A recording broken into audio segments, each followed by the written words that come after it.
Hello everyone, in this video we will study about arrays and its fundamentals.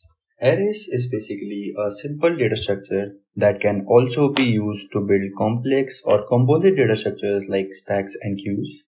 In this video we will discuss about arrays and we will see what all different operations can be performed using arrays and how arrays are stored in computer's memory. So let's start with the definition of arrays. Arrays is a collection or systematic arrangement of objects of same data types. Data types can be integer, character, double, etc. Now let's say if we want to declare an integer array, then let's see how we will do that. We will first write the data type, then the variable name, and then the size of the array. So this is the data type, which can be character, float, double, etc. This is the variable name,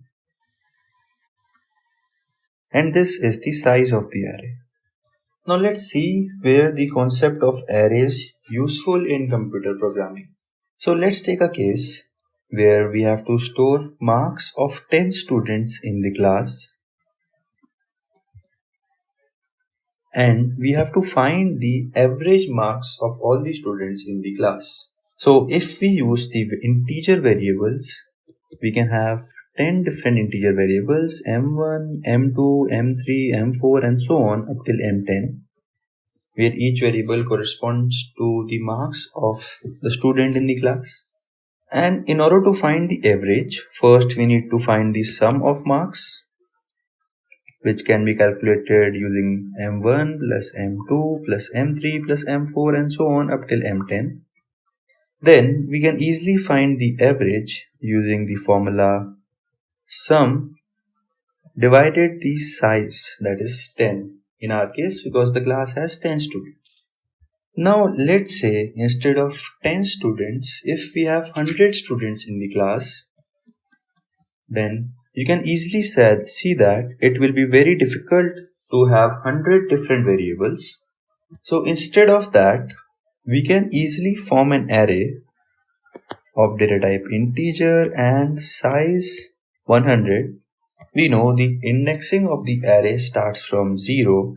So m0 will represent the marks of first student in the class, m1 will represent the marks of second student in the class, m2 will represent the marks of third student in the class up till m99, which will represent the marks of 100th student in the class. Also, you can see that to find the sum using m0 plus m1 plus m2 up till m99 will also not be a good idea. So instead of that, we can easily run a for loop, and let's see. So first we will have sum array, which will be initialized to 0. Then we can run a for loop, which is starting from 0 and going till 99. And we can easily update sum as sum plus marks of ith student. And in order to find the average, we can again use the same formula, which is sum divided by total number of students in the class, which is 100. You can clearly see that it will work even if the class has 1000 students or even more than that. So this is a clear example how arrays are very useful. We can also have arrays of different data types. So in this case, we are declaring an array of integer data type, but we can also have arrays of character, float, and so on of different data types. And also this is an example of one-dimensional array, but we can have arrays of 2-dimension, 3-dimension, and so on. Now let us see how arrays are stored in computer's memory. So computer memory is divided into segments or partition, and computer memory can be considered as a very large array of bytes. So each segment is representing 1 byte of memory, and in computer architecture, each byte of memory has an address. So we can assume the bottommost address is 0 Then as we go up, we have address 1, address 2 and so on. So let's take address of this byte as 100, then this as 101, then this as 102 and so on. In C and C++, we also have pointer variables that can store these address. Now let us take our array again. So we have an array of data type integer and let's take the size 5. We know the size of integer is 4 bytes and the total number of elements in our array is 5 and every element is having 4 bytes. So total size of the array becomes 20 bytes. Now when the program executes, the computer will allocate 20 bytes to this array. So you can assume that this 4 bytes will be given to A of 0 and computer will give continuous segments. So basically array of 1 will definitely have these 4 bytes, array of 2 will have above this and so on.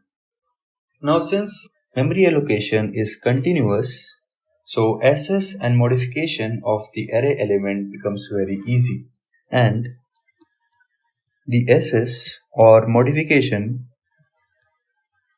of the array element takes order of 1 time. That is order of 1 time complexity. Now let us see how.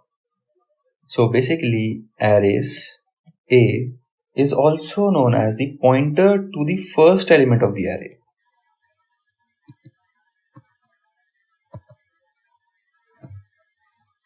And A also represents the base address.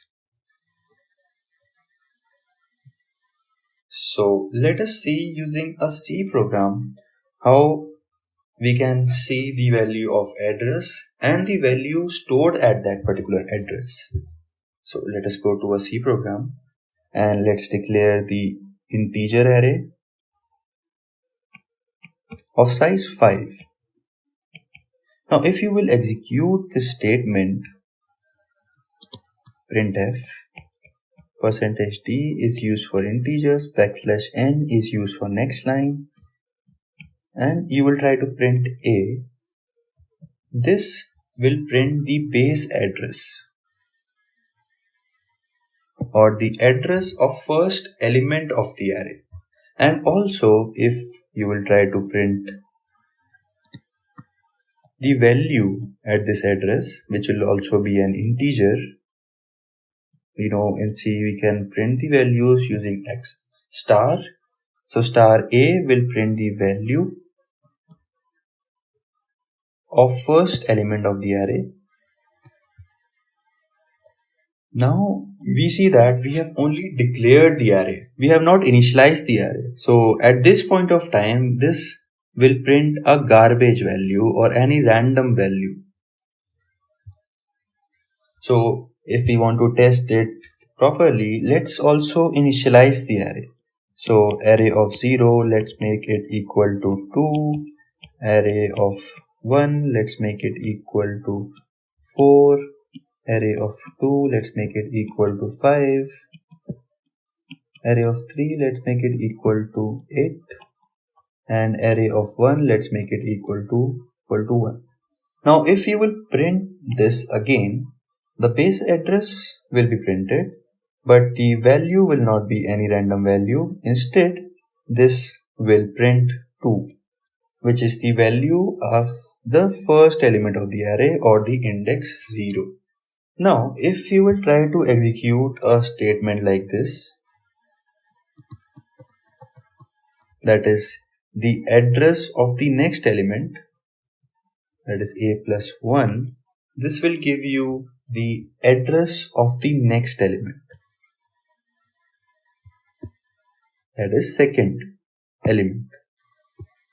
Now, let's say if the value of base address is 100, this will return the value 104. Why?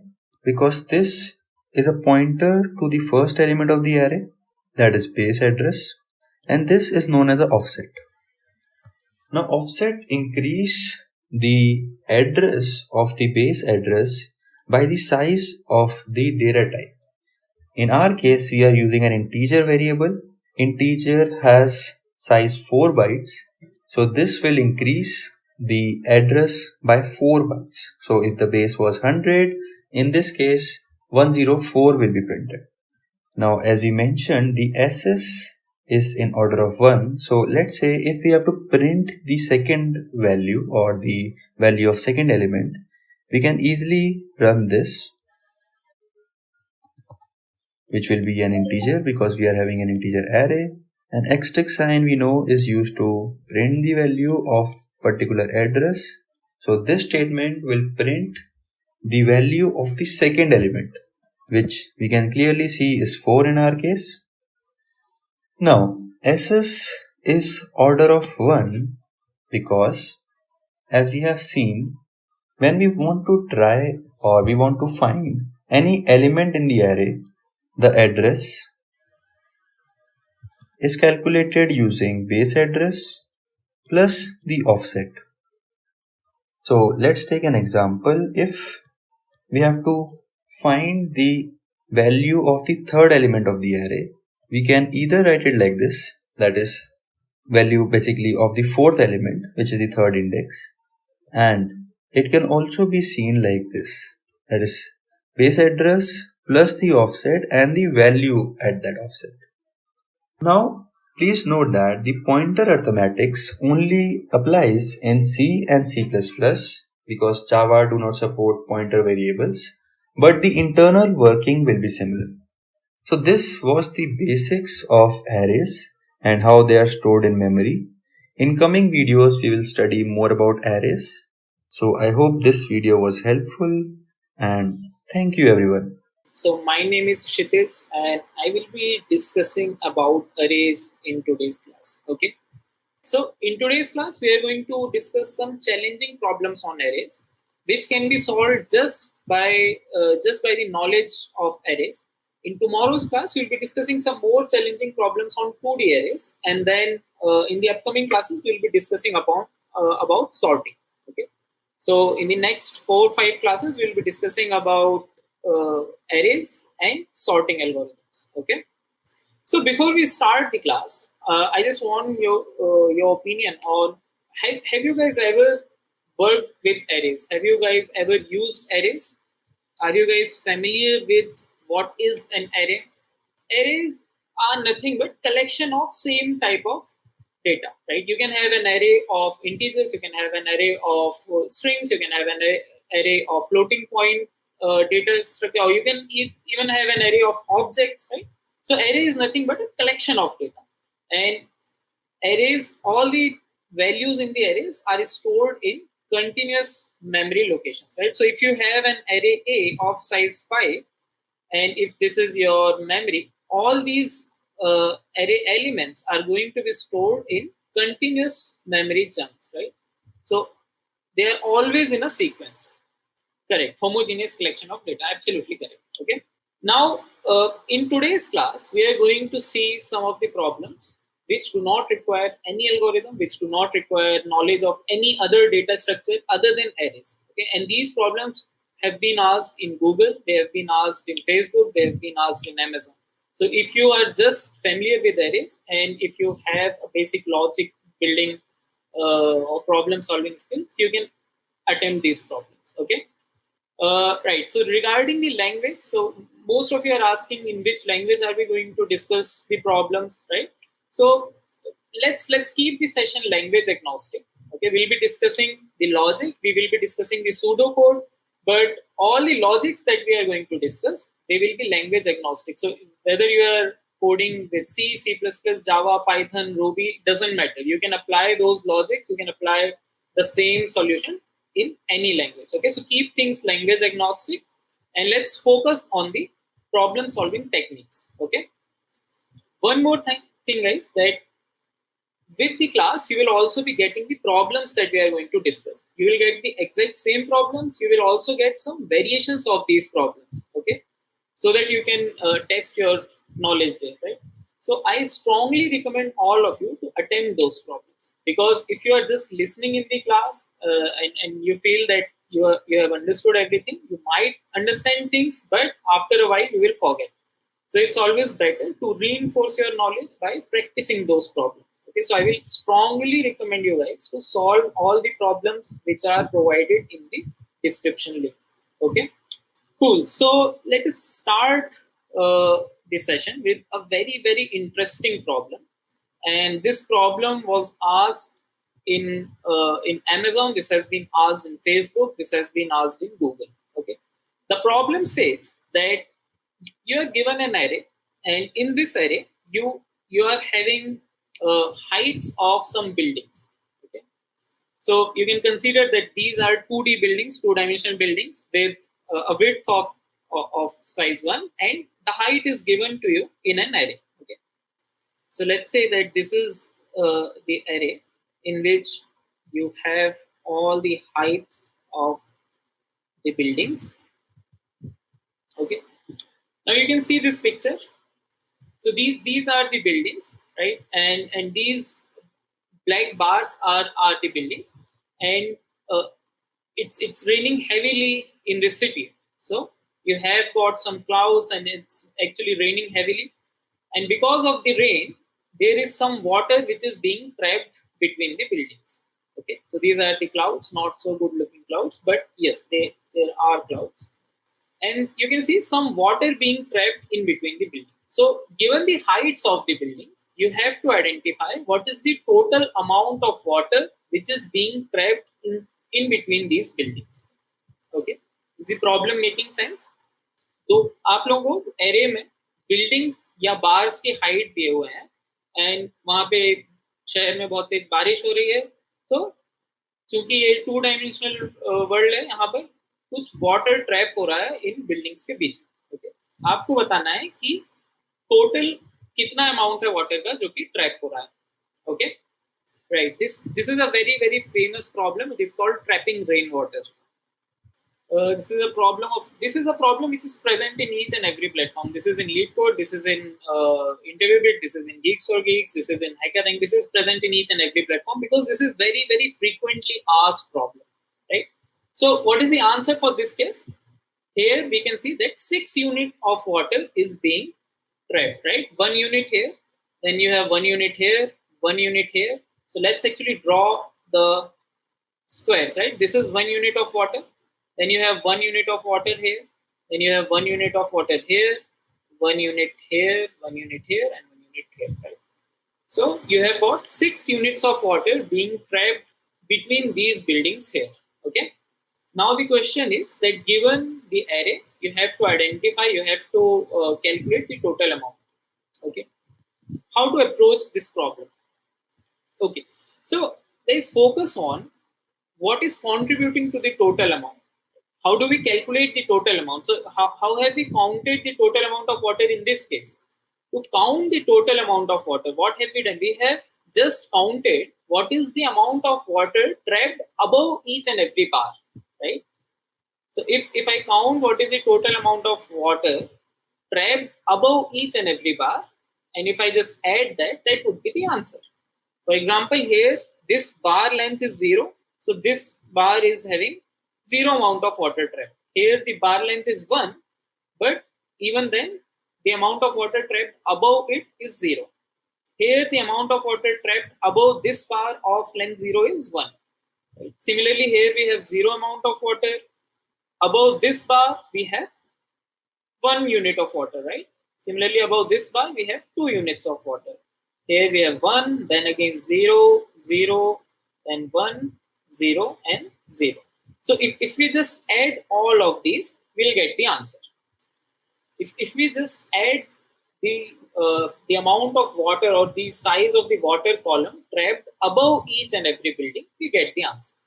Now the question is how to get the amount of water trapped above each and every bar, right? So we have reduced the problem from finding the total amount of water to count what is the amount of water trapped above each and every bar. But how to do that? Okay, again, let's make some more observations here.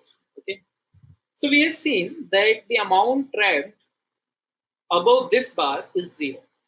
Okay, why is this amount 0? Why is it not non-zero? Why is this amount? Why is this bar not able to trap any amount of water above it? Simple reason is that there is nothing on the left side to hold the water, right? There is something on the right side, but if the water falls here, there is nothing on the left to hold it, right? If there had been a bar on the left side, then you would be getting some water here, but there is nothing on the left side. So you can just consider this as a vessel which is uh, of this L shape, right? You can consider this scenario as a L-shaped vessel. If you fill any liquid inside a L-shaped vessel, it will just flow from here, right? You cannot trap the liquid with in a vessel which does not have the boundary, right? So that's why here we have zero amount of water. Now, what about this bar? This also has zero amount of water. What is the reason for that? This is not one. This has to be zero. What is the reason for this? Again, the same reason. This bar also does not have anything on the left side to hold the water. Right? That's why this is also not trapping anything. When we come to this bar has got a size 0, but it is able to trap a water column of height 1. Simple reason being, it has got something on the left and something on the right as well. So now this is forming a complete vessel. Right? So it can hold water, a water column of size 1. Now we come to this bar again. This has got a bar which is on the left side. Right? If I'm talking about this bar here, this has got a bar on the left side. Even after that, this bar is not able to hold any water. Why? Because the bar which we have on the left side has got a smaller height. Right? If you have to hold some water above this bar, you need something on the left and something on the right of a higher height, right? So you can assume that this is the surface of your vessel. Now, this bar here is below the surface, right? So you need something which is higher the surface. Then only you can trap some water inside this, correct? So that is why this is also not able to trap anything. Now, when you come here, this has got something on the left and something on the right as well, correct? So one thing which is very clear from this observation is that to trap the water, you definitely need something on the left side, something on the right side of a higher height than the current bar, right? This bar is not able to trap because it doesn't have anything on the left. This bar is able to trap because it has a support on the left side as well as on the right side. So it has got both the boundaries, correct? Cool. Now the question is, how do we? So we have determined that some of the bars will not be able to hold, but the bars which are holding the water, how much water is going to be there? Okay. Now to do that, to actually analyze that, let's consider a very simple example first. Okay. So let's say that the heights of the bars are 2, 1, and 3. So we have got a bar of size 2, then we have got a bar of size 1, and then we have got a bar of size 3. And we are talking about this middle bar. We have to identify what is the amount of water being trapped above this middle bar. Okay. This has got height 2, this has got height 1, this has got height. Can you guys quickly respond? What is the amount of water which will be trapped above this bar? The size of the water column here. Is it going to be 1? Is it going to be 2? Is it going to be 3? It's going to be 1, right? Why 1? Because the height on the left side is this height is of size 2, right? And we have this bar till height 1. So the only limited space that we have for the water is this column. Anything above it will flow from here, correct? Okay. Let's change the example. Let's add some more bars here. Okay. So initially we have this configuration where we have bar of size 2, 1, and 3. Now I'm going to add one more bar on the left side. And this bar is also of length 3. Now how much water will be trapped above this bar? Is it still going to be 1? Or now will we have some more water here? Yes, it's going to be 2 this time. Why? because now we have got a higher support on the left side, right? So if it is continuously raining, all this area will be filled with water, right?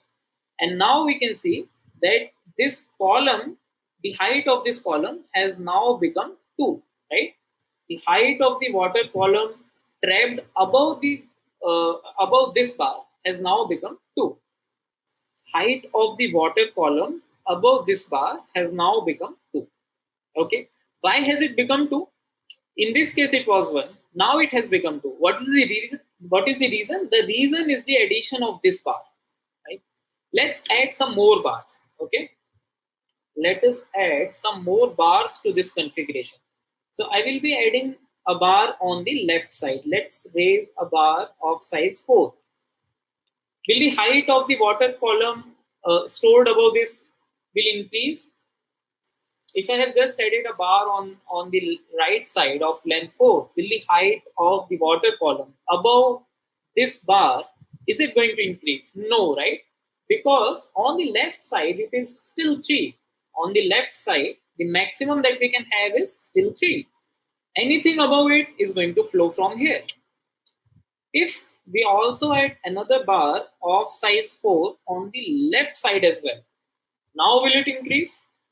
Yes, now it's going to increase because from both the sides we have got a height of size 4, right? So is this complete observation making sense to you guys? The height of the water column stored above any height is nothing but the minimum of the maximum height that you can get on the left side and the maximum height that you can get on the right side. Correct? The height of the water column stored above this is minimum of maximum height available on right and maximum height available on the left. So if I have to identify what is the height of this column, right? Height of water column above bar I, this is equal to, this is nothing but the minimum of maximum bar on left side, maximum bar on right side, minus the height of bar I. So if I am talking about, if this is my ith bar, the water column trapped above this bar is how much? This is minimum of maximum of left, maximum of right, minus the height of this current bar. If I have to calculate the total amount of water, this is just going to be the sum of all such values. Correct? So the answer that we are going to calculate, sum of this value for each and every height, right? Sum of minimum of left max, right max, minus height of bar. So I will be calculating the minimum of left max, minimum and right max for each and every bar, subtract the height of that bar and keep adding it. So whatever we get at the end is going to be the answer. Correct? Let's quickly do this thing on the given example. Right? What is the minimum? What is the minimum on the left side for this? Minimum on the left side for the first bar is 0. There is nothing on the left. Sorry, maximum on the left side, right? Maximum on the right side is this bar of length 3. But since we are taking the minimum of left max and right max, minimum becomes 0. 0 minus the height of the bar is 0, right? So this is not going to hold anything. What about the first one? Again, left max is minimum. Left max is 0. So we won't be getting anything, right? For this bar, for this water column, the left max is 1, right? The right max is 3. So minimum of left and right is 1 minus the height of this bar, which is 0. So this is going to hold 1 unit of water, right? So if we do the same thing for each and every bar, we are going to get the answer. Let's also see for this column. So here, what is the left max? Left max has got a height 2. Right max has got a height 3. Minimum of 2 and 3 is 2. Right? So this bar is going to hold 2 minus the height of this, which is 0, this much amount of water. So we just have to do this thing for each and every bar, and we add whatever amount is trapped over that bar, and we get the answer. Okay. Okay, let's do this in this example. Let me just clean it up a bit. Let's try to calculate what is the total amount of water that will be trapped in this scenario. Okay, if this is the landscape of the buildings that we have, what will be the total amount of water trapped here? Okay, so we are saying that the total amount of water trapped is the sum of water trapped above each and every building. What if negative? Heights are not going to be negative, right? Negative height means that you are digging a hole and then you are, so it's basically kind of a plinth. So you can assume that such buildings with negative heights are not possible. Okay. Okay. Let's try to run our approach on this thing. Okay, on this scenario. So for this building, what is the maximum height on left side? Maximum height on left is 0. Maximum height on right is 4. For the first building, the answer is going to be 0, right? For the second building, maximum height on right is 4. Maximum height on left is 4. Maximum height on right is also 4, right? So we'll be getting minimum of these two minus whatever is the height of the building, which is 3. So this is going to contribute 1 unit of water, okay? Then in the next building, so the 1 unit of water comes here. In the next building, we will be checking minimum of what is the left max. Left max is still 4. What is the right max? Right max is still 4. Building size is 2. So we get 2 units of water above this. Okay. Similarly, for the next buildings, again, left max, right max are 4 and 4. Building height is 1. So we get 3 units of water above this. Okay. Similarly, we'll be doing for this as well and this as well. And once we add all these values, we'll be getting the answer. Okay. Cool. So now once this is clear to everyone, can you guys tell me what is going to be the time complexity of this approach? So for every bar, we are calculating a maximum on the left side. We are calculating the maximum on the right side. And then we are applying this observation and getting the height. What should be the time complexity if we go by this approach? Okay, let me just reiterate over this example again. For if I'm calculating for this bar, I will have to calculate what is the left maximum. To calculate the left maximum, I will be iterating over all the possible bars on the left side. To calculate the right maximum, I will be iterating over all possible bars on the right side. How much time is this operation going to take?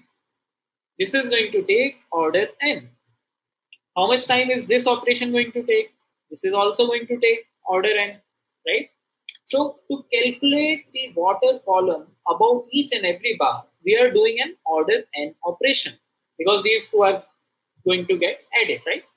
And we are going to do this operation for each and every bar. There are n bars in total.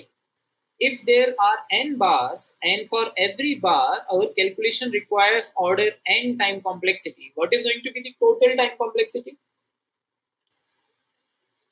Right? So there are n bars. For every bar, we are going to do order n operations. So the total time complexity is going to be order n squared. Okay. Can we optimize this order n time complexity? In the last class, you must have learned that order n is not a very good time complexity, right?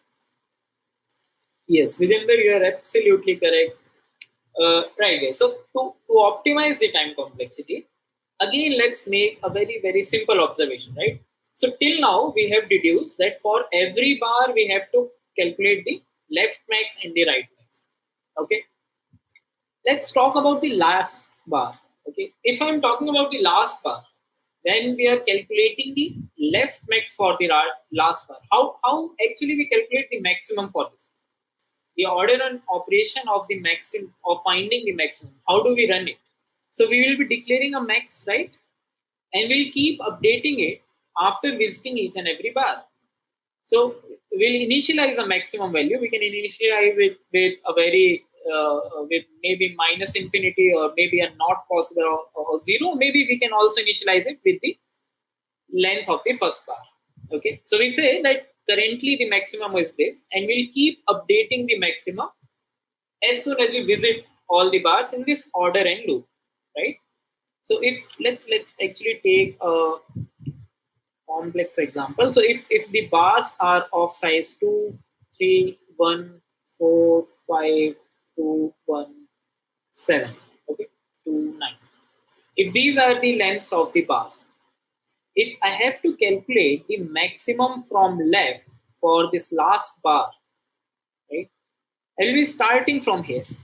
Okay, let's initialize the maximum with 0. Okay, so we are saying that whatever is the maximum between the current maximum and the current bar is going to become the maximum, right? So maximum is initialized by 0. When we reach here, we say that 2 is the maximum. Then when we reach here at 3, we compare this value with the current maximum, right? This is how we calculate the maximum of an array, correct? So we calculate current value of the array with the current maximum. So 3 becomes the maximum. Then we compare this 1 with the current max. Let's call it the current max. Okay. Again, 3 remains the maximum. So we'll fill 3 here. So this means that till this point, 3 has got the maximum height, right? Now similarly, for the next step, we'll be comparing 4 with 3. Okay, so this gives us 4 as the maximum, then it gives 5, and then we'll be having 5, 5 till this point. Then we get 7, and then 7 continues to here. So the maximum for on the left side for this bar is 7. Okay. Now in this process, if you have observed, what have we done? We have not only computed the max for the last bar, but we have also computed the left max for each and every bar. So if you just store all these values in an array, instead of just keeping a variable of the current max, if you just have an array and store all these values inside the array, these values are corresponding to the maximum height on the left side for each and every index. Is this making sense?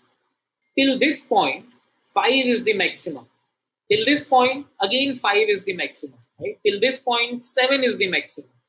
So while you are calculating the maximum value for the last bar, you have not only calculated the maximum on left for the last, but you have also calculated the maximum for each and every index. So in a single iteration, we have the values of left max for each and every value. Okay, let me just repeat. Let's clear each and everything here. Let's do it once again. Okay, so when we have to calculate the maximum on the left for the last bar, first of all, is everyone clear that we'll be calculating the left max for each and every bar and right max for each and every bar? Yes. Now let's talk about this guy. Let's talk about this bar. If you have to calculate the left max, you will be iterating over this part of the array, right? You will maintain a left max for this bar, and you will keep updating that left max while visiting the array, right? You will initialize a left max with 0. You will check whether 0 is greater or this value is greater, right? So you will keep updating this left max while updating the while iterating over the array. Similarly, you will do the same thing for the right max as well, correct? Now let's talk about the last element. Let's not talk about the middle element. Let's talk about the last element. When we are doing it for the last element, we are actually calculating the left max for each and every index, right? Left max till now is 0, right? Or let's call it 2 here. So we have initialized the left max by 0. We compare it with 2, we get 2 here, then we get 3 here, right? Then we get 3 again here, then we get 4 here, 5 here, 5 continues till we get a longer height which is 7, right? And again we get 7 here. What if 9 is not present? Then also you do the same thing. If 9 is not present, you have 1 bar less in your structure. Then you calculate the left max for the last index. Doesn't matter whether it is 9 or any other number. When you are calculating the left max for the last index, you have actually calculated the left max for each and every index in this process. The only thing is that you will have to store these values. Instead of updating the current max variable, if you just store these values in the array, you get the left max for each and every index. Similarly, while calculating the right max for this index, the first index, you will be calculating the right max for each and every value. Correct? Because to calculate the right max for the first index, you will be iterating from the right side, and you will keep updating all the values one by one, right? So you start from here till now the max is 2, then you get 7, and then 7 continues to be the max till now. Okay. So is this observation making sense? The observation is that we don't need to run this order n loop for each and every index, because when you are calculating the left max for the rightmost element and when you are calculating the right max for the leftmost element, you are essentially calculating each and every value which is required in this calculation. So instead of running these two loops of order n on each and every index, what we can do is we can just run a single loop and we can store all the required data. We can do some pre-computation. Okay, we need two extra arrays. Yes, we will be needing two extra arrays. Let's call this array as the left max array, and let's call this array as the right max array. Okay, if we have stored these values, can you guys now tell me what will be the amount of water stored over any ith index, stored over any ith bar? If I talk about this bar, what will be the answer? What will be the amount of water stored over this bar? We need the maximum bar. We need the maximum bar on the left side of this. From where can we get it? The maximum bar on left side of this bar is here, right? We have already calculated it.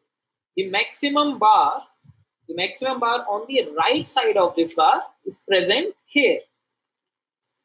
If we are talking about the ith index, the left max is stored at left max I minus 1, and the right max is stored at right max I plus 1. Okay, you don't need to run two loops for each and every number. We can just pre-compute the left max and right max for each and every index, and using these values, now we can have a different loop and we can get these values in order 1. Okay, what if we store in the ith index itself? Will that work? That will definitely work, Anushka. You will just have to check. Like you can also store for every ith index. You can store what is the left max height at this index and right max height at this index. You will just have to calculate. You will have to this. You will have to keep check on the corner cases. Okay, if you are able to keep checks on the corner cases, then that will also work. Okay, so let's quickly see the pseudocode. Okay, so we can have a left max array. Okay, what will be the size of this array? Size of the array is going to be same as the size of the input array, because for each and every index you want this information, right? So its size should be equal to n, whatever is the size of the input array, correct? And similarly, we'll also be having a right max array, which will store the right max for each and every bar. Okay. Then let us initialize these values. So we can say that left max of 0 can be initialized from the array 0. Okay, and right max of okay, let's come to the right max after we finish this, right? So we have initialized this for the 0th index. That means I'm saying that for 0th index, this is the answer. The height of the bar is the answer. Now for the remaining bars, we can just run a loop, which will start from some point, go till n, and we'll be doing it. From where should we start the loop? Should it start from 0? Should it start from any other number? Yes, the loop is going to start from index 1, because we have already filled the value on index 0. So we don't need to start from index 0. Okay. And for every index, we can say that left max of I is nothing but the maximum of the previous max, which is left max of I minus 1, and the current array value, the current height. So whatever is the maximum between the current height, right, between the current height and the previous is going to be the left max of this iteration. Okay. Similarly, for the next value of I, we'll be comparing this value and this value. Okay. So we have our left max array filled up. Now we'll also initialize the right max array. So for the right max array, how did we start? We started from the right side, right? We said that we are starting from here, and let's copy the array value, the last array value in the last index of the right max array, because for this value there is nothing on the right side. So we are starting from here. Okay. So right max of n minus 1 is going to be array of n minus 1. And now similarly we can have a loop which will also start from some number, go till 0, and will be, this is going to run from right to left. So that's why we are doing I minus 1. So from where should we start it? This loop will start from n minus 1. We have already filled the value for n minus 1, right? So this should not start from n minus 1. N minus 1 is some value which is pre-required to compute the value at this index. So we'll be starting from the index n minus 2. Right? To calculate the value here, we need to compare this value, which is the previously calculated value, and the current height. Okay. So let's go back here. We'll be starting this from n minus 2, and right max of I is going to be the maximum of what will come here? Yes, it should be I plus 1, because now when I'm checking for this index, I'm comparing this value. If this is index I, this is I plus 1, not I minus 1. In case of left max, we were comparing with the previous index. Now we are comparing with the next index, right? So this is going to be right of I plus 1 and the current array value. Okay. So now we have got the left max and the right max array populated. Okay, now we just have to run a single loop to calculate the total amount of water trapped. So you can have a variable water initialized with 0, and now we can run a loop, and this loop should run for each and every height. So we'll start from I equals to 0 less than n. We'll be incrementing the I with 1, and we can simply say keep adding the amount of water trapped over each and every bar in this variable. So water plus equals to, or you can also write it as water equals to water plus the, how do we calculate the height of water column?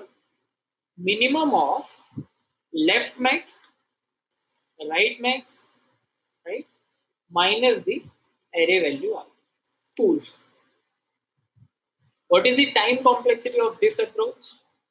Time complexity of this is, see, first in this code, first we are populating the left max array. For each and every bar, we need what is the left max. So this is going to count order n, plus this array, this loop is also going to be of order n, plus this loop is also going to cost order n, right? So the total time complexity of this approach is order, yes, order 3n, which asymptotically is same as order n, right? Order 3n is nothing but this is same as order n, because when you calculate the time complexity, you ignore the constants, right? Edge case missed, right? So if this is just a pseudo code, okay, now you have to attempt this problem, you have to solve it on your own, and in the code which you are writing, you have to take care of all the edge cases as well. Okay, Himanshu, that is on you now, so you have to do it on your own. Okay, what is the space complexity, guys? Can you tell me what is the space complexity? We are using two arrays of size n, right? So it is going to be order n in space as well. Okay, let's do one thing. Let me just tell you the problem. Okay, this is also a very interesting and very frequently asked problem, which is called the majority element. The problem says that you are given an array. You have to find the majority element in that array. The majority element is the element that occurs more than n by 2 times. Okay, which means that the number of times that element is occurring in the array should be strictly greater than n by 2. For example, if this is your array 3, 3, 4, 2, 4, 4, 2, 4, 4. Can you guys quickly tell me what is the majority element in this array? N, which is the size of the array. What is the size of the array in this case? 9, right? Now, which is the element which is coming more than 9 by 2 times? Correct. Majority element in this case is 4 because 4 is occurring 5 times. Okay. 4 is the majority element here because 4 occurs 5 times. Let's take another example. Let's say we have 3, 3, 4, 2, 4, 4, 2, 4. What is the majority element in this case? Size of the array is 8. What is the majority element which is occurring more than 4 times in this case? 4 is occurring 4 times, right? But we need something which occurs more than n by 2 times. 4 is not more than 2. So in this case, we do not have any majority element. Okay? No majority element. So you have to, if there is a majority element, you have to return that element. If there is none, you can return none. Okay? This is the problem. Is the problem clear to everyone? What would be a brute force way to solve this problem? What if two elements are majority elements in the same array? Guys, that is a very interesting thing that Satyam has asked. Can there be two majority elements inside a single array? Satyam, think about it. Can there be two elements which are occurring more than n by 2 times? No, right? How 4 is greater? 4 is not greater than this, but the count of 4 is 5. Right? We have to count the number of times this element is occurring. We don't have to return the element which is greater than n by 2. We have to count the number which is occurring more than n by 2 times. Okay. Cool. So what is going to be the brute force solution here? Brute force solution is going to be simply you run two loops for each and every element. You just check whether that element is a majority element or not. Select this element. In the remaining array, count the number of occurrences. If the total number of occurrences is greater than n by 2, return it. Otherwise, go to the next element. Check for this element in the remaining array. If it is occurring more than n by 2 times, return. What is going to be this time complexity of this approach? It's going to be order n square. Why? Because you are running two loops of size n. Correct? Okay, so brute force is not going to work. This is too slow. How can we optimize it? Using hash map, right? So some of you are saying that we can use hash maps. If you use a hash map, first of all, how can we solve this problem using a hash map? So this is a very good suggestion that use a. What is hash map? Is everyone clear with that? If you are not clear, you can skip this. If you are clear, you can think in this direction. Hash map is nothing but a key value pair, right? So you can have a key and you can have a value in the hash map. Now every array element becomes the key and the frequency becomes the value. So against 3, you keep 1. Then you again go to 3. You see that 3 has already occurred in the hash map. You increase the frequency. Okay. Then you go to 4. 4 is not occurred yet. You keep it and you put 1 here. So after you have iterated all the array, yes, it's totally like the dictionary in Python. Okay. After you have iterated all the array, you will be having all the array elements along with their frequencies. Okay.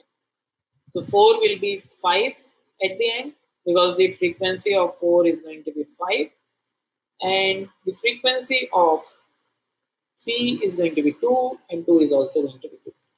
This is the value, the array element, and this is the frequency. After you have made this complete map, you can iterate over all the keys and you can figure out which of them is the majority element. This is one of the approach. What is going to be the time complexity of this approach? If you are not aware about what is a hash map, you can totally skip it. We will be covering hash map in details in the upcoming sessions. But if you are clear about hash map, then you can just think about what is the time complexity of this approach. This is going to be order and time complexity, correct? What is the space complexity here? You are using a hash map which is going to cost you order and space, right? Order and time complexity plus order and space complexity. Okay, you have to solve this problem in a linear time with constant space. Okay, this has to be your time complexity, this has to be your space complexity. Is the requirement clear to everyone? You cannot use a hash map. If you are not clear about the hash map approach, completely skip it, because this is something that you cannot use in the question. Okay, you have to solve this problem in order and time complexity, order one space complexity. Okay, think about it. This is going to be something which we'll discuss in the next class. Right, so in today's class, we'll first discuss the majority element question that we discussed in the last class, and then we'll solve one more problem which will be based on a two-dimensional array. Okay, so the problem that we left unsolved in the last class was that you are given an array and you have to find the majority element of that array. The problem says that you are given an array, and in this array you have to find the majority element. Okay, the majority element is an element which is occurring more than n by 2 times, more than n by 2, where n is the size of the array. Okay, so if the array size is 9, the element has to be there at least 5 times. Okay, it is possible that there is no majority element in the array, because there might be a possibility that there is no element which is occurring more than n by 2 times, right? Correct. So the brute force way to solve this problem as proposed by Sai is that you run 2 loops, and for every element you check the number of count of that element in the array. Right, so you will start from the first element, you will select this element, then you will check in the remaining part what is the total occurrences of this element. Okay, you can then see if the total occurrences is greater than n by 2, you can return it. Then you will check for the next element, then you will check for the next element, and so on. Right, so you will have 2 loops. One will be selecting a prospect candidate, the other will be checking if that element is a majority element or not. This approach is going to cost you order n square time. Okay, we discussed a more optimized approach also, which was involving a hash map. If you use a hash map, what will be the time complexity? If you use a hash map, since in hash map you can store a key value pair, right? So a hash map is nothing but a key value pair. If you are using Python, you can think in terms of a dictionary. Right? So key can be your array element, and the value can be the frequency of that array element. So you iterate over the array once, and you keep the count of frequency of all the elements in this hash map. Once everything is done, or while calculating the frequency only, you can just check if there is an element which occurs more than n by 2 times. If any element occurs more than n by 2 times, then you can return it. Okay, so this approach is going to cost you order n time, but order n space as well, because you will be using hash map. Okay, how to create hash map in C? You can use unordered map in C. Now the question here is that we have to solve this problem in order and time complexity without using any extra space. So we have to solve this problem in constant space complexity without using any extra space. Okay, so most of you are saying that now you will apply the Moore's voting algorithm, which is absolutely correct. Okay, we have one more approach. The other approach says that you first sort the array. If you sort the array, since the majority element is going to occur more than n by 2 times, right? And once you sort the array, all the similar elements will be arranged together, right?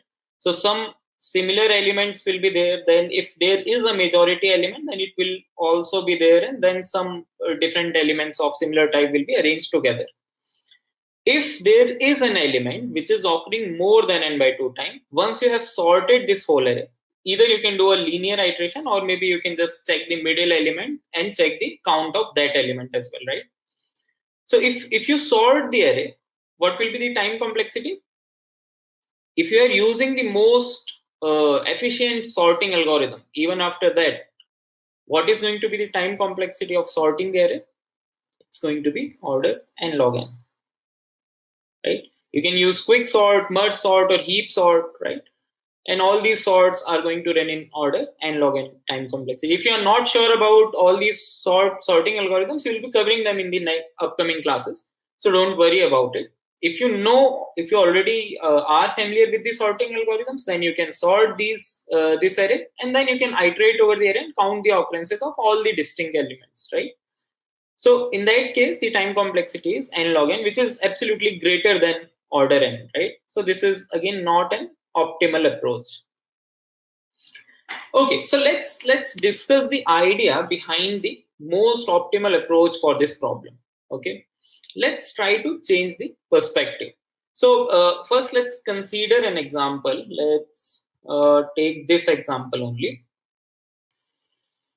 Okay, so if there is a majority element, the question says that the majority element will be occurring more than n by 2 times, right? The count of majority element is always going to be greater than half the size of the array.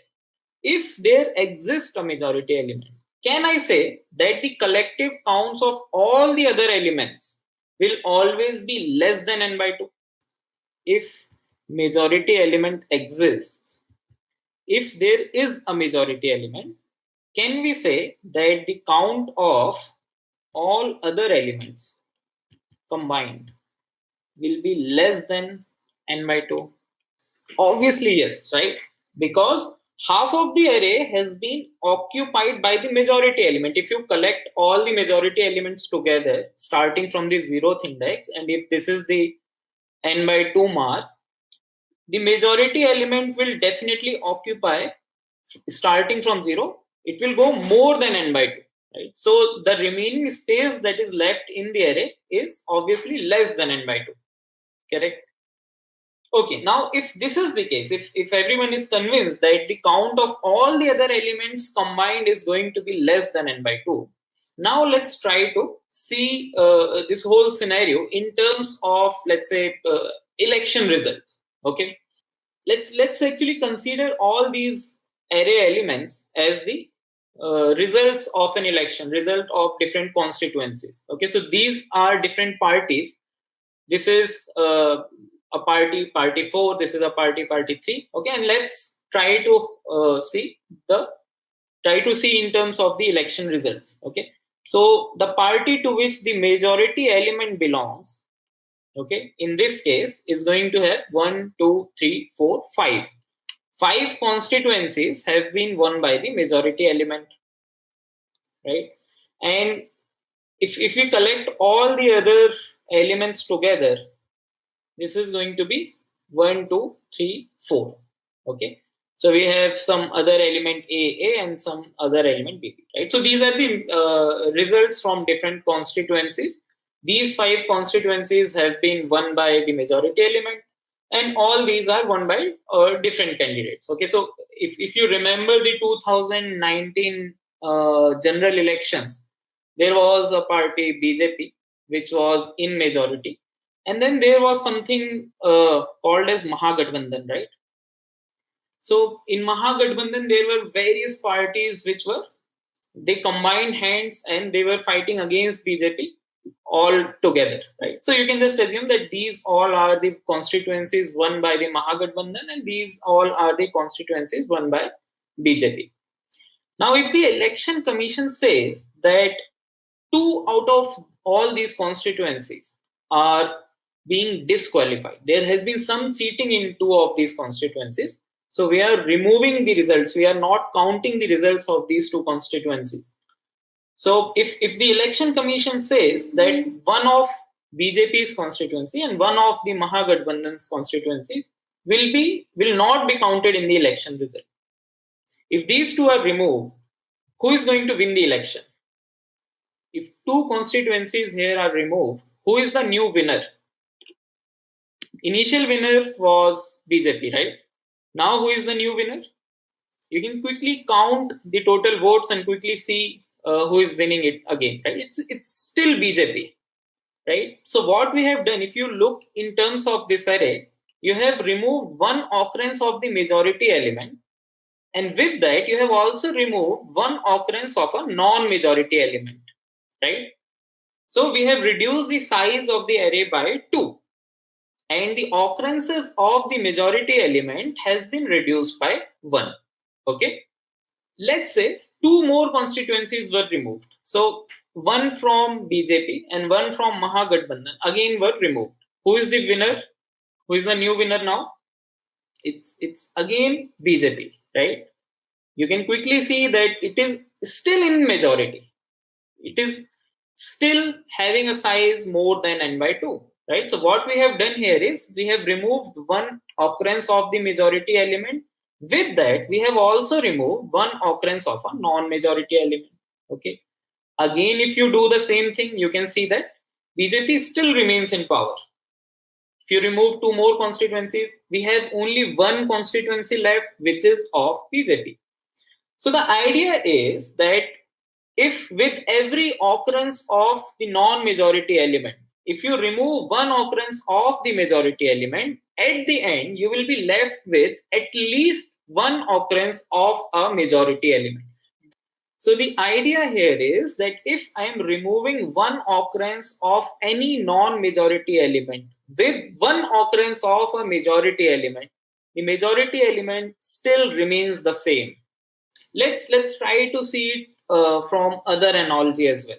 Okay, one another analogy could be that there are 2 countries, or let's say there are 3-4 countries, and 3 countries are fighting against one country combined. So there is a country C1, there are country C2 plus C3, and let's say C4. Okay, now C1 has got majority of soldiers, right? So the soldiers that C1 has, let's denote them as S. So let's say it has got 7 soldiers, okay? And all these other countries combined, okay, or let's say that, let's represent all these soldiers by I, okay? Then we have some more countries, and we have 3 soldiers in the country C, or let's say 4 soldiers in a country C. We have 2 soldiers in a country P, and we have 1 soldier in a country B. Okay. Now, since initially the number of soldiers in the country C1 have outnumbered all the soldiers in all the other countries combined. Now, if one soldier here dies with one soldier of any of these countries, who is going to have majority of the soldiers? Will that change? So initially C1 is in majority, right? Now, very similar to what we saw in the election, if this soldier dies with this, if these two kill each other, still C1 has got more number of soldiers, right? Actually, here we have one less soldier. Now it is in majority. So initially it is in majority, right? Now if one soldier of C1 kills or dies with one of the soldier of all these countries combined, still C1 is in majority. The idea is, if you are removing one occurrence of the majority element with one occurrence of any other element, the majority element still remains the majority element. Can we use this idea to solve this problem optimally? Let's now bring back our example again, and let's try to do a dry run on the example. So we have all these numbers. Now, if I remove one occurrence of the majority element with one occurrence of any other element, let's see what remains the result. Okay, so if I'm removing 4 with 2, 4 is still the majority element of this remaining array, right? If I remove 3 with 4, again 4 is the majority element, right? If I remove 3 with 4, again 4 is the majority element, and finally we are only left with 4. Okay, cool. Now the question is that you don't know initially which one of these is the majority element, right? If you don't know which one out of these is the majority element, how are you going to cancel the occurrences of all the other elements with the majority element? The question is, do you need to know the majority element? If I slightly change the initial observation, so initial observation was that if we are removing one occurrence of a majority element with one occurrence of a non-majority element, the majority element remains the same. But if I change this observation to, if I remove two distinct elements at a time, if I remove two distinct elements at a time, the majority element remains the same. Will this also be correct? If instead of always selecting one of the majority element, if I'm selecting any of the two elements, making sure that the two elements are distinct, that is also going to cause the same effect, right? Because if you are not selecting one of the majority element, then this will definitely be in majority because you are not removing it, correct? So you don't need to know the majority element initially. Okay, what you need is what is the current element that you have. Okay, and what is the count of other elements. So if we are here, if we, so if you are trying to find the majority element in this array, you don't need to sort, you don't need to get the counts of all the elements. What you can do is you can just maintain a variable and you can maintain the count. So initially when you are at 3, you can say that 3 is your majority element, count is 1. When you get another occurrence of the same element, you can just increase the count. Now you get a different element. When you get a different element, you can say that since this element is not same as this majority element, you can remove these two occurrences from the array. So you are not counting it and you are removing, you are changing this count to 1. So this means that you have removed one occurrence of 3 and you have removed one occurrence of 4.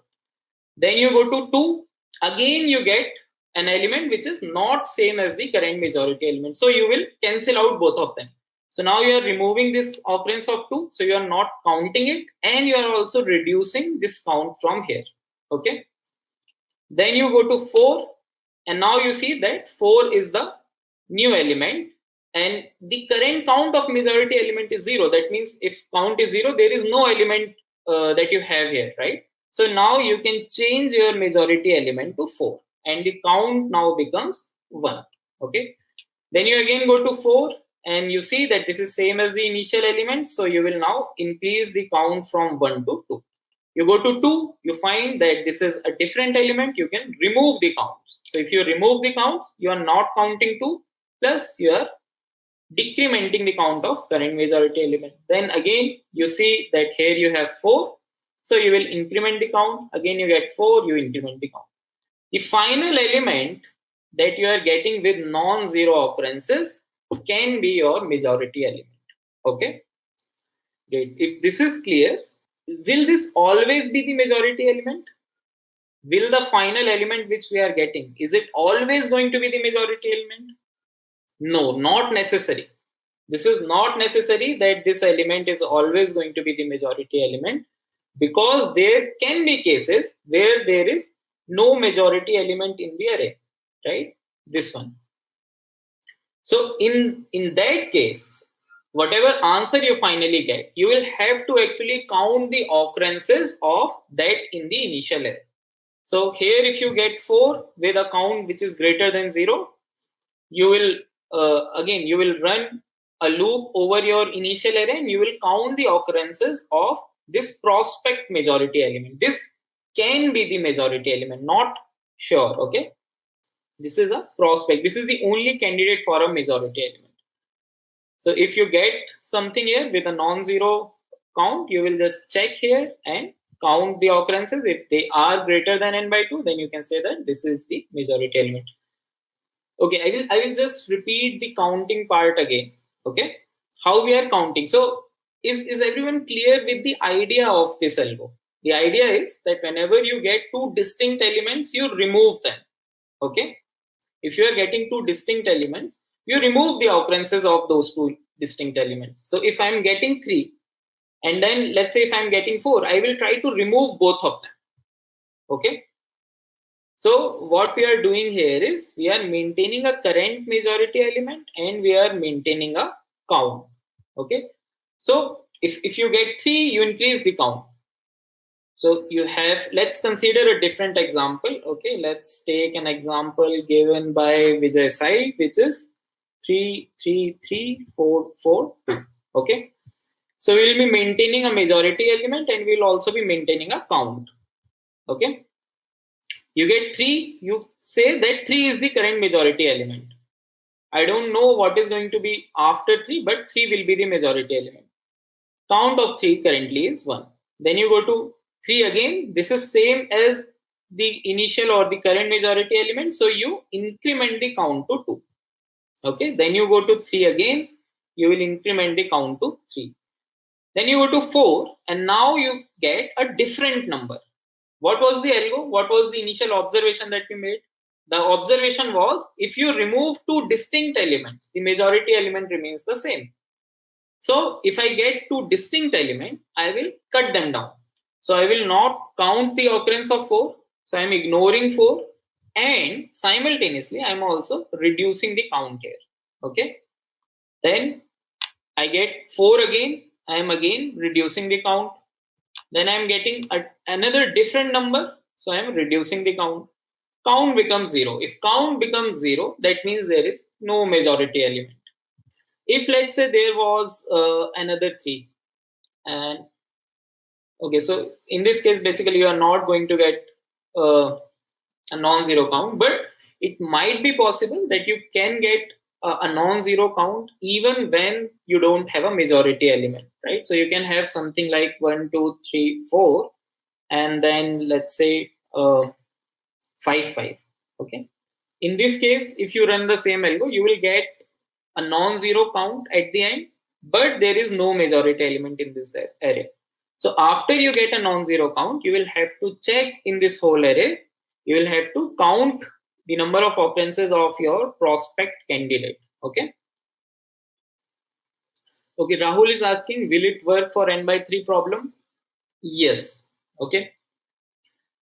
So in this case, the question was that majority element should be occurring more than n by 2 times. Now there is a variation of the same question which was asked in Google, where the problem says that your majority element is an element that occurs more than n by 3 times. Okay, now using the same concept, you have to solve this problem. Okay. Yes, Ayush, this will work. Okay. If you want, you can also try to see it mathematically. Okay, you can just take an array of size n. Let's quickly see how if it is going to work mathematically or not, right? So the initial size of the array, size initial is equal to n, right? If you are removing 2 elements, then the size will be n minus 2. Now, if there is a majority element, then what should be the minimum count of that majority element in this initial array? That has to occur more than n by 2 times, right? These many times. If you have removed 2 elements, from this array, at least one of them can be the or at most one of them can be the majority element, because you are removing 2 distinct elements, right? So the count of new majority element in this array is going to be n minus 2 by 2 plus 1, right? Is it making sense, guys? So the initial size of your array was n. After removing 2 elements, the size becomes n minus 2. Initial count of the majority element was greater than n by 2. So the minimum count would have been n by 2 plus 1. Now the count is size by 2 plus 1, right? And if you have removed 2 elements, only one of them can be the majority element, right? So what would be the new count of this element? The new count of this element is going to be the initial count minus 1. This is going to be n by 2. Okay. And if you solve this, this is also going to be n by 2. So you can see that this is the count of majority element which should be there in this array of size n by n minus 2, and this is the count of the initial majority element. So you can say that the initial element still remains the majority element. Now you can do the exact same exercise for n by 3 also, and you can check whether the same algo is going to work or not. Okay, what is the time complexity of this whole algo?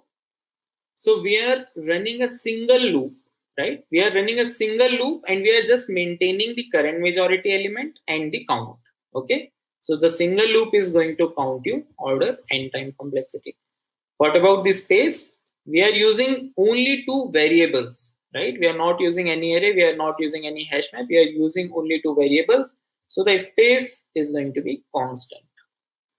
So will you be able to write the code for this? Could you go through an example of n by 3? Example of n by 3 is there in the test that you have received yesterday, right? You can just go through that problem and examples are listed there. You just have to check using this exercise that will the same approach work or not. If you are able to do that, then you can solve that problem as well. Okay, let's solve the next problem. Now the next problem is also a very interesting problem. Yes, the algo that we have discussed, this is the Moore's voting algorithm. Okay, so let's discuss the next problem. In the next problem, you are given a matrix.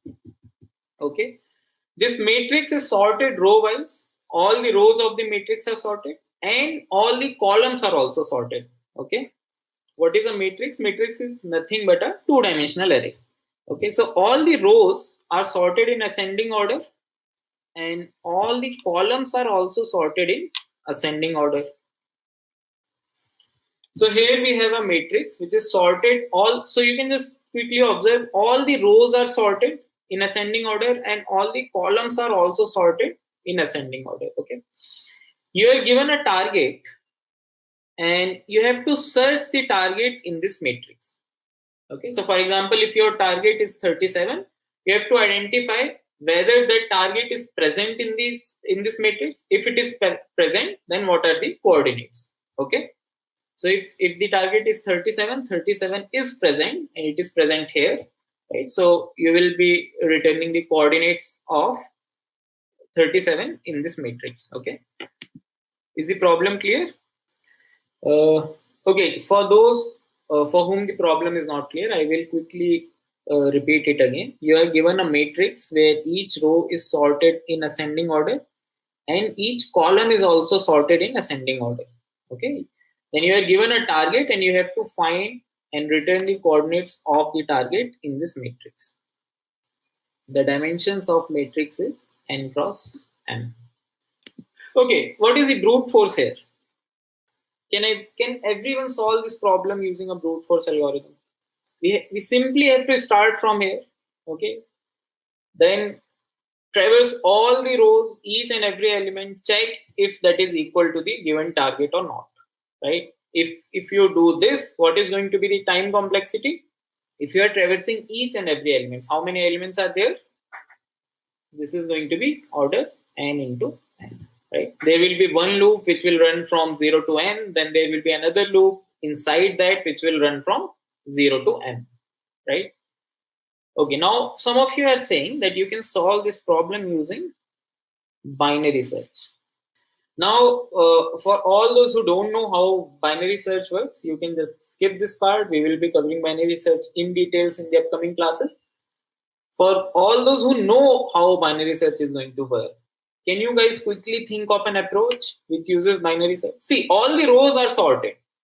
Okay, if all the rows are sorted and you have to search an element in sorted rows, can you use the fact that the rows are sorted? Yes. So in each and every row, you can apply binary search, right? What is the time complexity of doing binary search on an array of size n? If you are running binary search on an array of size n, the time complexity is log n, right? And if you are doing binary search in all the rows, how many rows are there? So in this case, we have n rows and the size of each and every row is m, right? So in our case, if we apply binary search on every row, if you apply binary search on each and every row, what will be the time complexity? There are n rows and there are m columns. So there are m elements in each row, right? So this is going to be the time complexity. Okay, cool. Can we do better? Okay, if we want to do it, if we want to do better, let us try to make some quick observations. Okay, if this is the matrix, let's draw a matrix here. Where can we find the smallest element of this matrix? Can you guys quickly tell me the coordinates of the smallest element present in this matrix? The smallest element of this matrix is going to be at 0, 0, right? This is the smallest because all the rows are sorted, all the columns are sorted. So this is the smallest of all. Where can I find the largest element of this matrix?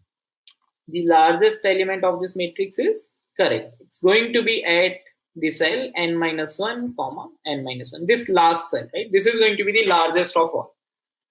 Now, if the target element is smaller than 0, 0, or if the target element is larger than this element, can I directly say that that element is not going to lie inside this matrix? If your target is less than 0, 0, or your target is greater than the last element that you have, which is present at n-1, n-1, can we say that this target is not present in the matrix? Yes. What if this is inside the range? What if the target is inside the range? So if we are starting from this point, if the target is greater than 10 and it is less than or equal to 71, and I'm starting my search from this point, can the target be present in this row? If it is greater than 10, can the target be in the first row? Yes, because all the elements of this row are greater than 10, right? So target can be 30, it can be 40. Target can also be 17 or 15, right? So it can also be present in this column as well. So if the target is greater than 10, it can be present anywhere in the matrix, right? If we are starting the search from here, we are unable to make any conclusive decision because all the elements here and all the elements here are following the exact same property, which is that they are greater than 10. So this is not allowing us to discard any of the search space, correct? Let us start the search from this block. Now, if the target is smaller than this, can I say that the target has equal chances of being present in this row, in this column, as well as in the last row? Because all the numbers in this column are smaller than 71 because the column is sorted in ascending order, right? All the elements of this row are also smaller than 71. So again, we don't have any decision that we can take, right? We cannot discard any part of the search space. All the values are still relevant. Okay, let's try to search from this point. Now, can you guys figure out a pattern? If I'm standing at this point, if I'm standing at 50, what can I say about all the elements present in the first row and all the elements present in the last column? If this row is sorted in ascending order, can I say that all the elements of this row are going to be less than 50? Similarly, all the elements of this column will definitely be greater than 50. Is it going to help us make any decision? So if the target is less than 50, can I say that target will never be present in the first column? If the target is less than 50, the column is sorted in an ascending order, right? If the target is less than 50, all the elements in this column are definitely going to be greater than 50. So the target will never be present in this column. Now I am able to make a decision to discard some part of the search space. The search space has become smaller, right? All these values are now irrelevant. Okay. So if the target is less than 50, I can directly move to this cell and I can start comparing from this cell. Now, if the target is greater than 40, can I say that that target will never be present in the remaining part of this row? If the target is greater than 40, I know that all these elements are less than 40 because the row is sorted in ascending order, right? So now these elements become irrelevant for us. So I can discard this complete row. Okay, and now I can start my search from this cell which has 45. Again, I can check whether the target is smaller than 45 or greater than 45. So at every step, I am able to make a decision of either discarding one row or discarding a column. So let's say that if the target that we have to find is 26. Okay, if 26 is the target that we have to find, at this step, I know that 26 is smaller than 45, and since this column is sorted in ascending order, all the elements below 45 are useless, right? 26 can never be present in this part because 26 is smaller than 45. So I will move my pointer to 35, right? Now, when I'm at 35, I know that again 26 is smaller than 35. So all the elements of this column also are useless for us. Okay. So we move to 25. If currently I'm standing at 25, I can see that 26 is bigger than 25. If 26 is bigger than 25, all the elements present here are useless for us, right? So we move down. Now, when we move down, we figure out that this element is nothing but the target. So we have found the target. So in every step, we are either able to discard a complete row or we are able to discard a complete column. So you will be running a loop. You will be starting from the topmost corner, right? You will be starting your code. You will be starting your search from this top right corner. And you can say that if this element is equal to the target, then you can directly return true. Or if you are asked to return the coordinates, you can do that. Now, if this element at the top right corner here is smaller than the target, then what can we say? We can say that all these elements are if this element is smaller than the target, then these are useful, but these elements are useless because these all elements will also be smaller than the target, right? So what can we do in this case? We can just switch to the next row. So we will be doing I++. Okay. Else, if this is greater than the target, then what can we do? If this element is greater than the target, then all these elements will also be greater than the target. So we can switch the search space or we can switch the column to the previous column, right? So we can move to the previous column. So that will be J minus minus. Okay. And there will be a while here. Can you guys tell me what should be the condition which should come here when we have to stop all these things, when we have to stop the search? If we find the target, then we are returning. So that will obviously break this while loop. But what should be the condition? What should be the boundary cases for this search? We're starting the initial I value from where we are starting is 0, right? This is the first row from where we are starting. The initial column value is the last column, which is m minus 1. So these are the initials from where we are starting. Now, what should be the restriction? Or what should be the boundary where we can go? This I. So now you can also pay attention to how we are changing these variables, right? So I is always getting incremented, j is always getting decremented. I is currently at the smallest possible value, which is 0. J is currently at the largest possible value, right? So if you are incrementing I, you have to make sure that you are not going out of this matrix from here, right? So I should always be less than n.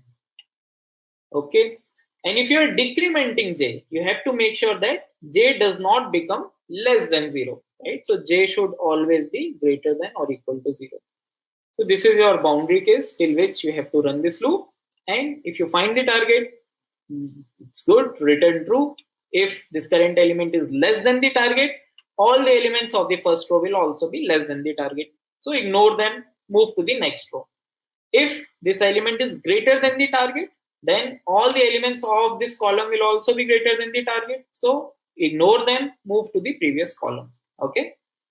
And we search the element. What is the time complexity? Some of you are saying log of m into n. Is it log? What is the time complexity? So to get to the time complexity, focus on what is the maximum number of steps that you are going to take. Right? What is the maximum number of values that I and j can take? I is starting from 0, it can go till n. J is starting from m minus 1, it can go till m. So what is the total number of combinations of these values that can be there? In every in other terms, you can also think in this way, that in every step, either you are ignoring one row or you are ignoring one column. There are total n rows, there are total m columns. If in the worst case, if the target that you are finding is present here, you will be ignoring all the rows above this and you will be ignoring all the columns after this, right? So the time complexity is going to be n plus m. What if matrix is not sorted? If the matrix is not sorted, you cannot apply this logic, right? Why not maximum of n and m? That is because you can do both of the things, right? If you are moving from this corner to this corner, you will have to take all the n steps in order to move from here to here, and you will also have to take all the m steps in order to move from here to here. This is the worst case, that you go down as much as possible and you also go left as much as possible. Okay, so that is n plus m of every row. Okay, Vijay, if you can just try to see some of the example, just try to dry run your approach on this matrix itself. You will find that chances of finding your element in every row will be there. So if, let's say, I am talking about, if I have to find 30 is smaller than all these numbers, right? So 30 can be present in any of the rows. 30 is greater than the first number of all the elements in the first column. 30 is less than all the numbers in the last column. So 30 has got a chance of being present in each and every row. So you will have to apply binary search in every row. And if you are applying binary search on each and every row, then that will be n log m. Pseudocode, we have written the pseudocode, right? This is the pseudocode. Or this is the actual code, not the pseudocode. This is how you are going to initialize your I and j, I from 0, j from m minus 1. Okay. And I hope you have learned something in today's class. Please do solve the problems and please do subscribe to the channel so that you don't miss any new class update. Okay. So let's get started with our today's lecture on linked list. Linked list is also a very important topic from the interview point of view. So to get comfortable with linked list, you have to attempt multiple questions because it's tricky to deal with all the pointers. Sometimes it's confusing, but once you start with it and you practice with it, it's great. Okay, you will get comfortable. So let's get started. Now, why linked list? Why have we come to linked list? So it's like we started with arrays. Let's talk about arrays. So why not we continue with arrays? So the problem with arrays was that its size is fixed, right? Size fixed, that's a problem. So if I want to insert more elements, I have to create a new array with a greater size. So that's problematic, right? What else can I do? I can basically create a dynamic array instead of that. A dynamic array, right? So in dynamic array, what happens? So if I have an array of size, let's suppose 5, now all of this is filled. And if I want to enter one more element, what happens is an array gets created double the size of this array. So an array of size 10 will get created, and all of this will get copied into this newly created array, and then we can insert the element that we would want to insert, right? Now, the problem with this is that, let's suppose now I don't want to enter any more elements. So this space will get wasted, right? This space will get wasted, and that's a problem, right? Wastage of space is also one of the major problem. So now we cannot do anything. The dynamic array will anyway get twice the bigger of the previous array. So that's a problem with dynamic array. So here comes the linked list now. Here comes the linked list. Okay.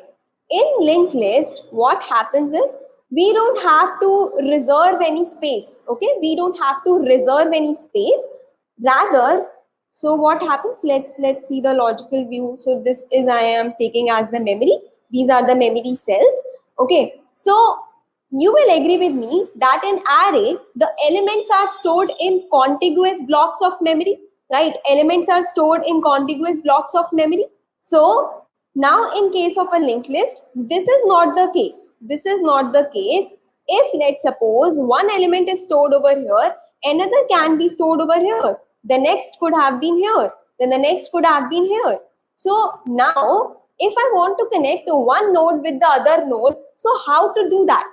So for that case, the structure of linked list looks like this, that we have a data part and we have an address part. Okay. So this address part will help us to connect one node with the other node. Okay. One node with the other node.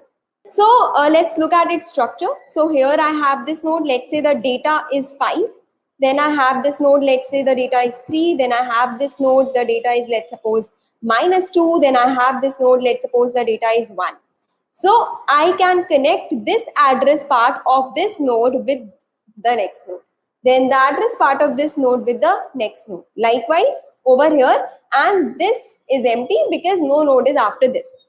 Now in a linked list, so basically I want a point from where I can start. So basically I need something to traverse the linked list, or at least have the linked list. So in that case we should have the pointer to this very first node. Okay, so that's pointed out by head. We can have a head pointer which can store the address of the very first node. Let's suppose its address is 100. Then the address of this node is 250. Let's say it's lying at 300. Let's say it's at 500. So head will store the address of 100. And what do we mean by pointing this pointer out? It means that here the address is stored like 250. Then here, so basically it's like we have address 250 over here. Then we have 300 over here. Then we are storing 500 over here, and there it's nothing, empty. So this was pretty basic about linked list. Now let us see how can we declare a linked list. So in C++, we can use a structure or a class as well. So a structure can be defined as struct, then node, then so we have this data field as well as this address field. So I will, let's suppose I want to store integer type. So I'm declaring it as int, then int data. Then we have, so we will also have a pointer, that is this next pointer, right? So that's how I can declare structure of the linked list like this. And in Java, how can I do that? So I can have a class.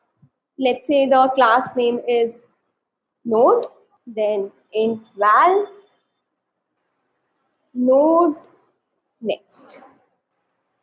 Okay, so that's how we can do that. So now linked list is a linear data structure. Linked list is a linear data structure. That means we can only traverse the linked list in this fashion. We cannot go to any node from in between. Okay, is it clear that why a linked list is known as a linear data structure? By this we mean that next is a pointer of type struct node, because this pointer is going to point to a node, right, of type this. Therefore the type of this pointer is struct node. So that's how the structure of this the data, that's how the structure of the node look like. Okay, the first entries of data, and the second is of next pointer that points to the next node of the list. Okay, cool. Now let's talk about the advantages and disadvantages of using linked list. So the advantage of linked list is that it has a dynamic size, isn't it? Dynamic size. So if I want to insert a node, I can simply create it and attach to this node, right? Attach to the last node of the linked list like this, right? So it has a dynamic size. Then second point is that there is an ease of insertion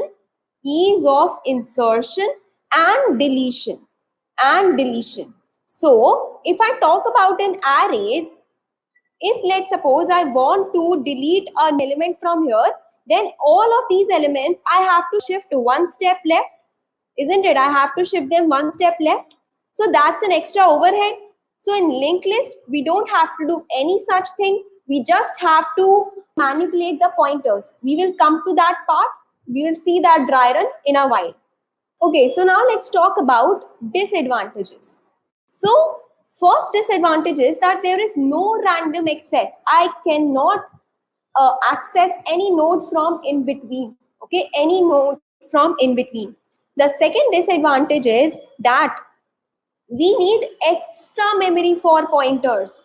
We need extra memory for pointers. So whenever you already know the size of your data, you already know, okay, I am going to store 10 elements and that's all I need, always go for arrays. But if you are not sure that how many elements you are going to store, how much data you have, so go for linked list. The third point is that linked lists are not cache friendly. Okay, linked lists are not cache friendly. I would suggest that give it a read. And this is basically quite a big disadvantage of using linked list, due to which we prefer arrays. Okay, due to which we prefer arrays. Okay, now let's talk about that how can we insert, print, delete a node in the linked list. So let's come to a little bit of code part. So as I told you that this is how in C++ we can make a structure of the linked list. Right, let's make functions. Let's say, so void insert, that I would want to insert the node in the linked list. So I'm making this function. Then also let's make another function, void print. So how to insert a node in a linked list? So for that, first of all, we should have a global head pointer. Okay, we should have a head pointer. So let me create that. So we just need to write this for that. Now what do we have to do? So for inserting a node, first we have to create a node of type this. So how to do that? We will write node star temp is equal to new node, and then we have to set this data part. So temp data is equal to x. Okay, this x, whatever the user has supplied. Then also we have to set this next pointer. So temp ka next is equal to what? Let's set it for now as null. Okay, let's set it for now as null. Now what do? We have to check if if let's suppose head is pointing to a null, so head is null. Okay, it's pointing to nothing. So if head is null, let it be like that. If head is not null, this is the case when there already exists a node. Head is pointing to this node. So now what we'll do, if head is not null, we will set temp ka next is equal to head, right? So we have created a new node. This is a temp node. Let's say the data is 5 over here. So what we are doing, we are setting it next to the head node because head is pointing to this right now.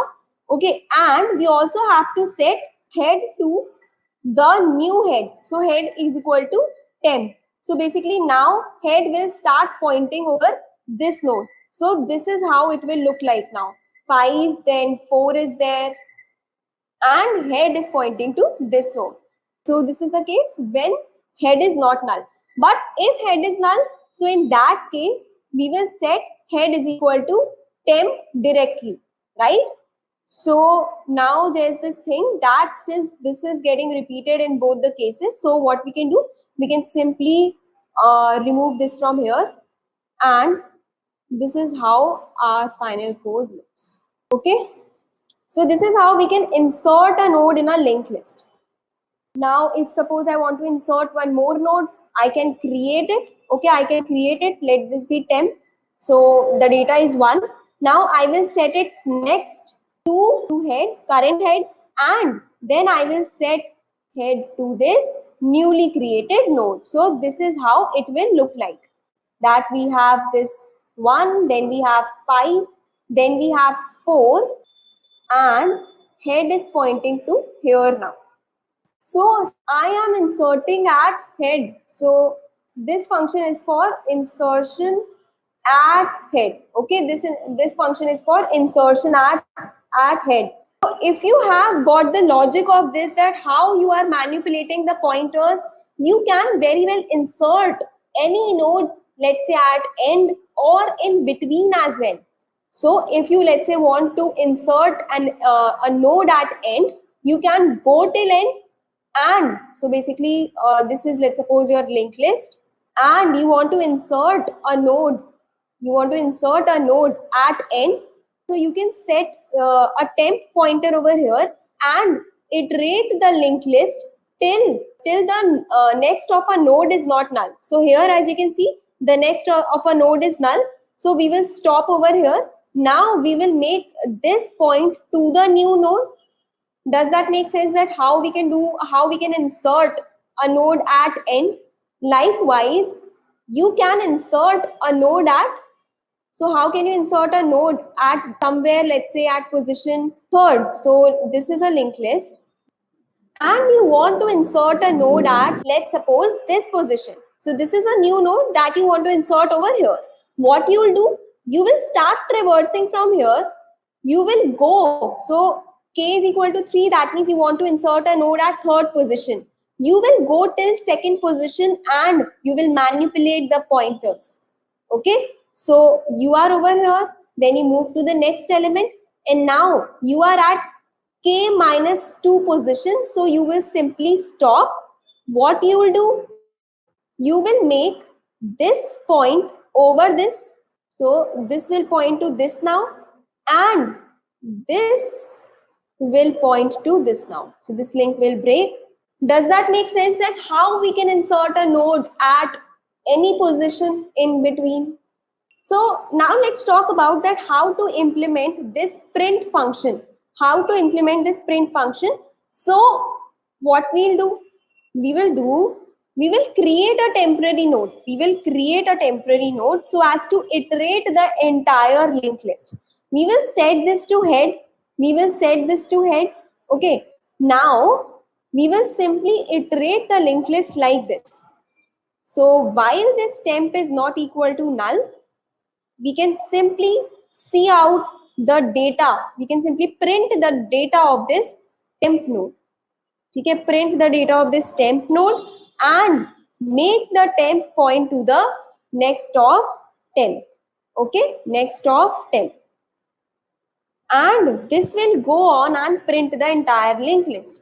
So temp will simply start from the beginning, and so temp is here first, let's suppose. So it will print its data, then it will move forward, it will print its data, then it will move forward, it will print its data, then it will move forward. And now you can see that we will simply come out of this while loop, because now the temp is null. Okay, language should not be a constraint. You should get the logic. Okay, you should get the logic that how we are doing it. That's why I'm also taking examples that how pointers will be moved. So don't really go with the language. You can check that how these things are implemented in Java. But here, please try to understand the logic. Okay. Okay, now what do we do? So here is our main function. So I can simply call insert x, insert, let's say 5, then I call insert, let's say 4, then insert -1, then print. So this all will do the trick, right? Now all these functions can be called and our linked list will look like this. So since we are inserting at the head, so this will be 5, then this will be 4, then here we will have -1 and likewise. Okay, so guys, now let's do the final, this delete function. So let me write a pseudo code of it. Okay, I am not writing the C code for that because that's creating confusion. Let me write simple pseudo code of it. So we have this delete function, okay, and it's taking the head. Okay, so head is already declared as a global variable, so we need not do that, right? We need not do that. So what we can do for deleting an element, we can create a node of type, whatever class or structure you are declaring. So we can set this node and make it point to head. Okay. So basically, you can see it in this diagram that how we are going to delete a head. So we will mark. So this is head. Temp is also pointing over here. So basically, we can do head is equal to head ka next. So head will come over here and then we can free this temp. So basically, we will do head is equal to head ka next and free temp. Does that make sense? Okay, so now let's quickly move on to the questions. Let's do the questions now. Okay, I would like to discuss some conditions where, even if people very well know linked list, but sometimes they fail at implementing it. Okay, so the manipulation of the pointers and, while handling the linked list, it becomes tricky. So therefore, a lot of coders stumbles on that. So let us see what we can do about it. So some conditions are there that we can definitely check after writing our code, that the head, so we should check if head is null or not. Okay, as in we should check if that have we handled the case when head is null. Okay, so don't worry, as we will proceed through the questions, you will get clear of these things as well. Okay, then you should definitely check your code for a single node. What if only a single node is present in the linked list? Then you should definitely check for 2 3 nodes. Okay, so let's say only 2 3 nodes are present in your linked list. You should check if your code is working fine in that case or not, and always try to think aloud. Like, that's the suggestion for all the questions that you attempt. Think aloud, write on pen and paper, and think about all the edge cases that can be handled or that needs to be handled. So that will help you a lot. Okay, now let's discuss some questions. So here we are discussing some questions.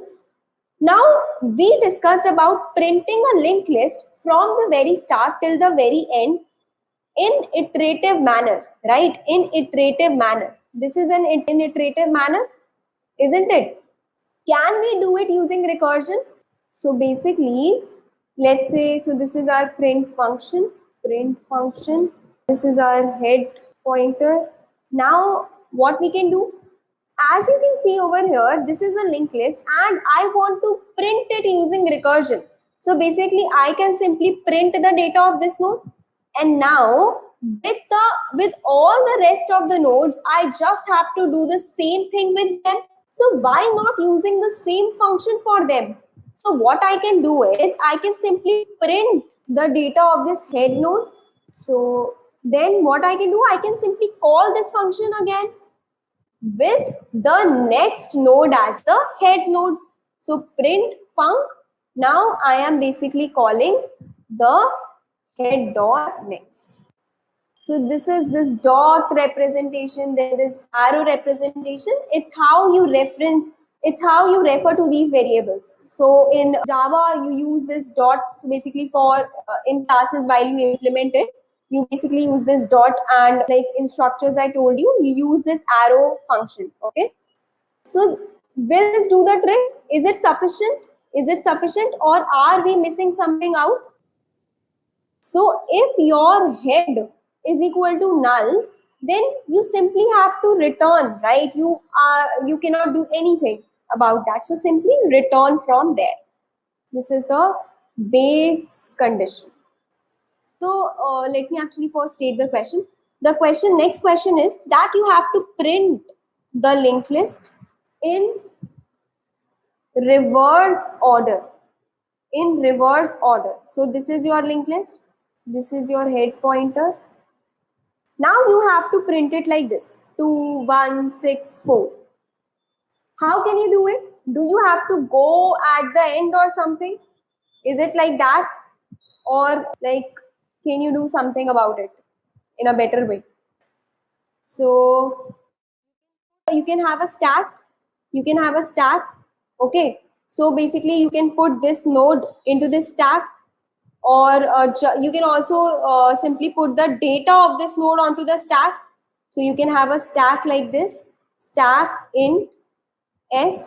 Then you can traverse the this linked list using a temporary pointer, let's say T.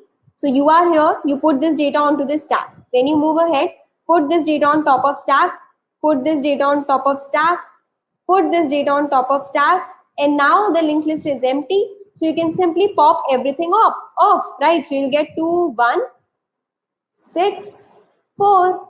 Simple, right? What's the time complexity of this? It's just order of n, and the space complexity is also order of n, right? It's also order of n. So you can also do this using recursion, right? So as you see over here, most people have pointed out as well that we can simply reverse their order, and that will do the trick. That now I don't have to print this node immediately. I have to go till the last and then start printing. Okay, and then start printing. So what I can do? So basically, let me simply copy this. So what I can do, I can simply bring this over here. What's the time complexity of this approach? Again, it's order of n, and the space complexity is order of n as well, because here also we will be using the call stack. Recursion uses stack. So that's ideally what we are doing here as well. So both are same basically, right? The next question is to print kth node. So what you need to do? Again, so as I told you before, that you just need to go till the, so just go till kth node and print it. That's it, right? And print it. So it's pretty simple. Let's move forward. Okay, let's move forward. Now let's say I ask you to print the kth node, from end. So what we can do, we can actually see that what's this kth node from start. So we have this node. Let's say I want to delete this third node. Okay, I want to delete this third node from end. So what's the value of this? What's this node from very start? It's nothing but n minus k. This will give us these rest of the nodes, right? This will give us these rest of the nodes, and plus 1 will give us this node. So that is, from start it's nothing but fourth node. But to delete it, you will have to reach till this node, so that you can connect this pointer over here and remove this. Does that make sense? So you can, if you simply have to print it, you can simply go till this position. But if you, let's say, have to delete it, so you have to go till k minus 1th position and connect this. Okay, so let's find the middle of the linked list now. Middle of the linked list. These are the basic questions, and if you get hold of them, you'll get pretty comfortable with linked list. So try attempting them on your own, okay? Okay, how to find the middle element of the linked list? Okay, first, the basic approach we can use is that we can find the number of nodes in the linked list and simply do the count by 2. So we can traverse till count by 2 and return the node. Does that make sense? That's how we can do it. And the second is, let's see. So we have this head pointer, then we have this mid node, and we have this end. Okay. Let's say I have 2 pointers. So this is a slow pointer and this is a fast pointer. This is moving with the speed of 2 twice, so 2 into x, and this is moving with the speed of just x. So if with this pointer, if with this fast pointer starting from the very head, I reach till end, then this pointer will reach where? Remember that it's twice the speed of this pointer. So if I am reaching with this pointer till the very end, this pointer will reach over this place and we will find the mid. Does that make sense that why the slow and fast pointer work? So let's quickly write the code for it. So mid of linked list. So we have this head. We will set slow pointer to head. We will set fast pointer to head. Then I'll come to these conditions in afterwards. Let's write this, that the fast pointer, you know that it will go 2 steps forward. So next ka next, and slow pointer will go only 1 step forward. So slow ka next. Then after coming out of this while loop, we can simply return slow ka data, let's say. So in this condition, this fast pointer is reaching till end. So we will be moving till fast is not equal to null. But this is incomplete. This is incomplete because here we are jumping 2 steps forward. So we have to make sure this exists. This node exists. So we have to check if fast ka next is also not null. Okay. So what's the time complexity of this? So time complexity is just order of n and space complexity is just order of 1. Now let's talk about another question, which is to reverse the linked list. So how to reverse the linked list? So we can use stack. So I'm not going into depth of it. Let's say the nodes are 1, 2, 3, 4. Now you can basically make a stack like this, stack of node pointers. Okay, stack of node pointers. Now you have to, return what? You have to return this 4, then 3, then 2, then 1. You actually have to reverse the entire linked list. Okay. So you have to take node pointers so you can push them. So you keep pushing them. This is 1, then 2, then 3, then 4. Now you can simply connect them. Now you can simply remove them one by one and simply connect them. Okay, so this is one way. The time complexity of this approach is order of n and space is order of n as well. Now how can we do it using recursion? We can do it using recursion, right? In which it will look like this. So we will have a function reverse, then head, then we will call, so we have to reverse it, right? So we will call itself with the next node. Now here we will perform some operations and here we have to write the base case. Let's see what to do about that. What are the operations first of all? So we have this operation to perform. Now what do we need? So let's see it over here. This is 1, 2, 3, 4. So I am here, this is my head, and if I'm back to here after recursing, that means this is done, they all are reversed, and I am back to this after recursion.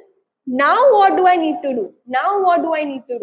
I have to set 2 ka next to 1, isn't it? So in place of 2, can I write head ka next, and in place of 1, can I simply write head? Will this be the case after returning from recursion? So I can simply write it over here that head ka, so you can write head ka next is equal to head. And then also what you need to do, you have to make this null. You can make this null. So head ka next is equal to null. But this isn't over, right? So we have something like this now. So but we also need the head of this. Now this is the head basically. So this will actually return us that. So what we can write over here, let's call it last is equal to, so this function will return us that. I will come to that. I will show you the dry run of this. So we will simply return last at the end. But first let us talk about the base case. So do you guys agree that first we have to check the condition for null? So if head is equal to null, and also if there is one node, so we don't have to do anything. So if head ka next is null, in that case we can simply return head, isn't it? Return head. So this is it. That's all the code. Now let us look through the driver.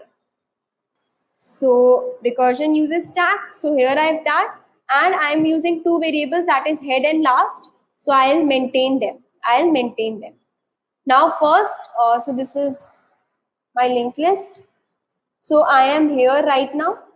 So head is at 1, and so last is what? Whatever we will get from here. So abhi right now I don't have anything. Okay, right now I don't have anything. So I have called this function. Now basically this is my head. So next head is equal to 2, and last is still nothing, because again we are calling this reverse function. Okay, so since we are calling it, now head becomes this. So next head is equal to 3, and last is still nothing.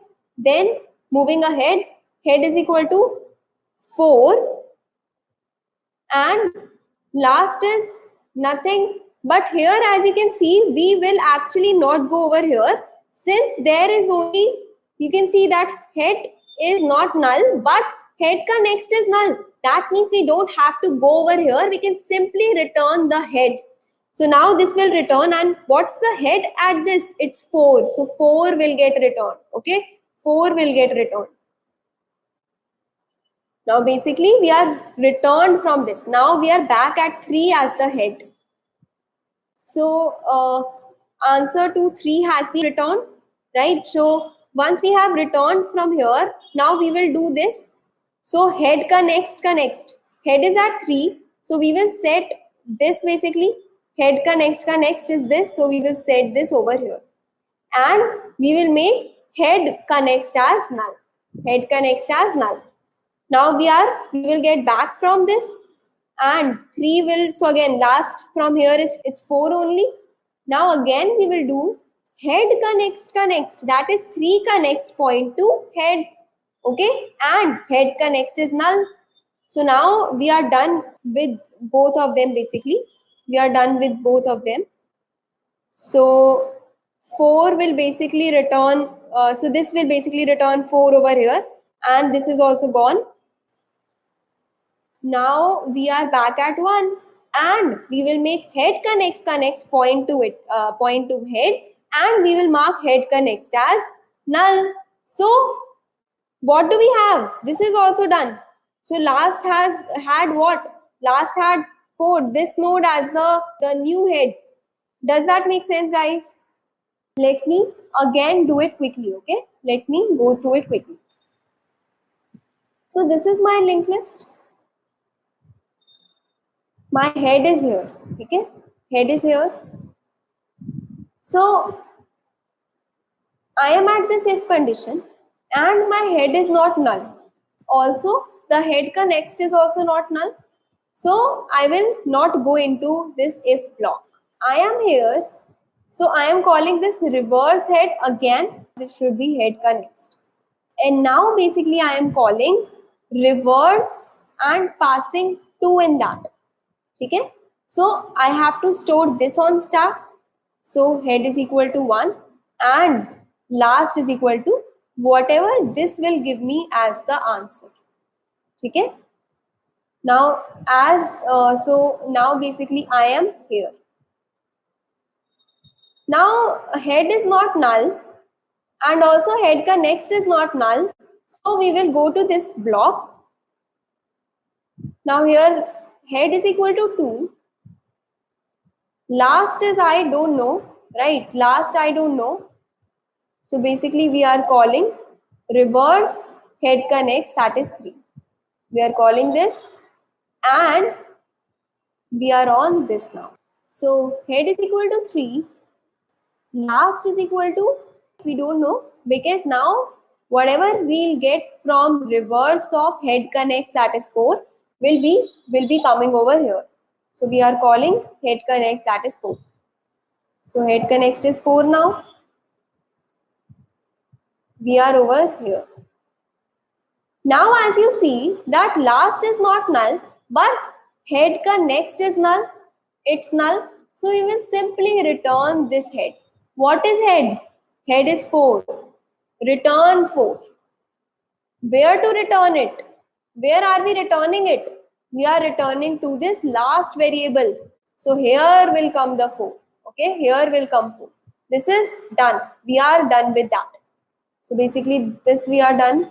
Now we are back from recursion at this place. Okay. So since we are back, now it has this value of last. It will return this value over here. Okay. Now this is also done. But before that, also what it will do, it will set this. That is head ka next will point over here, and head ka next will become null. Now we are done with this, and back over here. Now we have got the answer for last. Okay, over here. First of all, what we'll do, we will set head ka next over here, right over here, and we will make head ka next as null. So this will return 4 over here, and this is also done. This is also done. Now we are back from recursion over here. We will set head ka next, that is 2 ka next to 1, and mark head ka next as null. So we are back from here as well. So this will return 4 to us. So in last variable what we'll have, in last variable what we'll have, so we will have the address of this node, the head node now. Okay, we will have the address of this head node now. Okay, the time complexity of this approach is order of n, and the space complexity is order of n. Can we do it in order of n time and space as order of 1? Using pointers, okay, using pointers approach, iterative approach. So we have these nodes. Let's see the intuition first. Let's suppose I am at this node. Now what I can do, I can break this link and make this point over here, but now I will lose the connection from here. So I need 2 pointers at least. So that is 2 here and here. But I'll also need a third pointer, that is over here, because this is a one-way linked list, right? How will I set this to this node? There is no way.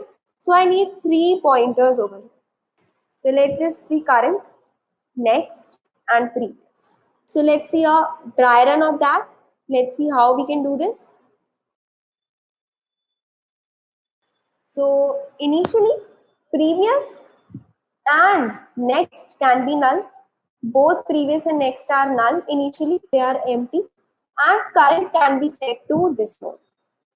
Then we can set. So if current is not empty, if current connects is not empty, so we can set this next node over this node, so that we do not lose this contact. Now, since we have set this up, We can set this link to here. Now what we need to do? Now this is actually previous will now move here. Current will move to next. Okay? Current will move to next. Basically got this link. Now current ka next is not null. Therefore, next will now come over here. And we will set current ka next as point to. This link was set up. This link was not set up yet. Okay. This link was set up. And now we will set current ka next to over here. Okay. Now we will set current ka next to over here. Then again, previous will come over here and current will come over here. Now again, current ka next is not null. Current ka next is not null. So we will set next pointer over here and current ka next as over previous. Over previous. Okay. Now again, what do we need to do? Set previous over here, current over here. Now current ka next is not null. So we will set next over here so that we don't lose the next node. We don't lose the next node. So we are setting this. Now make current ka next point over here. Now previous will come over here. Next will current will come over here. Now current ka next is null, right? It's null. We will be checking that current is not null. Okay. So since current is not null, so we will set the next over here, and mark current ka next as over here. And then just like that, previous will come over here, current will come over here. And now current is null. Now current is null. So we don't have anything to, we don't have any node now. So this previous node is our head now. This is our head. Is the intuition clear that why we are doing this? Let's quickly write the pseudocode now. So we will set current to head and previous next will be null. Then while current is not equal to null, what we did? Next will go to current ka next. Current ka next will go to previous. Previous will become current and current will become next. Finally, we can simply return previous as the head pointer. So the time complexity of this approach is nothing but order of n and spaces order of 1, right? So this is reversing a linked list is a very important problem in the interview. With stacks, it's easy, right? With stacks is easy. But with these pointers approach, and here we have a recursive approach, it's little tricky to understand. Okay. This was it, guys, from my side for today. I hope you guys attempt the questions provided in today's contest. So thank you very much. So we will start with the very first bucket. So what I have decided that from each bucket, I will be doing one question. Okay. Let us do the very first question from each of the buckets. Okay. Let us start with the palindrome list. So the question says that we are given a singly linked list and we have to determine if it is a palindrome or not. If it is a palindrome, return 1, or basically if you do Boolean, it is true for 1. And if it is not a palindrome, we return a 0. So I mean, like in Boolean, false represents 0 and true represents 1. So basically we have to return true or false if we talk in parallel sense of a Boolean variable rather than an integer. Okay. And the solution that is expected is linear in time and constant in space. Okay. Let us assume that, hey, this time we are given a linked list. Okay. So suppose you were given an array 1, 2, 3, 4, 3, 2, 1. This is a palindrome, right? How can we find if it is a palindrome? We can start a pointer from the left side and similarly a pointer from the right side going towards left and a pointer from left side going towards right. At each index, we check. So for example, At the very first stage, left will be this, wait a moment, and right will be this. Is the pointer at left equals to the pointer at right? Yes, it is equal. So now that means it satisfies the property. We increment a left and we decrement r. Is the new left and right equal? Yes, they also are equal. So we again increment L and we again decrement R. They are also equal.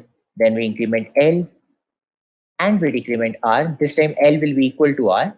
So I mean like L and R both will be together. Okay. So at this stage we can stop because this is a central point. Okay. So if it had been an array, we could have done something like this. Int L equals to 0 and R equals to n minus 1 while L less than R. If AL not equal to AR, return false, else we do plus plus L minus minus R, and when we are out of the loop, we can just return true. That means that the array was sorted. But this thing doesn't work well for a linked list. Why doesn't this work well for a linked list?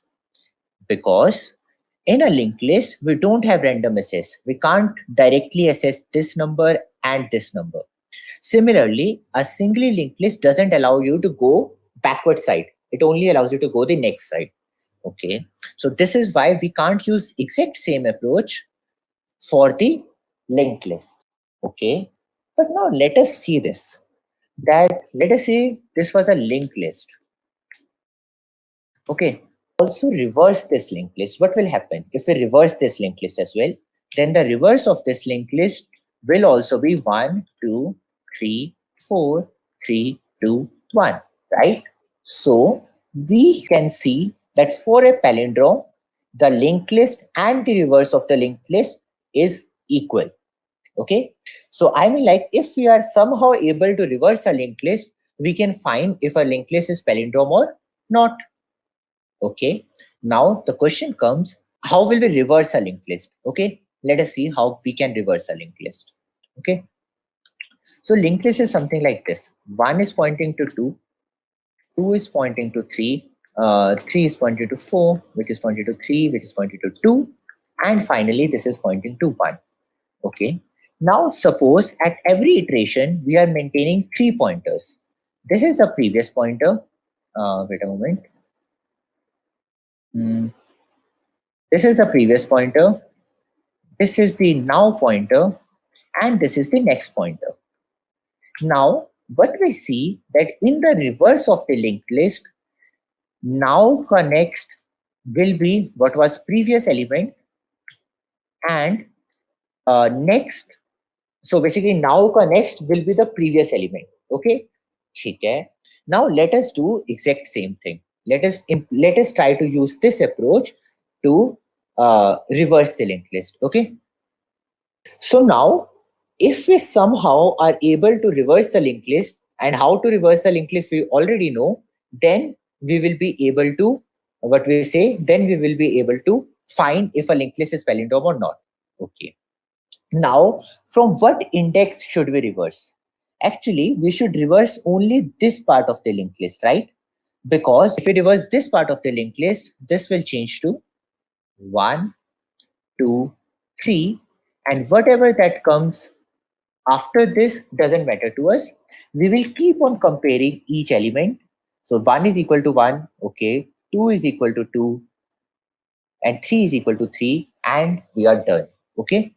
So we will reverse the part of the linked list that comes after the middle element. Okay, let us do that. So the first question comes out is, first we have to find the middle element. Okay, then the second thing is reverse the list after the middle element. Okay, and then we have to compare corresponding elements in the first half and reverse of second half. Okay, now let us do this step one by one. So how will we find the middle element? So I mean like if you have not heard of this approach, this is known as hare and tortoise approach. Okay, what a hare and tortoise approach is, that we maintain 2 pointers on the linked list. Initially, the first pointer is here as well as the second pointer is here. One pointer moves faster, actually at the double speed of the second pointer. Okay, so at the next step, the first pointer will go here, the second pointer will be here. Then in the third step, first pointer will be here, second pointer will be here. Then first pointer will be here and second pointer will be here. So as soon as one of the pointers reaches the end of the linked list, that means the other pointer will be at the halved position of the linked list. Okay.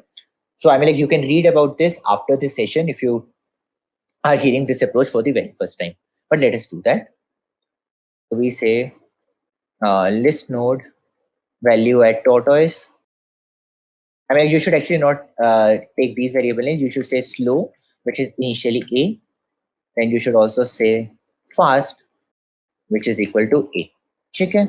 So while fast not equals to null and fast next not equal to null, so we move the slow pointer by one step. Slow is equal to slow next. But we move fast pointer by two steps. Fast is equal to fast next next. Okay. Now, when the fast will be null, so when the fast will be null, that will be a situation like this. Let us say this is a linked list. So in this case, initially slow will be here and fast will be here. Then fast will go here and slow will go here. Then fast will go here and slow will be here. So when the fast is null, at that time, slow is pointing to the first element of the second half of the linked list, right? Okay. But let us take a case when the linked list is of odd size, 1, 2, 3, 4, 5. In this case, initially slow is here, fast is here, then fast goes here, slow goes here, then fast goes here, and slow is here. At this point, slow is pointing to the exactly middle element. Okay. And we have to reverse the second part. I'm like just after the middle element. Okay. So we will say if fast not equal to null, slow is equal to slow next.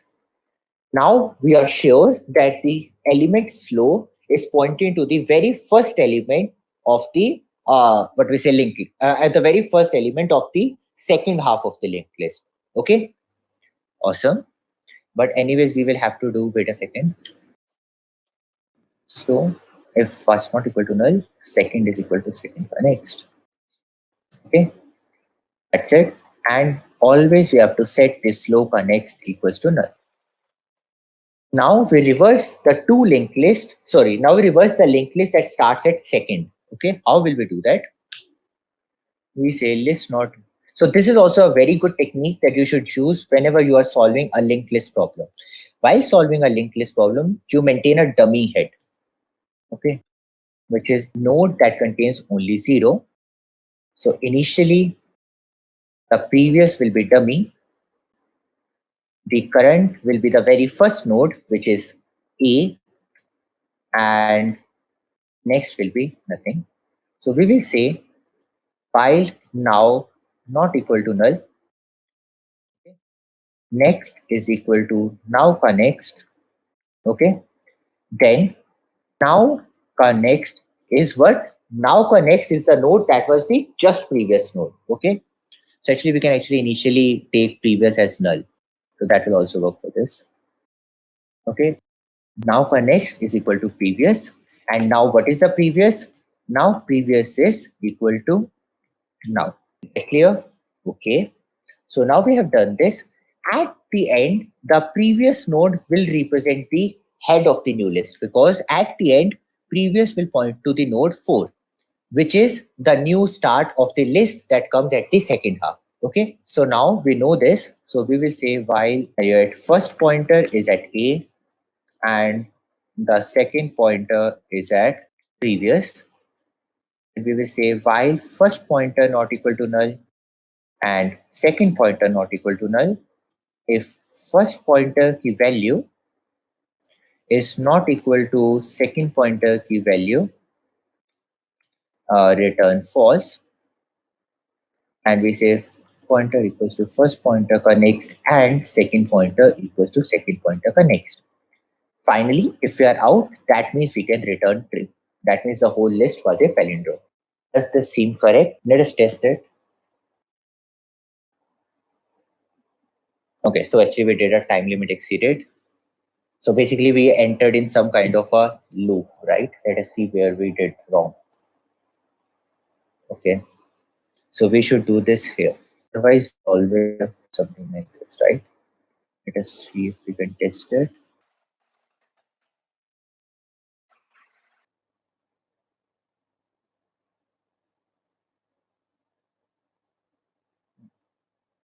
So we are saying while if fast not equals to null, second is equal to second ka next, okay?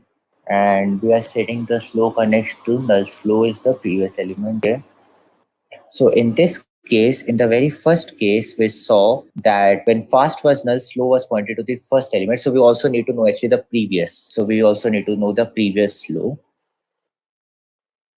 which will be initially null. And we will say previous slow is equal to slow. Okay. So, okay, in this case, when the array size is even, initially slow will be here and fast will be here. Okay. Then slow goes here, fast goes here, slow goes here, fast goes here. In this case, previous slow ka next should be null. Okay. Else previous slow ka next should be equal to null and second is nothing but slow. Okay. Great. But in the case of odd, slow will point to the very first element. So second is equal to slow ka next. Okay, second is equal to slow ka next. And we set slow ka next equals to null. Okay, now does this look cool? This looks good. And so here we are breaking the list basically into two parts. And then let us see that if we can actually test it. First, let us test in custom input. Okay, we are not changing now to next, right? Previous is now, but now is also next. So we have to do this. Okay, and now this will work. Yep. So, but this case it should return 1, right? So in the case of 1 to 1, slow will be here and fast will be here. Then fast goes here and slow comes here. So in this case, what is the start of the next? This is 1. So we will say that we have to reverse the list that starts at second. So we have to reverse this thing, right? While now is not equal to null. Now is actually not A. We are reversing the first list. Now is second. Yep. Now this is working. Yes, and let us submit it. Are we missing an edge case? I think yes, we probably are missing the edge case where all the elements are null. One advice for any kind of linked list question, make sure that you never end up assessing a null element. That is actually a very big mistake that many people do. Okay. Always ensure that the pointer that you are assessing in a linked list is not null. So that is one of the biggest mistakes I've seen many people doing that in linked list questions. Okay. Cool. So we're done with the very first question. So here we learned two techniques. The one was the hare and tortoise approach. And the second thing was how to reverse a linked list. So basically this is a combination of two questions. Let us do a question in this pointer now. So let us say that we are doing swap list nodes in pairs, okay? Because K reverse linked list is just same as the normal linked list question, normal reverse the list question, okay? Let us say that we are solving this question that is swap list nodes in pair.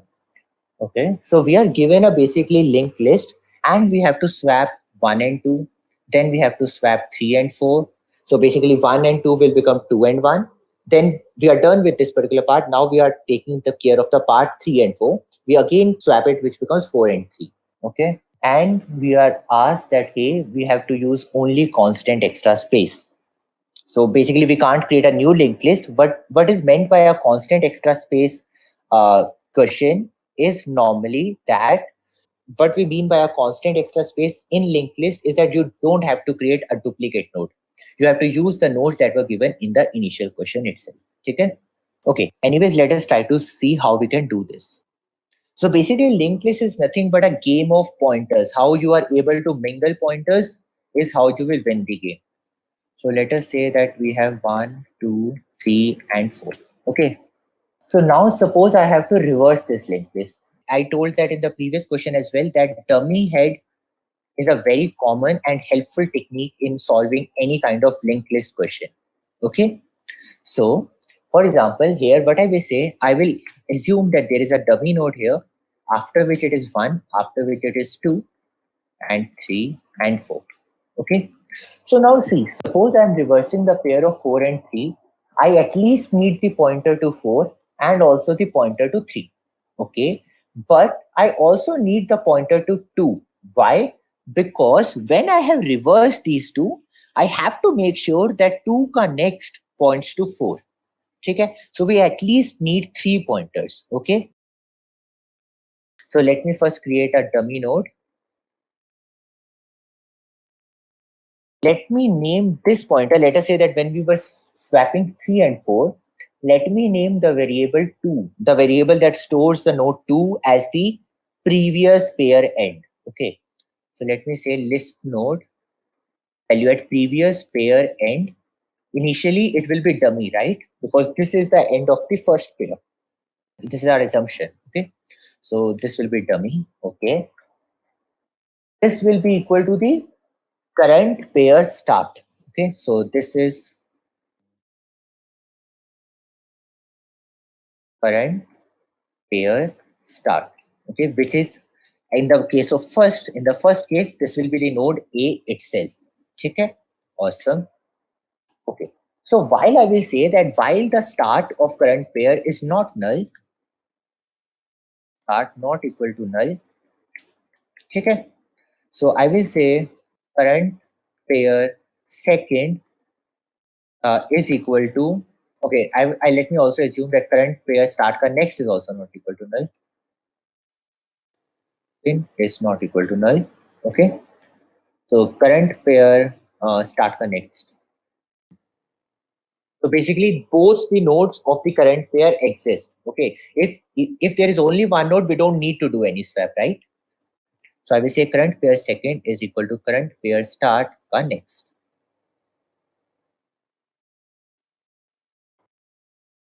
Okay. I also know the previous pair end. At the end of the current iteration, what will be the previous pair end?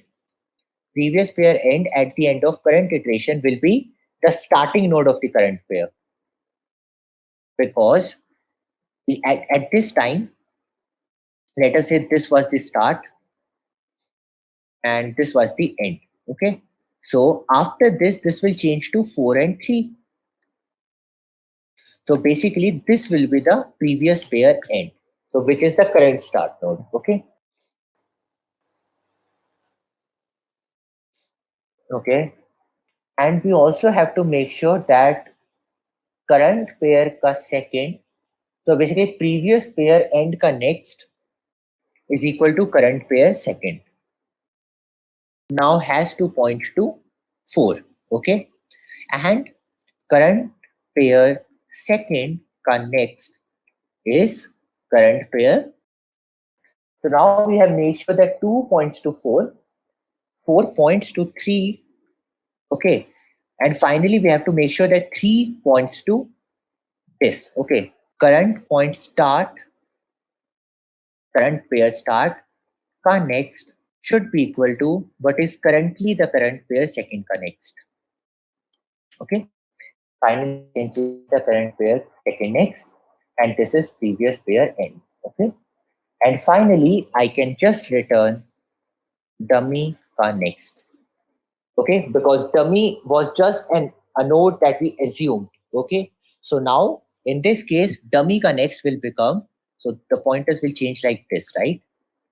And 1 will now point to 3 and dummy connects will point to 2. So dummy connects will actually be 2, which is the start of the next list. Let us see if that is correct or not. We might have done some errors, but let us see. Hopefully not. What did I do? Oh, I didn't comment here.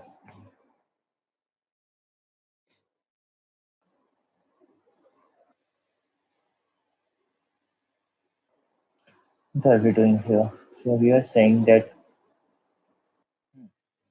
initially we actually made sure that dummy connects should be equal to A. Okay, because dummy is going to point to 1, right? That I told earlier. I will like initially dummy should point to 1 and 1 should point to 2. So I didn't point it dummy to first one. Now let us test this.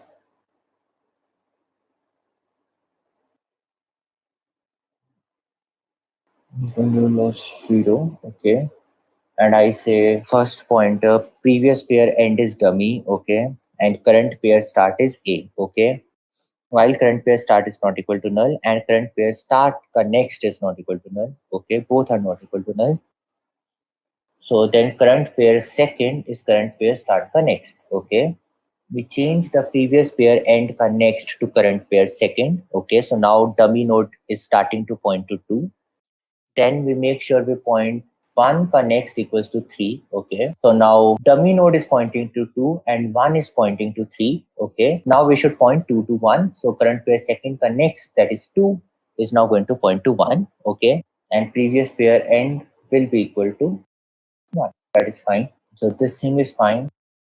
And what will be current pair start? Okay. So now we have not changed current pair start. If previous pointer end not equal to null, current pair start is equal to previous pointer x next, else current pair start is equal to null. Similarly, if current pair start is not equal to null, then okay, so we don't have to do that. So we only need current pair start and we are done.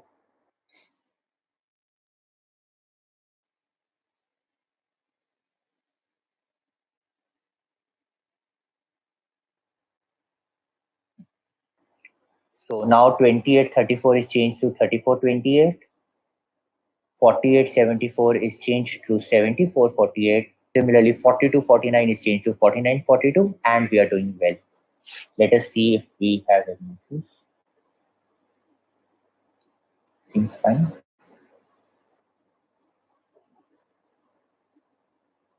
Great. So we got this as well.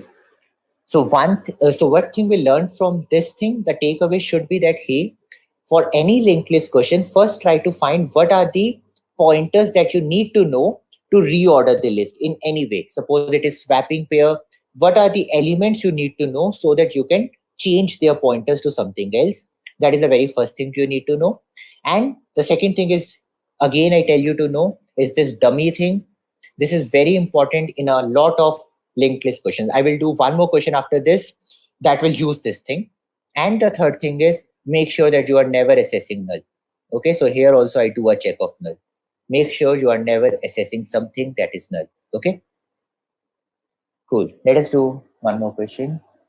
So the question is, we are given a singly linked list L0, L1, Ln minus 1 to Ln. Okay, and we have to reorder this to L0, Ln. Okay, so the very first node from the start and the very first node from the end, then the very second node from the start and the second node from the end, third node from the start, third node from the end, and so on. Okay, and we must do this in place without altering the nodes values.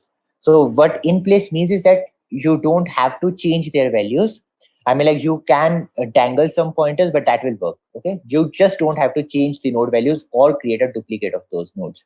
That is the only requirement. Okay, so one thing that I find from here is that, hey, if we somehow, let us say that this was our list. Okay, our list was 1, 2, 3, 4, 5, and 6.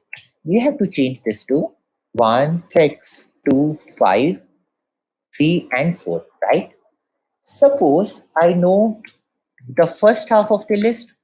I also know the second half of the list, which is 4, 5, 6. Okay. Now I reverse the second part of the list. This is 6, 5, 4. Now what I do, I keep on merging this. First, this is 1. So I will put this one. Then I put this 6. Then I put this 2. Then I put 5 and so on, right? Okay. So how can we do that is first split the list in two halves, okay? Then reverse the second half, okay? And finally merge two lists. This is something that you do. This is something very similar to that you do in a question like merge sort, right? In merge sort, the merge step is something like this, okay? Okay, let us do these steps one by one. In the previous question, we had discussed an approach to split the list in two halves and reverse the second half, right? We had discussed that in the very first question for the day. Okay, so let us do that. So how did we do that? We do this question by using two pointers, the slow and the start. Okay, so initially the slow pointer is equal to A and the fast pointer is also equal to. Then we do while fast not equal to null and fast next not equal to null. Slow is equal to slow next and fast is equal to fast next next. So now there were two cases. The first case was if fast not equal to null. When did that case happen? Let me redraw it again. That case happened when the linked list was of odd size 1, 2, 3, 4, 5. So in this case, slow will be here and fast will be here. Slow changes to this, fast changes to this, slow changes to this, fast changes to this. In this case, fast is not equal to null, right? Okay. In this case, we can reverse this whole linked list. So this will change to 1, 2 will remain as it is, and this will change to 5, 4, 3. Suppose we are able to do that, then we can do the merging, right? Or not? Yes, you can do that. So it will be equal, yes. Okay. Okay. If the size of the linked list is even, then it will be 1, 2, 3, and 4. Then slow will be here and fast will be here.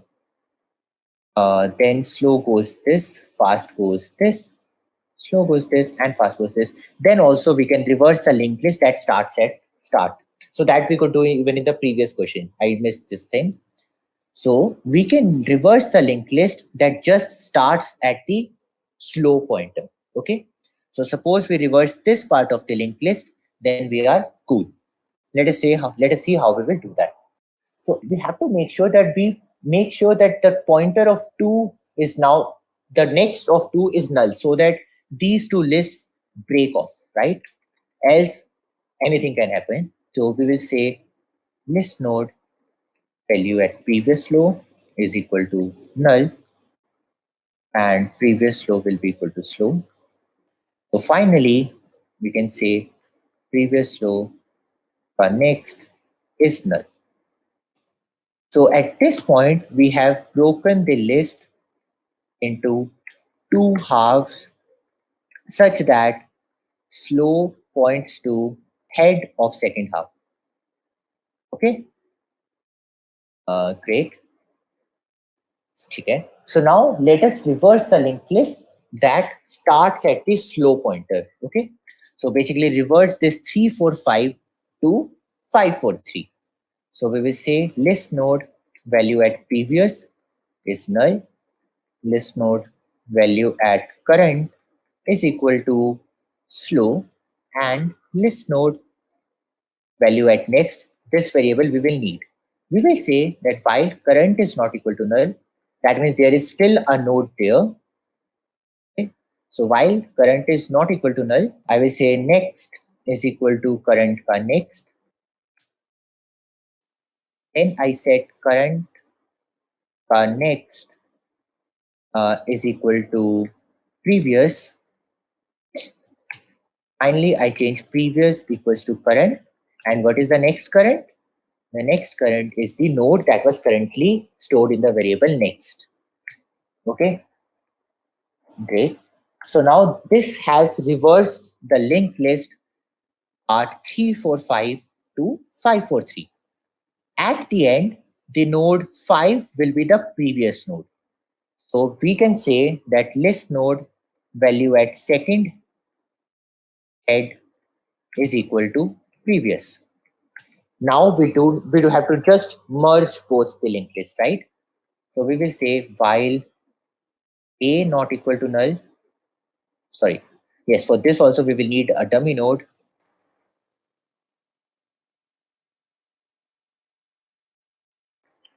Then we will need a pointer to the current index in the answer. So list node value at dummy pointer.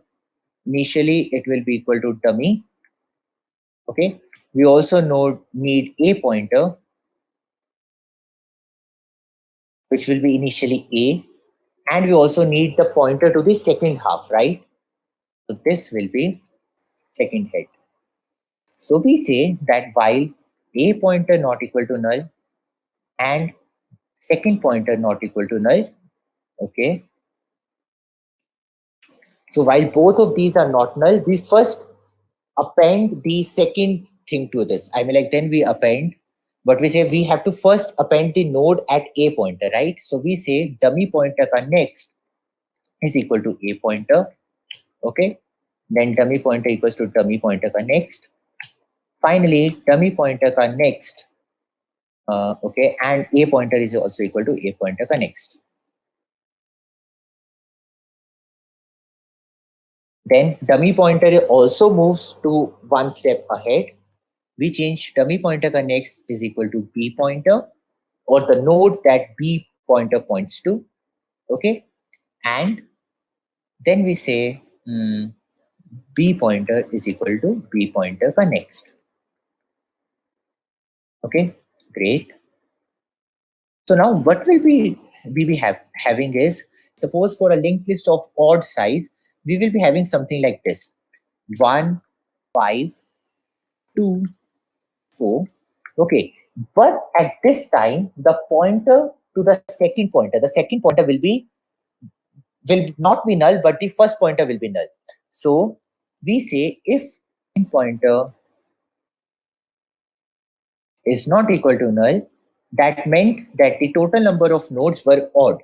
So we will say dp, again we have to make sure, okay, dp next is equal to what we say, the second pointer. Okay, so dp next is the second pointer, and finally we have reached the end, so we don't need to do anything. We can so yeah, we are done. Now where is the answer? The answer is the dummy head ka next, right? Because dummy head ka next is storing the very first node in the answer. So we can just do return dummy pointer ka next. Sorry, dummy head ka next. Like this. Dummy ka next. Let us see if this works.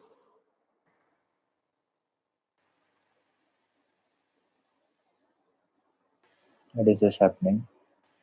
This is returning dummy pointer ka next. What is the dummy pointer ka next? Initially, this is the first pointer, but the first pointer is null. Initially, the second pointer is also a. So the second pointer will still point to this. So second pointer will not be equal to null. So this should be correct, right? So let us see why this particular case is having issues. Okay. So in this case, we won't ever go here. So if we don't ever go here, that means that there was only one node, right? That will happen only if there was less than 2 nodes. So we can say if previous low is equal to null, we can just return the original linked list. Why? Because this thing will happen. I mean, like previous low will be equal to null only if there are 0 nodes or 1 node. In that case, we don't need to do anything, and we can just return the original linked list itself. So now this should work.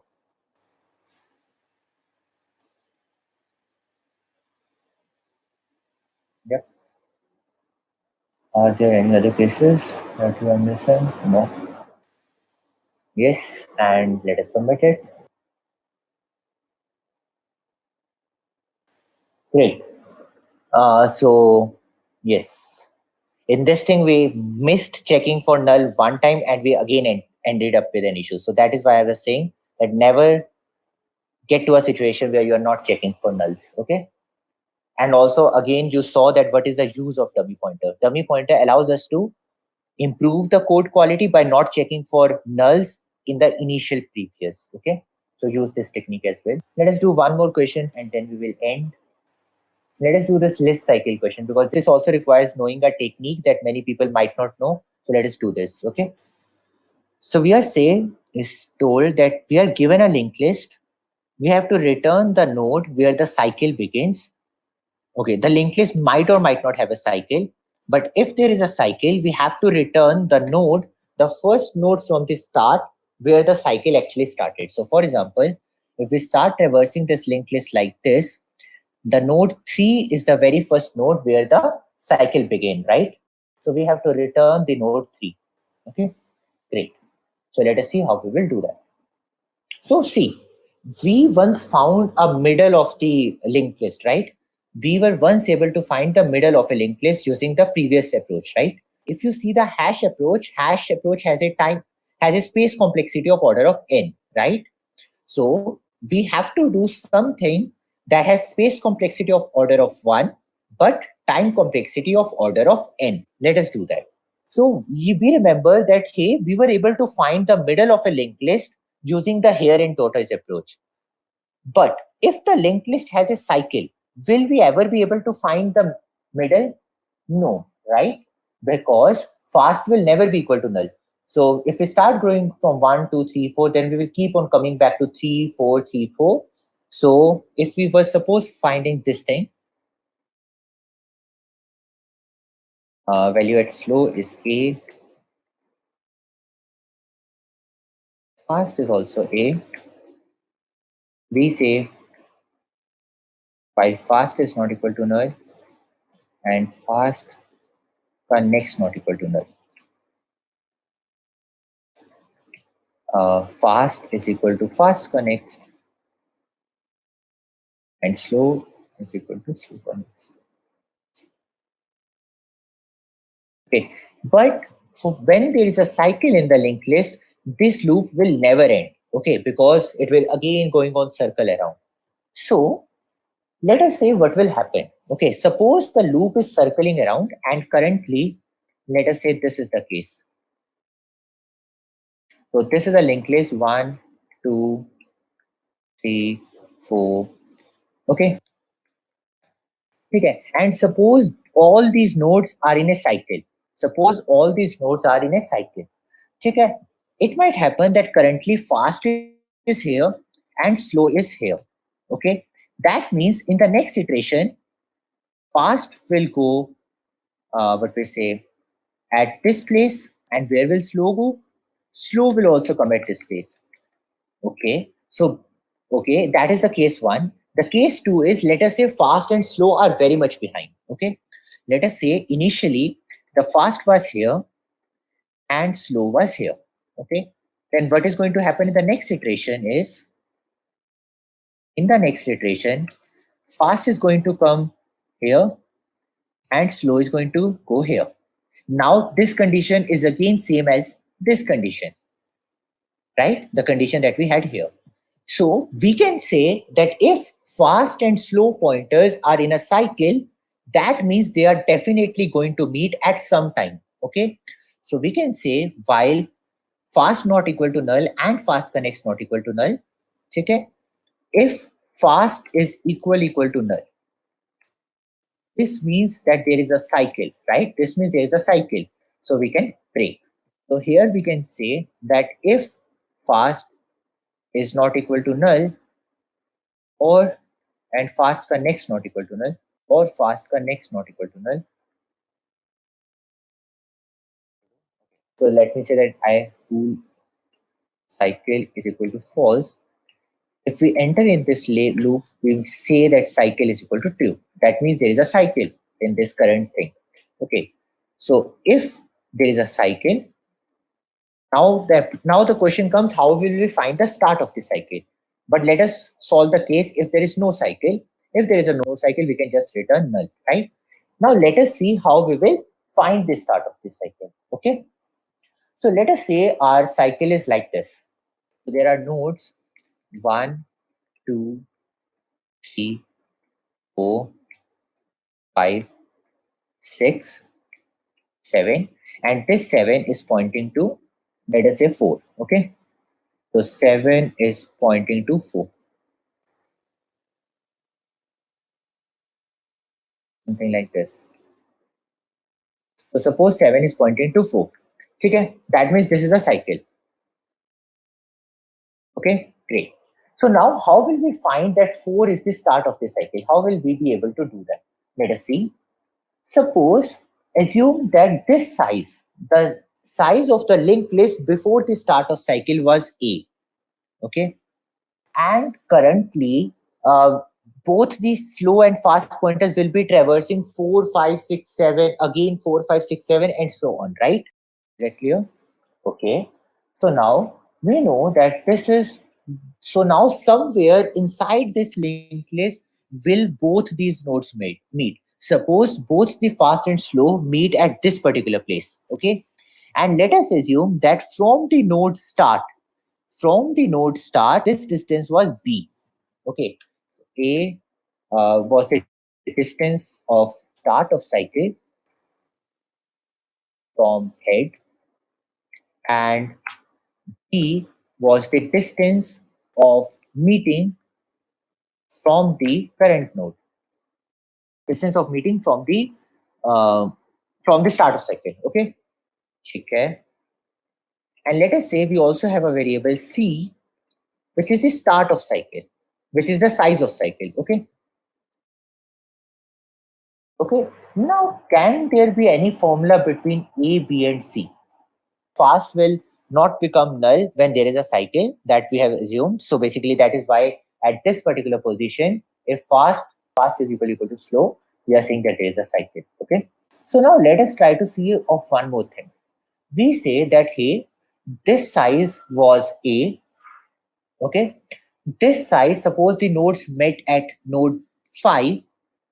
This size was B, and this size is C. Can there be a relationship between A, B, and C?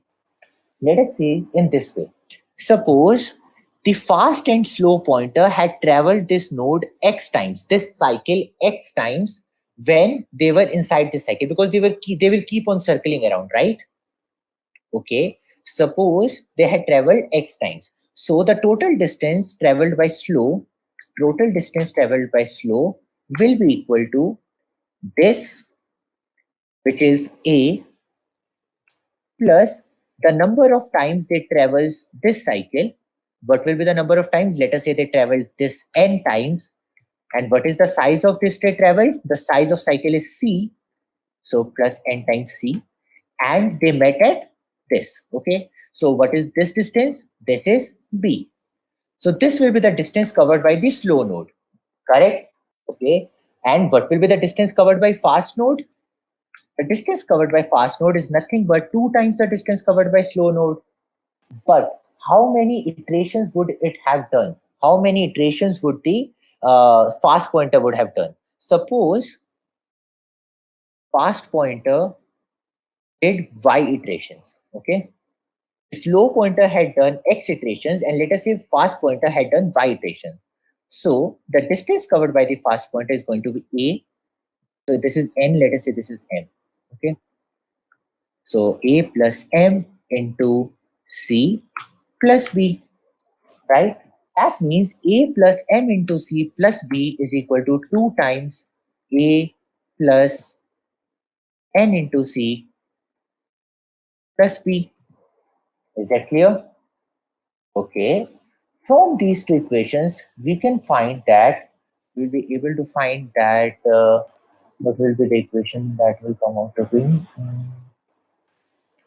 the equation will come out to be that, hey, what is the distance from A plus B? Okay. Okay. So if we try to expand this equation, this will become A plus M into C.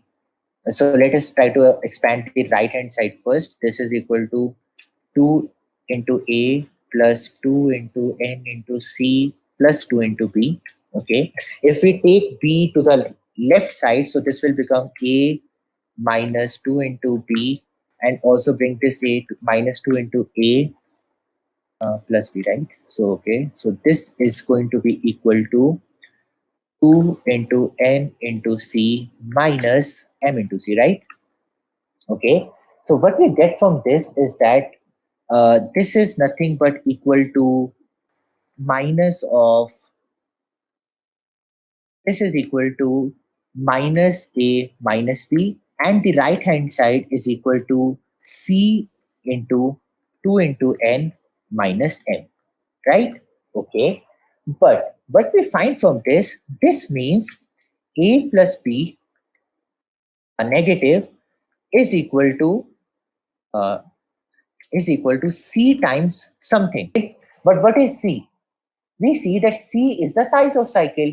So basically, we find that, hey, the distance from A to B. So basically, this distance is actually going to be a multiple of the size of cycle, right? So if we again start a pointer from this particular position, and we again, so basically till this time, this goes till here, the pointer that will be at this place will actually come to 4 again. Why? Because it will go from 5 to 6 to 7 to again 4. And by the time the another pointer, if we start from 1, will also reach to 4. And 4 is going to be the start of cycle. Okay? So what we can do is we can again put slow is equal to what we say A, and we say while slow is not equal to fast, this time we will move both the pointers by only one movement. Okay. So we will say slow is equal to slow connects and fast is equal to fast connects. Okay. Now that means, okay, that means now where they have met, that is nothing but the start of the linked list, start of the cycle. So we can just return slow. So in this thing should work.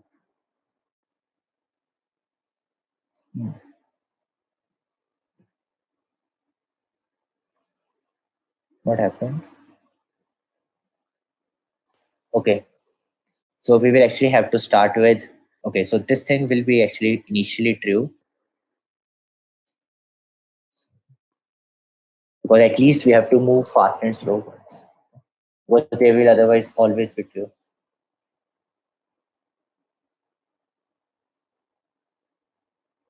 Right? Yes.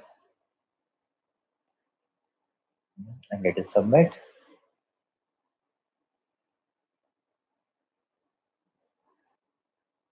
Great. So we did one more question, and today our streak points are equal to 1685. Cool. So that's all for today. Make sure to complete your streak as well. Okay. Bye bye. Hey folks, I welcome you all to Scalar Academy's YouTube channel. So, if you want to be a good programmer, then you need to have a good mathematical aptitude. Or, in other words, you need to have mathematical way of thinking to solve the coding problems which you face. So, understanding the importance of this, we have brought you this tutorial on mathematics for programming. Now, before we start off, I'd like to request you guys to subscribe to our channel and also hit the bell icon so that you do not miss out on our upcoming videos. So, on that note, let's get started. Hello, so we are back with a live class. Today's topic is factorization. These classes are for people who want to become better programmers, right? Better at DSN algorithms. So please make sure that you subscribe to the channel and press the bell icon to get notifications, right, about any new videos. As always, there will also be a practice set available to you. This practice set will have a few problems so that you can apply whatever you learn in today's class, right? Actually practicing the problems will help solidify the concepts. All right. So we are going to cover factorization today. Now, factorization is a topic of mathematics, all right? And as computer programmers, you will need to have a decent understanding of mathematics. In fact, I mean, in all sciences, and computer science is a science, right? The stronger you are at maths, the easier your life will be. Now, programmers, I mean, you don't have to be very good at mathematics, but there are certain areas that you need to focus on to be a good programmer. Now, these topics are like discrete math, probability, statistics, combinatorics, linear algebra, modular arithmetic, number theory, graph theory, right? So it is still a very large section of topics that you will need to be a very good programmer.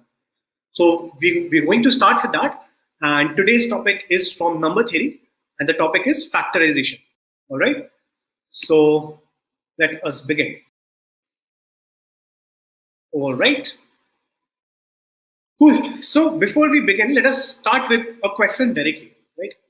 Let us say that you have been given a number n, all right? And this is an integer. This is an integer. In fact, this is a positive integer, right? Your task is to find all the factors of this number, right? So for example, let us suppose that you have a number like 16, perhaps, right? So can someone tell me all the factors of 60? What all numbers is 60 divisible by? So when we're talking about factors, we are talking about the positive numbers, right? The positive integers that divide 60, right? And do not leave a remainder. So what numbers are those? So firstly, we have 1, right? Then does 2 divide 60? Yes, it does. So we have 2. Similarly, 3 divides 60. 4 also divides 60. 5 does. 6 does. 7 does not really divide 60, right? Now 8 also does not divide 60. Neither does 9. 10 does. Right? 10 definitely divides 60. After that, what numbers we have? So we have 12, right? Then we have 15. Then we have 20, right? What more? We have 30 and 60, right? So these are all the different factors of 60, right? Cool. Now, before we dive further into this problem, let us try to draw some observations.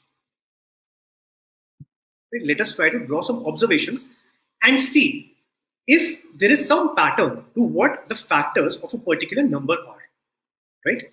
So first of all, you will notice that 1 and the number itself, they are always factors of this number. Yes, do you agree? Well, 1 divides every single number, and if you have a number, let us say n, then that number will divide itself, right? So that has to be a factor. What else do we notice over here?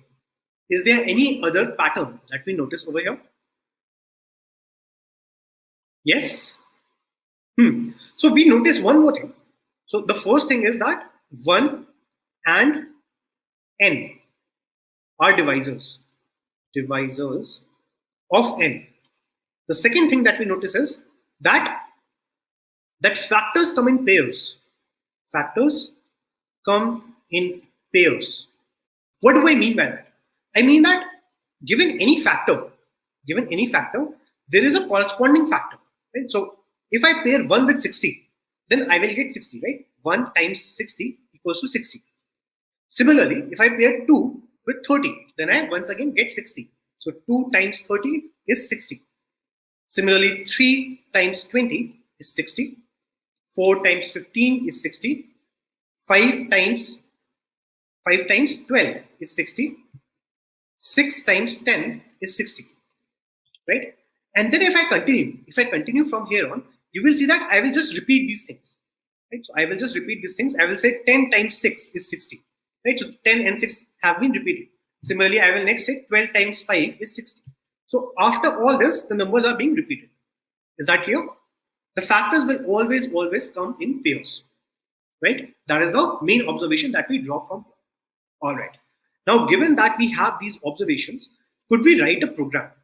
Could we write a function, let us say find factors, right? That takes an integer n, and let's suppose prints out all the factors of it. So let us in fact call this Instead of find n, let us call this print factors. This function accepts an n, and it is supposed to print out all the different factors of n. Right. So what approach do we see over here? What approach do we see over here? So one way to do this would be the naive way, right? The very, very simple way. The first way would be to go through all the numbers.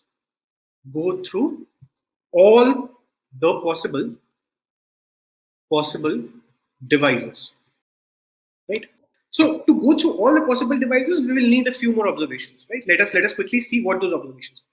So the first observation was that 1 and n are devices of n.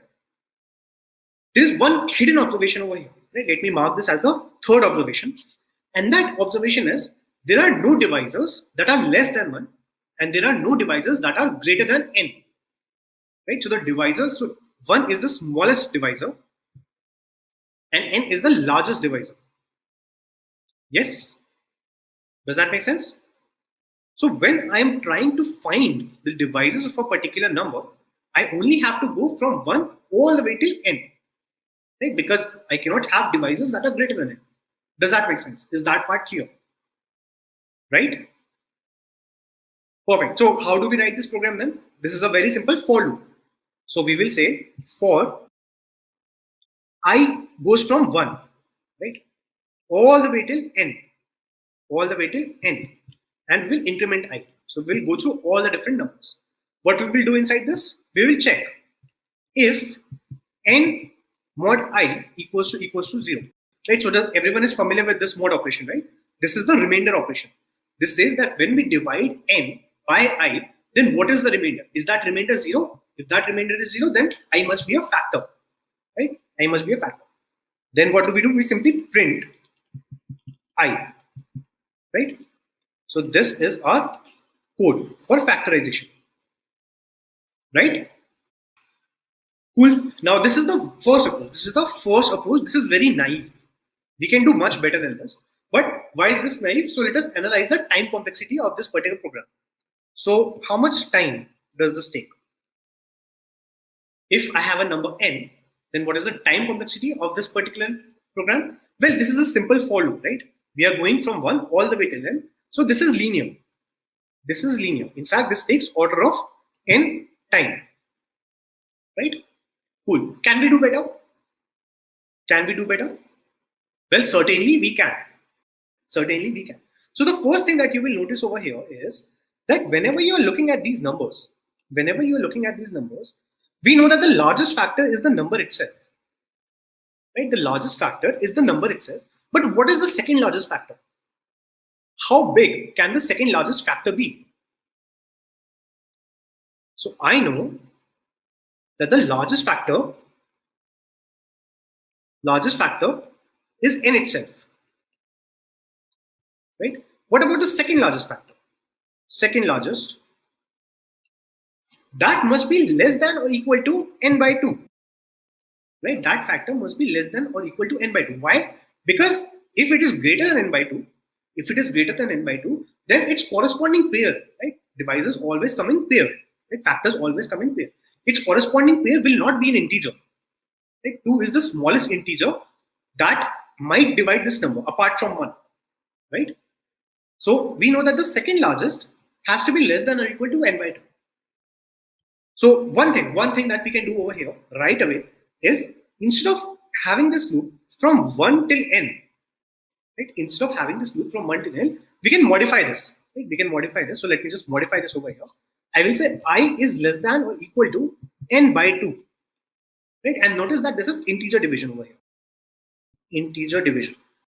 Right? So in this loop, I will print all these divisors, but now I do not print n, right? I have missed n now. So I will have to add another statement over here, which will simply say print n. Is that clear? Because now our loop is going from 1 all the way to n by 2. So I will not print out n in this loop. I'll have to print it separately. Yes? So how much time did we save just now? We made a program twice as fast. Right? That's very nice, right? We certainly made a program twice as fast. Asymptotically, it is still linear. Right? It is still order of n time, but practically it is twice as fast. right? Perfect. All right. So can we extend this? Can we extend this observation further? What about the third largest factor? What about the third largest factor? How large can that be? Well, if the number is divisible by 3, then the third largest factor can be up till n by 3, right? Does that make sense? So third largest factor has to be at max. It has to be less than or equal to n by 3.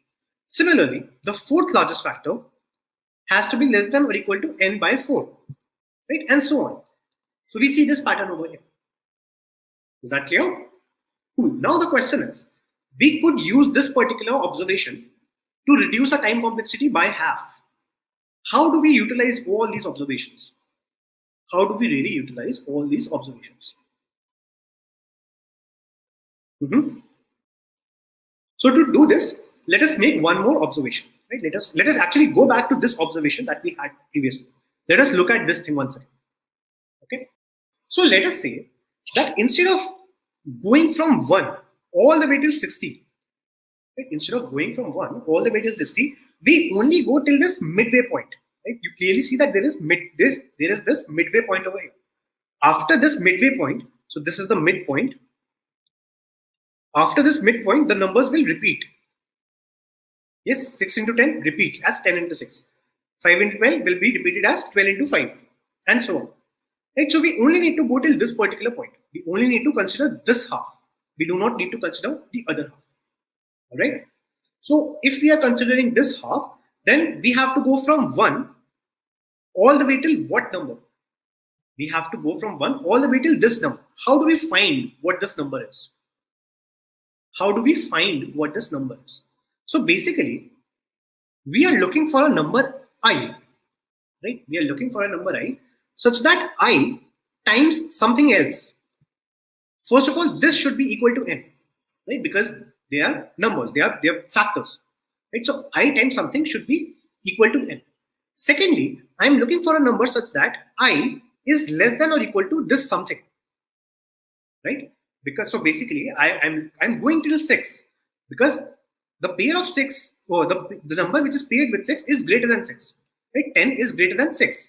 If I go any higher, then the numbers will swap. 10 will now become, the first number will become greater than 6 now, right? So we are looking for a number over here that follows this property. Okay, so if this is x, then what can I say from here? I can say that x equals to n divided by I. Right, so I can put the value of x over here. I will get I is less than equal to n divided by I. What can I get from this? I can move this I to the left hand side. Right, so I will get I squared is less than or equal to n. And what does this tell me? This tells me that these numbers, they must be less than or equal to. So I must be less than or equal to square root of n. Is this part clear? Is this derivation clear? This is very simple. A lot of you might already know this, but it is important from where this is derived. Right? This square root sign, this is not magic. All right. So once again, we are saying that we are looking for a number I, we are looking for a factor I, such that its paired factor, when we multiply them, we get n. Right? They are factors. Now we are also saying that okay, we are going to make sure that this factor must be less than equal to its pair. Right? This factor must be less than equal to its pair, because if it is greater than its pair, then we are just repeating ourselves. Right? Because 2 times 3 is the same as 3 times 2. So we only need to make sure that this number is smaller than this number. Otherwise, we will be repeating ourselves. So we put this in the equation. We say I is less than equal to n by I, which means that I square is less than equal to n, which means that I is less than equal to square root of n. So what did we get from here? So now we can improve our program. We can now say that we have a for loop for I equals to 1, I less than square root of n, right? Square root of n and I plus plus. I less than equal to square root of n and I plus plus. Right? Now I will check if in fact n is divisible by I. So what should I print over here? If n is divisible by I should print I, right? I should print I. But is that all? Is that all? No, because I also have to print the other pair, right? Remember, we are only going to half the pairs now. So we also have to print the other pair. So I will also print n divided by I, right? N divided by I, right? And that will complete the list of factors. Is this part clear? Yes. Perfect. Right. Now, first of all, there is a mistake in this program. There is a mistake in this program, a very subtle mistake. Can someone point that out? Yes. Exactly. So over here, let me just point it out. So over here, Lucky says that, hey, this is the mistake, right? What happens when I is actually equal to n by I? Which means that when n is a perfect square, you will be printing this number 2 times, right? That is not very good. You will be printing this 2 times. That is not very good. So how can we fix this? Right. So first of all, is everyone clear? If n is 9, n equals to 9, what we will see? We will see I equals to 1. We will print 1, 9. Right? I equals to 2. We will not print anything.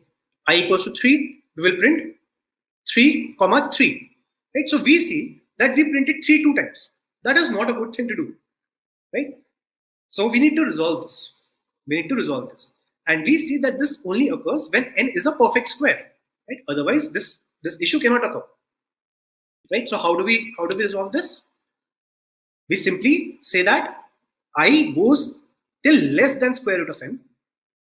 Right? I goes till less than square root of n. And after this, we will specially check. After this loop is over, we will check. So after this loop, what will be the value of I?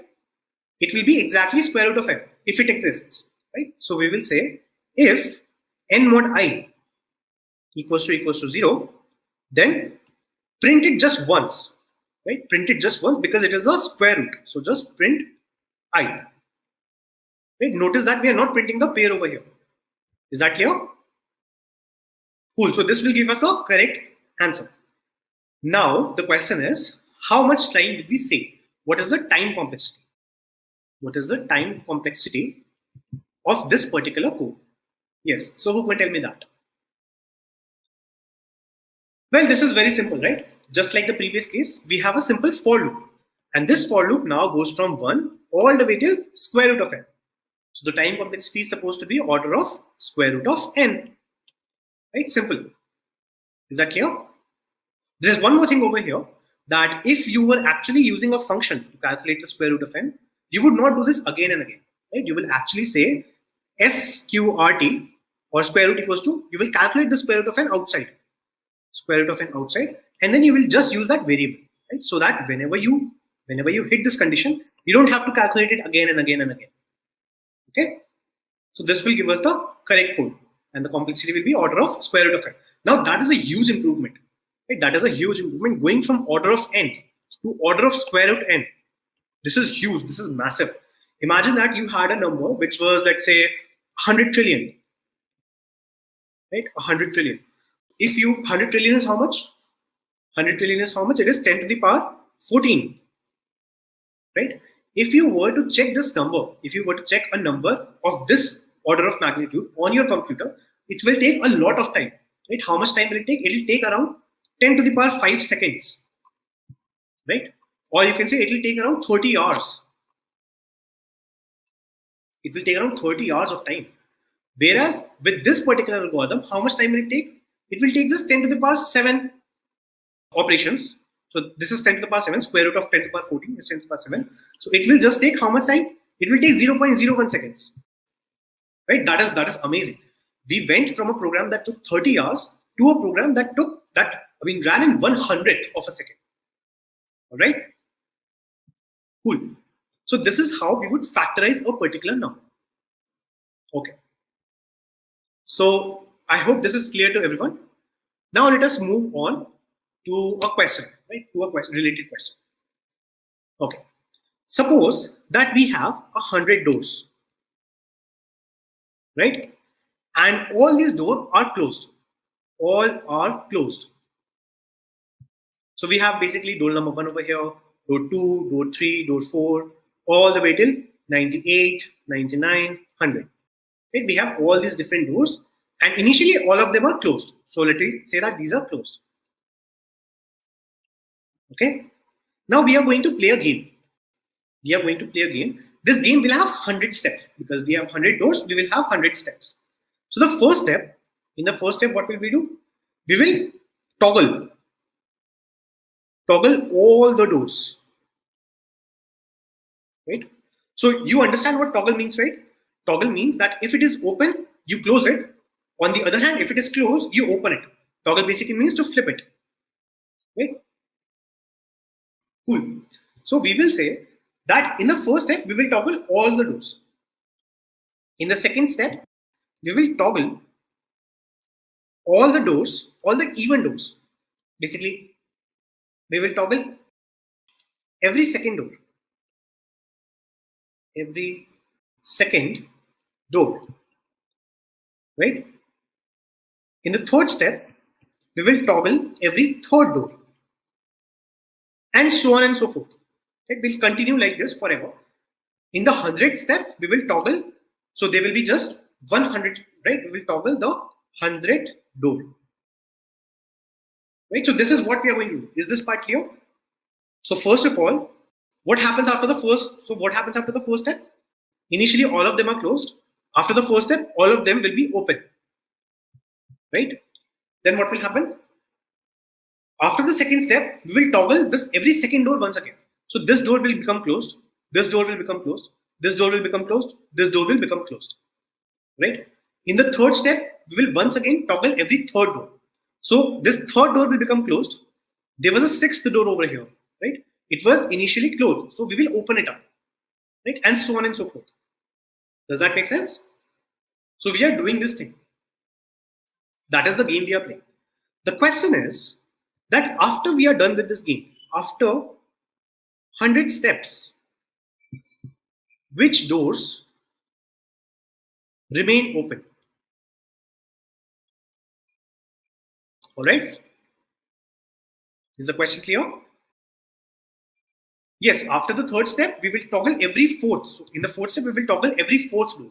In the ith step, we will toggle every ith door. Right? And the question is, after all these 100 steps, which doors will remain open?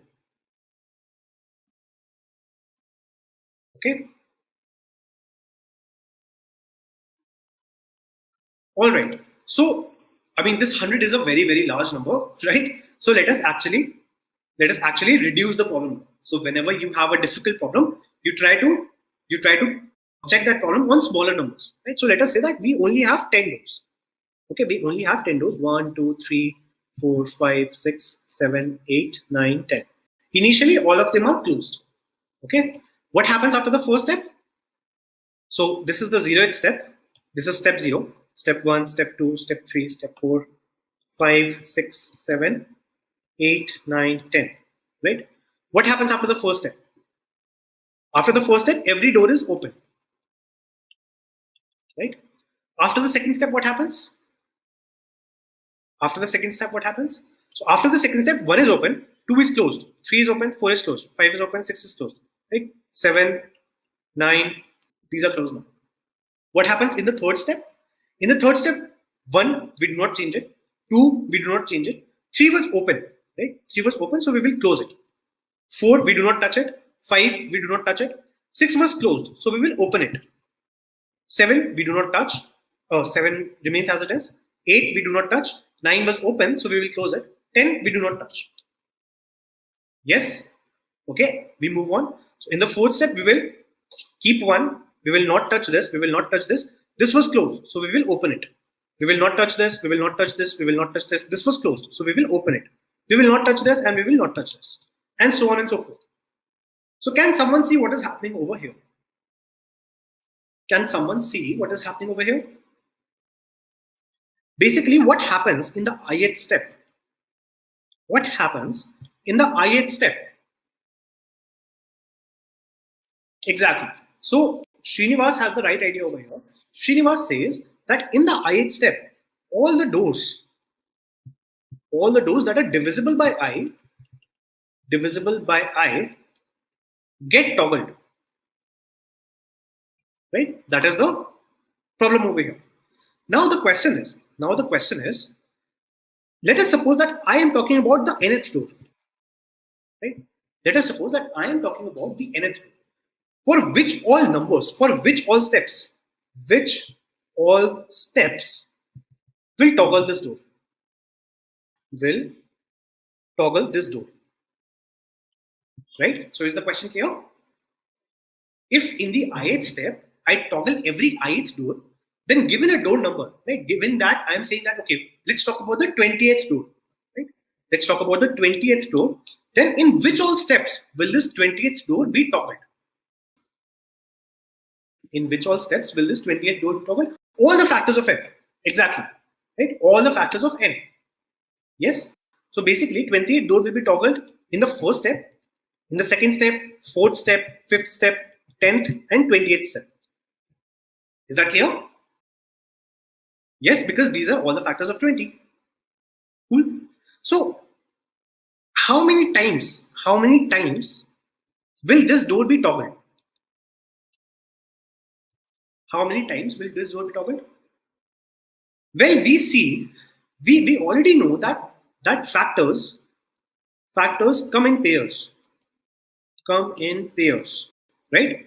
Which means that if there is a step number 1 on which this is toggled, there is also a step number 20 on which there is toggle. Right? Similarly, for step number 2, we have step number 10. For step number 4, we have step number 5. Right? So we know that the nth door will be always toggled, an even number of times. Right? Because why is this true? Because the factors will come in pairs. Right? So every door is going to be toggled an even number of times. Is that correct?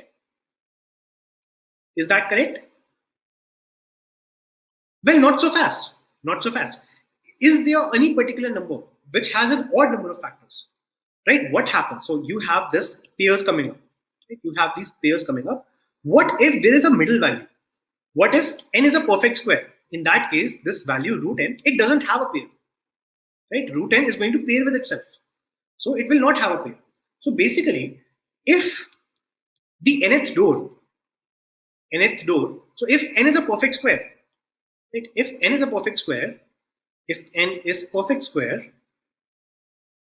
then nth door will be toggled an odd number of times. Right? In all other cases, it will be toggled an even number of times. Is that clear? Yes. All right. Cool. So what happens if you toggle a door even number of times? Initially, it was closed. Then it became open. Then it became closed. Then it became open. If we do this an even number of times, what will the end state be? It will be closed. Right? Because we started with closed, we toggled it even number of times. So eventually it will be closed. On the other hand, when n is a perfect square, we will toggle it odd number of times. So what will be the final state? We started with closed, we move to open, we move to close. Since we will do this odd number of times, the final state will be open. Right? So which all doors will be open? Now we know the answer. Which all doors will be open? All the doors whose numbers are perfect squares. Right? And in all the doors from 1 to 100, which all doors are those? So that is 1, then 4, 9, 16, 25, 36. Then what do we have? 49, 64, 81 and 100. Right? Exactly 10 doors will remain open, and all these are the doors that will remain open. Is that clear? No. If n is prime, the answer will be even. So Vishwajit has a question over here. Vishwajit says that if n is prime, then how many factors does it have? Well, for any prime number, it has 2 factors, right? 1 and n itself. So for prime numbers, it will be even, not odd. Only for perfect squares, will we have odd number of factors. All right? Cool. Okay. So what did we learn from this particular problem? this was not a very difficult problem, right? This also does not involve a lot of programming. We did not do anything fancy. We did not do any fancy maths over here. All we did was we sat down, we made some observations, right? We made some observations. We looked at the problem, we tried it with a smaller number. Instead of going to directly 100, we tried it with a smaller number. So that is something that you have to keep in mind, right? Whenever you're facing a problem, whenever you're facing an algorithmic problem or any problem in life, please, your first step should not be to come up with a solution. That is a very, very wrong way of doing things. The first step should be to make observations. Make observations. Right? Once you do this, only then you will be able to find a solution. Find a solution.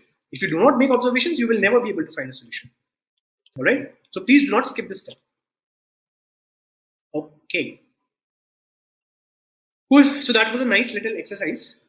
Let us go back to what we were doing earlier. Right. So first of all, what we did was we found all the factors. Found all the factors of n. Right. That is the first thing that we did. Now, while we were doing this, we kept talking about something, right? We kept talking about prime numbers. We kept talking about prime numbers. So first of all, can someone quickly tell me what a prime number is? So what is the definition of a prime number?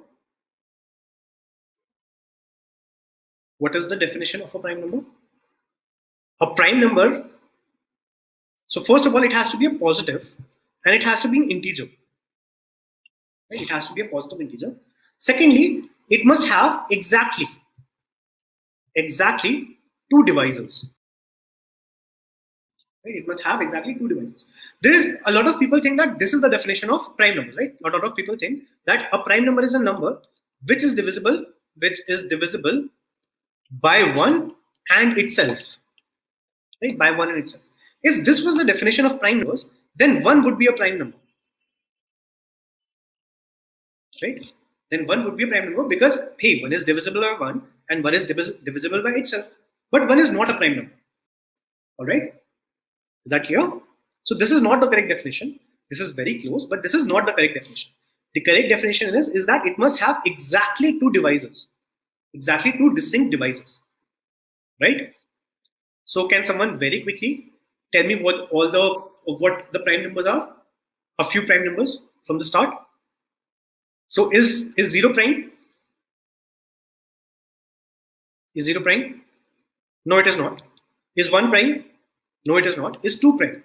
Yes, 2 is prime. 2 is the smallest prime number. Then 3 is prime. 4 is not prime. 5 is prime. 6 is not prime. 7 is prime. 8 is not prime. 9 is not prime. 10 is not prime. 11 is prime, and so on. Right? How many prime numbers are there? How many prime numbers are there? 100, 200, 500, 1000, million, billion. How many prime numbers are there? There are infinitely many prime numbers. Infinitely many prime numbers, right? Everyone knows this? Cool. There's a very simple proof for this as well. All right. Okay. So now that we know the definition of a prime number, some people are saying 4 prime numbers are there. That's nice.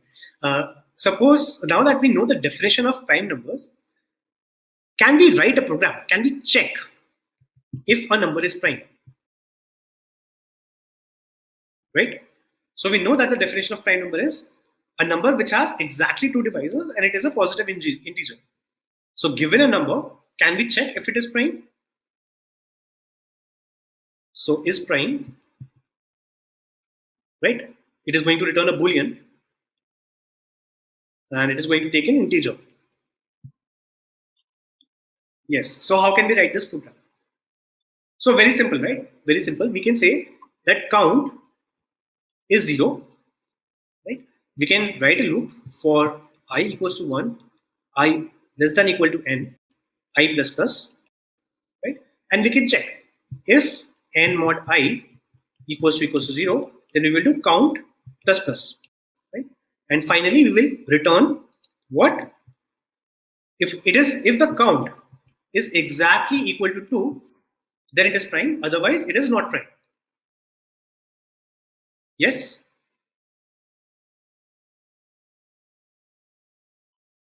Right? Cool. What is the time complexity of this program? What is the time complexity of this program? This program runs in order of n time. We already know that we can optimize this a lot. Right? We already know that we can. So Suraj says why Boolean? So this is prime will return true or false, right? It will return true or false. True if the number is prime, false if it is not. Right? Which is why we are returning a Boolean. TechGeos is asking, sir, just confirming, is this code Java, right? So this might not exactly be Java. For example, in Java, you will have to put a semicolon over here, right? I'm not sure if you write bool or boolean in Java. I kind of forgot, but the rest of it pretty much looks like Java, right? Pretty much looks like Java if we add these semicolons. This will also work in C++, almost exactly the same way, right? However, when we are doing these classes, we will not be following any particular programming language. If you have any questions of a particular programming language, that let's say if you want to ask, okay, so how will I do this in Rust, or how will I do this in Haskell, or how will I do this in, let's say, Python, right? So you feel free to ask that. Okay, feel free to ask that. I will be able to give you an answer for most common programming languages. However, we will not be focusing on the programming language in this particular class, right? We will be focusing on the pseudocode. We will be focusing on the intuition. Okay, cool. Okay, all right. So we see that this is linear in time, but we already know that we can improve this a lot, right? So how can we improve this? Instead of going from 1 to n, we can go from, so if 1 is a factor, right? If n is a factor, right? And prime numbers have exactly 2 factors. What does this mean? What does this mean? This means that if n is prime, if n is in fact prime, then it must not have any factor, between 2 all the way till n minus 1. Yes, is that clear? It must not have any factor between 2 all the way till n minus 1. In fact, it must not have any factor between 2 all the way till n by 2. In fact, we can even generalize this and we can say that a prime number does not have any factors between 2 all the way till square root of n, right? Because we see that the factors will come in pairs. Right? The factors will come in pairs. Is that clear? So we can improve this code a lot. We can say Boolean is prime, right? We have an integer n, and we will say, so now we don't need that count anymore, right? Because we are just checking if there is a prime factor or not, if there's a factor or not. So we can say for I goes from 2 all the way till square root of n, I plus plus, right? If there is any factor, if n mod I equals to 0, if we did find a factor, then what can we say? If we did find a factor, then what can we say? Hey, we found a factor, so it must not be prime. If you found a factor between 2 and square root of n, it cannot be prime. So we'll just return false. Return false over here. Right? And after this loop is done, we will return true. Because if we did not find any factors except for 1 and n, then the number must be prime. Is this clear? And the time complexity of this code is? The time complexity of this code is order of square root of n. Right? Perfect. So we know that we can check if a number is prime in order of n time as well. Now, one question, we are not going to teach that today in the class, but one very common question is this the fastest we can do? Is this the fastest we can do? And the answer is no. The answer is no.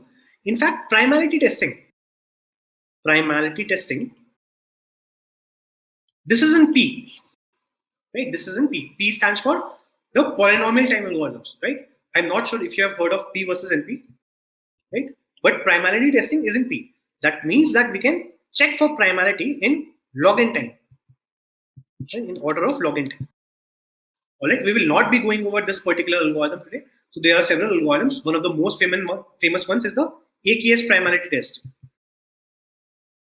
right?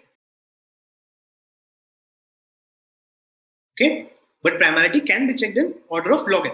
It is in P, right? And no, this is different from sieve of Eratosthenes. Okay? This is different from the sieve algorithm. This is a different thing. Okay. So if someone asks you how much time does it take to check if a number is prime, the answer is log n. Right? You can test primality in polynomial time. Okay. Cool. Vikas says, what if n equals to 5? So Vikas has a question over here. Let us look at this code and see what happens when n equals to 5. Does this code work correctly? Right. So let us try that. So what happens? So first of all, we will say I equals to 2. Right. So we will first come over here. We will check I equals to 2. Then we will move on to the condition. We will move on to this condition. Right. That is how a for loop works.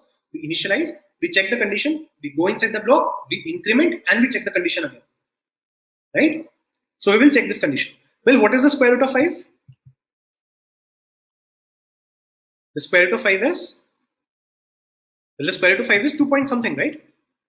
Let us suppose that we are doing integer things over here. So we will say that, okay, this is 2 is less than equal to 2.5, right? Less than equal to 2 point something. So we will go inside, right? We will go inside. We will check, is n divisible by 2? Is 5 divisible by 2? No, it is not, right? So we will continue the loop. We will increment I. I will now become 3. Now once again we will check, is 3 less than equal to square root of n? No, 3 is not less than equal to square root of n, right? 3 is greater than square root of n. So we will exit this loop and we will return true. So we will say that yes, 5 is prime, which is correct. Okay. Okay, so there's another question. Santosh says that, okay, what if 2? What if we check with n equals to 2? Right? What happens when n equals to 2? Won't this program return false? Let us see. Right? So when n equals to 2, we start. Right? We start with I equals to 2. Right? Then we move on to the condition. We check if 2 is less than equal to square root of 2. Is this true? Is 2 less than equal to square root of 2? No, it is not true. Right? This is not true. So it will directly come outside the loop. Okay, it will directly jump outside the loop. It will not go in the loop. And we will return true. So even for true, we will return true. Is that clear, Santosh? Yes. But this program is not 100% correct. This program is not 100% correct. Can you tell me one value for which this program will fail?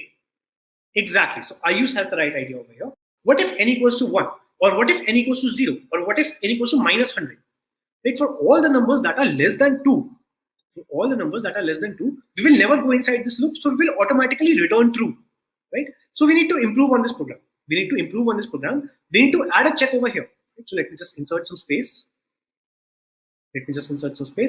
So we will very quickly, let me just clear up the mess. This was square root of n. So we will add a check over here. We will check if n is less than or equal to 1, then we simply return false. Right? We simply return false. Right? Is this clear? No, this is not a base case. Base case happens when you are in a recursion. Right? Base case, we talk about base cases when we are in a recursion. This is a edge case. This is a boundary condition. Okay? So it's almost the same, but it is better if we follow the correct nomenclature. Okay? Base case is when we talk about recursion. Currently, we're talking about edge cases or boundary condition. All right. Yes, we can also say that this is less than 2. Right? We can, instead of saying less than equal to 1, we can also say less than 2. That is perfectly fine. All right. Okay. Let us continue. So now we know how to check if a number is prime. Now a very common question comes up. Let me just check how we are doing on time. All right. So a very common question comes up now, which is called if you had to find all the primes till n. Right? So I give you a very, very large number n, let us say 1 million. Right? And I ask you, find out all the primes till 1 million. Right? How will we do that? Is the question clear? We have to find all the primes till 1 million or some number n. So one way of doing that is to very simply go through all the numbers and check if they are prime. Right? So we can simply do for I equals to 1, I less than equal to n, I plus plus, right? And we will say if is prime of I Right? So this is prime is the function that we have coded earlier. Right? This is prime is the function that we have coded earlier. We will simply print I. Simple enough? Yes. How much time will this algorithm take? How much time will this algorithm take? Well, this is prime function. This takes order of square root of I. Right? This takes order of square root of I. And we are doing this thing n times. Right? We are doing this thing n times. So how much time does it take? It definitely takes, it is bounded by, it is upper bounded by, so the time complexity of this program is upper bounded by order of n times square root of n. Right? N times square root of n. It is a little lesser than that, but as importantly, this is what the type bound is. Okay? Cool. Can we do better? Now the question is, can we do better? This was the simple approach. We had the program, we had this function is prime that we have already coded, right? And we simply say, okay, let us go through all the numbers and let us check them. So this will take this much time. The question is, can we do better? All right? Cool. So the answer to this is yes, right? In general, yes. There is something called sieve algorithms. Sieve algorithms. All right? And there's a lot of different sieve algorithms. So one of the most famous that you will come across is the sieve of Eratosthenes, right? The sieve of Eratosthenes. And this is how you pronounce the name. You say Eratosthenes. Okay? Eratosthenes. So this sieve algorithm can achieve much better time complexity. All right? Now, let us continue this particular thing in tomorrow's class. All right? We are going to keep the today's class simple enough because you will have a lot of practice problems that you can go and try. We will talk about this sieve algorithm tomorrow. And this is a very elegant algorithm. This is a very nice algorithm. It is also very simple to code. Right? So it only has like 5 to 6 lines of code, and that gives you a very powerful algorithm that checks, that finds all the numbers, all the prime numbers of a given number. All right? Cool. So one thing that Ankush is pointing out over here, or not this, where did that comment go? Interesting. That comment just vanished. Yes. So Ankush is pointing out over here that in this particular program that you wrote, right? In this particular program that you wrote this loop as I equals to 2 all the way till square root of n. We can rewrite this in this manner as well, right? So I'm just pointing it out over here, as Ankush said, that these two loops are equivalent. I equals to 2, I is less than equal to square root of n, right? I plus plus. This loop is the exact same as this loop for I equals to 2. I times I is less than equal to n, I plus plus. Okay, so instead of calculating the square root of n and then comparing it with I, we square I and then we compare it with n. Right? It will work exactly the same. And this is one more way that you can do it. If you were to do it this way, then you will have to pre-calculate the square root of n. Right? You will say square root of n equals to, you will use some sort of a math library. You will say math.square root of n and things like that. So if you do not want to do that, you can simply use I into I is less than equal to n. All right? Bridge says, but don't we have to check for overflow? Well, not really, Bridge, because I into I will not overflow, right? If I into I overflows, then n itself should overflow. Does that make sense? We are not really considering the overflow case over here. We're talking about not too big numbers. Okay, we are talking about numbers that will fit in the integers. Now, if n fits in your memory, if n fits in, let's say, a 64-bit integer, then I into I will also fit in 64-bit integer. All right. Srinivas says, sir, how to deal with very, very big numbers? Well, Srinivas, there are a lot of different ways that you can tackle big numbers. One very common approach is to use a big integer library, right? Big integer library, right? But usually this is not a very good approach, right? First of all, the question is, why would you need to deal with big numbers? Right? If you are implementing, let us suppose, some sort of an RSA algorithm, and you want to check if a number is prime or not, then you might have other ways of generating large prime numbers. Right? In practice, we don't really have to deal with we don't have to check very large prime numbers with something like a sieve. Right? With something like a sieve, we don't do that. Okay. So let us end the class once again. Please subscribe to the channel, hit the bell icon so that you can be notified of the videos. And in the next class itself, we will be going over prime numbers once again, and we will be going over a lot of different things. So we have to cover GCD, so greatest common divisor, Euclid's algorithm for that. We have to cover model arithmetic and a lot of different topics. All right, so please make sure that you subscribe to the channel, hit the bell icon, and please go and practice the problems. Hello everyone. So in the last class, Pragya has taught you about how to check whether a number is prime or not. Okay, so is everyone clear with that? If given a number n, can you all check whether the number is prime or not? Now, once you know that whether a number is prime or not, now let's try to modify the problem a bit. Okay, so instead of getting a direct problem of checking whether a given number is prime or not, let's say that you have to print first n prime numbers. Okay, given a number n, you have to print the first n prime numbers. Or another question could be that you have to print all the prime numbers less than n.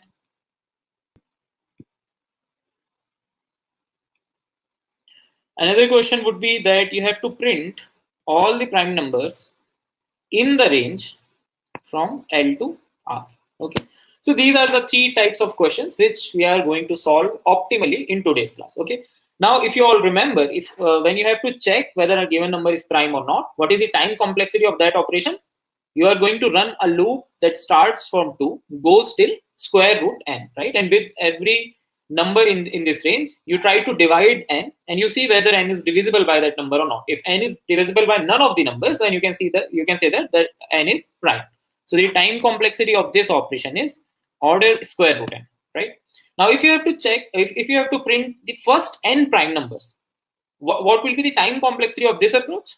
If you have to print first n prime numbers, you will be checking for all the possible numbers, right? You will run a loop for all numbers from 1 to n, and then you will run another loop. Maybe you will have to increase the size of the first loop because first n prime numbers might exceed n as well, right? So the time complexity of this is going to be n root n, right? For each and every number, you will be checking, you will be running a square root n check, right? Similarly, if you have to print all the prime numbers which are less than n, again, the same time complexity will be there, n root n. If you have to print all the prime numbers in the range from L to R, then again, size of range multiplied by square root n. So all these types of questions can be solved in this time complexity n into square root n using a very easy check prime algorithm that we have learned in the previous class. Okay. Can we do it optimally? Can we do something to make all these problems easy for the computer? Now, there is a very, very well researched algorithm, with very famous algorithm, which many of you are already writing in the comment. It's called the Sieves algorithm, right? So in today's class, we are going to learn about the Sieves algorithm. Okay. Do you guys understand what is a sieve? What is the literal meaning of a sieve?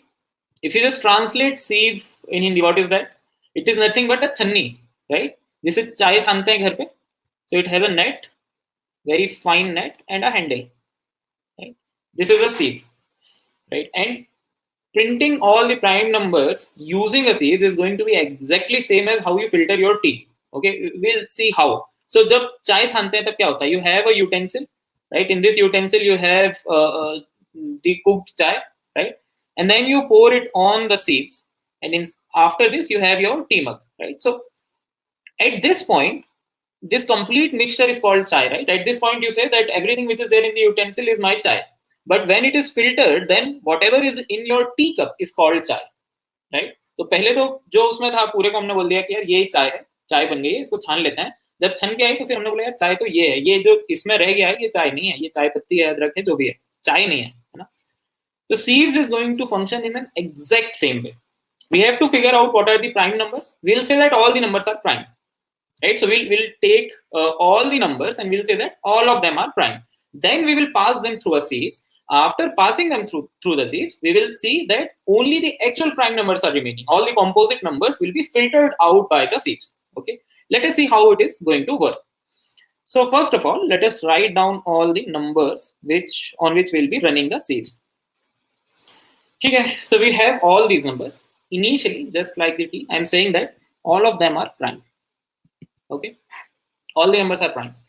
Now for 1, we are very sure that 1 is not a prime, right? Is everyone clear with this thing that 1 is not a prime, right? Why is 1 not a prime? Because a prime number has to have exactly 2 divisors. 1 has got only and exactly 1 divisor. So 1 is not a prime, so we can directly remove 1. Okay. Now, whatever is the first number which is present in this in the list of all these numbers, which is available in the list, we'll say that this number is a prime number. Okay. So what is the first available number here? The first available number is 2. So I'm saying that 2 is a prime number. So we'll filter out 2. 2 comes out of the seeds. Okay. So we have poured all the numbers here till 40, and now 2 has fallen. 2 has been successfully, he has crossed the seeds. Okay. 1 has stuck here. Now, if 2 is a prime number, can I say that all the multiples of 2 will never be a prime number? Right? Because all the multiples of 2 will definitely have 1 as a divisor, themselves as the divisor, and also 2 as a divisor. So they are not satisfying the criteria of being a prime number. Does this thing make sense to everyone? Does this thing sounds obvious to everyone? That any multiple of 2 can never be a prime number. Right? So if any multiple of 2 can never be a prime number, so what can we do? Filter them out, cut them. So I will just cut all the multiples of 2 which are present in this list. So 4 is gone, 6 is gone, 8 is gone, 10 is gone, right? So all these multiples are removed from this list. These all have been filtered out and thrown away. What is the next available number which is there in the seeds? What is the next number that I can see? The next number is 3. So I can say that, okay, 3 is also a prime number. Let's add 3 as well. Okay. Once I am declaring that 3 is a prime number, can I say that any multiple of 3 does not stand a chance for being a prime number? Any multiple of 3 is always and always going to be a composite number, right? So let us filter them out. Let us remove them from the list.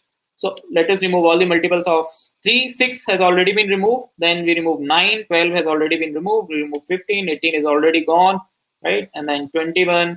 24 is gone. 27. And then 33. 36 is already gone. Then 39. Okay. Now, which number is the next available number in this list? The next available number is 5, right? So I can say that 5 is also a prime number. Okay. So out of all these numbers, we have till now filtered out 3 numbers which are prime numbers, right? So now 5 has come. So any multiple of 5 will never be a prime number. So all the multiples of 5 will also be removed. So currently I can see that all the multiples of 5 have already been removed. 10 is gone, 15 is gone, 20 is already gone, 25 is remaining. So we'll remove 25 as well, and then 35. Okay. Then what is the next available number in this list? The next available number here is 7. So 7 becomes the next prime number. Okay. And all the multiples of 7 will also be removed. So now 14 is gone, 21 is gone, 28 is gone. All the multiples of 7 have already been removed. Okay. What is the next available number that we have? Now we have 11. So 11 becomes the next prime number. And all the multiples of 11 again have already been removed. Then we have 13. Then we have 17. Then we have 19. Then we have 23. Then we have 29. Then we have 31, 37. And that's it. So now you can see that we have got all the prime numbers in the range from 1 to 40. These are all the prime numbers in the range. All the prime numbers which are less than 40 are now with us. Is the idea of the algorithm make sense to everyone? Is the idea clear? How the algorithm is going to work?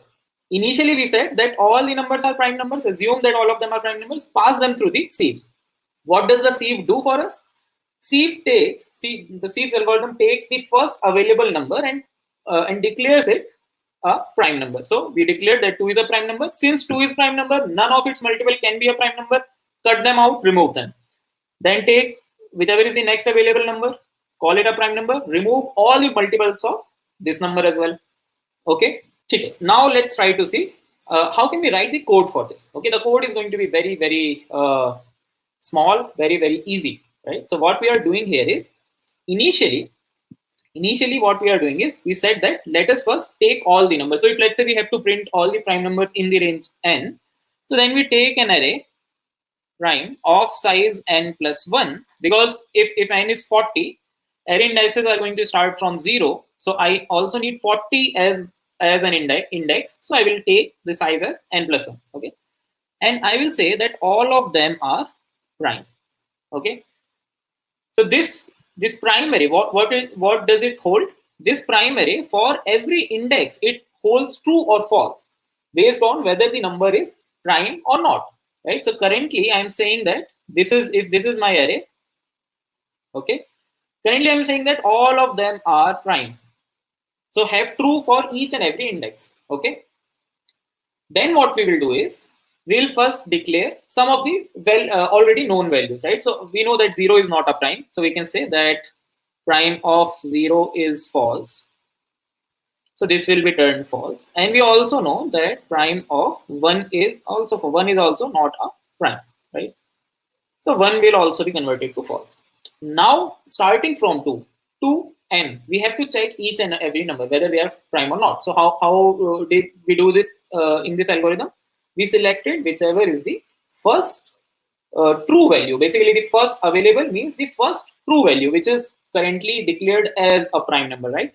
So we'll run a loop which will start from 2, and this loop will go till till n, and we'll be incrementing the value of I one by one. And then we have to check whether this value has been removed or not. So if it has not been removed, then we will always be having a true value, okay? So we'll just check if this number at index I, if it is true, if this number is currently a prime or not. What is the first available prime number that we have here, right? If it is a prime number, this means that none of its multiple can be a prime number. So for all its multiple, make them false. So if 2 is true, 4, 6, 8, 10, all these numbers should be turned to false. So I will just run a loop. Let's take a different variable. So now what we have to do for I, we have to make 2i, 3i, 4i, all these numbers as false, right? So we'll quickly run a loop starting from 2, and we'll see till where we have to run this loop, and then do this. We'll say prime of I into j, right? So I is already there. This is our j, right? This has to be false. So we till what value we have to increase j? We don't know, right? We don't know that.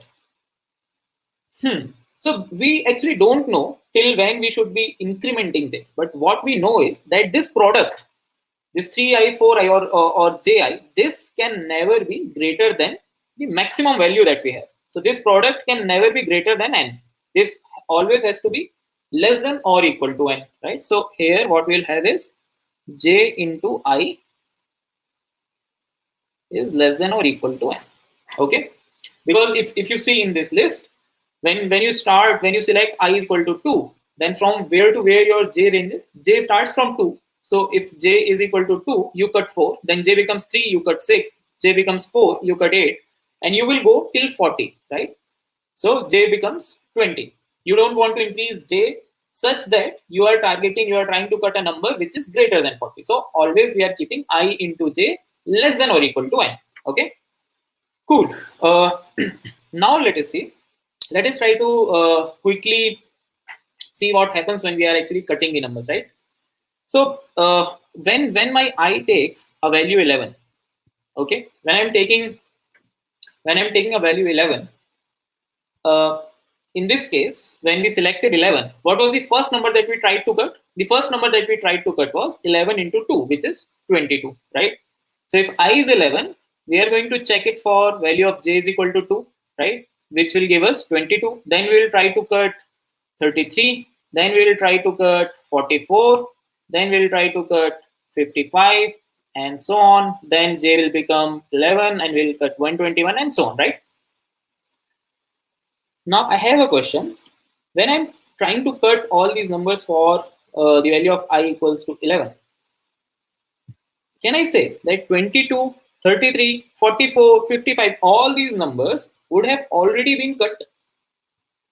Because before I takes the value 11, I will also take the value 2.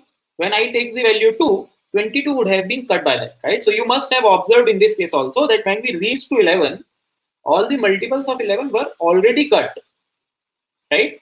When we reached to 5, what was the first number that we cut? 10 was already gone using 2. 15 was already gone using 3. 20 was already gone using 2. What was the first number that we cut using 5? It was 25. If I start from 11, then we can see that none of the multiple of 11 is available here, which has not been cut. All the numbers have been already cut, right? Why that happened? Because before taking a value 11, I must have taken all the values which are less than 11. So all those values have already been cut. So 22 has been cut by 2, 33 has been cut by 3, 44 has already been cut by 2, 55 has been cut by 5, and so on, right? So what should be the first value from where we should be starting the second loop? From where we should start the second loop? This has to start from j is equal to I, right? Because when we were trying to cut the numbers from 5, we saw that the first number that we are cutting is 25. Similarly, for 11, the first number which will be available there is going to be 121. All the other numbers must have been cut by the smaller values of I. So we don't need to start from 2, we can start j from I, okay? Now, if we are starting j from I, what is the maximum value that I can take? Do we need to run the first loop till n? Okay, let us try to analyze the second loop, and that will give you the answer whether we should be running the first loop till n or not. Should it go till n by 2? So what is the maximum value that we have to cut? The maximum value that we have to cut is here 40, right? Okay. And whenever you are starting to cut, you are always starting from the I value, which means that the first value that you are cutting is I square, right? For 2, you are cutting, the first value that is being cut is 4, right? For 3, the first value that you are cutting is 9. For 5, the first value that you are cutting is 25. For 6, the first value that you will be cutting is, for 6, you will anyhow won't cut any value. For 7, what will be the first value that you will be cutting?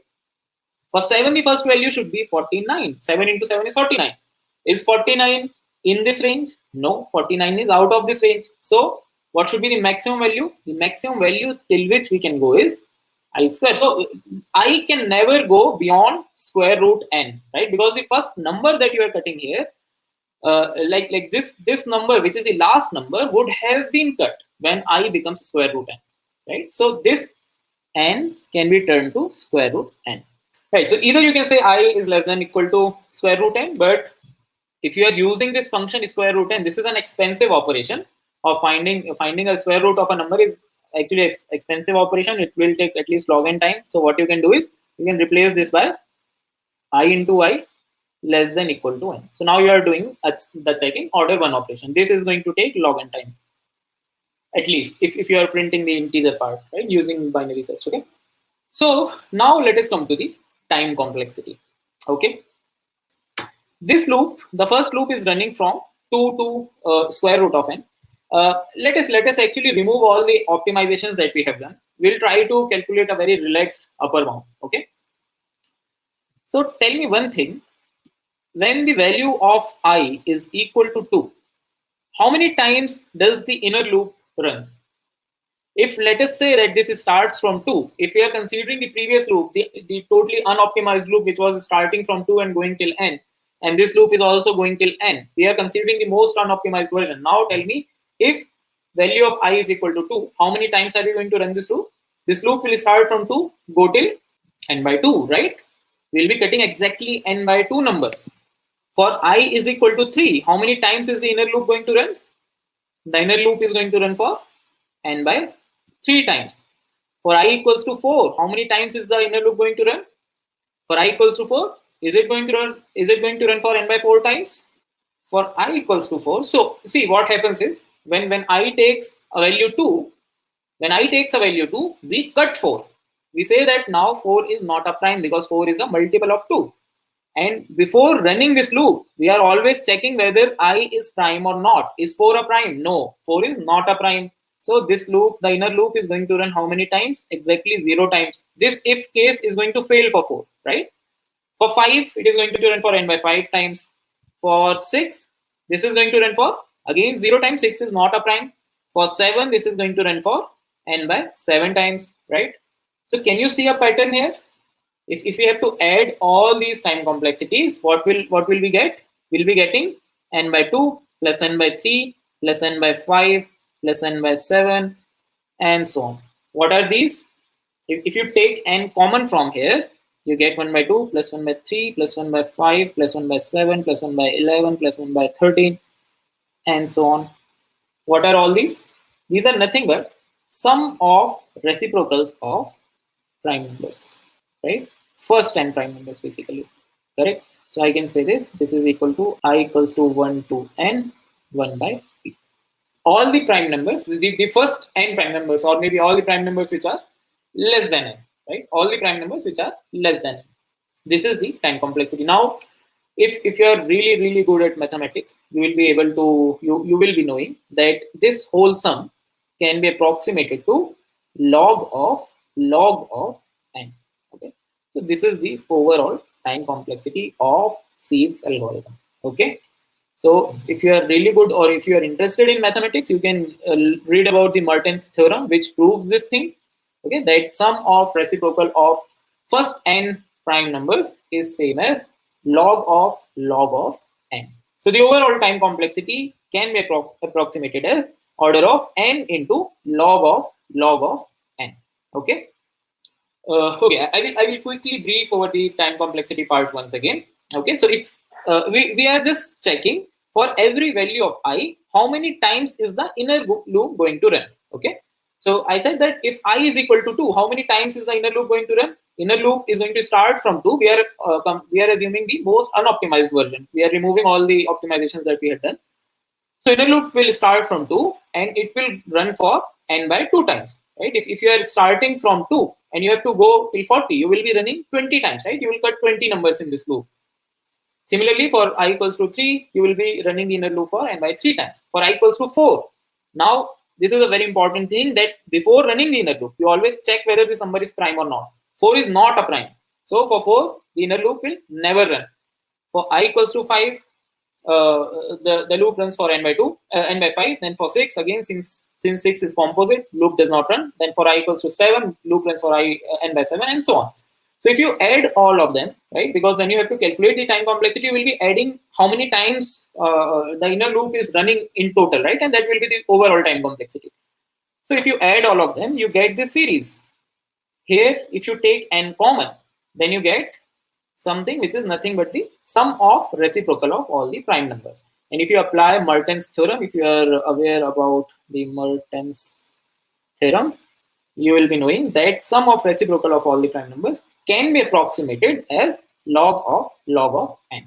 So that is why the time complexity of Siev's algorithm is order of n log of n. Okay. Now this is the most relaxed time complexity that we have achieved, because we removed all the optimizations, right? The optimization that says that the first loop should run only till square root of time. This loop should start from I. We have removed all of them, and then we have calculated. So whatever, if you do any optimization here, your algo is definitely going to be better than this time complexity. Okay. The question is, will this work for a range whose first element is not a prime number?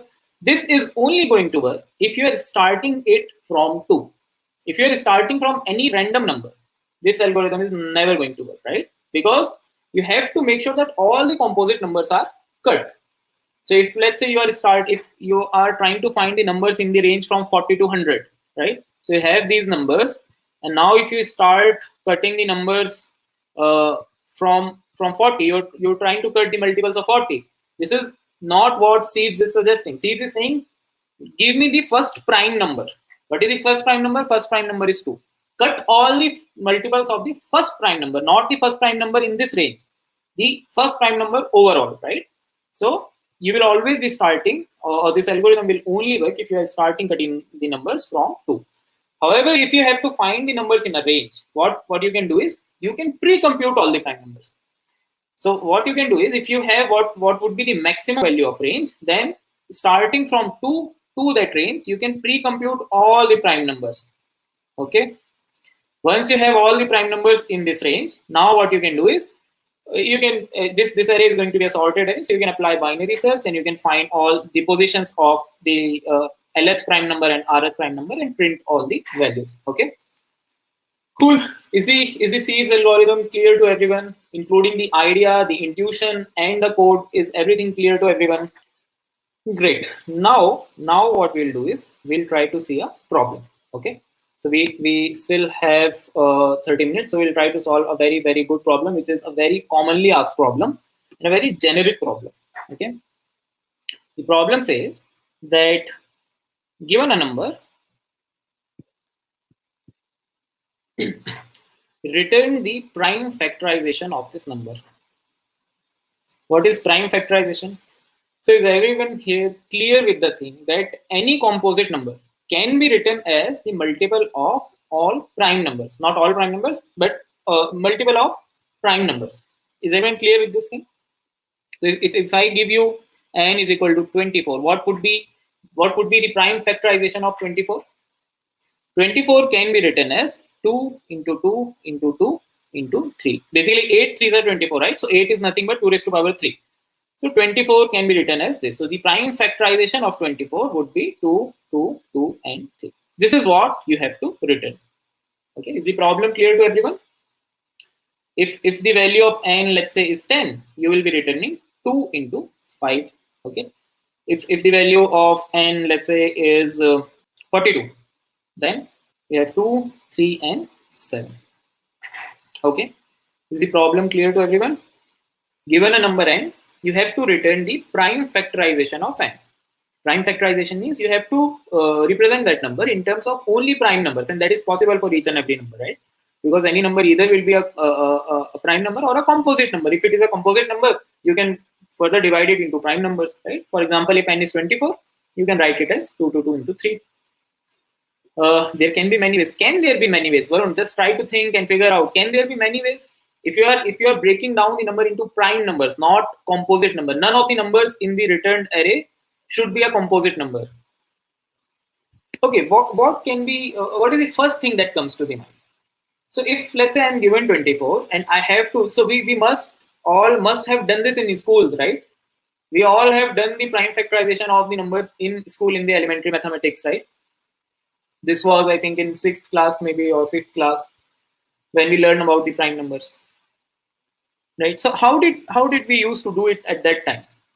So if I'm given 24, what will I try to do? I will pick what is the smallest number with which I can divide it, right? So the smallest number that I can figure out is 2. So I will try to divide 24 with 2. I get 12, okay? And this 2 gets added to my answer. Now I have got 12, and I know that again I have to do the exact same thing. Find the smallest number with which I can divide this. And that number obviously should be greater than 1, right? So again, here also the smallest number that I can think of is 2. So I divide it with 2, I get 6. Again, I can divide it with 2, so I get 3. Now 3, the smallest number that can divide 3, bigger than 1 is 3, so I get finally 1. All these numbers are definitely going to be a prime number because we are always selecting the smallest number, right? If that smallest number is not a prime number, then there must be a number which is smaller than this that can divide this number. Does this make sense to everyone? What I'm trying to say is, if there is a number x, which is the smallest number, which is dividing 24, and x is not a prime number. If it is not a prime number, then it must be a composite number, and then it can be broken down into 2 prime numbers, at least, right? So 24 will also be divisible by these 2. So that means x was not the smallest number that can divide it. There are smaller number than x which can divide 24. So using this proof by contradiction, I can always say that the smallest number which is able to divide any number is going to be a prime number. Okay. Now, how to code this thing? I'm just going to code the same approach that we used in our 5th, 6th class mathematics, right? So to do this, first we can initialize an answer array or maybe a prime factor array. And what we are going to do is, so here in this case, I just used my mind and saw that this is divisible by 2. But for computer, we'll have to check with every number starting from 2, right? What is the first number that divides 24? And then keep dividing it by that number till it is divisible, right? So I will start from 2 and I will say that this has to go till somewhere and then I plus plus. And then I will say while this is divisible, if it is not divisible, then it will not go inside the loop. But if it is divisible, first of all, add this I to the answer. So we'll do prime fact dot add I. Okay, add this to the answer and then divide n. So n will become n by I. Okay, so what we are doing in this case is n is initially 24, right? We are starting from I, and we are and the first value of I is 2. So we are checking if it is divisible. If it is divisible, then keep dividing it till it is divisible. So we divide it, make it 12, n becomes 12. Then the loop still checks that this is still divisible by 2. So keep dividing it, and also keep adding it to the answer. So the answer will have 2, then in the next step again 2, and then again 2. Then you have 3. So this will break out because now n mod 3 is not divisible. Sorry, n mod 2 is not divisible. N has now become 3, right? 3 mod 2 is not equal to 0. So we'll increment the value of I. So I now becomes 3. So then we'll check n mod 3 is now divisible. So we'll add 3 to this and we'll divide n further. So now n becomes 1. Okay. So the question is, till when this loop should run? What should be the breaking condition here? What can be the maximum number that I can take? The maximum number that I can take is, we may use set instead of array. No, you cannot take set, because set will guarantee that the occurrence of every number will be limited to exactly once, whereas we need 3 twos. If you are taking a set, you will have exactly 1 2, right? So set is not useful in this case. You'll have to take a list, array list, or array which supports multiple occurrences of same character, right? Okay, so what should be the maximum value that I can take? The maximum value that I can take obviously is going to be square root of n, right? So the I that we are going to increment is going to be till square root of n. Okay. Now this code is going to print all the prime factors for us. I can see that there are 2 mistakes in this code, 2 very big mistakes. Can you guys quickly figure out them? This code has 2 blunders, and one of them is the most commonly done mistake while writing a code. Even when people write the most simplest of the codes, they make this type of mistakes. Can you quickly figure that out? It doesn't work for 0 and 1. Yes, so this is guaranteed in the input that n will always be greater than 1, because even the question who is the person who is asking the question knows that 0 and 1 will not be are not eligible for this question. Okay, right. So I can see that one of the mistake has been pointed out. The other mistake no one is able to guess. Let us see what we are doing. Let us quickly reiterate over the code. We are saying that I is starting from 2. I should go. What is the maximum limit that I is taking? It is taking square root of n. So here, instead of this, I would be writing what? Actually square root of n, or maybe to keep it optimized, let us have I into I less than equal to n, right? This is the more optimized version of the same thing. Okay. So what we are doing here is we are initializing I. We are checking that I should not go more than square root of n. And inside this loop, what we are doing is we are changing the value of n, correct? N is changed inside this loop. N is also there in the breaking condition. So initially we started this loop with an assumption that n is going to be 24. So the maximum value that I can take is going to be root 24. In the next iteration, you changed n to 12. So this loop here, now this condition is not going to hold true because n has been changed. This is the most common mistake that I have seen students doing while writing most easiest of the codes. If you are changing a value inside the loop, you should never be taking it in the breaking condition. So always do one thing, assign some variable this value and then use it here. Okay. Otherwise, you will see your code behaving in very unexpected way and you will not be able to realize what is going wrong there. Okay. So assign the value and then keep it inside the loop. This is one mistake. What is the other mistake? The other mistake most of you have already pointed out, which is if the number is already prime, right? If the number is already prime, or maybe number is having a prime factor which is greater than square root of n, right? If a number is having a prime factor which is greater than square root of n, for example, let us talk about 404. Okay, so for 404, how will this loop run? We'll start from 2. We check that 404 is divisible by 2. We divide it. Okay. Then we again check that this is again divisible by 2. We divide it. Now this is not. So we have added 2 and 2 in the array. Now this is not divisible by 2. then this is not divisible by 3.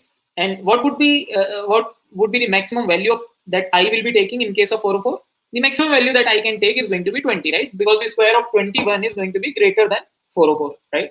So the maximum value of I is going to be 20, but we can see that for all these values of I, the prime factorization of 404 is not complete, right? So what we can say in this case, right? Because this is not complete. 101 would also have been there, correct? So this is another mistake in this code. How to fix that mistake? Can I say that even after removing all the possible prime factors from that number, if I have got a number which is greater than 1, that number must be a prime number? Can I say this? So to actually fix this code, can I just add another if condition? It says that if this number is still not reduced to 1, that means that this number has to be a prime number. So directly add this remaining number as well. So what we'll do here is, if n greater than 1, then prime factor dot add n.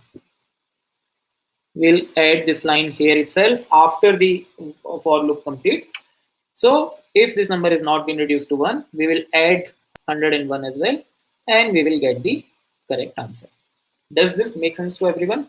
So this is about prime factorization. What is going to be the time complexity here? What is the time complexity of this code? So calculating the time complexity is pretty easy here, right? The first loop runs for how many times? The first loop runs for root n time. Okay. Then the second loop runs for, the second loop is going to run for how many times? We are dividing the number n by I every time in every iteration. So how many times the second loop is going to run? The second loop is going to run for log n time. So what should be the time complexity? Is it going to be root n into log n? Is the time complexity going to be root n into log n? No, right? This is wrong. This is not going to be root n multiplied by log n. Okay, why?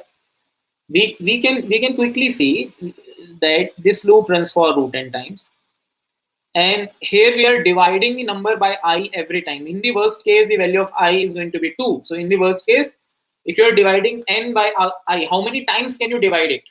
If given a number, how many times can you divide that by 2? This is given by log, right? This is given by log of 16. Log, whatever is the value of log of 16, you can divide 16 that many times by 2, right? But this is incorrect. Why? So let us try to analyze what is going on here. So if we have a value, let's take 16 itself. Okay, so in the first iteration, when the value of I is equal to 2, we check that this is divisible and we divide it. So we get 8. Then again we divide it by 2, we get 4. Again we divide it by 2, we get 2. Again we divide it by 2, we get 1. Okay.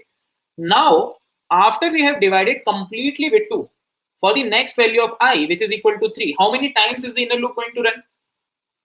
For 3, how many times is the inner loop going to run? 0 times, right? Inner loop is not going to run because this has already been reduced to 1. Okay. If this has already been reduced to 1, now this inner loop will never run again. If this inner loop is not going to run again, for 3, number of iterations are going to be 0. For 4, the number of iterations are going to be 0, right? So what is the total number of times, including all i's, the inner loop is running? For all the i's, the inner loop is going to run for log n time. This is not for each and every I. This is for all the i's combined. For 2, it runs for log base 2n. Then for 3, it runs for log base 3n if n is there, right? So if let us talk about any other number. So if I talk about 24, 2 can reduce it to 12, then 2 can reduce it to 6, then 2 can reduce it to 3.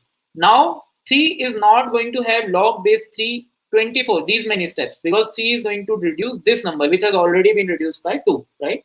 So the total number of steps, including all the i's combined, is going to be log of n. So this is going to be log of n plus square root of n, which is nothing but square root of n. So the time complexity of this algorithm is going to be exactly square root of n, not root n log n. Okay. Guys, in mathematics, there are multiple topics which are very, very important for for programming point of view, or both the interview point of view as well, right? So there is modular arithmetic that you must learn, and you must solve multiple problems on this. Okay, then there is GCD, the LCM and HCF problems. Okay, GCD is also very, very important concept. Okay, then of course you definitely have the prime numbers. And in the prime numbers, you can also optimize this approach that we have discussed, right? You can optimize this approach using a concept called the smallest prime factor of a number, which is called the SPF, which we haven't discussed in the class, but this is also a very important concept.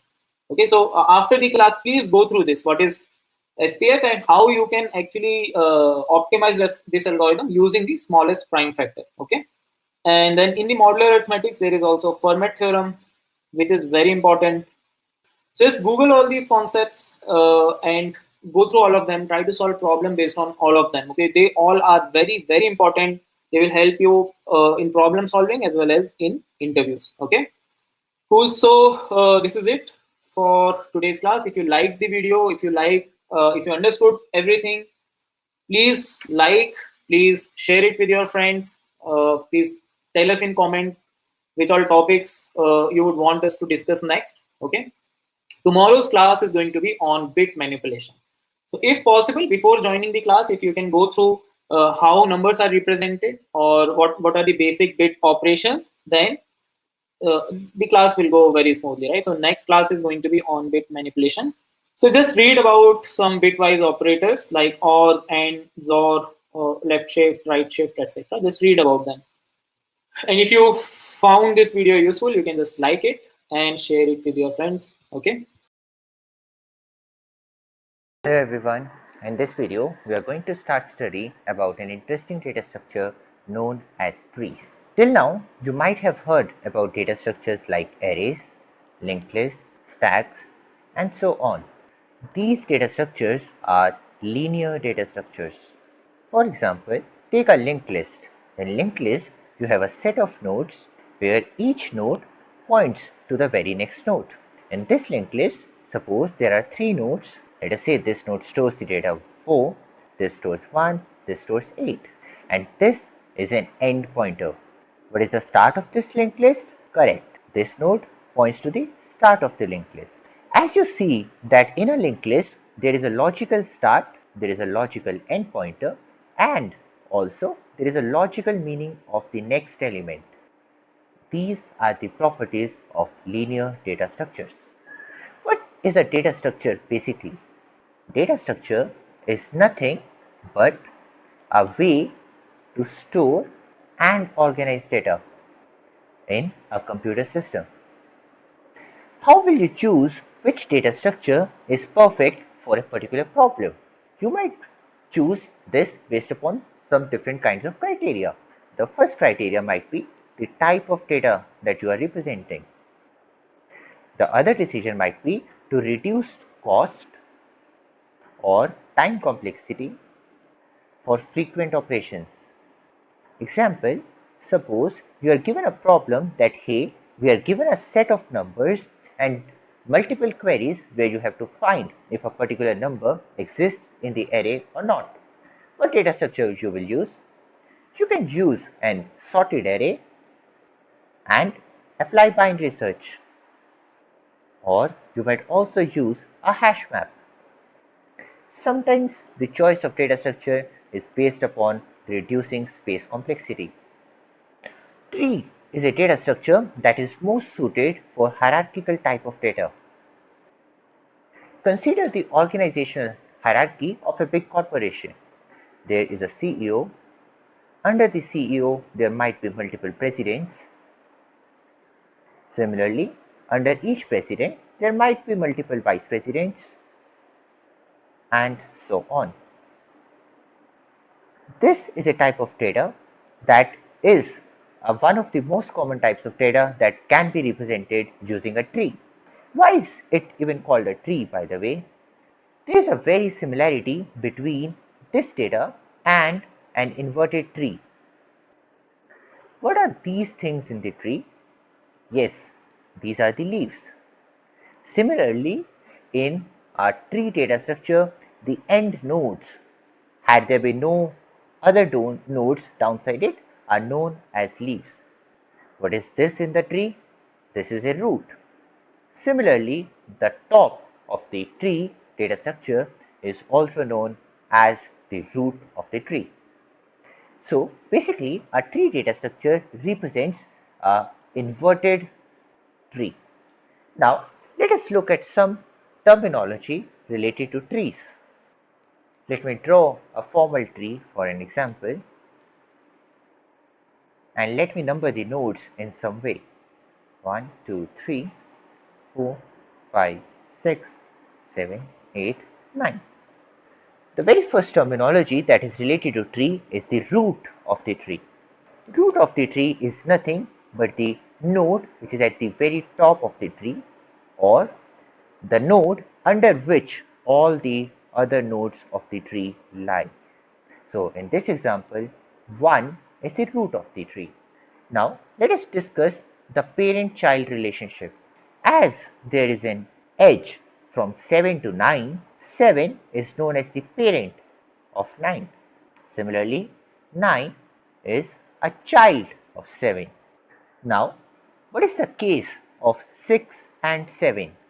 As 6 and 7 have the same parent tree, 6 and 7 are known as siblings. Okay. Now, the very common term that you will see when reading about tree algorithms is a leaf. A leaf is a node that has no child. So, in this example, node 8, node 5, node 6 and node 9 are leaves of the tree because they have no child of themselves. Now consider a path from the root of the tree, that is 1, to a particular node, for example 8. We see that on this path the nodes that lie are 1, 2, 4 and 8. If a node lies on the path from root to a particular node, for example 2 lies on the path from 1 to 8, 2 is an ancestor of 8. Conversely, 8 is descendant of 2. Now we studied about ancestor and descendant. Now let us see for a particular node 8 again. What is the length of the path from 1, that is root, to 8? As we do here, the length of the path from 1 to 8 is 3. The length of the path from root to a particular node is known as depth of a node. In this case, the depth of node 8 is 3. Similarly, what is the depth of node 3? As the length of path from 1, that is root, to 3 is only 1, which means depth of 3 is 1. Similar to depth, there is another term which is height. People tend to confuse between depth and height. As depth is the length of the path from root to a node, height is the length of path from node to farthest leaf in the subtree rooted at node. Let us take the example of node 3. In node 3, what is the subtree rooted at node 3? Correct. This is the subtree that is rooted at node 3. What is the farthest leaf from 3? As you can see that the farthest leaf from 3 is the node 9. So, what is the length of the path from 3 to 9? It is 3, 7, 9. So, the length of path is 2, which means height of node 3 is 2. So, make sure you understand the difference between height and depth clearly and don't confuse between those. This was the definition of height of a particular node. Now, what is the height of the tree? Height of the tree is nothing but the height of root node. So, in the example above, what is the height of the root node? Clearly, the longest leaf from the root 1 is 8 or 9. What is the length of the path from 1 to 8? As we saw earlier, it is 3. Thus, the height of tree in the above example is 3. Great. So we have till now discussed some of the terminologies related to trees. Let us discuss a few properties of the trees as well. The very first property of a tree is that a tree with n nodes has n minus 1 edges. Why do you think that is the case? Let us go back to the tree that we draw above. We see that for all the nodes other than the root node, there is an edge pointing to the node. For example, for the case of node 2, there is one edge that is pointing to the 2. Similarly, for node 4, also there is only one edge pointing to the node 4. Similarly, for node 5 and all other nodes. So we see that there is one edge from to any node other than the root. So for n nodes, all nodes other than root have an edge pointing to them. This means there are n minus 1 edges. Based upon the properties of the trees, different types of trees are also defined. So, for example, if all the nodes of a tree have less than or equal to 2 children, this means the tree is a binary tree. Extending this thing, if all the nodes of the tree have less than or equal to n children, implies that the tree is an n-ary tree. Let us take an example. Do you think this particular tree is a binary tree? No, this tree is not a binary tree because we see one node has 3 children. Implies that not binary. Do you think this is a ternary tree? Ternary is also known as 3-ary. We see that this node has 3 children, this node has 1, and all other nodes have 0 childs. As we see that all the nodes in the tree have less than or equal to 3 children, this means that this is a ternary tree. Similarly, there are many other properties of the trees of different kinds of trees. For example, there is a binary search tree. We will discuss this in depth in a future video, but as an overview, a binary search tree has a property that all nodes in left subtree of a node have values less than the node value, and all nodes in right subtree have values greater than the node value.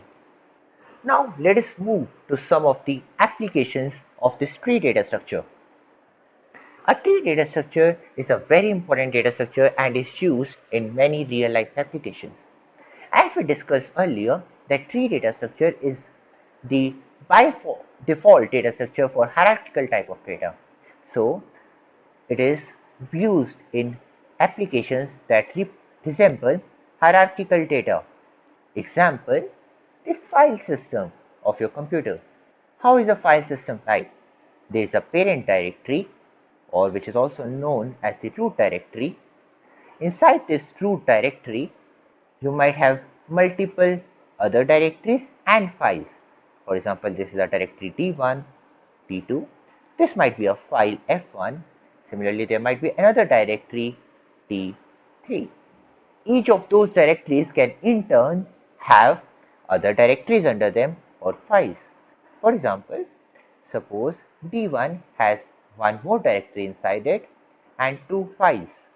A file cannot have anything inside it, so file in a file system will be a leaf node. There might be a directory, for example in this case D2, that might not have anything inside it, which can be an empty directory. I hope it is clear as to why tree data structure is one of the best data structures to represent your file system. The second application of tree data structure is by different types of trees that exist. For example, there is a tree known as trie. Trie is a data structure that is very good to represent dictionary. It allows us to search if a word of length m exists in the dictionary in order of m time. We will study trie in depth in one of our future videos. Similarly, as I talked briefly before, there is a type of tree known as binary search tree. Binary search tree allows us to find if a data exists in the node, exists in the tree in order of height of the tree. That is why you will see that height of the tree is very important factor in analyzing the complexity of tree algorithms, and we will study it in depth also in future videos. One last application of tree that is commonly used is in routing protocols and internet. Are you guys aware of a DNS? A DNS is represented like a tree. Suppose you have to find the address of www.google.com. A DNS server is organized like a tree. There is a root domain dot inside under which there is a .com, under which there will be a .google, under which there will be www. Similarly, suppose it had to represent facebook.com as well. To represent facebook.com, the root domain will remain the same, .com will also remain the same, but there will be another Facebook here. Great. I hope it is clear as to how a DNS server might now be resolving your queries. Myself Robin, and we'll solve some of the simple questions of tree today. Let's solve some basic questions today. Let's start with the simplest question with the binary trees. Now we have been given a binary tree and we need to figure out whether that given tree is height balanced or not. Okay, what is the definition of height balanced binary tree? It is defined as a binary tree in which the depth of two subtrees of every node never differ by more than one. Okay, I need to return 0 or 1 for this problem. I need to return 0 if my tree is not balanced, and I need to return 1 if the given binary tree is balanced. This is the input that is being given to me, and I need to figure out whether the given binary tree is balanced or not. Okay, as we can see that the height of the left subtree here is just 1, as well as the height of right subtree is also equal to 1. It means that, okay, the difference between the heights for the left and right subtree, it's equal to 0. Okay, if it is 0, that means it is less than 1. So the answer for this case, it should be true. Okay, fine, nice. Now if I just visualize this input, in this input, as we can see that in the left side we have 2 nodes, but in the right side we don't have any node. It means that, okay, the height in the left subtree, it's equal to 2, but the height of the right subtree is 0. So if I take a difference, then the difference for this as a rule, it's equal to 2 minus 0, which is 2.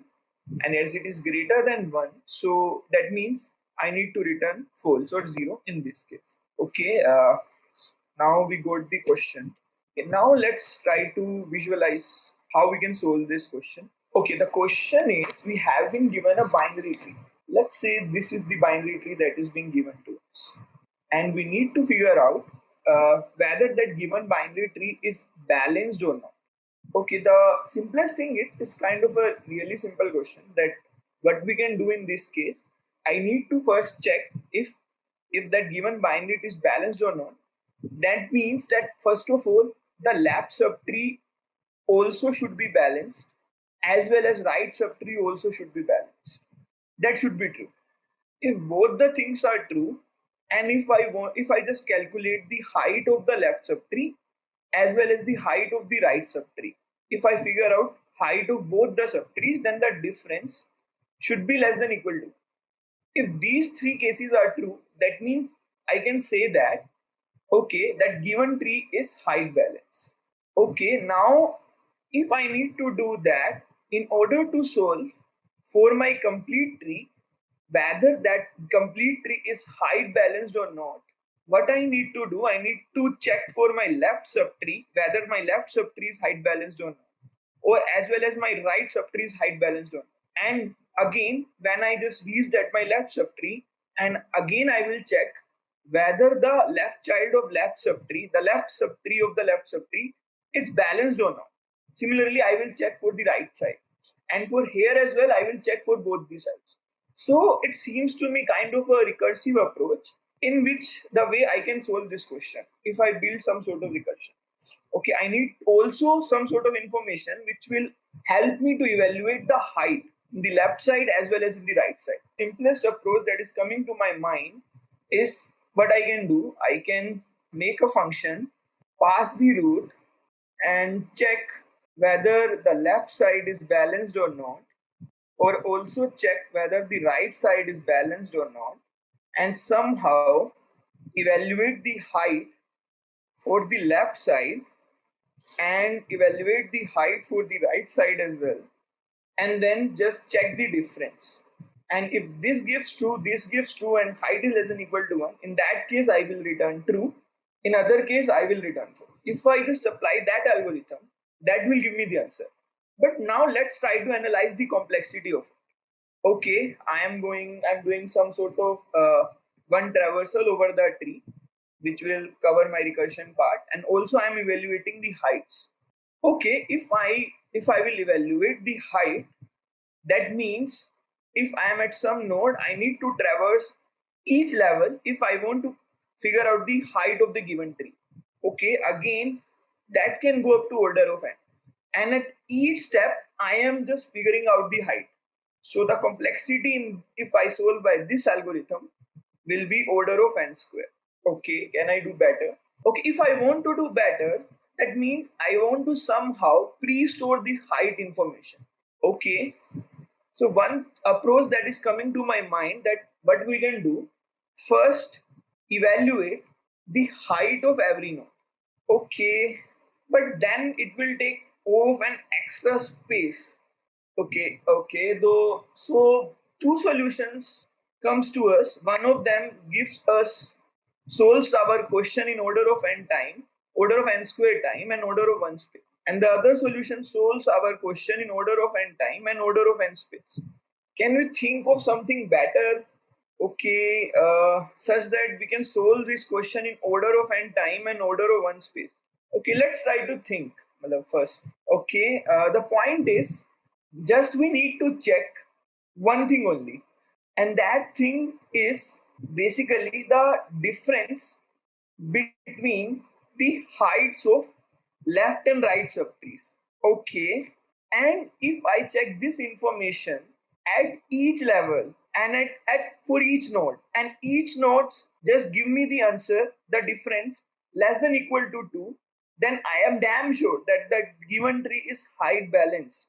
So but one thing that is coming to my mind, that forget about this thing, just try to solve in such a way I can just figure out the heights, because I know that if I want to figure out the height of a tree, it will be, I need to figure out the height of my left subtree as well as I need to figure out the height of my right subtree. So if that is the case, and the height of this will be, because anyways, if I want to calculate the height of a tree, I want to evaluate the height of the left and right subtrees. So the whole recursion part, it can also be covered here. So one thing that I can do, I just evaluate the height of every node, because if I want to evaluate the height of every node, I am checking this condition. I'm doing this thing. So, and I can check whether the difference is less than equal to 1. If it is, that means I'm done.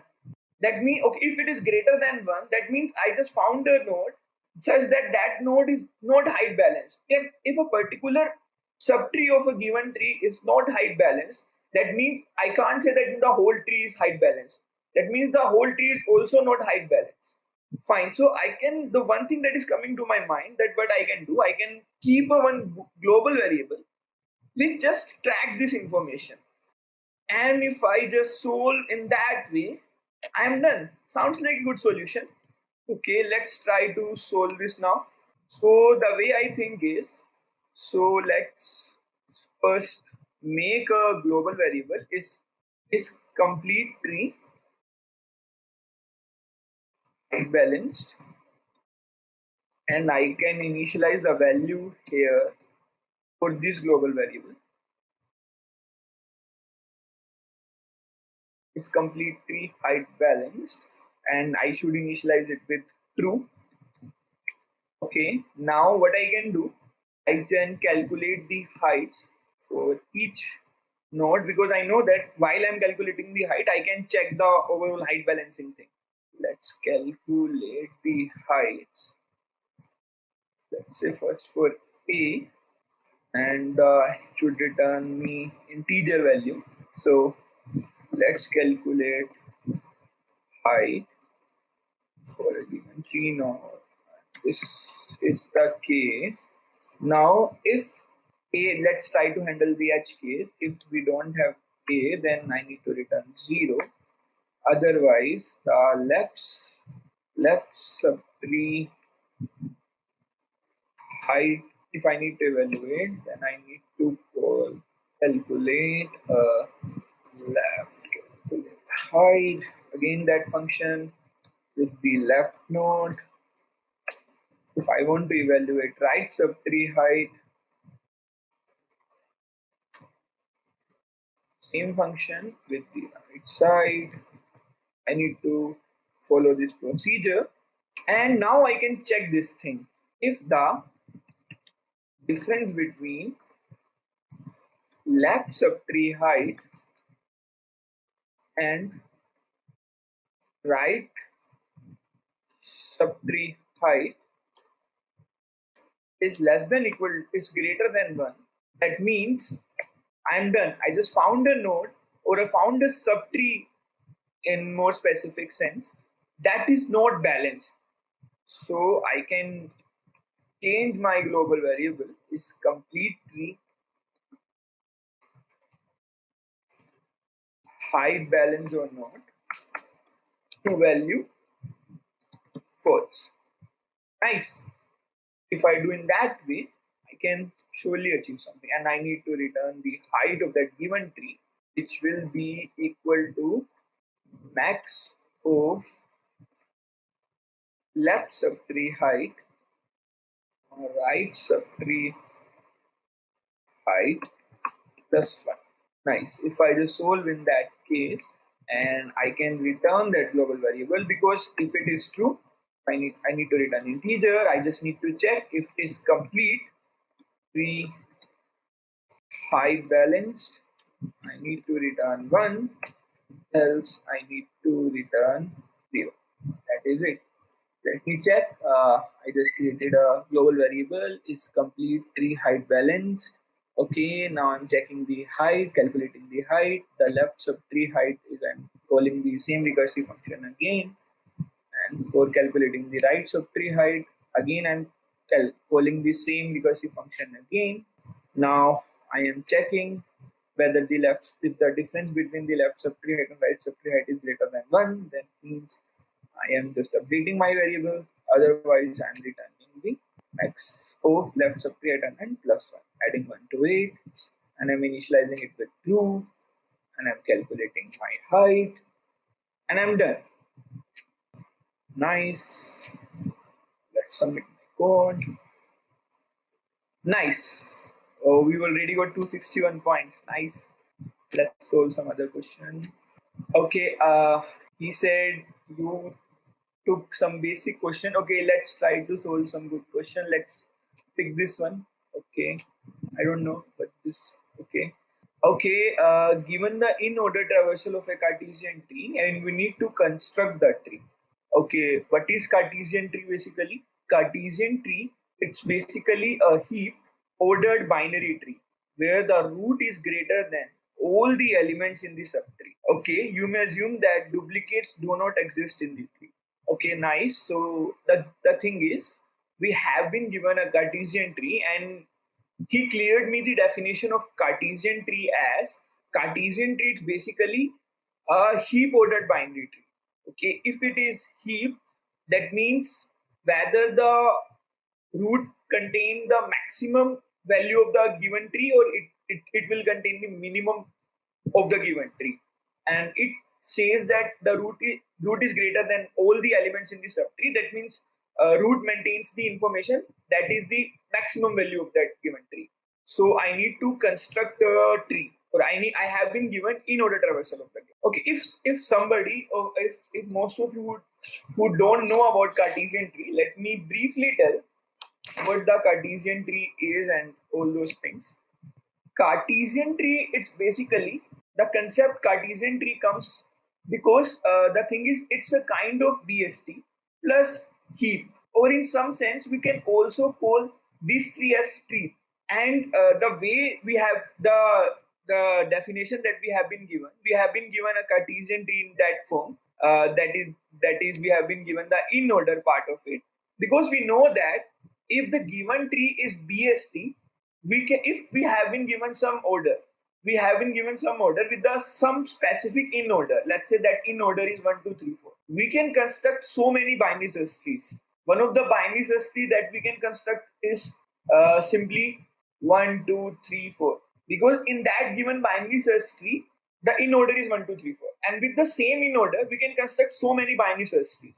The point is, so the way Cartesian tree comes, it just gives us the unique binary search tree, and that uniqueness comes because of that heap part.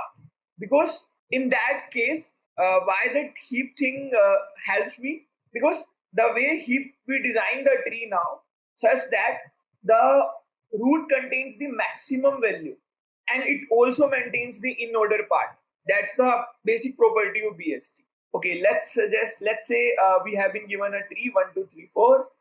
Let's say the maximum value is 4. So I can say that, okay, the 4 should come as a root, and the elements, let's say the elements before, after 4 are, let's say the elements are 3.7, 2.8, something like that. And that is the in order. I know that that is the maximum value. That means that, and I need to maintain in order as well. So it means that all the nodes which are less, which has having a index less than 4, that means all these nodes should come into the left subtree. Why? Because I need to maintain in order. I know that the in order of BST is left root right. If that is the case, that I know that the in order is left root right, it means that, okay, first I need to evaluate left and then root and then right. So I can say that all the nodes after this node will definitely go into the right side, and all the nodes before this node will definitely go into the left side. So we have been given the in order of a tree, and the heap is kind of a max heap. We need to construct that tree. That is our question. The question is quite simple. Okay, let's try to first construct a tree. This question is also not too complex. The point is, we have been given the in order of the given tree in the form of an array. Okay, and I need to construct the tree. Fine. Okay, in this question as well, I can just somehow apply some sort of recursive approach, and in that recursive approach, what I can do, first of all, I have been given a complete vector. What I can do, I just figure out the maximum value in it. Let's say I just figured out the maximum value in it, maximum value in that complete vector, and I just make it as root. And now what I can do, I can just now recursively call for the left side as well as recursively call for the right side. And now what I can do, I can just construct this as a tree as well, and I can mark the left child for this root as the root of the left subtree, and I'll mark the right child of that node as the root of the right subtree. If I just solve in that way, then I can solve this question. Now first, before jumping into the code, let's first try to analyze the complexity for this question. Okay, first what I am doing, I am just calculating the maximum value. At each instance, I am calculating the maximum value. Okay, I'm calculating the maximum value, which is of kind of order n, and I am calculating the maximum value at each step. Let's say I have a function which gives the root, so it has a node which gives me the root of the tree when it takes a given array. Now what I need to do, first I need to find the maximum element in that given array, and then I need to call the recursive function again, let's say the index I just got after calculating the maximum value from that given array, it's let's say I. So I need to call the function from the left side to the I minus 1 and that same function again with the I plus 1 to right, because this should go into the right side and this will go into the left side. And what I can do, I can mark the left as this and right as this, and I can return this. Now the complexity is the order of n, just because I am traversing over each of the node, over each element of the array, and also I'm figuring out the maximum value in that array as well. So the overall complexity for this solution, it will go up to order of n square. Okay, so we just figured out the solution which is of order n square. Now the point is, can we solve it in a better way? That is the point. Can we solve it in a better way? One thing we just figured out that what we are doing, we are just concerned about the maximum value. Okay, and somehow I know that if that is the maximum value, and so all the nodes here are comes to the left side of it. Okay, let's say I have a sequence. Let's see the sequence. Let's see the example. Let's say we have a given sequence as 5, 4, 8, 3, 1. Okay, if we have that given sequence, what we can do now?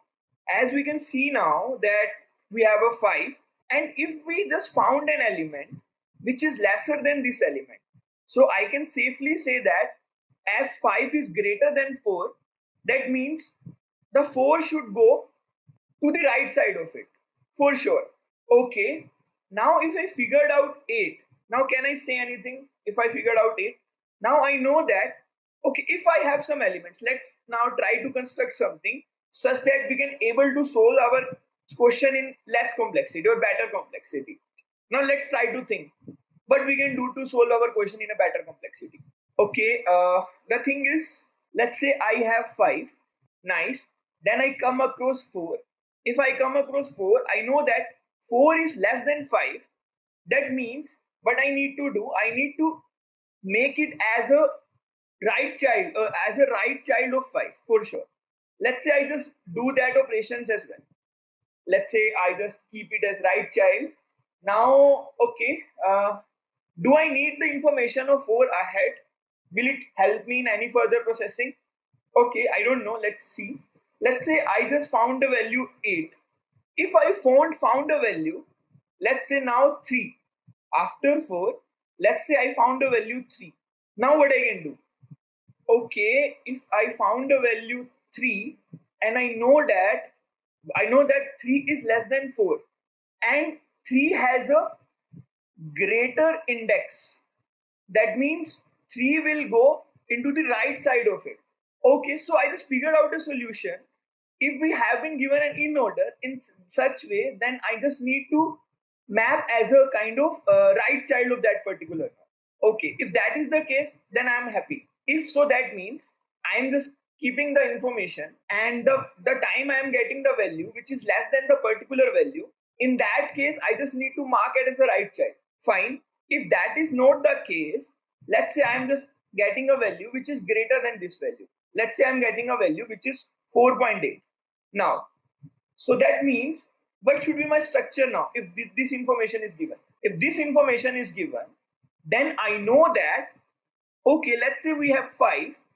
I know that all the elements, these are less than these. The elements I am storing here, it's kind of in reverse sorted order. So if it is greater than 3, nice. So that means all these nodes should go into the left subtree of this, because I need to maintain a heap kind of information. So this particular node should be the root for these two nodes, for sure. So what I can do now, the overall structure at the end, it will be something like 5, then right child 4.8 will come, and in the left subtree I will have 4, and I know that structure. So what I need to do now, what I am just doing now, if I am getting a value which is, let's say I am iterating over the array, if I am getting a value which is less than that particular element, then I'm just making that node as a right child of it and just push that something. And if I'm getting a value which is greater than this thing, then I just pop all the elements which is in this stack or some data structure, because I just said stack because it is following that property. Why? Because what we are doing, we are adding the elements in the end as well as we are removing the elements from the end. And if we follow the same procedure, somehow we will able to achieve our solution, isn't it? Does it sound good to everyone? The way I'm approaching or the way I'm dealing this problem, if I want to achieve it in a better complexity. So the point is, if we follow the same way, we can now the complexity. Let's try to think about the complexity. If we just try to solve in that way, the thing is, what we are doing, we are just inserting an element in the stack. If that element is lesser than the topmost element of the stack, and I'm marking it as right child of the topmost element, fine. Otherwise, if the given element that I just encountered, it's greater than the topmost element of the stack, then what I need to do, I just need to pop out some of the elements from my stack. Let's say I just popped out these two elements in that case. So the last element which I popped out, I need to keep track of that information about the last element. And I need to make the left child of that particular node as that particular element. And now the topmost element which is present in this stack, I should make that particular node as the right child of that particular node as 4.8. Because in the end, my structure should be something like this, isn't it? If my structure is something like this, only then I can say that that is maintaining some sort of heap information as well as maintaining in order as well. So if I will solve in that way, I can solve my question from order of n square to order of n. Nice. And we know that we can't solve better than this complexity. This is the best complexity that we can achieve for this particular question. Now let's try to solve this question. So as I just told you, we need a stack to maintain all this information. Let's say I created an empty stack, and okay, now let's iterate over my entire array. Let's first keep n as size. Now what I can do, as I know that, okay, let's first check the big edge cases. Let's say if my stack is empty. If my stack is empty, that means I don't have any elements in my current stack. That means that the particular element should be the root. Or if that is the case, or okay, let's first create a root. So that means in that case, let's say my root will be new tree node, and I have been provided a constructor in which I can just pass the value of integer and it will create a root. It will create a node. So I just need that value which is a of I. Nice. And kind of I'm there. Okay, now I figured out the root, and it's better to maintain a stack of tree node. So I can push into my stack, the value of root. Fine. Now the point is, now the case is something like I have an element in the stack, but the current element that I figured out, it is less than the topmost element of the stack.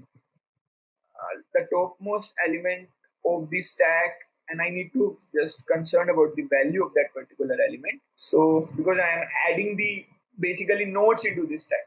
Now if I just do in that way, in that case, what I need to do, first of all, let me create a new node.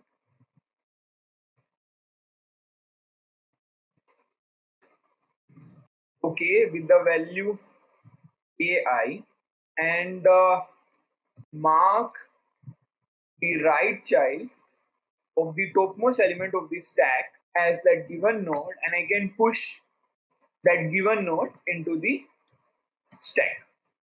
Fine.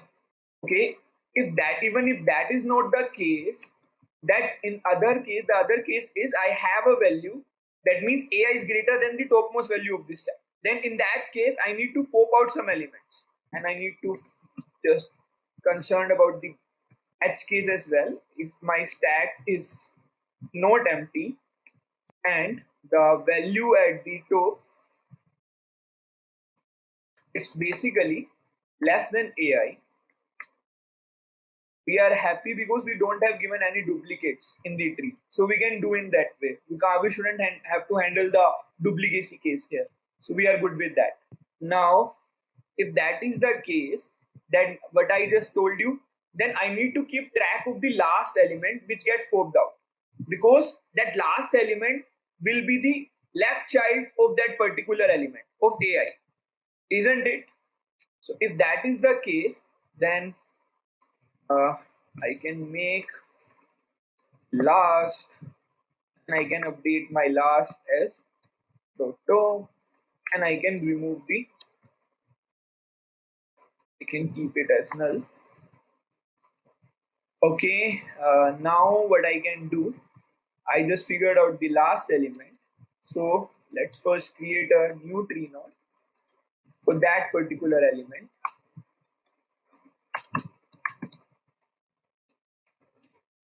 With the value of AI. Now what I can do, the value for that particular node, the left child of that particular node will be my last, and the right child for the topmost element. If let's first check whether we have a topmost element in the stack, or there might be a case that my stack gets empty. So I need to check that thing. If my stack is not empty, then but I need to check whether I need to mark the rightmost child for the top as the given one. If I just do in that way, I will somehow solve this question. Looks like a good approach to me. And I need to return true. Let's again check the way we think and the way we applied the algorithm. Are they both matching or not? Or have we missed any case or not? Let's first check. Okay, what we do in the starting, we just created a stack and which contains all the nodes. Nice. And we just take our n, which is the size of my array. Nice. I iterating over my array, and I'm just checking whether my stack is empty. Because I know that stack will be empty, only in that case, I need to push now that element as well. Sorry, I just forgot that thing. Okay, because if that stack is empty, that means this is the first node, kind of. So that means I need to make it as a okay. Oh, sorry. I just need to push. Okay. So that means I can't say that it will be my root. The root must be the topmost element in this stack for sure. But yeah, I need to construct a node here, and I just need to add the node if stack is empty, because I can't do anything else. And the other case will be if we have our value, it is less than the topmost value, then we are sure that in that case, we need to mark it as our right child for that particular element. So we are doing this thing. So it seems right to me. Now the other case will be if AI is less, if it's not less, then it will be greater. So that means it should be the root of some of the nodes. So I'm just checking out all the nodes. So for that, what I'm doing, I'm just checking up till when I have that given value, it's greater than to the topmost value. So I'm just maintaining my last node because it is required. And what I am doing, I am just creating one new node, and just what I'm doing, and just mark the left child for that particular node as a last. Nice. If I do in that way, it seems like a good thing. Now let me test. Okay. Oh, sorry.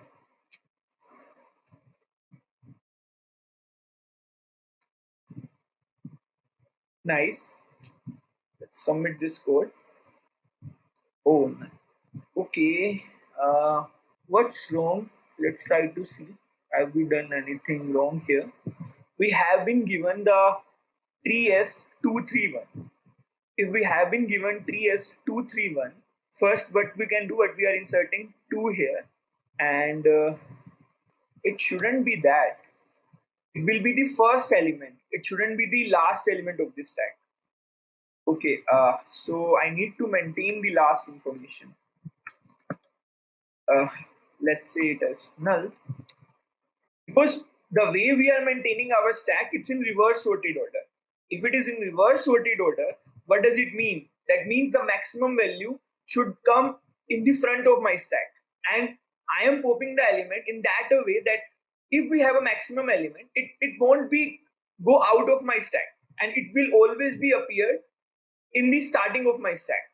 So I need to update as this, and I need to pop.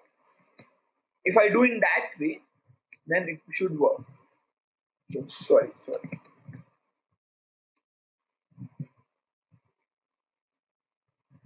Why now? I'm updating my last here. Okay, it's not stacking. Sorry, I'm doing some silly mistakes today. Let's check. Nice, we solved this question. It took us some time, but we solved this question in order of n time. That's good. That's good for us. Okay, let's solve one more question today. Let's solve this question. I don't know what's this. Okay, the question is, we have been given two binary trees and we need to check whether they are equal or not. Okay, two binary trees are considered equal if they are structurally identical and the nodes have the same value. Okay, I need to return 0 or 1 depending upon this. Okay, let's say I have been given this tree and this tree. I just need to check whether both of the trees are equal or not. It's kind of a very simple problem, but I need to check if the both of the trees are equal. That means the node itself will be equal, as well as the left subtree and right subtree, both left subtree and right subtree also should be equal. If all those things are fine, then I can safely say that the both of the trees are identical. To solve this question, it shouldn't take much time. Then what I can just first concerned about the edge case, and you can see that this simple question, it's been asked in Amazon as well. So, but the point is, are we handling all the edge cases? Are we come up with a good solution at one go or not? So, what are the edge cases? What will be the edge cases in this question? The basic edge case for this question will be kind of, let's check whether we have been given both the nodes as empty or not. If we have both as empty, both the trees as empty tree, then I can safely return 1. Because I know that in that case, both of the tree are identical. If any of them if both are not kind of empty, one of them is empty, that means both the trees are not identical. And in that case, I need to return 0. So this will be kind of one more edge case. Now I end up with both the trees such that both the trees has some elements. Now in that case, the idea is very simple, but I need to check whether the basically value for both of them are equal or not. And it is equal, and I say that is the left subtree for both the nodes, are they equal or not? Oh, sorry. I need to concern about the left subtree only. And also we need to check whether the right subtree for both the nodes, are they equal or not. If all these three conditions met, then only I can say that both the given tree is identical. Otherwise, both the given trees are not identical. If I just solve in that way, I am done. Sounds like a simple solution to me. Okay. Oh, sorry. Today I'm doing a lot of silly mistakes. Nice. Let's submit our code now. Nice. We got a really good point. Goyal दोनों non null होने से true कैसे कह सकते हैं? I didn't say that, Goel. But I just said to you that basically, if both of them are null, only then we are saying that as true. because in that case, both of the trees are empty. If both of them are non-null, then I am checking. Then I'm checking all the three conditions. Where the first condition is whether the value of the nodes are equal or not. If both the trees needs to be identical, okay, fine. Hey guys, in this video, we are going to talk about the problems of code drift day 1. The topics are binary trees and tries. So let's get started. The first problem is BST sum. The problem description states that the cost of an array ARR is the sum of all the values in the left subtree of the binary search tree formed by inserting the elements of ARR in the order they appear in it. Find the sum of the cost of all the permutations of length A. Since the answer can be large, we need to return it modulo 10 raised to power 9 plus 7. A permutation of length n is an array consisting of n distinct integers from 1 to n in arbitrary order. The problem constraints are n can vary from 1 to 10 raised to power 5. Now let us discuss the problem with an example. Now let us look at this example. We are given a as 3. That means we have an array of length 3 which have elements from 1 to 3, right? So all the elements are 1, 2 and 3. Now the permutations we can make out of these 3 elements are this one, this one, this one, this one, this one, this one. These are all the valid permutations we can make. Okay. Now we need to create binary search trees out of all these permutations. So let's do that now. So the first binary search tree will be, first we have 1 as the element, then we'll insert 1 here, then we'll have 2. For 2 we know 2 is greater than 1, so it will come to the right of 1. Then for 3 we know that 3 is greater than 2, so it will go like this. From 1 3 is greater than 1, so it will be on right of 1. From 2 it is greater than 2, so it will be on right of 2. So 3 will be here. Okay. Now let's talk about second binary search tree. In second binary search tree, we have 1 3 2. So first we need to insert 1. After that 3 is greater than 1, so 3 will come on right. Then after that we can see that we have element 2 as the last element, so we need to insert 2 here. Now from 1 I know that 2 is greater than 1, so it must be on the right of 1. Okay. From 3 I know that 2 is less than 3, so it must be on left side of 3, so 2 should be here. So in that way we can create binary search trees. For the third one it will look like 2 1 3. Similarly in this fashion we can create all these 6 binary search trees. Now the answer to our problem is sum of all the values on the left subtree of each and every binary search tree, right? So the left subtree of first binary search tree, it has nothing on the left, right? So we don't have to add anything to the answer from this subtree. Now again for second one we don't have anything on the left, so we don't have to add anything here again. Now for third binary search tree we can see that we have one value here, so we need to add 1 to the answer. Let's say our answer variable is stored here and currently it is 1 because of this, right? After that fourth binary search tree have 1 in its left subtree, so I am going to add 1 here as well, so the value will become 2 here.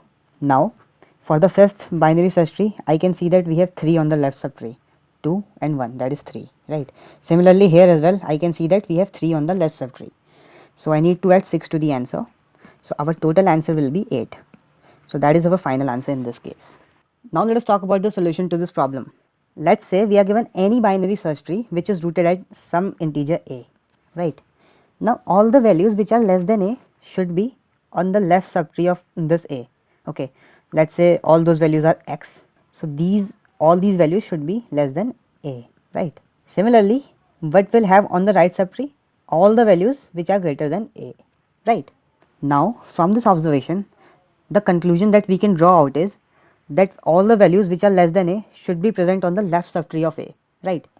So if we have any binary search tree that starts with a and it is some permutation, then I need to add all the values from 1 to a minus 1 to the answer, because all these values will lie on the left subtree of our current binary search tree, right? And as we know, the root of binary search tree is the first element of the array, right? So for each permutation basically I need to add 1 to a minus 1 to the answer, sum of all these values to the answer. Now again let us look at this example and try to solve it using the observation we just made. So for the first element I need to add 1 to 1 minus 1, that is 0, to our answer. Since this range is invalid we don't need to add anything. For this again we don't need to add anything. For this one I need to add 1 to 1, or basically 1 to the answer. For this again I need to add 1 to the answer. For this I need to add all the values between 1 and 2. So I need to add basically 2 plus 1, 3 to the answer. For this one again I need to add 3 to the answer. So the answer of all these permutations will be 3 plus 3 plus 1 plus 1, and that is 8 again, right? So basically what we can observe here, if I know the root of some array, then I can calculate the answer for this array with a simple formula, right? What I need to do, I need to sum all the values from 1 to a minus 1 if that range is valid. Now the next thing that we need to notice is we are given all the elements from 1 to a, which is a permutation.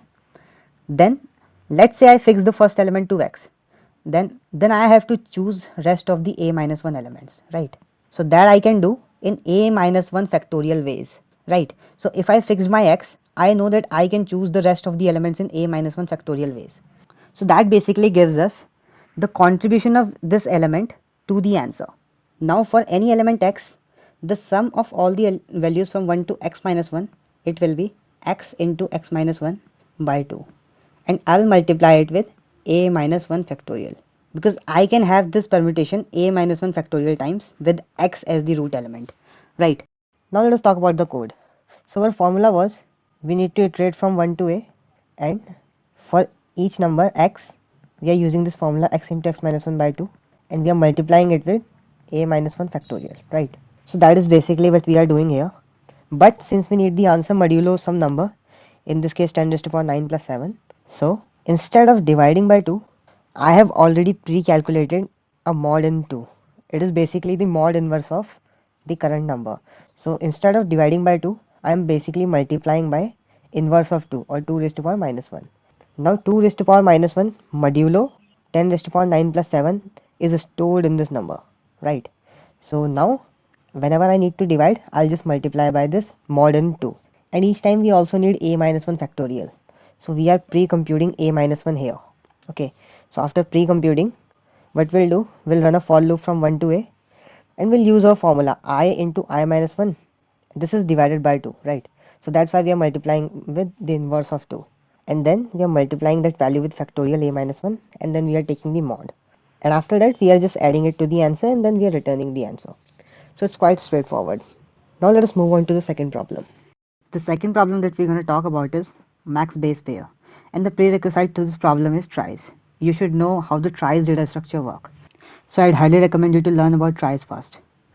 Now the problem description is, you are given an integer array a. There's a function f for two integers x and y with another variable b base, right?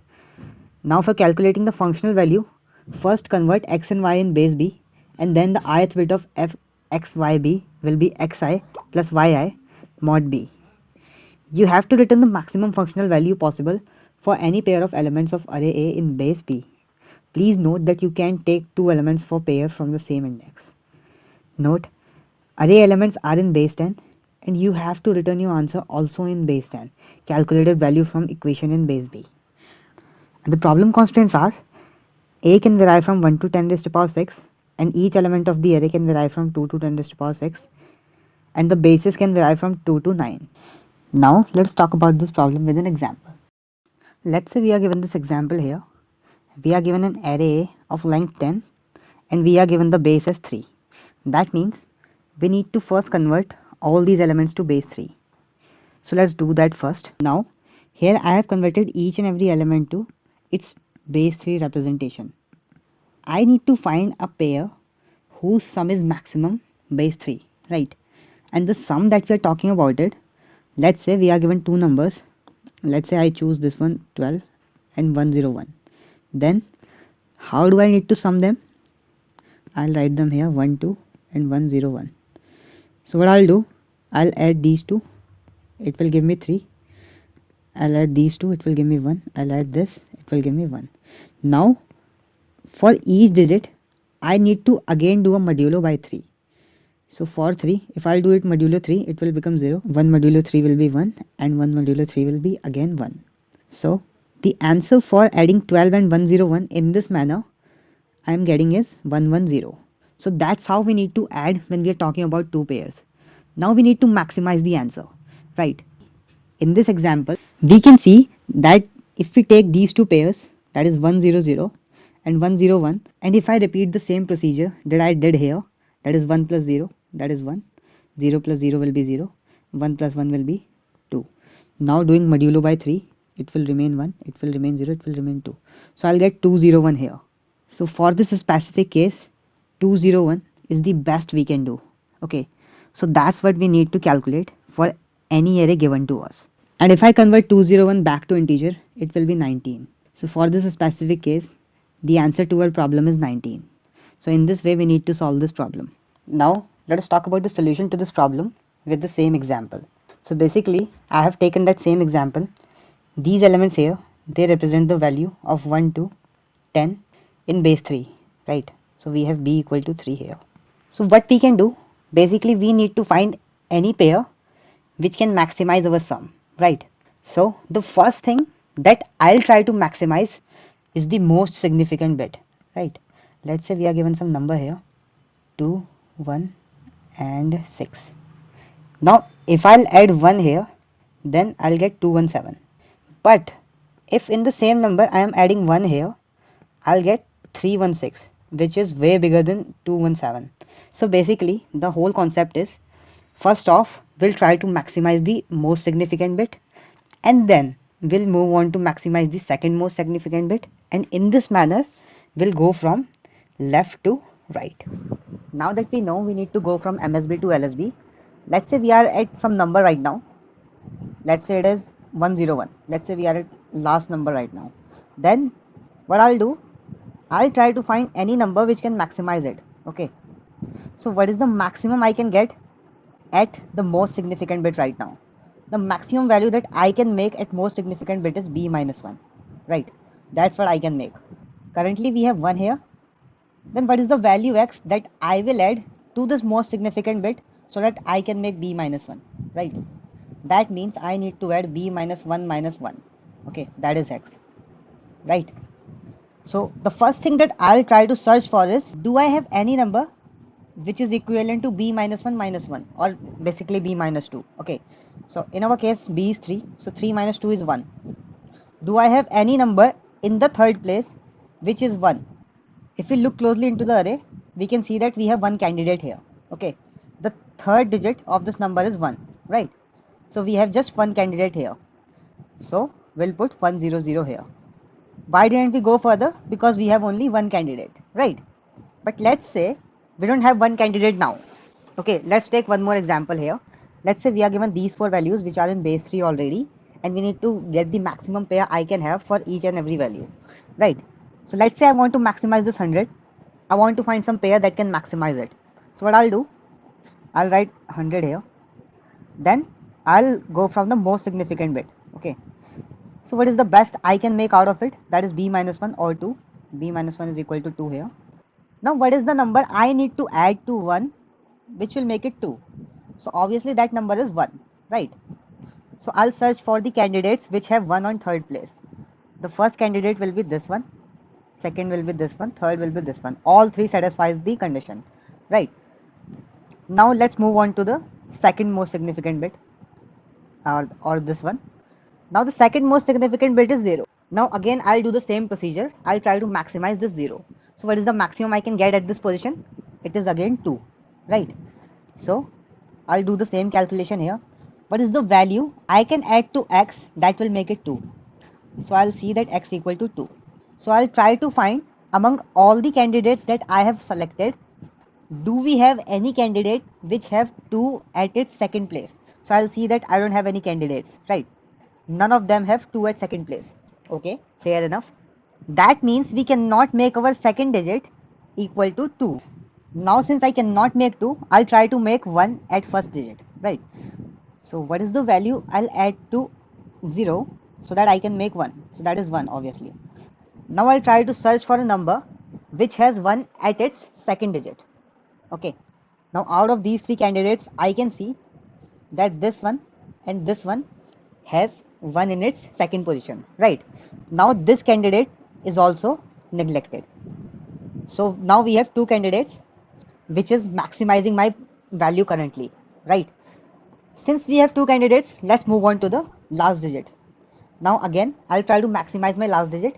In order to maximize it, the best I can do is I'll try to make it 2 first. In order to make it 2, I'll try to find the number which have its last digit as 2, right? Now if I look at my candidates, these two, I don't have any of those values, so I cannot make 2. Now I'll try to make 1. Now again I'll check which one of these have 1. So I'll see that my last candidate has 1, right? That means this guy can actually maximize my sum while I'm talking about this 100 value. So in this manner we can solve this problem real quickly. But there is a catch. We need to find these candidates each time, right? For each digit we need to iterate over all these candidates. But we can do it faster by using prefix trees or tries. So let's do that now. So basically, if we are given some array, what we'll do, we'll iterate from left to right, and let's say we are currently at this element, ith element. Then what we'll do, we'll try to build a try over all the previous elements, and I'll try to maximize my current element using the try I have built on the previous element. Now let us try to build try over these 3 values first. Let's say this is the root node of our try. Then the child at each level a try can have is b. Why? Because we can have values at any position between 0 to b minus 1. I'm going to insert this element first. So it has 1. So let's say this is 1. Then again 1. Then let's say this is again 1. Then 0. Let's say this is 0. Okay. Then I'm going to insert this value. Then it will be like 1. Here 1. Then again 1. Now another 1. Right. Now let's try to add this value.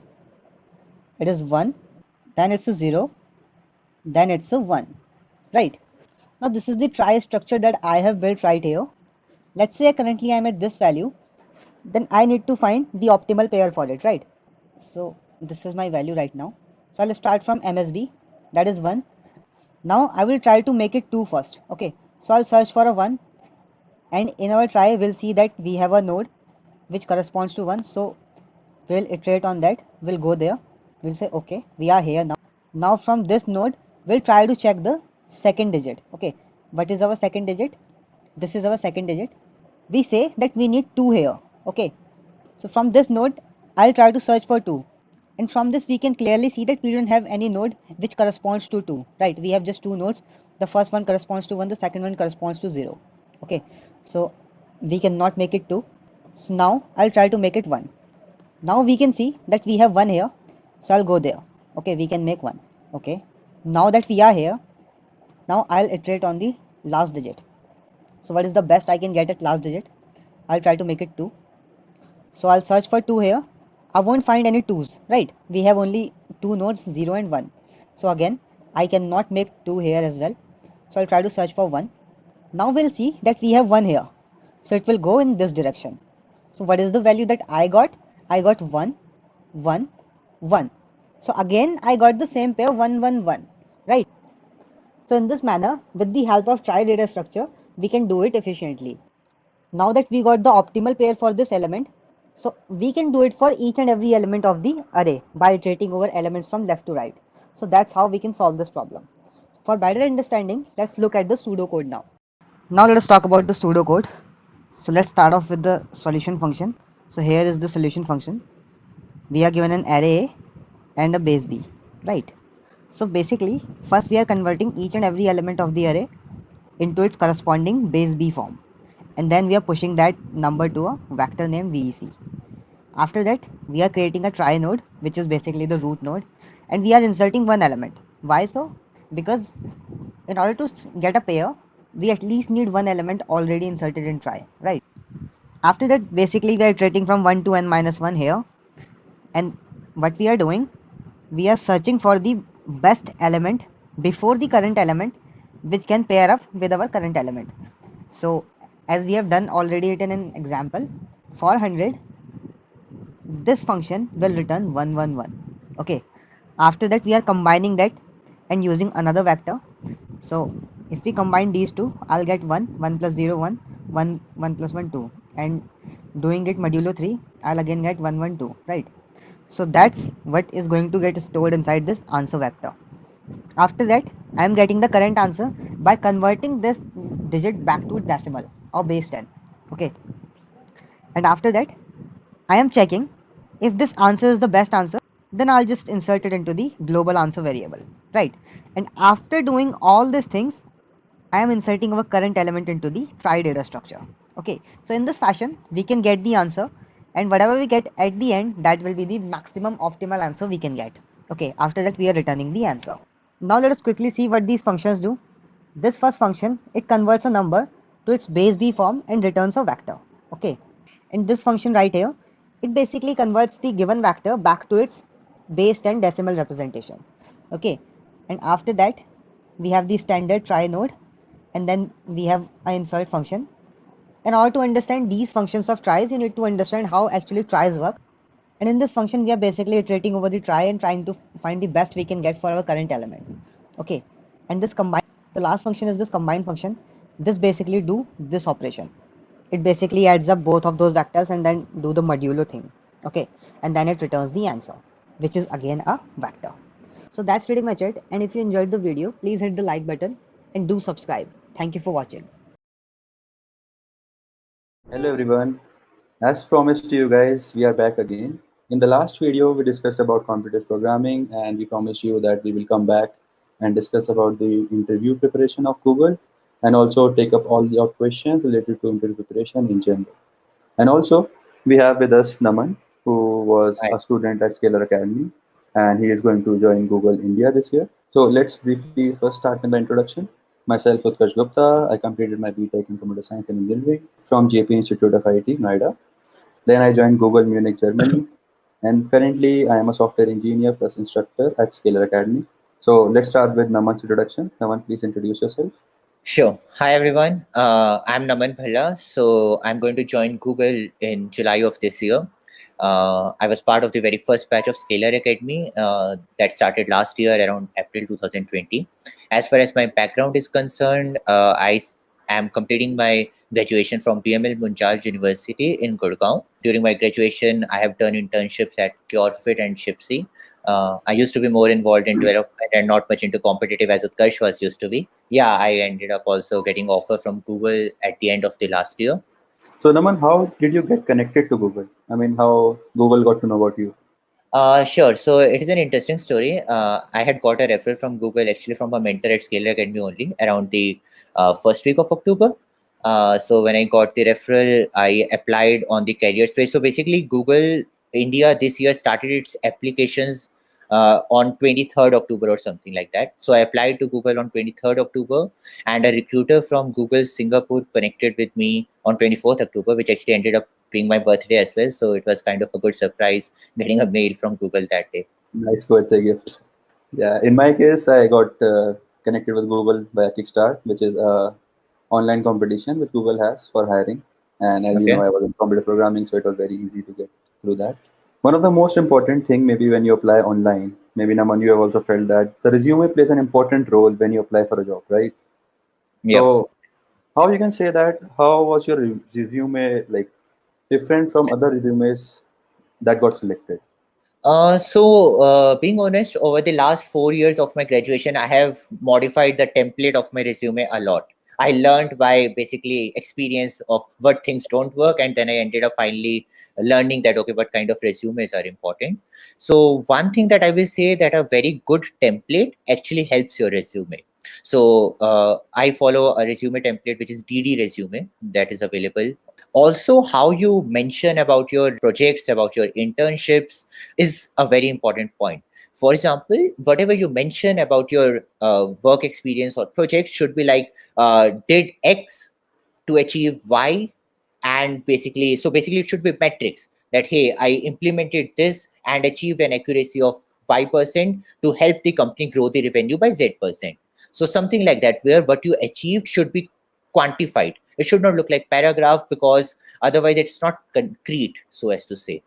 So I will say a good resume template helps, and how you mention about your work experience and projects also helps. And it's good to have some good achievements because they highlight your resume. Yes, and one point I would like to mention, if you are applying for a fresher, then kindly keep your resume a one pager, because it will Definitely. just spend very small amount of time. So just one page is enough to show your important skills. Also, Naman, what I felt when I applied that resume when you apply for internships is very different from resume when you apply for full-time job, because when you apply for internship for the first time, you don't have a lot of things to write. So Absolutely. how was your experience in that case? So basically, when I secured my first internship, because till then you don't have any work experience with you, the things that help the resume, there are two different kind of companies that you basically want to work for. Like there are some good startups that you want to work for, or there are good product-based companies like Google or Microsoft. Okay, Mm. startups actually value your experience in projects a lot.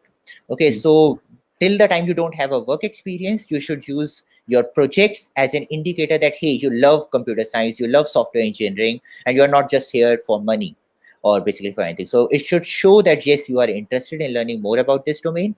Individually you used to do projects or something like that. Okay, let us say that we are not talking about startups, we are talking about big companies. Normally companies look for one good indicator in your resume. It can be great ranks in a competition, it can be a great college, it can be a great project you did where you worked very well, or you Mm. achieved some quantified results. It can be Mm. your great scores in one of the websites or a great profile. So you should at least have a one very good indicator in your resume that makes it shine. Yes, yes, I totally agree. I mean, if you have one point which is keeping your resume separate from others, then Yes. that's what recruiters are really looking for. Okay, Naman. So, would you like to share your interview process, the entire interview process in brief, so that people get to know how the interview process started, then how you did your on-site interviews, and how what was the feeling basically? Were you nervous? Were you confident? Because many people like to know that. I mean, once you enter the room where a Googler is sitting in front of you and he or she is ready to ask you a question, I mean, it is really a big moment for you, right? Definitely. So let me share. So as I told earlier that I got connected to a recruiter from Google Singapore around in the last week of October. Mm. So initially what happens in Google is initially there is a recruiter screening process. Basically recruiter screening is nothing but a 15 or 20-minute telephonic call where the Mm. recruiter just asks you basic computer science questions so as to see that hey, that yes, you are you know basics of computer science. I mean, like these questions are not algorithmic but just theoretical concepts. Mm. Okay, then the recruiter shares with you that what will be the whole interview process like, how many interview rounds will you have, what will they focus upon, and also Mm. share more details about the basically the role that you are applying for. Okay, so that was the very first thing that happened around the last week of October. So my recruiter told me that I don't have to give the phone rounds due to my resume. So I think that what might have helped me skip my phone rounds might be my internships or my what we say Kickstart rank might also be the case. But she told me that due to my resume, I don't need to give my phone rounds. And so after that, she connected me with a recruiter from Google India. So she told me that she will be coordinating with me for the complete on-site process. I got connected with her around a week after that, and she asked me the I mean, like basics about okay, what are my interests? Like she again discussed about the role, and then she basically told me how much time do I need to prepare for the interview. So normally, I think I took around 2-3 weeks to prepare. Last minute preparation and kind of nervousness happens that hey, that moment is finally coming for the interview. So I had the interviews around the last week of October. Last week of November. Interview process at Google now is 4 tech rounds, basically, which focus on DS and algos, and then it's a one googliness round, which is more like a behavioral round, but they try to see that hey, are you googly kind of thing. So that is a thing. So my interviews went actually very good. So my interviews were from Google Mountain View, and they were working upon some great projects. So it was a complete great experience interacting with them, and the questions were also very interesting. So the discussions on the questions was amazing. After a week from that, I was told that my packet will be sent to hiring committee. And I got a result around 20th December or something like that, around the last week of December, that I have passed it, and I got my offer letter on 1st of January. So yeah, the year began with an offer letter. Yeah. That's great. I mean, good start for the year. Yeah. As you mentioned, you So had a googliness round. Was it same googly like we have in cricket, a googly ball, or is it different? Because I remember that during my interviews there was no googliness round. So can you just tell what? Because we all know that Google asks algorithms and researchers in their technical rounds, but I guess many people are not aware about this googliness round. So can you share more details about this googliness round? sure. What I see from my experience at interview is that a googliness round focuses on how interactive you are. I mean, like, are you interested in the domain? Do you have experiences with your projects? I mean, like, tell a situation where something like that happened, how you handle different situations, how you act as a problem solver, how you act like as a team leader. So I think the interviewer tries to judge those skills, that, hey, can you be a good team player? Will you try to resolve conflicts that happen in your teams if something like that happens? And a lot of focus is on how you try to lead the interview in that case, that, hey, yes, you are interested in that particular thing, you want to talk more about what you have done. So that shows that, yes, you are interested in the domain that you are trying to enter. So I think, yes, so basically, if you lead an interview, if you sound excited and you want to go into depth of what you have done, that will act as a very good indicator of that, yes, that you are a good engineer, probably you are googly, that, yes, you want to. Yeah, it's a nice. I mean, many people might be not be knowing this, but I guess this was really helpful to them. uh, Also, how was your feeling when you like received the offer? As you mentioned, you received on the 1st of January. Because when I remembered when I received the offer letter, it was during my final exams, and like I forgot about my exams and I started celebrating. Even I just stopped my friends and all to prepare and stuff, and then we went out for party and all. But yeah, for your case, it so was a New Year party already. So basically, I received the offer letter on 1st of Jan. Mm. I was told that my hiring committee was cleared around like last week of December. So I was just about to, I mean, like, go to my office, and I received a call from the recruiter. She sounded very comfortable, that, and she told that, hey, we have got the result from hiring committee and it is positive. I mean, like, that was so normal, and I was like, at that time, that yes, it happened.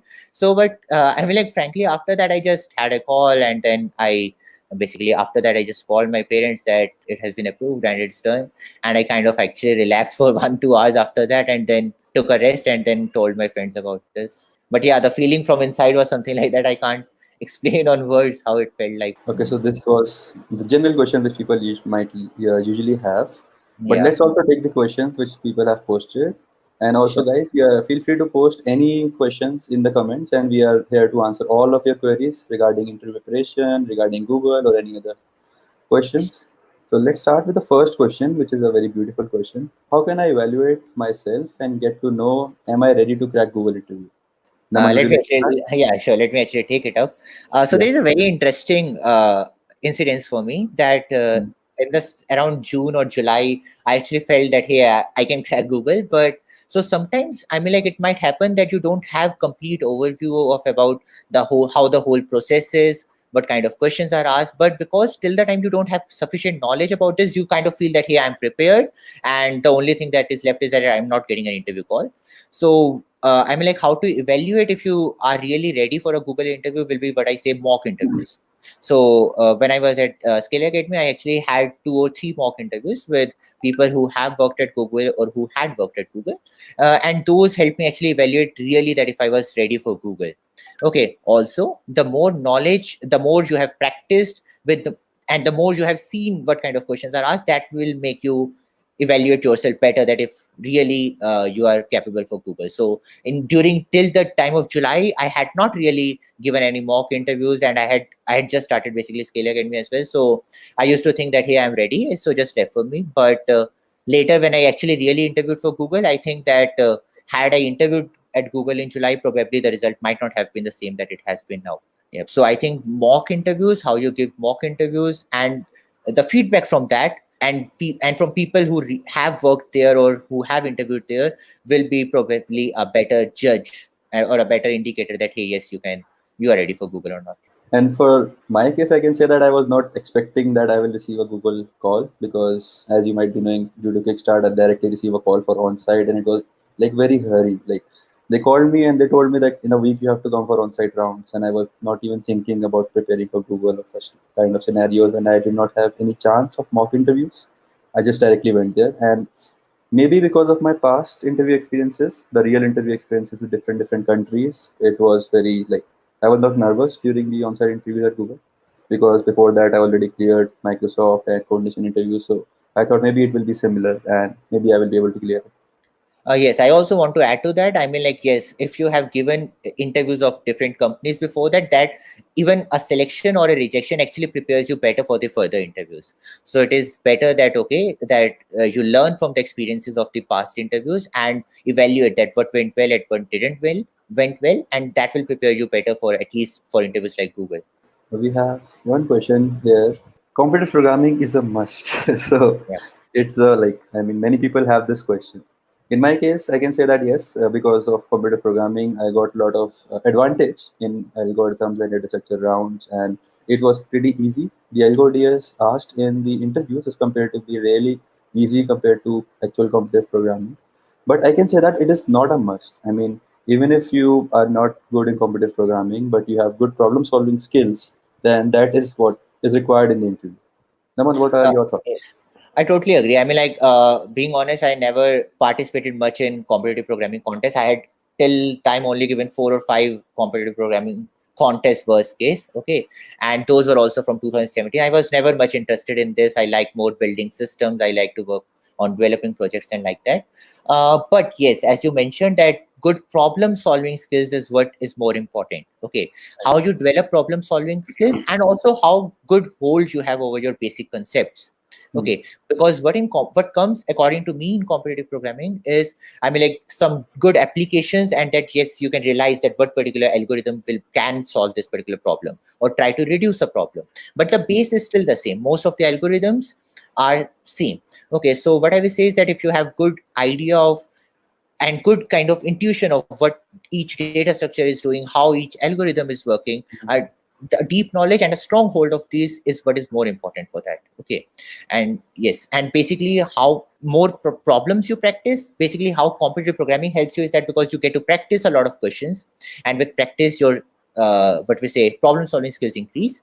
You can practice them from a lot of places. You can practice them from interview bit practice section. That is actually very good, and I will say basically have a strong hold over your theoretical knowledge, as well as try to implement or try to solve a real world problem using that will help you a lot. A question which says, as a Kickstarter for Google preparation, how can I utilize 21 days of lockdown to prepare DS and algorithm? I can say that if I were in your case and I have a Google interview coming up, so there are two possibilities. One is that I am good in problem solving, I am a good computer programmer. In that case, I would not worry about algorithms and structures, and I will specifically prepare for Google specific questions, which are available on online platforms. As Naman mentioned, interview with practice session has Google tag questions and other places also. And also, I would prefer reading the experience from the past Google interviews, which are available online.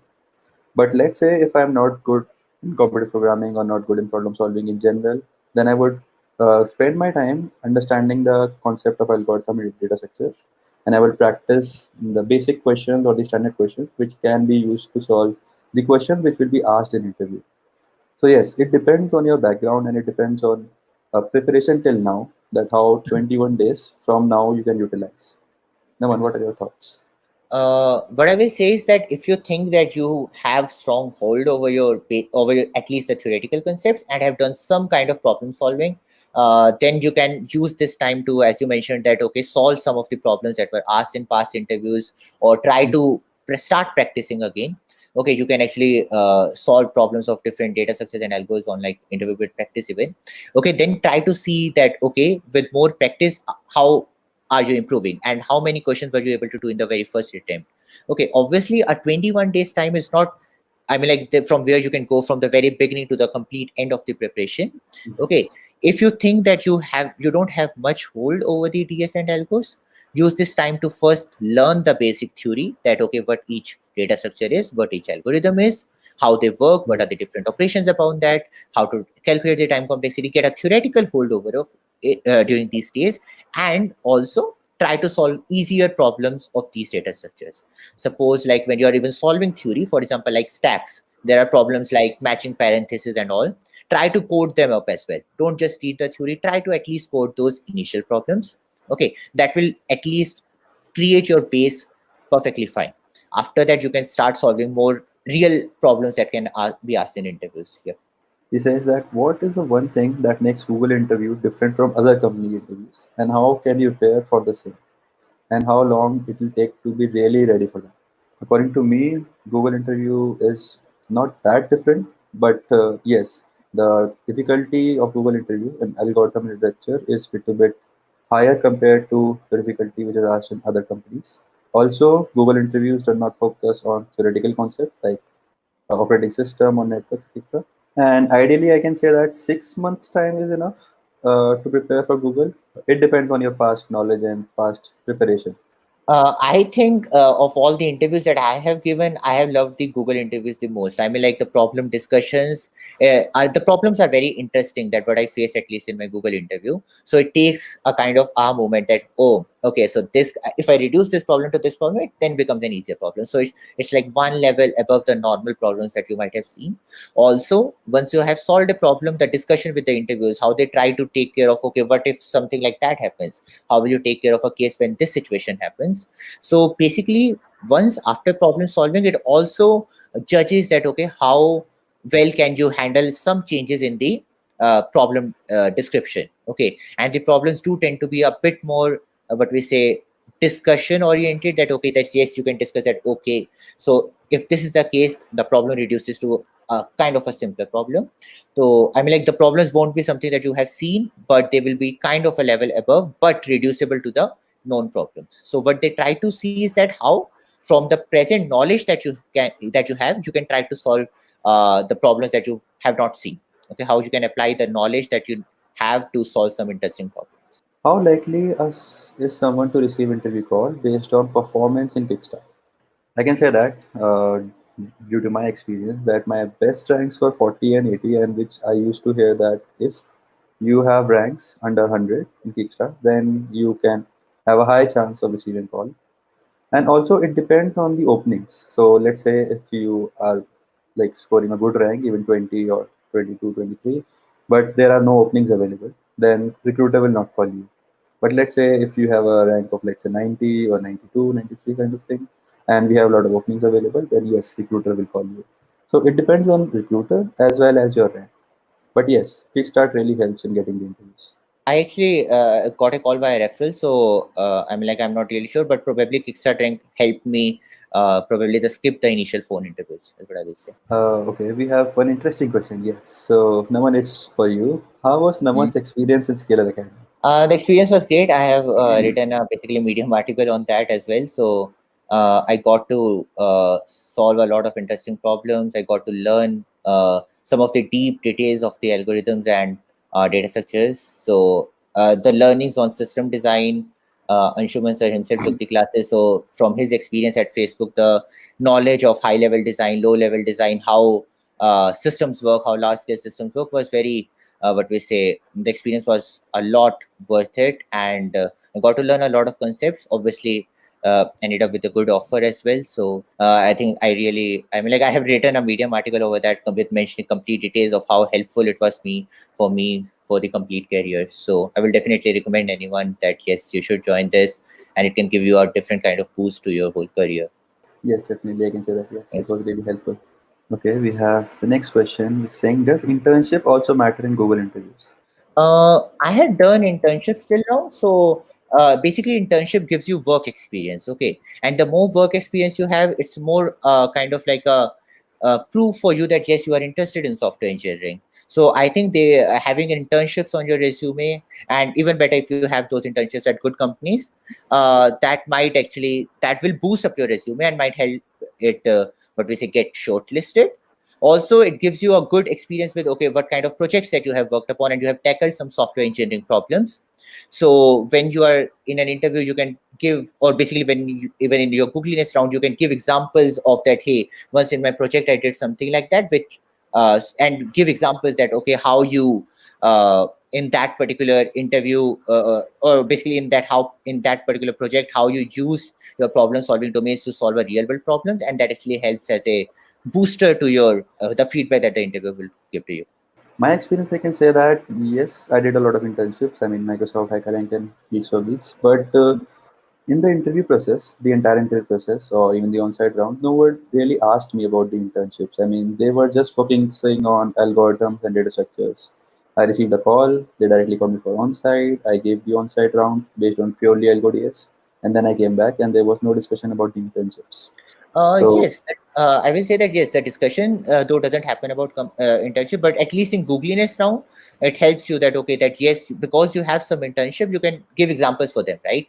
You can take them as a reference that, hey, in that thing I applied my skills to do this particular thing. So though indirectly they might not help, but yes, while answering questions, I think they might be useful. And also it gives you a boost in your starting whenever you are starting a job. If you have done internships, then yes, your ramp up phase will be a little better compared to the others, because you really know how to do a code in a bigger picture, like in a bigger product, how your small piece of code can impact. And you can see how to work in team building also is something you learn during the internships. Basically Definitely. there are a lot of learning during the internship which can help you in real job. Yes, so we have this question: how to get an opportunity to interview at Google?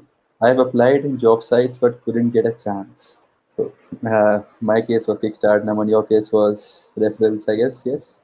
I will, yeah. For my case, it was a referral, but I will say that if you have to get an how to get an opportunity to interview at Google, first thing is that uh, build your skills first thing, and then you might actually reach out to people who are at Google and show them that, hey, that I have done this thing, that basically have a stronghold that yes, why you can work at Google or why you are a good problem solver. So then they will have a confidence upon you, and then they might refer you. Another thing can be like you also can join Scalar Academy, and yes, that can help you. I mean, like that can improve your skills as well, and then probably refer you to Google as well. Okay, so I'm a first year student.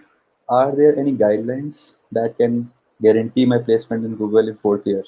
I mean, for a starter, if someone is starting in college, then what advice would you like to give to that person?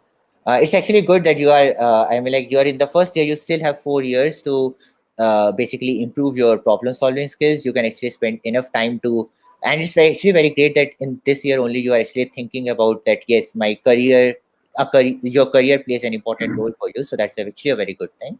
I will say that you can spend initial years of your basically the very first 2 years. You'll get to learn basics of computer science, and believe me, they are very important. Okay, people tend to ignore them, but I think to be a good software engineer, it is very important that you know the basics of how systems are working.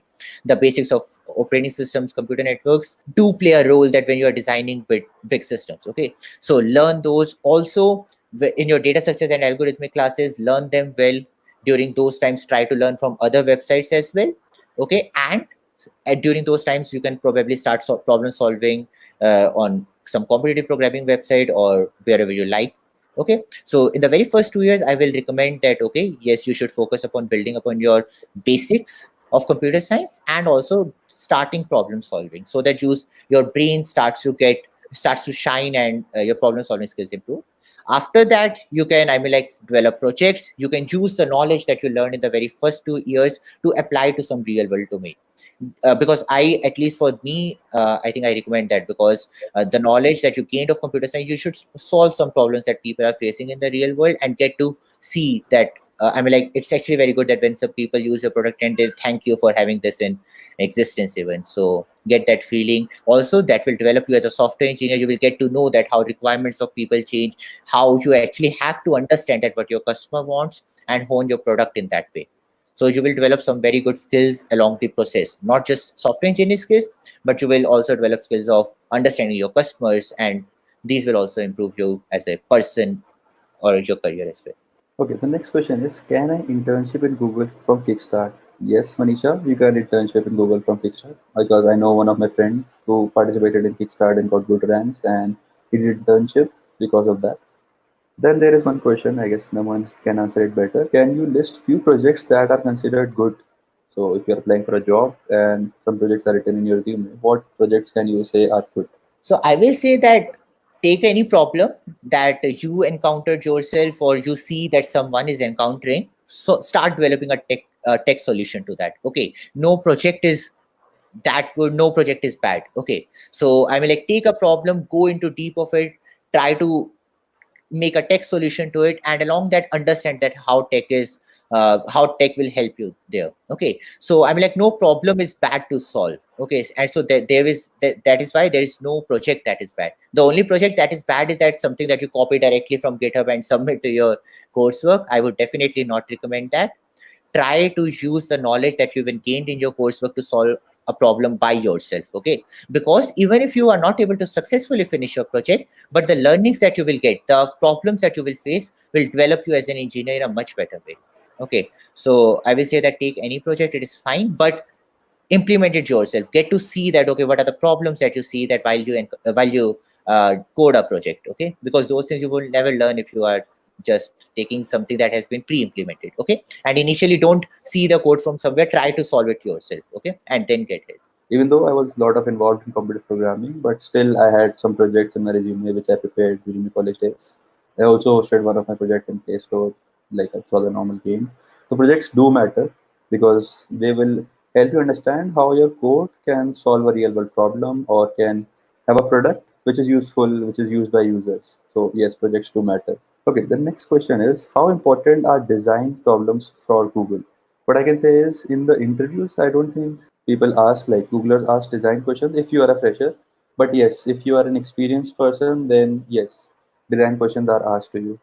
But as Naman and I like applied as a fresher, so I don't think design was asked to us, right, Naman? Yeah. Yes, in the, I think for the fresher it's not asked. It was not asked to me. I'm not really sure about when it is asked, but I think Yes, so I can say that if you apply for L3 position, it is not asked, but maybe for L4 or if you apply for L5, then definitely it will be asked. How to get placed as Android developer in Google? Is computer programming required for this? So I can again say that yes, computer programming helps, but it is not compulsion. Also, let's say if you received a referral, then when you apply for positions, you can search that under development positions, the location where it is available, and then you can apply for that. So if you receive a Google referral, you have three options to apply for three different roles or locations. So you can select Android developer position, and then you can apply specifically for that. And when the recruiters will contact you, let them know your preferences. So how does the Google interview works is let's initially you have some telephonic rounds or maybe they are skipped in some cases like me and Naman. Then you have four on-site interviews, and after the on-site interviews, you have a hiring committee round. So basically, based on your on-site interviews and your feedback received from the interviewer, and based on your resume, the hiring committee takes a decision that you are hired or not. So if you are hired, then the recruiter will connect you and tell you that yes, hiring committee result is clear.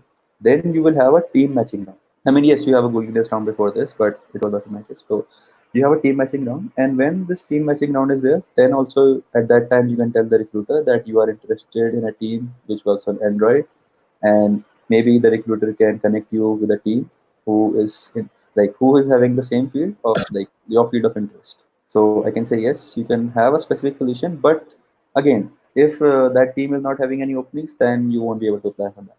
In that case, I say that don't just quit. I mean, just join the company with your second best interest, and then in some time, maybe a year or 1.5 years, you can easily switch teams. In Google, it's really good that you get an opportunity to switch the teams if you have if you find something which is more interesting to you. So it is not that hard to switch teams.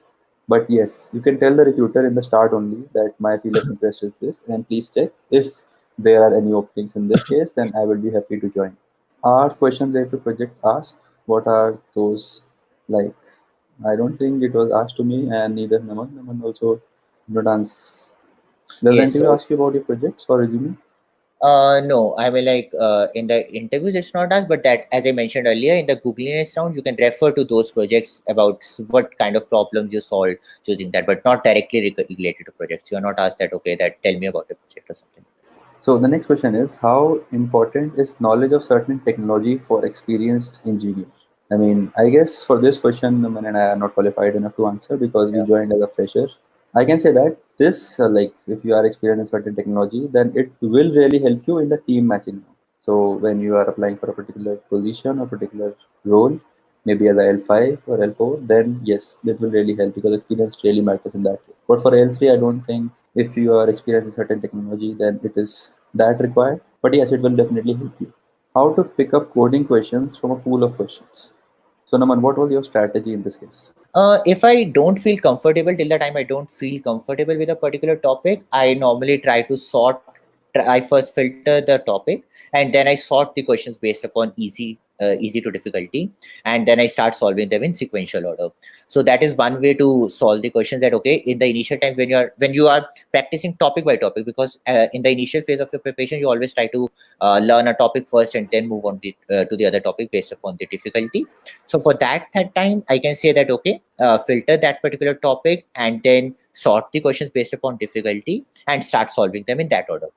But there is a different phase when you have ended up your preparation and are like doing the final catch up, at that time just a random question feature that is there on interview bit, or I think it might be there on other websites as well, will actually help you. So basically when you have practiced, so then ideally you should be able to solve questions even when you don't know the topic, right? Because when you are solving by filtering from the topic, you already know that this problem will use this concept, and so you already have some information, okay, which is not true in an interview. So during the end phases of your interview, once you have cleared your concepts of topics, just pick up a random question. So because that will also help your brain start identifying, okay, that what is the topic of this question, okay, because identifying the topic solves half of the question, I will say. How much time is required to crack Scalar Academy coding round if I start from scratch? So, Naman, you have already cracked the round. So, how much time would you say will be required? During that time, I didn't really prepare for the test as such. So I used to, I was already practicing some questions on interview bit. I hadn't done much questions. I had a score on interview bit of, at that time, of something like 6,000 points only or something.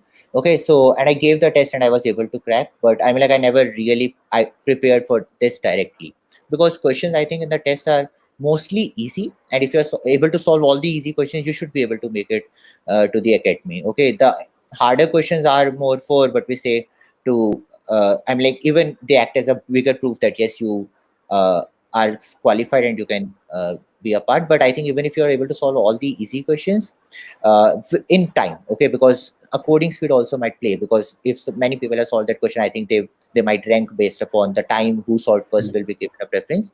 So I will say that I never actually really prepared for this specifically, but I during those times I had been practicing some questions from interview bit, so probably that might have been.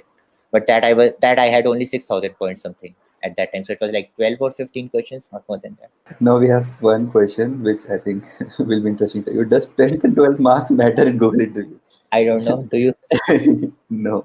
And I can say that in any companies, I'm 99% of the companies, 10th and 12 marks do not matter. They just focus because let's say if you join a company and you have to do some technical work, they will focus on your technical skills and not your like physics, chemistry, and maths which you have studied in 10th and 12th. Yes, as you go start becoming experienced, your what you did too much in past doesn't really matter, because you change as a person in even 4 years of your college. How you Yes. were in your 10th, what your interests were in 10th or 12th, probably are no longer your interests, and probably what kind of skills you had might have actually diminished by the 4 years or might have improved a lot.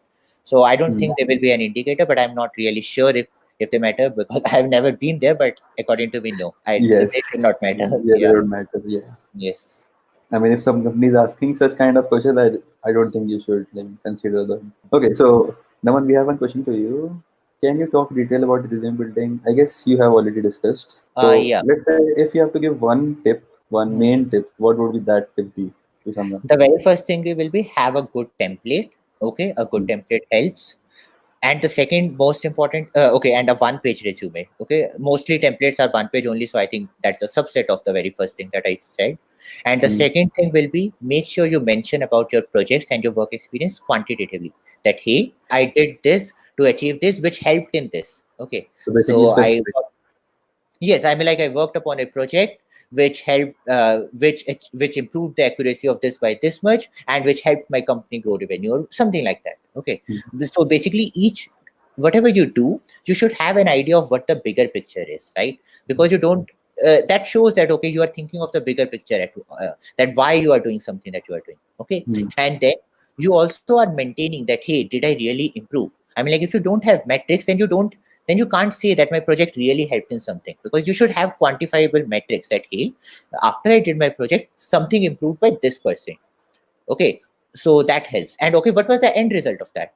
So that is why if you have structuring your points, and some people what I see is that they mention actually paragraphs about their work experience or something, that actually is not, you someone won't be able to easily go through that if your resume has paragraphs about your work experience. So pointers help, and each pointer structured in this way, it gets everyone is directly able to see that hey, this person achieved this. Okay, so he's able to get that okay, how good an engineer you are, and so I think it will help your resume get shortlisted. Okay, so the next question we have: where do you map Google interview question in code forces level? Division 2, D, C, or D. But I say from my experience, it will be like Division 2, D, because like I saw a lot of code first round also, and I gave Google interview. So on an average, it was code first D. But one of the interview questions was really hard, like when it was probability, and that I can map to code first E as well. So it can go up to E, but on an average, you can consider code first D level. I haven't solved much code forces so as to map to that. But I think yes, they should be. I think C something like that, because when I solved my last code forces contest, I was able to do D. So from that, I think it will be worst case D. I'm not really sure if they will go till E, but I think C or D should be a good. Yes, Naman, you mentioned that in interviews, multiple questions were also asked. So, guys, in my case, only one question per interview was asked. And in case of Naman, I guess sometimes two questions were also asked in the interview. So, I can say that if the interviewer is asking easy questions, then the interviewer expects you to solve at least two questions maybe during the interview. But if the Yeah. interviewer is asking one question, then yes, it will be a little hard, I can say. So, okay, so then again, some similar kind of question. How important is CGPA in off-campus interviews, both in Google and in other companies? In some companies, I can say Surya's CGPA matters because I mean I experienced that. I mean I applied for some countries and they considered my CGPA, but in Google I don't think CGPA matters because they asked my CGPA after the interviews were clear and after everything was complete and when they have to prepare the offer letter and so.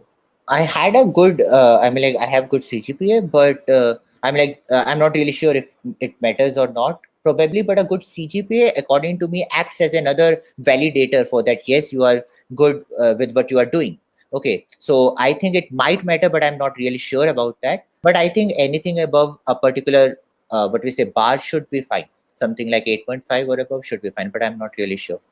Yes, you and me, we both have a really high CGPA, but on an Yeah, average, I think like above 7 is also good enough it because should be. Yeah. basically the interviews really matter instead of CGPAs. But yes, I can say that some companies do really consider because in one of the interviews, I will not name the company, but in one of the interviews, the interviewer asked me specifically my CGPA and my rank, and when I told him, he was impressed, and maybe because of that, he selected me. But yes, sometimes it matters, and yes, and as So Raman mentioned, it gives a boost. It gives you yes. confidence, and So it basically, suppose in your yes, interviews, if you were on the edge, that actually gives them another point for you for your positive, right? I mean, like, it acts mm, as another positive point if your interviews were on the edge or they are not really sure of that. I mean, like, about you. But so the most important thing is definitely your interviews. If your interviews are well, I mean, like, then other things don't really matter. Okay, there might be multiple reasons that why the CGPA was low, but if there is an edge case, then that might be the best case. That might be the case where it might matter. So what I will say is that first thing, try the best, that hey, you give the interviews to the best that you can, and in that case then it won't matter. okay. Bindil has again one of the questions which is currently hot in the market. That is, why did I leave Google? In the previous video or the day before yesterday, when I came for the talk, I answered that question. So I request you to just watch that video, and you will get the detailed answer for this question. Why did I leave Google? I mean, yes, it's a big thing to do, but yes, it's personal choice. Let's see some other questions. Okay, we have one question. This: how did you practice whiteboard solving and pseudocode? Is enough. Did you I practice never whiteboard solving? No, I didn't have a whiteboard with me, so Mm, I never practiced. But I think, I mean, like, to give a resemblance of whiteboard, you can try to write your code on a notebook. That also suffices. I mean, like, the only difference between a notebook and the whiteboard will be horizontal versus vertical. I think yes. mostly, yeah. And Yes. also, I mean, like, if you don't want to write, coding on a text editor should also be fine. So Mm, basically, the disadvantage that IDEs give you is basically they I mean, like, show that okay, these are the functions available. So I mean, like, if you write on an IDE that doesn't have auto completion, you should be mostly on the same page as what you would have been uh, if you write on on what we say whiteboard. But still, you can actually, if you want to try practicing writing on whiteboard, just try writing on a white sheet notebook. like someone asked me that does handwriting also matter in the interview? So if you're asking in that case, in I don't like handwriting does not matter, so you don't have to practice writing on whiteboard. Yeah. I Your mean, code should be clear enough, and you should be able to yes. explain that what your code is doing, and after that, it should be fine. Okay, we have this. Do Google ask randomized algorithms? Well, I cannot say they ask randomized algorithms. I mean, yes, in their competitions like Hashcode, they asked, but for the interview perspective, I don't think they asked randomized algorithms. I don't think. I mean, like, randomized algorithms are random. They were not asked to me at least. Does Google still follow that rule that you have to give all rounds, or now rounds are elimination rounds? So Ashish, yes, this is an interesting question because in my case, when I went for the on-site rounds, all people gave all the rounds. I mean, it was not told to us that there was an elimination round or so. So we gave 2 rounds, then we took a break, and then gave 2 rounds back to back. So all the 4 on-site rounds in one day, and then we came back. But in Naman's case, I guess it was elimination round, right, No, Naman? they were not elimination in that sense that okay, if you have cleared one interview only, I mean, like they were not hierarchical rounds as such. Hmm. Okay, I mean, like normally what people mean by elimination is that okay, once you have to first you clear round one, then you have only if you are able to clear round one, then you go to round two and so on. So Hmm. as such, they were not elimination. But what happens is that in the interviews that happen before lunch, if you are not doing well at all, then you might be actually asked that okay, that you can go home. From where to learn data structures? I mean, there are a lot of resources available online, so I cannot say that where specifically you should go and learn because it depends on your personal interest. So if you like to read books, then you can read books and you can learn. If you would like to watch videos, then there are a lot of video resources available. If you like to study online only, then there are a lot of resources available online where you can read. But I can say that practice is the only way where you can improve data structures. Just learning data structure does not mean that you can study, like you have studied segmentary and then you are good at it. Unless and until you practice 10 or 12 questions for that, I don't think it will be easy to solve a question if you have not solved it before. So for data structures, I actually am not sure if there is even a good book. That is for algorithms, there are definitely a lot of good books. For data structures, there are not much. So I got a theoretical knowledge of data structure just by Googling and reading about them and then solving some problems from that. With each problem that you solve, the theory will be what we say become more concrete. So each problem will act as validating the theory even more and making it more intuitive to you that why what was written was true. Okay, and how it helps. So that is what I will say. Right, right, right. Yep, This is a very interesting question, and I was expecting this question. How students from Tier 3 college can prepare for Google, and which are good websites to prepare, and how to find opportunities for Google? so we both are from tier 3 colleges Yes. as such. So I mean, like don't specifically prepare for a company. Okay, you should Mm. first be, in my knowledge, you should first be a good software engineer. You should be first, I mean, like create your base. I mean, like make sure that your basics are very good. Make sure you understand the concepts. Make sure your theoretical knowledge is good and you love that the domain that you are entering. Okay, don't just, I mean, like do everything that okay, I'm preparing for a specific company. Okay, once your basics are good, most of the other things start becoming easy. Then the second thing, which in Utkarsh's case helped, was a good competitive programming profile. For my case, it was my good projects. Okay, or and even Scalar Academy's referral. Okay, so have something that can enhance your resume. Have something that can show that yes, this person might be a very good engineer for us.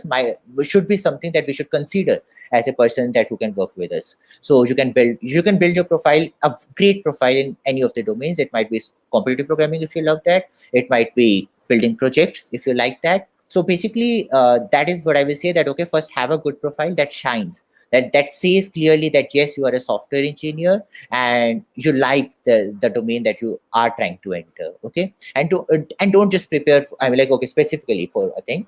Make sure that your basics are well, and then according to me, all things will start settling up. Yes. In my case, I can say that although my college was a Tier 3 college, but I was very lucky to have like seniors who are really, really good and who just introduced me to good, great concepts of community programming and many other things and were really, really helpful to me. I mean, yes, college really matters. I mean, if you're applying for some companies, because I did not even receive interviews from some companies because my college was Tier 3 college. Many companies do not consider your college. As long as you are good, you have good knowledge, as long as your resume shows your knowledge. I mean, you have done some pretty good internships, and as long as you're online, like being a computer programmer, my online programming platform, Codeforces or CodeChef ranks really mattered to me because they helped me push. And if you are also like contributing to open source a lot, then GitHub profile also really matters. I will College, say have a validator for yourself. Okay, like for example, your competitive programming profile was a validator for you that yes, this is a hmm, person, this is a good person. You can yes, have agreed. I mean, yes, like they are you can really have a, validated. yes, you can have a person who is working at Google who can validate you that hey, I know this person. He will be a good software engineer. It might be Scalar Academy as such in that case, that hey, yes, we have taught this person and we know that he's a great person, that he can be good. So I think have a validator for you. It might be a self profile that you have built. Okay, it might be a portfolio that you built using your projects or whatever. So have a validator for you. The more validators you have, the more it will become easier to show that yes, you are a good person to work with. Little bit advantage tier 1 and tier 2 college students have, but yes, there's only little bit advantage. I mean, you can say that doesn't matter which college you are, if you have the spirit, if you have the energy to do something, you can definitely achieve that. Yes, you should be determined and you should be dedicated to the domain that you are liking. Okay, don't just get confused. Don't just start, have a structured plan and just love what you're doing. I think things will start falling. Main important is time management. So please try to manage your time in a nice way, then only you can achieve great heights. What if one wants to start CP from scratch in fourth year? Okay. So in my case, I started very early, but yes, you can start computer programming in fourth year. But I recommend that if you are focusing on interviews, like if your interviews are coming up, then don't start computer programming. Instead, start practice for the specific interview. Let's say if you are preparing for Google, then start solving questions which were recently asked in Google, or read past experience of Googlers. That will help you more compared to doing computer programming, like solving contests on code forces or code chef. But yes, if you are if you have cleared the interviews and you are free and you want to start CP, then again you can start it. And starting CP from scratch is same for fourth year or for first year, or even like whenever you start, you should have a knowledge of one particular language and you should know all the functions of that. And then again, start by a basic data structures and algorithms, and over the time when you will start participating in competitions, then you'll get to know that okay, this question I was unable to solve.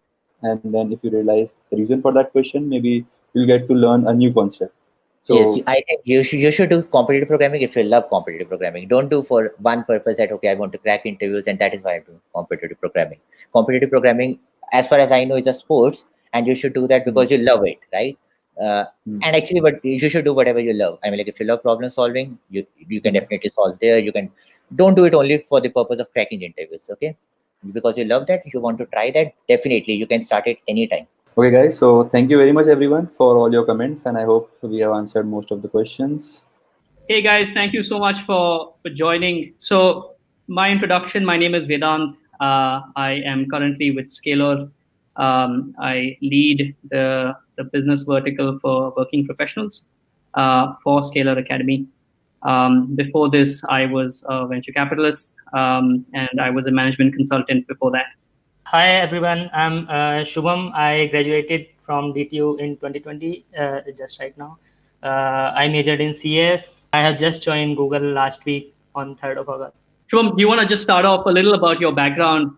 I know you did computer science at DTU when you graduated in 2020, but if you want to just talk, 2-3 minutes about your background, then we'll get into what people want to know about is Google and how you prepared for it. So background as in, I studied computer science in 11th and 12th also. So I have a bit of computer science background in that sense, and in the sense of like competitive programming or like preparation for like maybe core subjects. I didn't do it much before my second or third year of studies, and most of the time I was just figuring things out, like what to do and so on.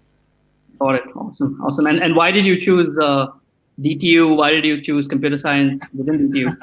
I chose computer science. I didn't choose DTU, I would say, and because I had studied computer science in 11th and 12th. So in fact, I wanted to study physics, and I couldn't get admission in any good place to like study physics. So the option was like the next best option was engineering, and in engineering I don't think I could study anything other than CS. So in that way, that was non-negotiable for me. And it was in Delhi. It was near my home, and the campus was awesome. So I even surveyed the campuses of like what is now NSUT and DTU. Got it. So your love for computer science actually drove you to DTU. Yeah.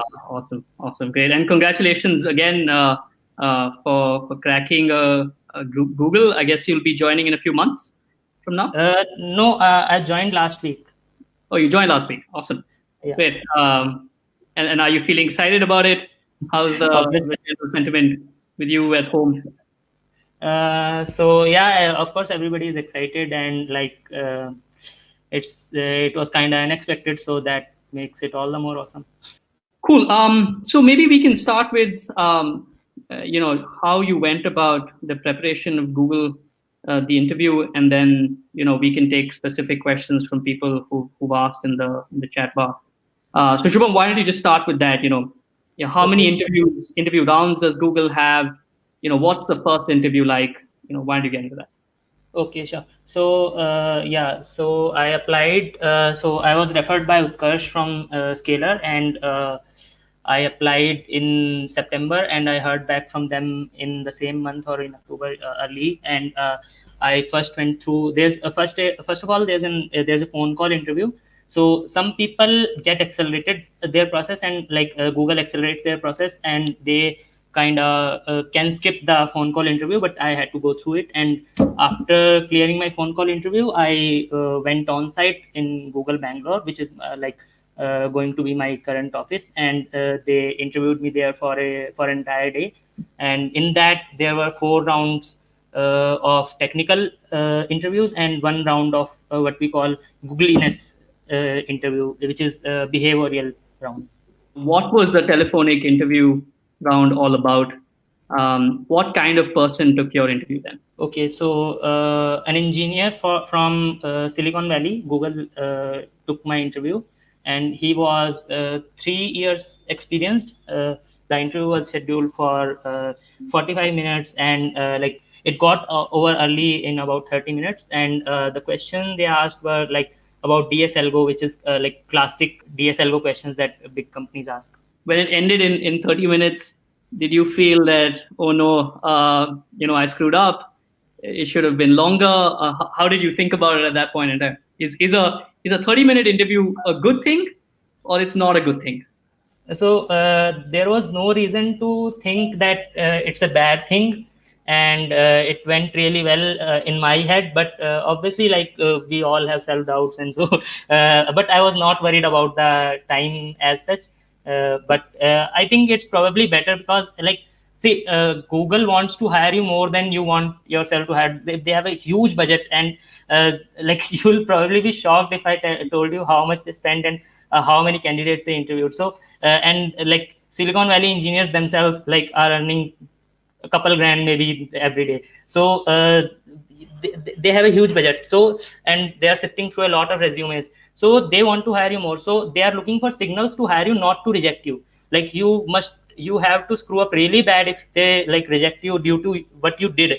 And like the alternative is that they want to look for signals that why they should hire you. That's what you should focus on in resume. I think he got enough signals from me in 30 minutes. That's what I think about it.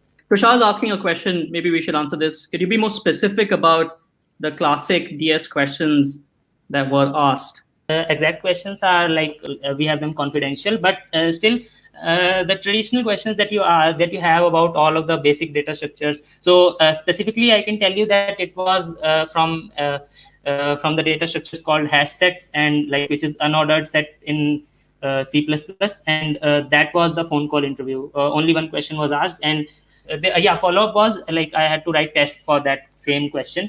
So that was that. And if you visit any like preparation site like Intervit or Lead Code or GFG, you can find those questions. These are like most of them are public. So in phone call, only one question was asked. So there's a blog. So when you apply for Google, they send you preparatory material on the email, and if the resume gets shortlisted, and like I just want to stress this very, very much that you want to go through everything. I went through everything twice, I guess. So again, as I said, they want to hire you more than you want yourself to get hired. And they have like automated this process of, because they also get a lot of applications like how do we prepare and so on. So they have put out these amazing resources. You might like get them from anywhere. One of them is Steve Yeage's blog. So he also mentions this, that like you should aim to answer one question in 20 to 25 minutes. And this is also what you should aim for in when you're practicing on online judges and so on. So if you can answer those questions in that much time. So similarly, the first round that was phone call, the engineers probably got satisfied with the one question only. if they are not satisfied, or even if they just want to look at more data, so they can go over to 45 minutes, but then they would probably want to see you answering more than one question, maybe one and a half question, one question and its follow up, and so on. Got it. So the number of questions can range from one, if your ad started as Shubham, and then it can range to maybe 1.5, almost 2 questions as well. Is Yes, that so what you can expect?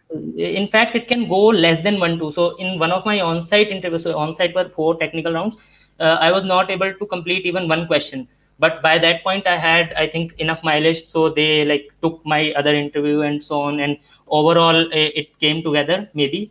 And I probably did some other things, being candid, being honest, being very communicative, and even when I explained a wrong solution, I made sure to communicate this to the interviewer, that why I thought of that solution. As you thought about the question and the answer, you communicated your thought process throughout. In our classes and in our mentor sessions, the mentors stressed about this very much, that you should always explain your thought process. And I was just a novice, so what I did was I explained one approach, then I thought about second approach, then I realized that first approach was wrong, and then I asked him, did you get why I told you that first approach? So the first approach was that I told was with 2 pointers, and if you could divide that question into 2 classes, then one class could be solved by 2 pointers and other class could not be. So when I asked him, could you understand why I solved it with 2 pointers? So he said, I have no idea. And they all have poker faces, so you couldn't get it earlier. So that's why it's very important to continue getting the feedback. And once I asked that, he told me. Then I spent my very precious time of interview explaining to him why that question came to my mind, what was my thought process, and which parts of question it solved, which parts of question it did not solve. And that was probably good, because once you're stuck here, sometimes you cannot get to the exact expected answer. And like they say, my mentors used to say, if you get to the exact answer, then everything is forgivable. Not in Google, but in most companies, your code quality will be forgiven by engineers if your question is if you solve the question very good. But in Google, that doesn't work that way. But still, if you do everything else right, then you can get excused in 1 or 2 interviews with that. One question that came up is from Ridhima, is that is competitive programming necessary to crack these interviews? So it is neither necessary nor sufficient. So I do not think I have much background of competitive programming. Maybe if I totally I didn't participate in more than 25 contests, and the people who call themselves competitive programmers, who deserve to be called competitive programmers, maybe solve hundreds of contests over their 4 years of college. So I wouldn't say that. And obviously competitive programming is not a must, and it's neither again not even sufficient. So but it's I once read a very good analogy, it's like training for running by cycling. It would surely help, but it's not it may be the best way too, but it's not necessary if you don't like it. For when I'm on the extreme left side of the bell curve here, because I did very little of the competitive programming, but still I had an idea. I won't I did fumble with it a bit. Yeah, I think there's one which is talking about the resources that you use to prepare for the Google interview. So maybe you want to talk a little about the Scalar process, the curriculum content, your tutors. Maybe that answers Prateek's question to some extent. I knew coding when I was in 11th and 12th, and I didn't know anything about DSLGO. In fact, I remember that they had some questions about linked list and all so on in my 12th computer science exam, and I didn't know what those things were. And when I first I always think so this is my default mode, that, and this is wrong, that whenever I read about new thing, I think it's trivial. So when I heard about binary search trees, I thought it's just binary search, what's new in that. So I, in fact, even by the end of second year, I think. So and that's very new for those of you who know this. So after I had after I was serious about getting this, and after I had joined Scalar, I kind of outsourced my this aspect of preparation, that all the materials and all, I always mostly I refer to interview it only. And like other than that, of course, you want to because you're going to be a computer scientist, so yeah, you want to be able to satisfy your curiosity. So I always had this fear in my first year that I might graduate for 4 years, because like seeing the state of college and teaching there, so I had this fear that I might graduate after 4 years. I might not know anything about computers, and I might not know even the basic question, and I will be revealed for the fraud that I am. So that for that obviously scalar was not sufficient, and for that I had to yeah, what everyone does, search on YouTube. I think there's a channel called 8-bit programming, and he programs on those boards. I forgot what they're called, and so on. There I looked up how TCP/IP could be coded at the network layer, and so on. So I had this constant thing that the subject that I studied in the previous semester, I was pursuing it naturally by being curious in the next semester. So that's that. But for coding, I like 90% of it was relied on Scalar. On Scalar, awesome. But then I think there's a very important message there that, motivation, hard work, that's also very important. And then you have some of these resources that you can also avail of to get in. Okay. I think there's a question that Bhanu is asking: is it sufficient to crack a Google interview with competitive programming? I think the answer to that is no. You need some DS algo, but Shubham, maybe if I can rephrase that question: is DS algo the only thing that is necessary, or is there something else? Maybe also answer for us, why is DS algo needed? Like, is it just something that you use to crack interviews, or is it actually used to become a good engineer? Like I said, competitive programming is neither like necessary nor sufficient. DS algo is necessary and probably sufficient in case of Google. The caveat here is that because all of my 5 technical rounds, the 1 phone call and the 4 on-sites, were completely, totally 100% revolving around DS algo. Yeah, your resume is being surveyed by human engineers, and they always look at the resume while interviewing you. And so if I'm interviewing you personally, I would be very I would have a very less opinion of you if you're only doing DSLGO, because then I would think that you're trying to game the system and you're not interested in this subject, and you might not work. You like to hack systems, and as not in computer systems, but in like the system of interviewing that we have put up. So yeah, so it's sufficient. And in most other companies, you will be asked questions around networking, you will be asked questions around computer OS, and you definitely don't want to put all your eggs in one basket, and you definitely don't want to do rely on we'll get Google. And otherwise, you yourself are a machine. If you think like a system, then you yourself will get very dry and bored if you only grill on lead code or interview it, or only competitive computer. And you would not know if in course of your real job, if something comes up, then it would be very hard to keep yourself motivated if you do not. So if we all have a natural intrinsic curiosity about things, and it is best to satisfy those, and that's what gives you confidence that I know how this stuff works. I just want to answer one question that Akhil has asked. So Akhil, your question is, I'm in my 4th sem and I'm going to 5th, and I just started with DSA. Can you guide me? Am I too late? And what should be my path?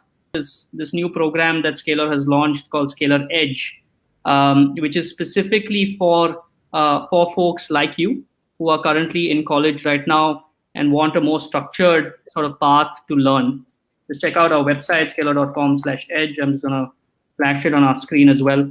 And that hopefully will give you some sense of how you can sort of plan your career forward from now on. There's also a Telegram group that we have recently launched, just for folks who have the same kind of questions. I'm in college, and tell me how to prepare, and so on and so forth. I'm flashing that also on the screen right now. So for anyone who is sort of is more curious to understand more about Edge and how it works. Actually, Shubham is a mentor at Edge. Shubham, you want to talk about that a little of your the mentoring for this? I probably won't be taking too many students, so maybe you shouldn't have that as. But all of the mentors are good. All of them are from very good companies, and all of them are like, some of them are my friends, and so yeah, it's a. And I looked at the curriculum; it's good.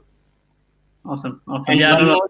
one more thing I want to say about that thing, that am I late? So yeah, I want to tell you that before end of my second year, I didn't do any competitive coding. I was familiar. I will grant that I was familiar, and I was very interested in computer science. I studied it in 11th and 12th, but that's not what DS algo is. That's an entire different animal. And one thing is that whenever I think about things like this, that like, yeah, what has achieved in at age Y, so if you only want, then what you want to think about is the Pareto principle. Like 80% of the results come from 20% of efforts or things. Then if you have less time, you just want to prioritize more. And if you prioritize more, you can still have the meatier part of the rewards. So if you just prioritize more, then you can always like do things in lesser time. And that's what I like about this structured program here, that like I again said that it outsourced all my dose of worries. There's a question that how to switch from service based to product based company, and like I just want to say that my first internship was in a service based company. And so in service based companies, the good thing is that you probably can get away with doing like most of your time is free, and so you can probably get away with a lot of time on your hands to prepare, so that's not a problem. And you probably don't want to highlight that much in your resume. But so product based companies more like to see initiative.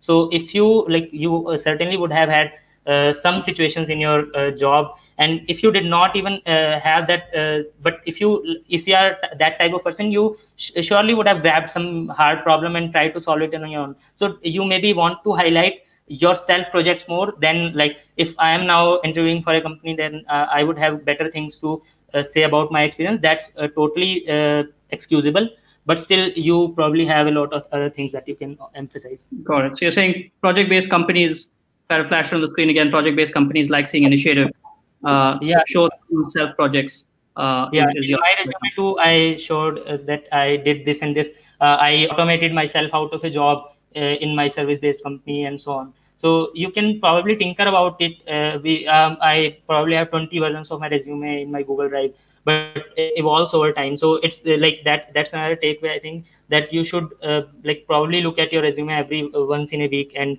get it reviewed by others, so you can like see what's important, what's not, what.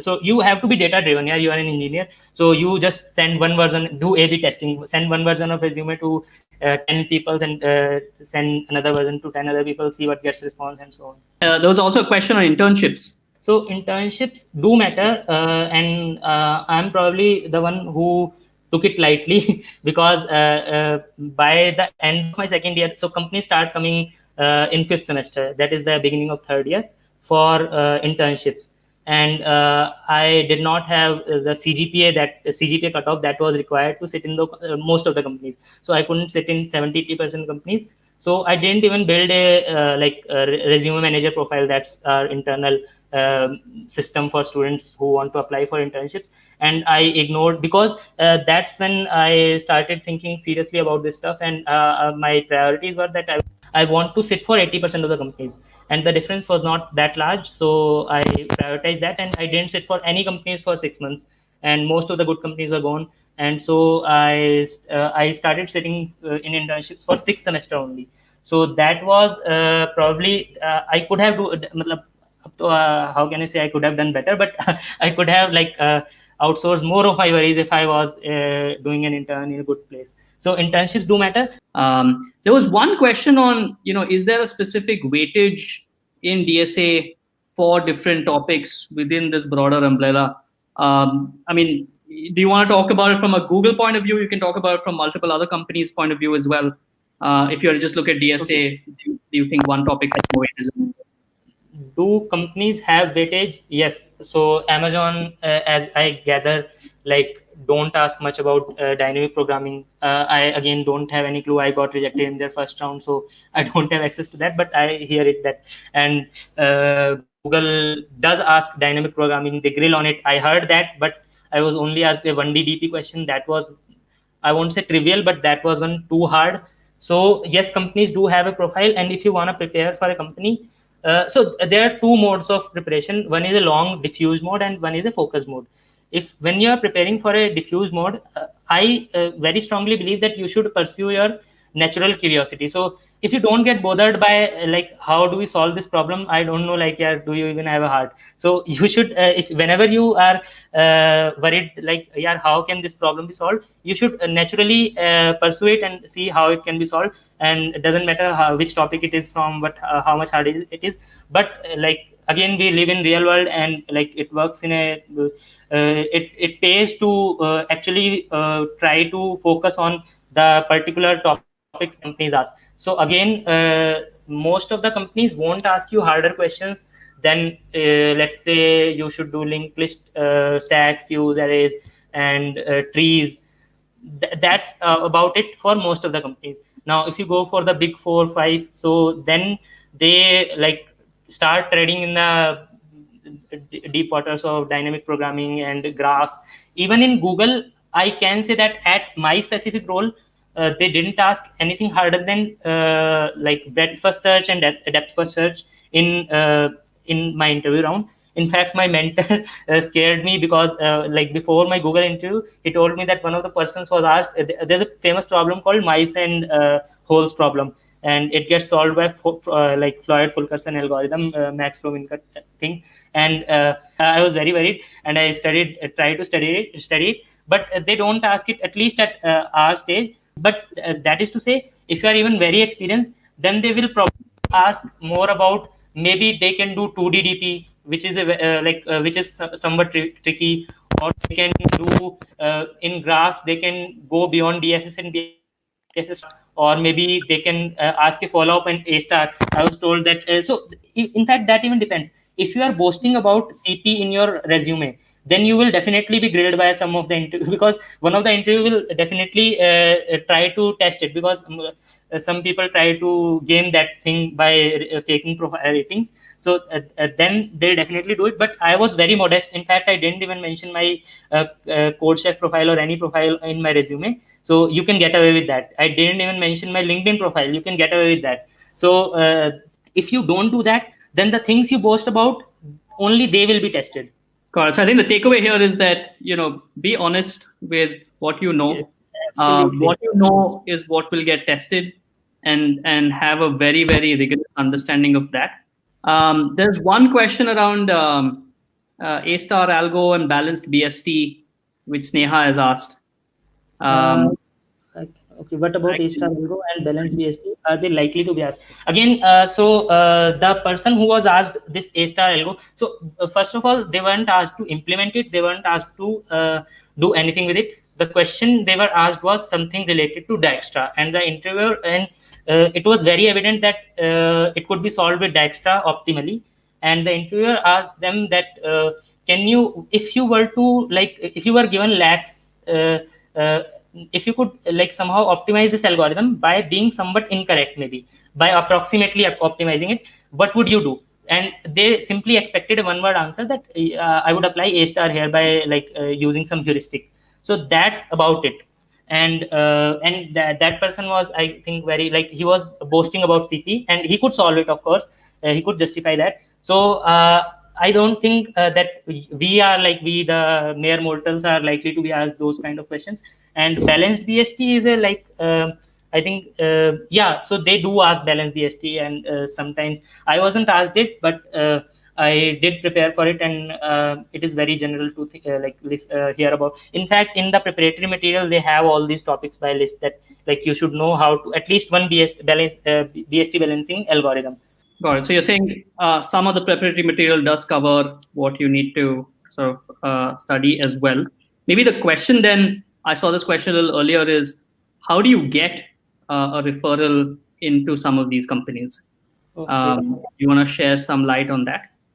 Okay, so there are many ways to get a referral. See, I got referred by Scalar, so I didn't have to work as hard for it as some people sometimes have to. But I could always get Amazon referrals on my own. So by approaching people on LinkedIn. So it's about like you need to show off to the person, and you don't want to waste their time much if you're approaching. I probably send after I had my internship, my on-campus internship, my mentor, scalar mentor, suggested that I should seek to intern at a place that I would be happy if I get a pre-placement offer from there. So I went on a spree and I got addicted to LinkedIn. I for a couple of weeks I messaged probably 200 people there, and uh, so that's a inefficient way to do it, but that is also a way to do it. And I would say that if you want to get referral from in the wild, then you probably would do good if you have a good competitive programming profile. So then if a person asks me for a referral, and if he is a 5 star on code chef and I'm less than that, then I'm definitely going to refer him.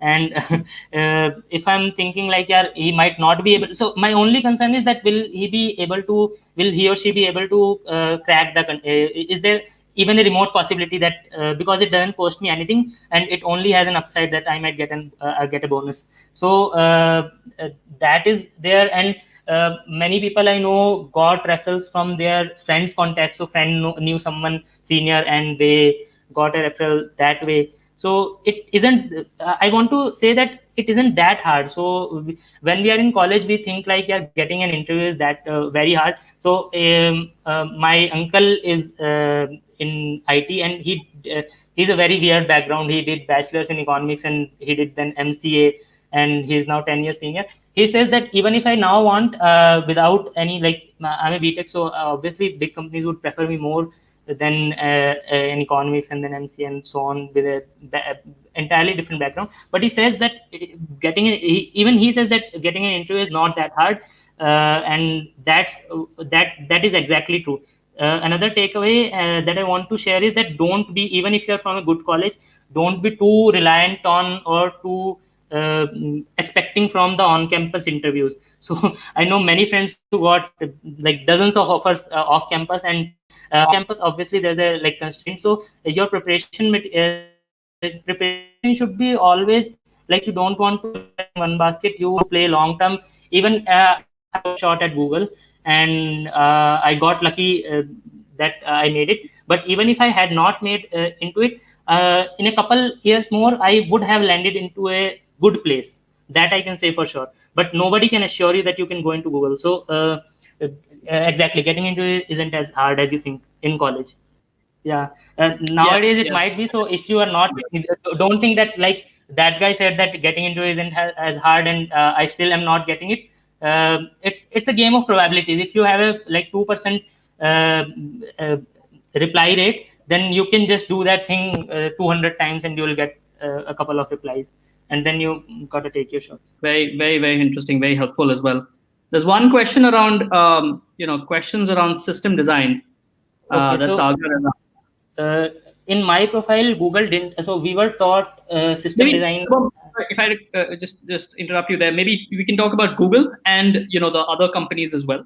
Yes, We can specifically answer Google and the others so that everyone gets a broader sense of all kinds of companies and system Yes. design. So one of the companies that I interviewed for was Shopee Singapore, and they did ask many questions. I guess at least 2 or 3 questions around system design. They also asked about OS and networking. So system design is important, but the way and I also interviewed for a company from Netherlands, Optiver, something like that. So that company also asked me about. So that was very funny. So by then my scalar curriculum had not ended, and the guy asked me to design a video call system. So and by the way, if you're wondering like how do we apply for it, like because I applied for uh, many offshore companies.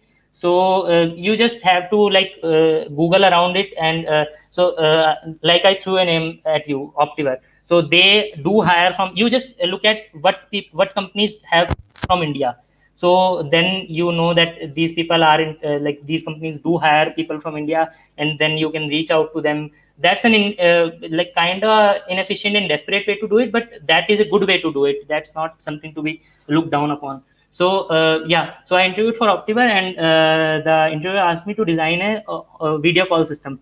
And I told him that I would convert the voice to analog system, so to digital, and then I would transfer it over the internet protocol and so on. I just told him that. But the things that in system design, again, it's a very commoditized thing. So in system design, they want to learn about gonna scale it, how you're gonna like load balance, all those, what is the database going to looking like, and those things. So if you don't prepare specifically for it, you might be at a disadvantage. So like for system design, I remember there's a blog called highscalability.com. I came to learn about it from Gaurav Sen's YouTube, and I did prepare for it, but it was more for satisfying the internal curiosity. And the second thing is, so the takeaway was that offshore companies do look, and that's what my mentor too told me, that offshore companies do look at system design, and Google did not at my stage ask me any questions whatsoever about system design. But I was always boasting about it, that like whenever I wrote a code, so I would just throw a couple of remarks about like this is how we could scale it if this could grew large. So I always threw a couple of comments. So when you're talking to someone, especially if you want something from them, like in an interview setting, you want to tell them that you know what they want from you. So I always boasted that when I'm writing code, I would throw off a command that whenever someone would be reading this comment would be helpful in this way. So they knew that I'm focusing on readability, I'm focusing on scalability, those things. So preparation helps, but you can get away with without preparing for system design at fresher stage, definitely. And most of the 90% of Indian companies won't ever touch that topic. There's one question that someone asked on, the difference between a Google India interview and a Google international interview. And I think you have a story around applying to Google outside of India. Maybe you want to just take that question as well. So right now, our batch of Google hires is the biggest batch of Google India hires as yet. And how many people is that? I guess it's around 160 people. So it makes a large chunk of the Google India operations. And I guess I'm not sure. I guess they're still hiring, so you might want to check that out. And Google India is still hiring, guys. That's one so thing. yeah, so they have, so as it's public news that Google has decided to invest heavily in India, and so that's probably why I got in somehow. So yeah, Google India and international process. So yeah, so I was saying that I applied to Google, one of the international branches of Google, and my resume didn't get shortlisted. So the person who referred me, he suggested me that I should apply for India, because then it would be more probable to get a call from them. And although I have not applied for international, interviewed for international Google, but still I'm very sure they have a very uniform, in fact all of the companies have very uniform interview process these days. And you shouldn't worry about that. It's probably the same. However, the thing is that if they want to hire you from India for some other branch, then probably you have to be somewhat above the, maybe have more skills than other persons to, for them to justify you relocating you from here to there. And you probably have some specific skill sets that are very suitable for the teams that are located there. Maybe that is the case, but I'm not sure. Yeah, full stack projects.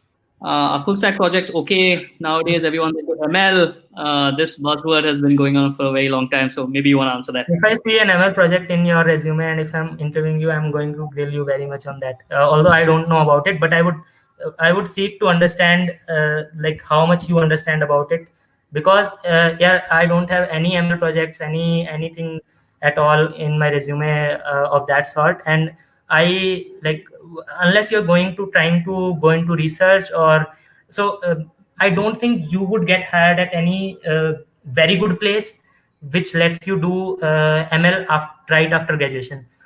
I guess I don't have the authority to say that, but this is what I see around me. I don't have much market experience, but I don't see anything like that happening. And you probably don't want to do, because it's like everyone at Google has this very good mentality that DS Algo is the bread and butter of engineering, computer engineering, and it's like the alphabet. If you don't cannot justify that you have very good command over it.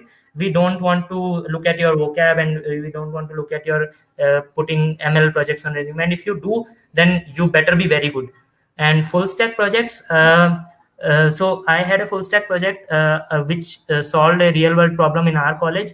So, and I, in every interview, every single interview, I was talking about that only. If they asked me to explain it, I would explain that particular project. If they ask about, if they picked a particular project, it always happened to be that one. Because if you are solving a real world problem by taking initiative, that is the best thing like an employer can get from you. So if you do a full stack project, I don't know about the front end guys, I'm not a fan of that. But if you are doing a full stack project, the more focus should be on impact, because you're not going to build something very new or make something very efficient, but you can solve something that you see around yourself by very basic things. There's one question that Javed has asked, which maybe I will just quickly try to answer.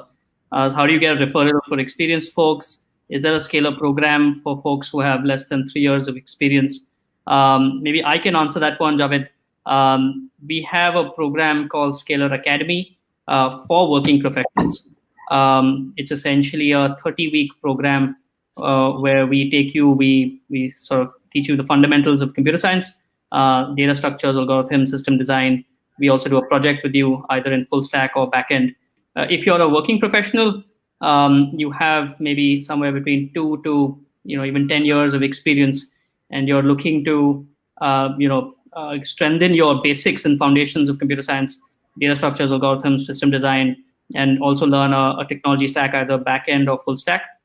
This is the place that maybe you would like to check out if you'd like to explore something like this. So Shubham, maybe help us understand, how is the telephonic interview different from the on-site interview? Is there a difference? I didn't find any difference. So the thing is that if you clear your phone call interview, then Google invests heavily in you, in your stay, in your meals, in your round trips. So they only want to figure out, are you good enough to get interviewed on site? And a lot of my friends got accelerated out of that process. So it's not that like it's not that different. So the question level was not different, I would say. The only, so the all of the interview levels were same. I think only the last question of the last round, so the last technical round, second question, that was probably an entire different question, and that was around the thinking process, and that was probably the more difficult question. But all of the other questions are same. And again, in telephonic, they just want to figure out that, is this guy worth investing in? Is this guy worth being flown to Bangalore? That's all. And how many on-site interviews? You said 4 rounds of technical, right? Yeah, and 4 technical and 1 Google. How many questions in each technical round? What was the length of every technical round? Okay, so yes, in the first round, length is always 45 minutes. That's kind of traditional in the industry. And in the first round, I solved one question.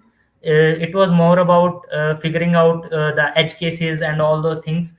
And once I had figured them out, I think the interview was like decided that we want to proceed with this guy. But still, I coded it, because that was the question. So in every round, they are trying to figure out something, and if by chance you get to know that this is the thing that they are trying to figure out, then you are going to ace that round. So so the thing is that, like some companies repeat questions, Google doesn't repeat questions. In my experience, they repeat concepts a lot.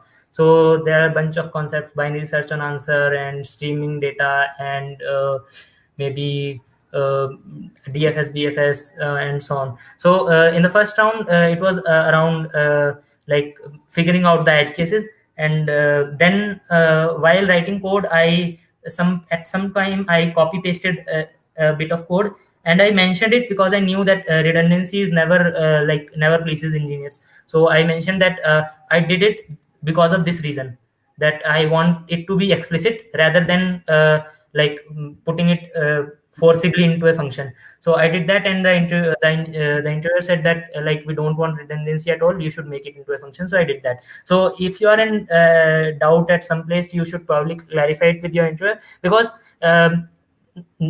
although much of our field is like binary, and like there are good things to do, there are bad things to do, but you should never forget the human. So that engineer who is interviewing you might have some strong personal preferences, so it's better to clear them up early on.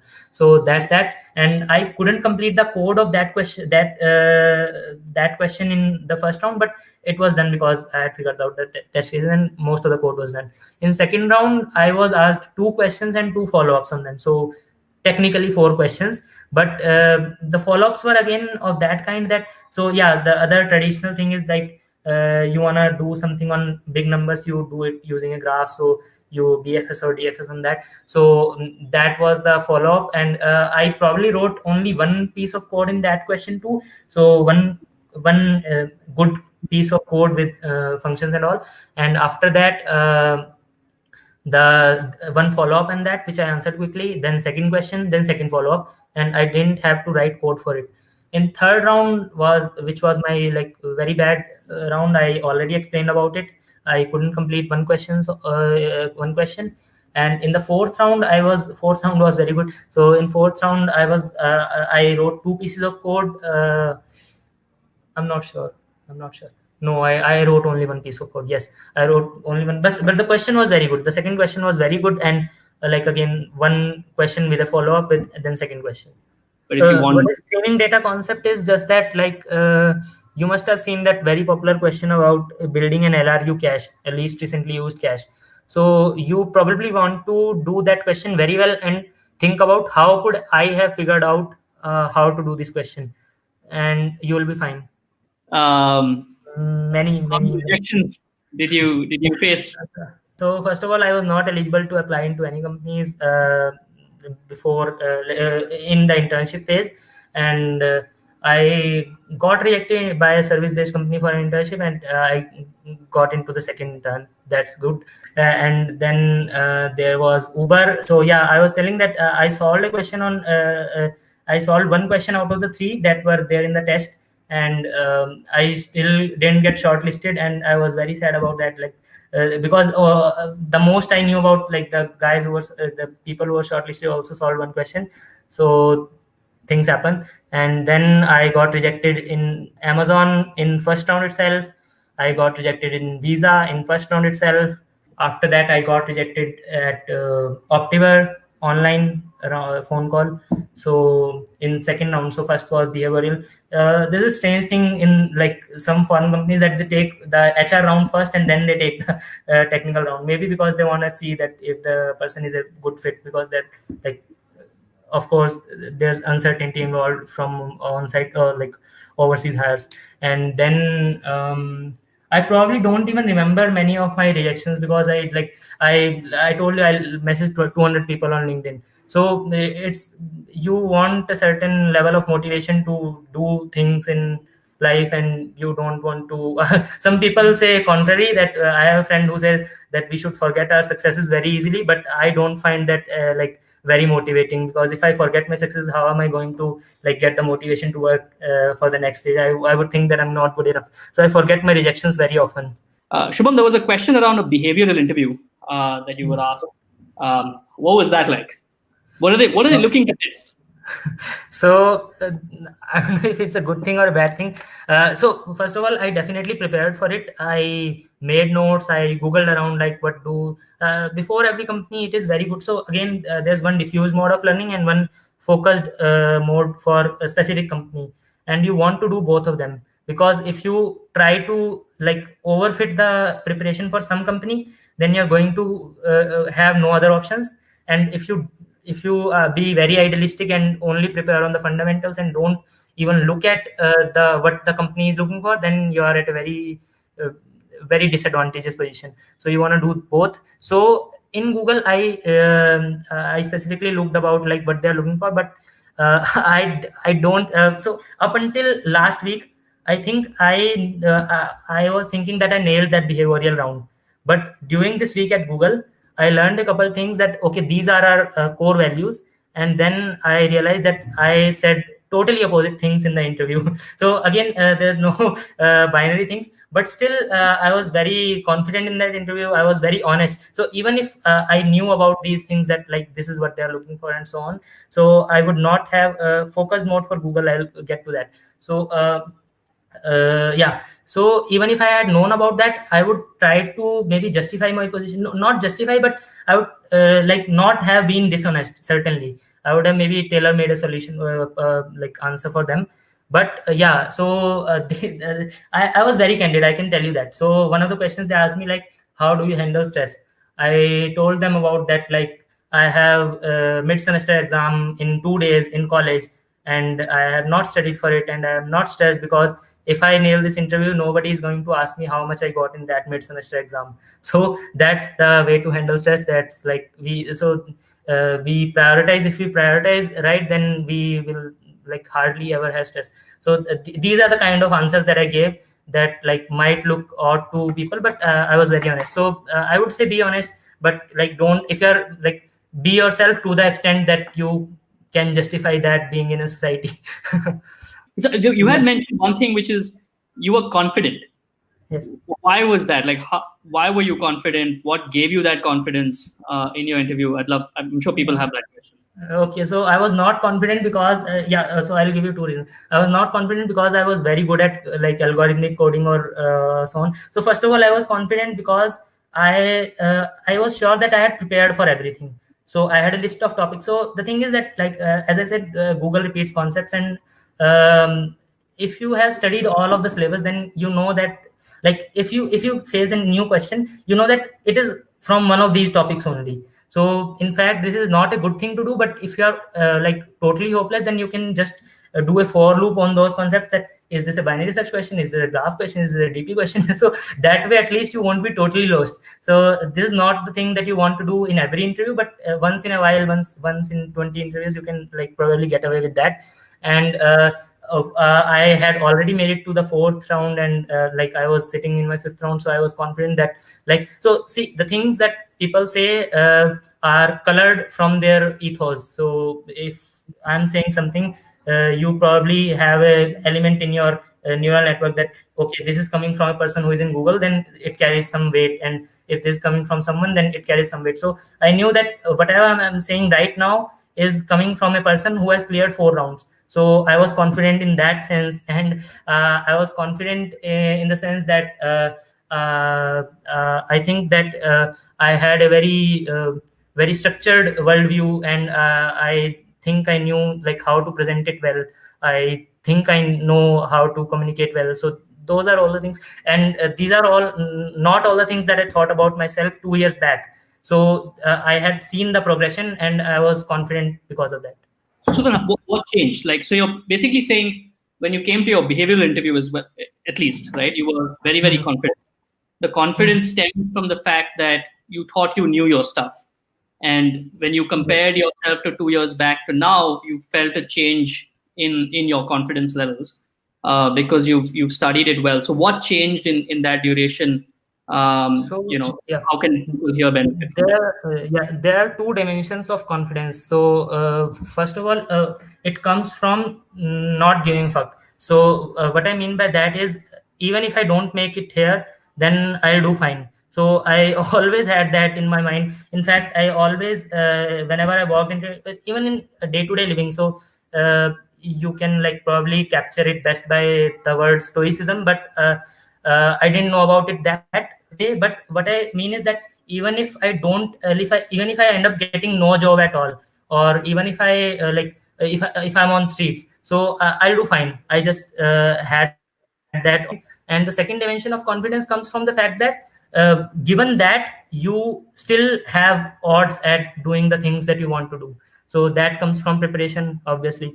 So but the thing is that when you don't have the first kind of confidence, then it's very hard, at least for me, to manage to like even get motivated to prepare. So you should consider, so this is the way, whenever I say you should, obviously I'm speaking from myself only. And you should always think of the worst case scenario, what could go worse. So I put myself into a lot of uncertain positions, and with the LinkedIn experiment, I once went for a couple of guys were running from IIT, were running a fintech firm, and I went there and I just interviewed with them, and that went very terrible, very bad. In that, what I mean by that is, so I learned a couple of things from there. So I was always so when you have a large data set with you, you're confident in your choices, that like, yeah, I know that I won't be making at least these mistakes. So the old adage goes that, like, don't make the same mistake twice. I take it as, make every mistake at least once, because then you will be confident that the other guy who has not made those mistakes will not be as much experienced as you. So those are the dimensions. Correct. So one part you're saying is that, think of the worst case scenario and be comfortable with the worst case. So people in it sometimes suggested that you should not apply for companies that you're not ready for. I kind of like don't agree with that advice at all. In fact, my mentors advise that, but I don't know, maybe they know something else that I don't know yet. But the way I see it is that, like, there are a lot of fish in the sea, and you, even if you get a 1 year cool off period from Google, from Amazon, it won't matter. There are hundreds of companies, you can interview them in the meantime, and by the process of applying, by the process of interviewing, you will certainly pick up more helpful things than Scalar could teach you, then you could yourself have figured out on by following resources on internet, because doing is the best way of learning. So I did that a lot. There's one question that Nikhil had asked earlier. I think maybe he had asked half an hour back, and I'd missed it, which was this: does every domain require coding, DevOps, or cloud? Would you like to just answer this briefly, and then we'll come back to the Google stuff? Yeah, I'm not qualified enough to answer this, but I don't know what you mean by coding. If you mean by writing code, then yes, you maybe need to write code, obviously, for DevOps or cloud. But yeah, I was talking about my uncle. So he does not do coding, but he's still in the IT domain. I still haven't figured out what exactly he does, but yes, there might be some positions and so on. And if you mean by that competitive programming, so yes, if you want to get hired into FANG, then you need to have some like your basics clear in this area. And if you have don't think of this like jumping through hoops. Think of this like making two thresholds. So they have a particular thresholds in all areas. If you are a star coder but you have no social skills, they won't be able to hire you. And if you are average above what they are looking for in both domains, then they will be very glad to hire you. So there might be some positions, I don't know, but if you are going to work for these companies for the like salaries that you see across the web, then maybe you need to do that. So one question that Nidhi is asking is, just going through the book Cracking the Coding Interview sufficient to crack Google? Maybe Shubham, you want to take this question and explain to people what is this book all about, and then maybe talk about how I've gone through this book, and it is good, but I won't say sufficient, because see, I'm the prime example of the person who tries to do things by reading books and then still finds himself lacking in those things. So the thing is that you can any book is never sufficient unless you put yourself in situations. So if I were to say that you can only go interview for companies, and if I were to say you can only read this book, then probably doing both is the optimal thing to do. And it won't teach you the qualitative aspects, the behavioral aspects, the mindset of the interviewer. So but it is a good book. I must say that it is a good book. Please explain focused mode for Google. So yes, again, Google wants to hire you more than you want yourself to get hired. So they have put a lot of material across the web. There's one particular blog by Steve Yagi, who used to work for Google back in 2009. And I did kind of Monte Carlo experiment on it. I randomly looked up some people who commented on that blog, and the blog is from 2010 and so on. So I looked their profiles on LinkedIn, and probably 30 to 40% had worked after that point at some point at Google. So that is the impact of that blog. So the takeaway is, don't take the material that they give you lightly. You want to go about that very seriously. And some things that I did that I think very much helped, but it might sound funny to you. before my interview I just ran a blog, because it is said that when you run, then blood rushes through your brain and so on, and you can say those are myths, but I found them very helpful. So I took a coffee, then I ran for some time, then I took another coffee, then I meditated for 5-10 minutes, whatever I back then knew about meditation, and then at 8:25 I landed at the place that I wanted to interview. So these things are very important. These things do make your brain go, because yeah, you must see that your performance rises and falls across the day and across the months. So you want to be at the optimal performance at that point.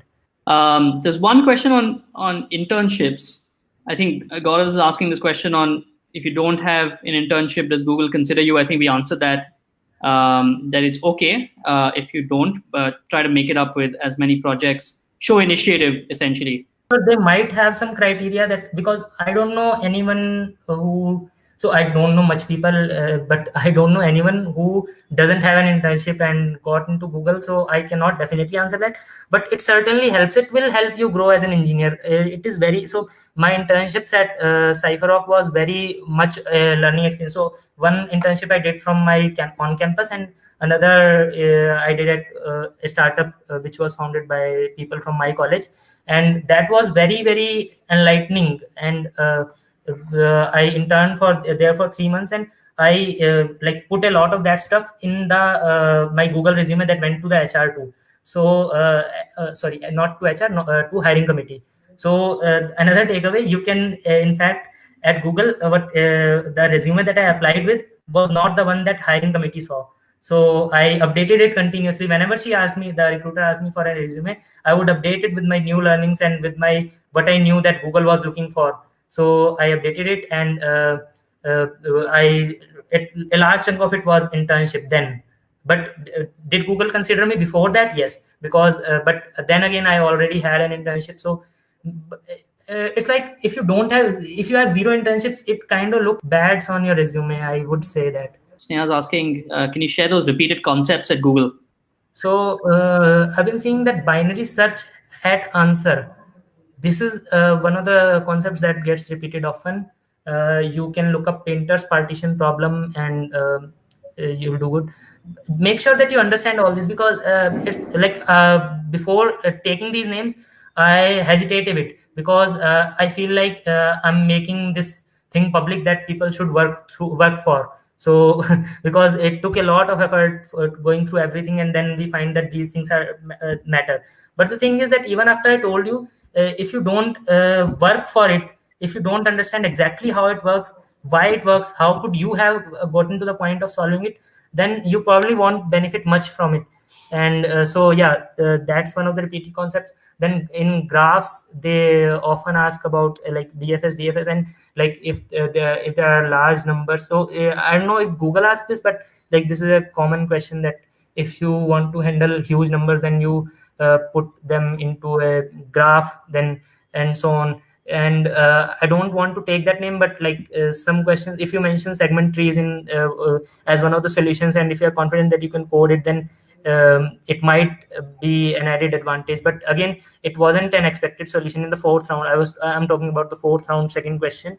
So these things are like they do get repeatedly asked. And again, these all things are some of these things are such that if you boast about DSL on your resume, only then you are going to be asked these things. If you don't do that, then maybe you will be asked some basic questions. How the interviews differ from each other? And there's this that international companies do have a slightly different flavor. I have seen that they tend to focus more on like they. I haven't interviewed for an international company that didn't ask about OS networking, but I have been interviewed by lots of Indian companies that don't at all ask about these things. And Google doesn't. Google versus Amazon, I'm not sure, but yeah, I do know this, that Amazon copies a lot of their question, and people sometimes like manage to overfit that. But it's not like that. Most of them are good. I'm not saying anything against that. But yeah, Google probably doesn't repeat any questions. And in terms of code quality, a lot of it matters. Yeah, so I almost missed this point. So Google wants to see very very very good code in your first trial. So I have this anecdote that person missed an iterator increment in a while loop, and the interviewer asked for like 3 times that, like, yeah, are you sure this code is fine? Are you sure this code is fine? Then when you hand over the code to the interviewer, you should be very comfortable, that you should be very sure that this code is very good, and this will run and compile. This will compile and run correctly on the first trial. And if you don't do that, then they take off points for that. And the way to prepare for that is, and it is very simple, you just do whiteboard coding. So the Steve Yagi blog that I mentioned earlier, it focuses a lot on like do whiteboard coding, and he even suggests that you should take your own markers with you to the interview. And I even did that, although now they take the interviews on a text editor. But I again, an interesting anecdote, I used to practice on in my college. So I lived near my college, and I went with my markers, and I used to practice on whiteboards. And one of the professors who saw me, he came and he asked me, "करते क्या हो बेटा? नाम क्या है तुम्हारा?" This is a dialogue from Three Idiots movie. So where the person is the child is solving 10th class problems in 6th class. So he used to make fun of me. But yeah, I definitely enjoyed that very much. Do whiteboard coding, yeah, like do it on notebook. So the process is, first do whiteboard or notebook coding, then copy it, then trace it out on the text editor, then copy and paste it into an online judge. And when you hit run, you should be sure that 80% of the times that you hit run, your solution gets accepted the first time. And it isn't very hard to do if you are sufficiently if you have practiced sufficiently, because it's just a bad habit that we have, that we run, then we see what compilation errors are, what runtime errors are we getting, and then we think about it. And the way to avoid that is just go through some of the test cases. In fact, one of the things that I did was, I first of all, whenever I heard a question, I used to write down some of the test cases. So I this is one of some of the inputs. These are the expected outputs. What that did was, it clarified with the interviewer that we are both like solving the same question. I don't have any misconceptions that the question is different. And you don't want that. You don't want that. That happened with my Amazon interview. So that will the other thing that it does, it shows to the interviewer that you are very serious about your stuff, and you do things neatly in an organized manner. And you this thing called test driven development, in which you write tests first. But you don't do that, but because you need to maintain balance of everything, and you're juggling a lot of things here. You want to solve the question too, you do. So but I did that. I wrote test cases and expected outputs, and I asked them, like, tell me if I'm wrong here, if I misunderstood the question. Then I used to write the code for it. Then I used to dry run on at least one test case. Even if the I asked the interviewer that, do you want me to dry run? But I said it like that, I want to run it on at least one input. I cannot hand over this piece of code to you before I'm at least somewhat sure that this is going to run. Because that's what big companies don't want at all, that you are submitting code that doesn't run. I think there's one question on projects, which is, what kind of projects are important? Web development, ML. Do you have any view on that? I don't know if VD, the author of this question, I don't know if you're asking this specifically for a Google interview, or you're asking this more broadly, but maybe you can answer for both. As I said earlier, strong opinion, maybe unjustified opinion, but this is an opinion that you don't want ML at all unless you're very good at it. I have a friend who got into a good company by ML, but he is very, very good at it. And so unless you are very confident about it, you don't want that. And so at least for Google and all, even if you are confident, then they might have some DS algo rounds. I don't know if you can do without DS algo. And so DS algo is not at all a trivial thing that you can manage it with ML. So you must have some serious dedication to manage that. And projects, I already told you that there are a lot of problems. In fact, I wanted to build a lot of things during the course of my college, but due to procrastination and priorities and all, I couldn't do them. So my project that I did was related to web dev, and I didn't even do it very properly, but I did it in a way that was helpful to us. So I was in a non-profit, and we I automated the system by which we managed blood donors, and we located the nearest donor to whenever a request came. So we used to, that process took us 1.5 hours earlier, and after that it got completed in a couple of seconds. So that was very helpful for us. That's why I built it. That's why I could tell it in the interviews, and I could show that this is the impact that I brought. So that's what you want, I guess. But whatever you do, try to do in two ways. So try to think about scalability, that if this system were to scale, at least to justify it in interviews, because they are going to look at those things. How could I scale it? Because even if I built it in a wrong way, in a very crude way, I did this to optimize for course and not for optimize for computer science way. But I always had this in mind, that if this system were to be optimized, then I would do it in this way. And second thing is, do it in a replicable way. So if you build something for your university, this is what I regret for my system, because it is probably a bit of work to set it up for another university. So if you do something, it would be very good if you could do, maybe take help from some senior, that how could you do it in that way. But so that anyone can clone that repo and can set it up in a couple of minutes. That would be good. I had 6.8 aggregate in like at the end of fourth semester. So yes, CGPA does not matter in that sense. Now my CGPA when I applied to Google was 7.2. My resume didn't mention my CGPA. I submitted it to Google. I got a phone call. After that, recruiter asked me like, can you tell us your CGPA? I mailed them. This is the approximately the exact thing that I mailed them. Okay, I have attached the updated resume with the updated CGPA, but I want to stress upon the fact that I do not think that my CGPA justifies or reflects my understanding of the CS concept, and I'm very comfortable and I'm very confident that I'm going to be able to answer any related questions to subjects of related to computer science in the interviews. And the recruiter obviously then replied that we don't take this into consideration in the final judgment. This is just thing we have to have at the back end.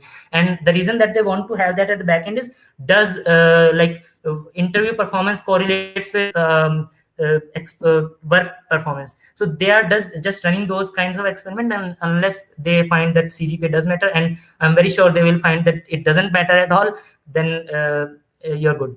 Please let me know, do you have an upcoming batch for the experienced developer and any tentative date? So Abhishek, we also run a course, Scalar Academy for working professionals. If you log in to Scalar Academy, then you'll get an automated email as well when we do launch the batch, so that you're most updated. What was your prep strategy after clearing the phone round with the first telephonic round, which you did for 30 minutes, and before the on-site round? What was the prep strategy, and how much time did you really have in between? Was it more of just solving doubts or solving questions, or did you study more new concepts? How was that? I didn't study any new concepts, I think, but I definitely went through all of them so that I have them fresh in the memory. And my prep strategy for the phone call was that you want to stimulate. So the thing is that our brain gets confused by the environment change. So if you go to a new place, you will find that you might have trouble sleeping, because brain is looking that are there new dangers around here. So the thing is, what I want to say with that point is that you want to stimulate the interview experience as much as possible.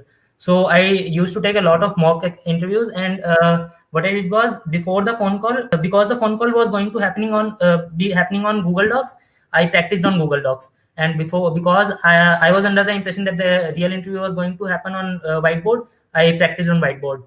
And that was exclusively the strategy. I prepped a bit of introduction thing that was kind of trademark to me, so I cannot tell you that. But the takeaway is that you probably want to work on your introduction, because everyone who meets you will ask that introduce yourself. So you want to nail that thing too. And you want everything to be fresh in your memory, because no matter how superstar of a coder you are, if you didn't practice in the last couple of weeks, then you are a very serious disadvantage. And I listed all the topics, and I learned them by heart, that so that I am confident that everything that comes my way, I'm confident that it is coming from one of these topics, and I can do it. Not necessarily did I iterate over them that like I told you, but it gives you confidence that you're done with your syllabus.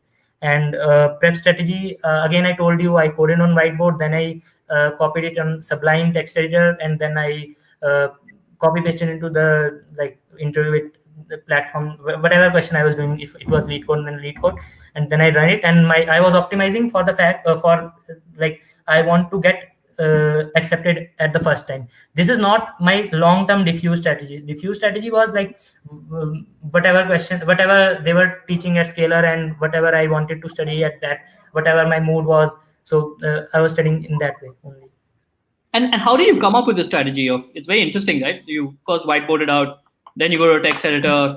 It's all there in the PVAK blog. So yes, so the thing is that I didn't take it very seriously because before the one of my friends interviewed on like a few days back before my on-site was scheduled, and then the iterator increment thing happened. That like although most of it was correct, but a bit of, so this was not the only thing that that he missed, but he missed a couple of things, and I was very scared about that. That even if I miss a single thing, then I'm at a very serious disadvantage. So I don't want to do that. So, am I audible?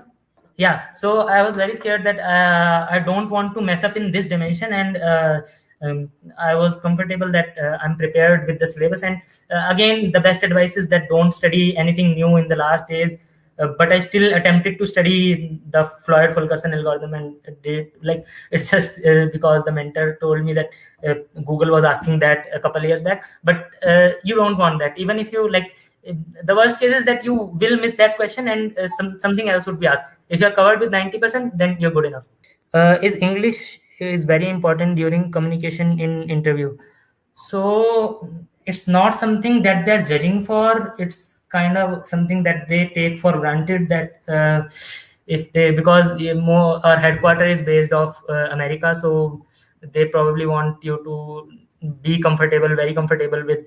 So the thing is that I want to give a takeaway from that. We think a lot of time that we are wasting our times by watching television series and all those things. What I realized is that in my first years, I was not at all comfortable in talking in English and in understanding social cues and all those things. And I specifically like with a strategy, I watched television series for that. Of course, I'm just excusing myself. I was like enjoying them too, but I guess that thing helps certainly, because like most of the world is Americanized right now. So you would do good in social settings too, even if you go out of India sometime. Then if you know about some of the like running memes of the international world, and if you are very comfortable in spoken English and understanding and picking social cues, so maybe that is a good way. If you like put one hour for watching TV series, whatever entertainment you do. If you do gaming, I don't do gaming, so I hate that. And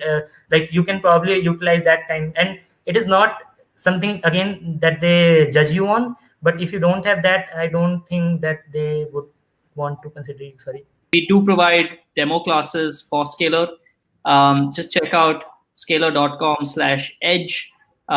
We do a few master classes quite regularly. You will see it in the page itself in the website. Should you aim to solve a hard level not at all. So yeah, lead code hard is probably you don't want to do that at all. If you, I'm assuming that you're a fresher, and you can probably get away without doing that. But if you're naturally so see, what the things that I'm saying right now is after the fact that I've done it.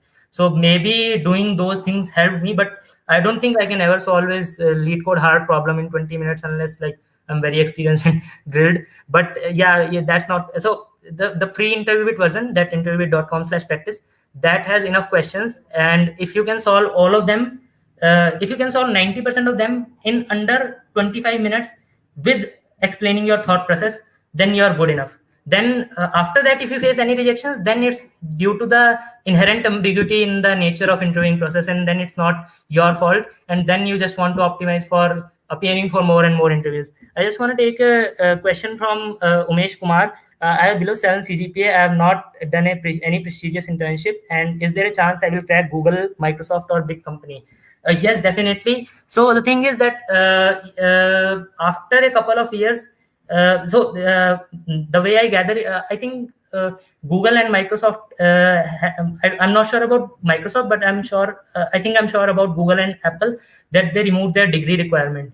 And so, if they are willing to consider someone without a degree, then they should be willing to consider someone without 7 CGPA. What I would suggest is don't put your don't put your CGPA on your resume. You want to highlight your best parts. If I see your resume and if I see you are mentioning your 6 point or 5 pointer CGPAs, then I think that doesn't this person have anything good to show off.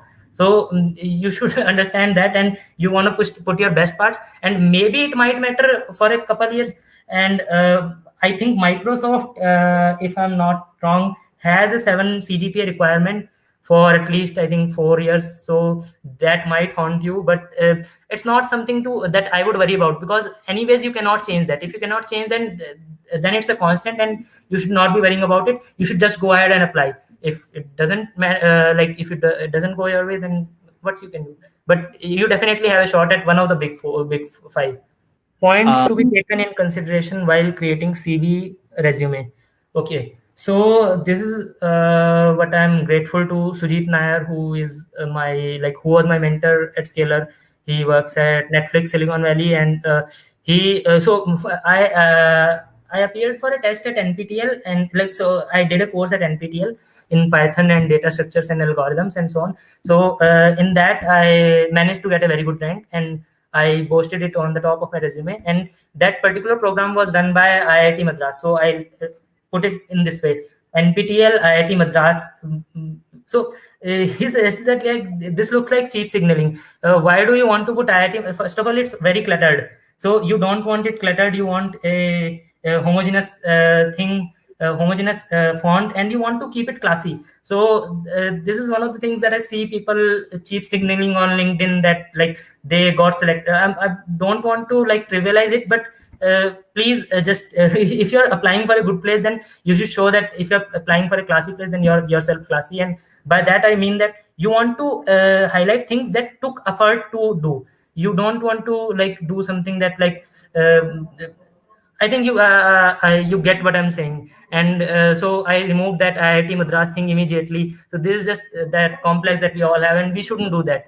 And in fact, I was talking to someone from a tier 3 college a few weeks back, and he was somewhat insistent that I'm not from an IIT. So we have in India, we have this competitive thing going on, and it's very bad. So don't have that. And you want to highlight your good parts. You want to hide your bad parts. I don't want to see your bad parts at all. So and don't ever go beyond 1 page resumes. 1+ page resumes, I think, definitely go to the bin right away these days.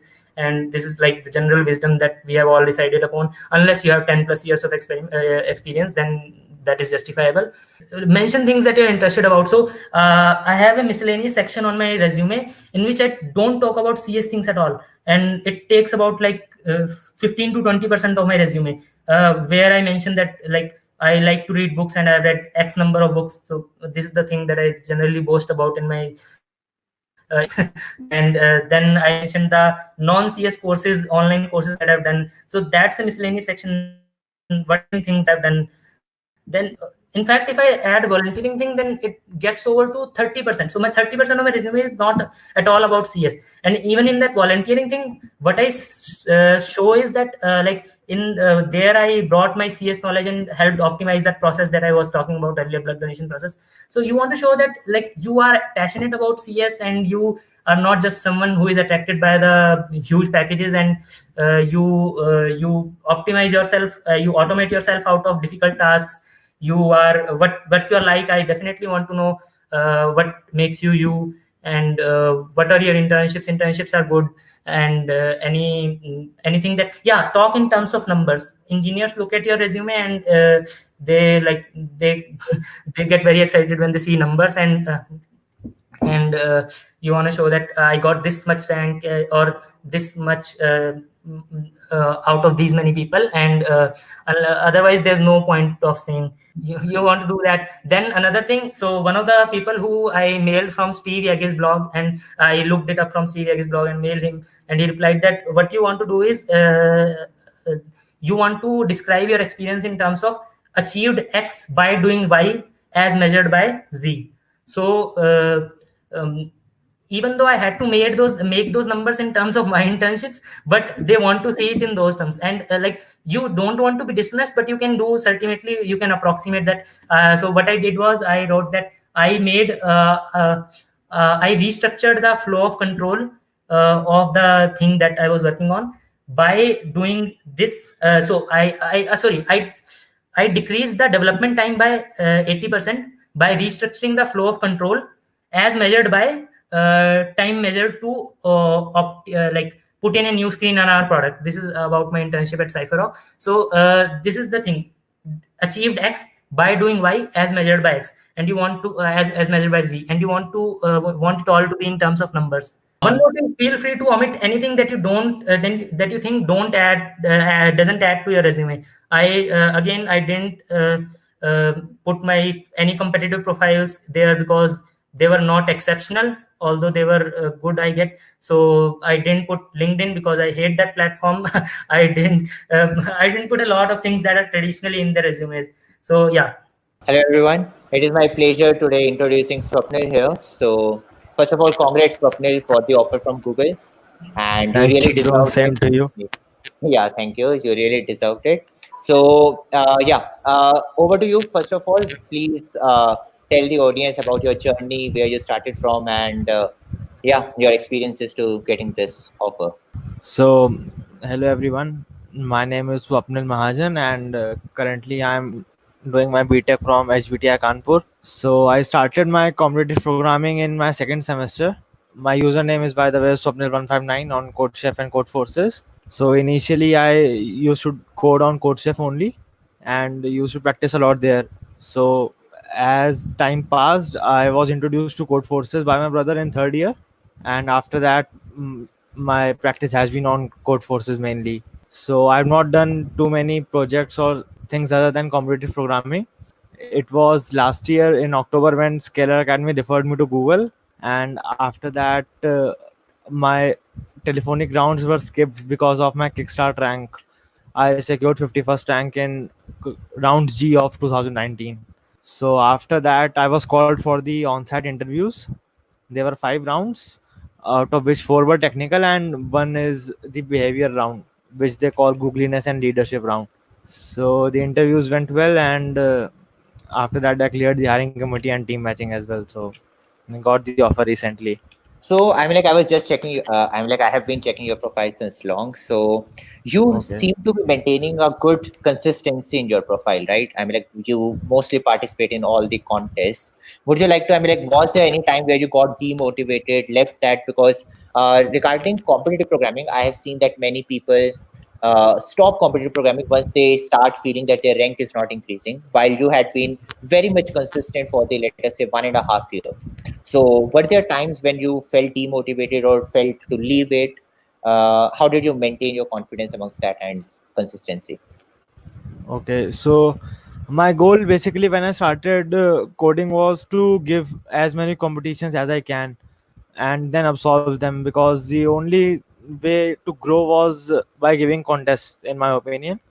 Regarding the demotivation thing, yeah, I mean, it happens like in my third year when I didn't get any internship. I gave interviews or coding rounds of 2 3 companies. When I didn't get selected in any of them, then it was a bit demotivating, but the thought of quitting never came. That is actually inbuilt from the start. And also, like, I've always had companions who have been coding alongside me and who have been motivating me to do better from time to time. Like, there are many friends of mine who code on CodeChef and CodeForces, and we do it together. So if one of your friends is doing or 2 of your friends are doing, then you always get motivation from them that they are doing, so I should also do that. So yeah, I mean, demotivating times have been there in my third year mainly, but I mean, I didn't give up then, and not giving up attitude is actually from the starting only. So What do you mean by starting only? I mean, like, do you mean from childhood and all, or Yeah, from from college? childhood, like it from childhood, that if you Mhm. are doing something, then you should give your 100% to that, or actually 101% to that.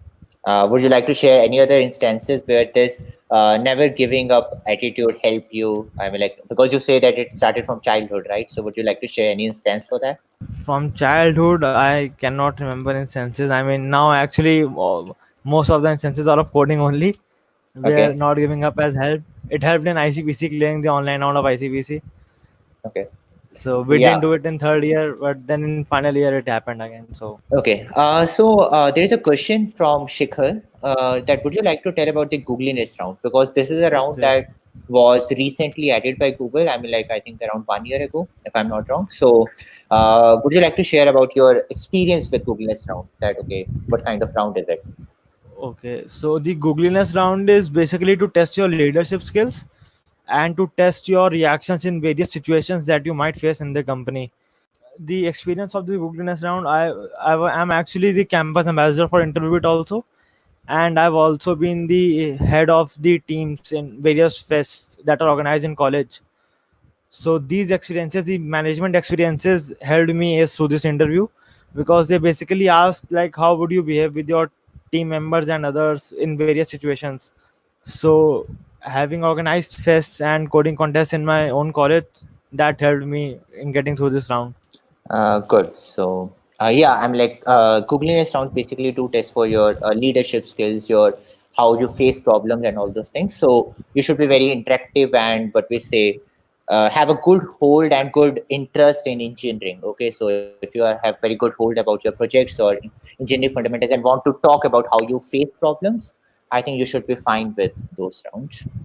Sandeep has asked a question. So, as you had secured a rank of Okay, 50 in Google Kickstart, I think 50-51, would you 51, like yeah. to, yeah. So, would you like to tell how to prepare for Google Kickstart? What was your complete journey about that? Google. Okay, so I didn't took Google Kickstart really seriously up to my second year or so. It was in third year that I came to know that one of my seniors had got in Google through Google Kickstart. So I started participating in them.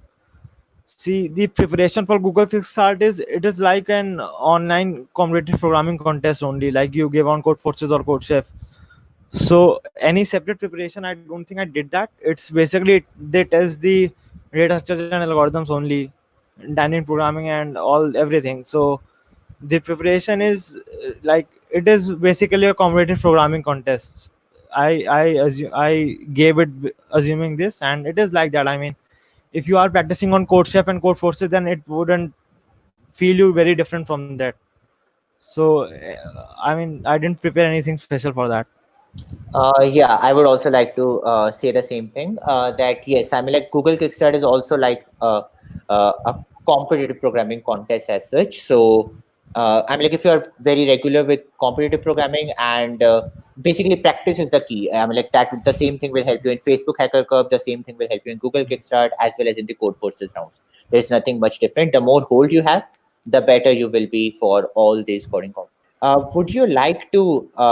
I mean, like this is a question that I also see from many people that when should you quit about a question? That hey, I mean, like I won't be able to solve it. Let me see the solution. What will be your strategies regarding that? Okay, so that is actually a very tricky question. I mean, like let me give an example. Suppose like the it is the Code Chef long challenges. They have questions like you can spend days thinking on a question there when the contest is going on. But like if you're in practice, when you're practicing a question, you can set a time limit seeing the difficulty it is. Like you can see the difficulty level. Like for example, Code Forces has now the rating tags along with the questions, so you can see the difficulty level of the question before solving it, and then assign yourself a time for which you will dedicatedly sit and think about the question.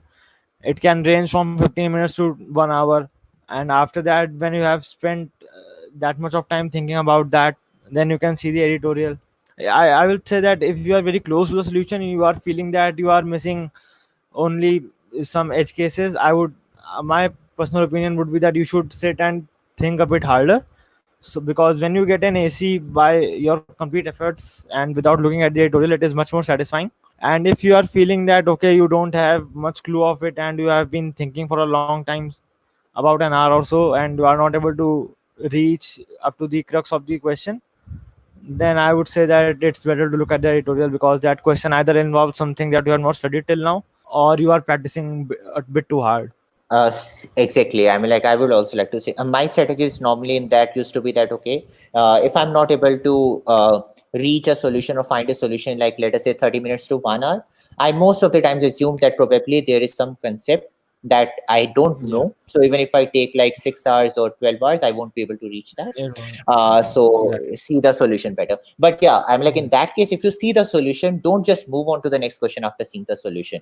First try to understand it, Yeah. get good intuition of it. So I mean, like, a solution should be visible to you in your mind. I mean, like, if you just close your eyes, you should have a complete idea of and the intuition of how the things are going, and then code it up yourself. Never copy a code from one particular place to other. Yeah. Okay, you can see the solution, but see only the, what we say, algorithm as such. Okay, only see the steps, don't see the code and try to copy it. Okay, once you have understood the algorithm, then try to code it up yourself. Okay, because only when you are able to code up an algorithm yourself, then can you say that okay, you now understood the solution completely.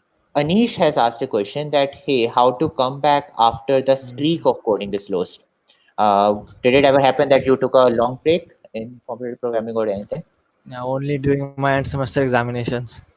Okay. So there used to be a 10-15 day break, and yeah, it is hard to, when the streak of coding is lost, because you are in a different zone then. So I mean, take a resolution kind of a thing, that from tomorrow you will sit for 1 hour and do it. Then for after 2-3 days you will again get back to the zone again. So just take a resolution that tomorrow you will sit and do the questions for 1 hour, and do this for 2-3-4 days, and you will again get the hang of it. Yeah, and just one thing, that it is always that static friction is higher than sliding friction, right? So, Yeah, yeah. yeah. So if you have stopped for the initial days, I mean, like, don't get demotivated. I mean, like, in the very first 2-3 days, if you are not able to perform with the very same efficiency, it will take time. Okay, but just and building a habit is not as difficult as people sometimes perceive. Okay, building a habit is also very easy. Similarly, breaking a habit is also actually very easy.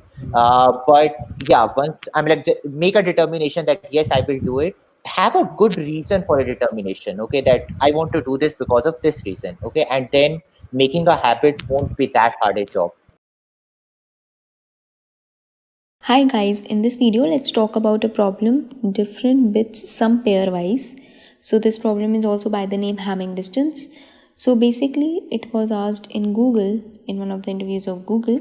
So let's see what the problem says. So we define f of xy. F is a function that takes two parameters x and y. So it defines as the number of different corresponding bits in binary representation of x and y. So f of 27 is equal to 2. How? So 2's representation in binary is this and 7's representation is this, and both of these numbers differ at 2-bit position. So first is this and second is this, right? So therefore the answer is 2. Now you are given an array of n positive integers from a1 till an. So you have to find the sum of f of ai comma aj for all pairs I and j such that ij lies between 1 to n, and you have to return the answer modulo 10 to the power 9 plus 7, right? So basically you are given, in this case if you'll see, you're given 1, 3 and 7. So basically what you have to do, you have to find f of 1 1. How will we find f of 1 1? So it's nothing but represented 1 in this form. Then again, how many bits differ? No bit, right? So it'll give us 0. Now what about f of 1 3? So this is 1, right? And 3 is this. So there is just one position at which both numbers differ. So therefore it will give us 1. What about 1 and 5? So I have 1 and 5 is there. So there is again just one bit position at which they differ. So again it will give me 1. Now I have to find for 1 and 5 and 5 and 1 separately, right? That means they are counted different. Okay. And also I have to find for 1 and 1, 5 and 5, 3 and 3. So I'm talking about this particular array. So basically if I have some I and j, then I have to calculate for both I, j and ji. They're considered separate, as well as I have to calculate for I and I as well, right? So now let's see what we can do about this problem, right? Let's see what we can do about this problem. So the brute force approach says that we can pair up every element and find number of different pair of bits, right? So basically I can pair up every element, right? So I can have 1 1. So what are the pairs? So these are pairs are already written: 1 1 1 3 1 5 3 1 3 3. So I'll take them separately and then I'll go over their bits, and then I'll find that okay, they differ at these many positions, and I'll return. So if I'm pairing up every other element with every other element, so I'll get the time complexity of order of n square. But let's see if we can do better than this. So let's talk about the optimized version. For that, let's build some intuition. So basically, we are saying that we want to count the number of ones, right? So basically, we want to count the number of bits that differ, right, at every place. So I have, let's say, I places. So I have 0, 1, 2, 3. These many places are there in some number. So I have right now my array is, let's say, so let me erase all of this. Let's say my array is 135 only right now. And so here I have 0 0 1, here I have 0 1 1, and here I have 1 0 5. So that 1 0 1. So basically what I have to do, I have to check key okay for every pair. I have to check key every at what ith positions the bit differ. So I want to check that if at some position bits differ or not. Now how can I check that? So basically if I find the XOR and if I get 0, I know that means the bits are same, right? So bits are same, but that is not of my use, right? So I want to find where bits are different. So basically bits will be different, 0 1 or 1 0, when my XOR will be 1, right? When my XOR will be 1. So I'll be trying to XOR the bits and I'll look that how many ones are there, right? So if I would have given, let's say, 0 and 1 only, so if this is only my number and the binary representation of them will be this only, right? So now I'll simply XOR it and I'll get 1 and I'll simply return 1. But now let's say I have 0. So I have only single 0, but now I have, let's say, 3 ones. Okay, I have 3 ones. So 3 ones are there. So I'll do what now? So I know that one pair of 0 and 1 will give me 1 bit. It'll tell me that if there is one pair which is 0 and 1, it'll contribute to 1 bit, right? That it differs by 1 bit. So now it was included for one pair. So here I have 1 0 and let's say 3 ones. So what I'll do now? So I'll associate the 0 with 1. So now I know I want to find the different bits. So I'll be pairing up a different bits, right? I'll be pairing up 0 1, right? 0 and 0 and 1 and 1 won't be of use to me. So I'll be pairing the 0 with this one, then the 0 with this one, then the 0 with this one. Essentially, what am I doing? I am trying to find the number of zeros, how many number of zeros are there, and I'll simply multiply it with the number of ones that are there, right? So I'll simply multiply it with the number of ones that are there, right? So basically if I have 3 zeros and 2 ones, so what I'll be doing, I'll be associating every 3 zeros, I'll be associating all the 3 zeros with all the ones, right? I'll be doing this, isn't it? So I'll be associating all of them. So essentially I'm multiplying. So 3 into 2, that means 6. 6 times they'll be associated, and that means 6 number of ones will be there, right? So essentially now what can we do? Instead of forming the pairs, I was given 1 3 5. Instead of forming the separate pairs, right? What I can do is I can simply represent them in binary form. So what I'll get for 1 I'll get 0 0 1, for 3 I'll get 0 1 1, then for 5 I'll get 1 0 1, right? So what I can do is I can simply go to every bit position, and I can count the number of ones and number of zeros then I can simply multiply them up, because each of those pair will be contributing one, right? They'll be contributing 1 to the answer. So I have this ith bit as 0, 1, 2. So let's see with the example. Okay, let's see with the example. So basically, let's consider the bit position 1. Okay, let's consider this part. Let me change the color. So let's consider this part, right? So I have 0, 1 and 0. So if I were taking them separately, so let's say if I were considering 1 and 3, so ith bit of 1, so 1th bit of 1 and 3 is nothing but it's a 0 and 3 is 1, right? So now it will give me the XOR of 1. That means these bits differ, right? And if I'll be taking for, let's say, 1 and 5, so here I have 0 and in 5 I have 0, so they give me 0 because they don't differ. Now if I have 3 and 5, so here 3 is 1 and 5 is 0, so they give me 1. That means they differ. So since I'm associating every 0 with every 1, so I'll simply count the number of, at every ith position, I'll simply count the number of 1s and number of 0s. So here my number of 0s is 2 and my number of 1s is 1. So I'll simply do 2 into 1. That will give me 2. Now I also have to multiply it by 2, because since I'm considering just not 1 and 3, but I'll be considering 3 and 1 also, right? So therefore they'll give me same result, right? So I'll simply multiply it by 2. So I'll be calculating for this bit position, whatever be my answer, then I'll be adding it to this bit position, whatever be my answer, then I'll be adding to this bit position. So essentially I'll be adding all the answers bitwise. I'll be checking all the answers bitwise. So let's see the pseudocode for this. So pseudocode goes something like this. So basically I have defined my mod, because I have to do mod the answer with this at the end. So I'm given an array A, right? That will have the numbers that I have to find the Hamming distance for. So initially my answer is at 0. Now I have kept a count for counting the number of zeros and number of ones, right? So here I have a count variable. So I will traverse to all the bit positions. So I am considering here that my integer is of 32 bit, right? So I will be iterating to all the 32 bits, right? So it will start from the 0th position and it will be moving to most significant bit position, right? So from 0 to 31 I'll be going.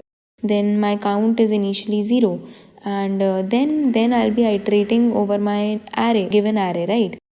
Then simply I'll be checking that what all bits are set. So in case of 1, right, so its 0th bit is set. So this will essentially give me what? This will give me, so AJ in this case is 0, 0, 1, let's say. So I have 1, 3 and 5 with me. So let's say AJ in this case is nothing but 1. And 1 left shifted by I, that means 1 left shifted by, so this shouldn't have, no, it's right. So basically I is 0, right? So 1 left shifted by 0, it gives me what? It gives me 1 only, right? So I'll have this. Now it will give me 1, that means this bit position is set in this number, so it will give me true, and I'll simply count. Now my count becomes 1, right? So I'll simply iterate it over for all the elements. Now I'll go for my j will become 1 and I'll be going to 3. So now I'll check that, okay, 3 is this, and again 1 left shifted by 0, it will give me 1 only, right? So I'll get 0, 0, 1, and again this will give me what? This will give me 1, that means this bit is set. So this will return me true, and I'll simply increment my count to 2. Right, and at the end of iterating all these elements, after checking the unit positions bit, right, then I have my count of the number of ones, right, and the count of the number of zeros will be nothing but number of elements that are there in the array minus the count. So that will give me the count of the number of zeros. And since we have seen previously that if I multiply them together, then I'll be associating every 0 with every 1, and that will give me the set bit, right? And I'll be multiplying that with 2, because I'll be considering ij as well as ji separately, right? And then I'll be adding that to my answer, and I'll also be doing the modding it with the mod, which is here I have taken, and then I'll simply return my answer. So this is the approach, and the complexity is going to be nothing, but this loop will run for 32 times, so it's going to be 32, and this loop will run for the number of elements in the array time, so that means n, so it's going to be 32 into n. So thank you so much. Hello everyone, let's talk about a new problem today, that is single number 2. What does this problem exactly says is that you will be given an array of integers, and in this particular array every element is going to appear thrice except for one element which is going to appear only once, and your task is to find that particular element which does not appear thrice. I hope the question is clear. Let's look at an example now to understand it better, right? The first array contains all these elements, right? And in this array, you will see that there is only one element, that is 4, that is appearing only once in this particular array. So for this array, for this first example input, the output is going to be 4. Now, for the second example, you will see here that in the given array, there is only one element that is appearing once, and that element is 1, and this element needs to be returned. So for this particular question, the output is going to be 1. Now, let's try to make some observation to see how we will solve this question, right? Now here, let us look at every bit position. Here, you will see that every number that appears thrice will either contribute to 3 ones or 3 zeros to that particular position, right? Also, the number that appears once, let's say that number is x, will contribute exactly 1 0 or 1 1 to that particular position, depending on whether it has 0 or 1 in that position, right? So let's take an example to understand this. Let's say the array elements are 4, 4, 4 and 2, right? So if I write the bit values of these numbers, I will get this, right? So here you will see that since 4 is occurring thrice, it is contributing to 3 ones at this particular bit position, and since 2 is occurring once, so it is only contributing 1 0 to this position. Similarly, for this next bit position as well, 3 zeros are being contributed, whereas only 1 1 is being contributed. And here 3 zeros are being contributed from the 3 fours, and 1 0 is being contributed from the number 2. So you will see at every bit position we will have either 3x plus 1 zeros, right, or we will have 3x plus 1 ones, depending on the bit values of the number x, right? So these 3x, right, since every number is appearing in a multiple of 3, so this x could be any common number, right?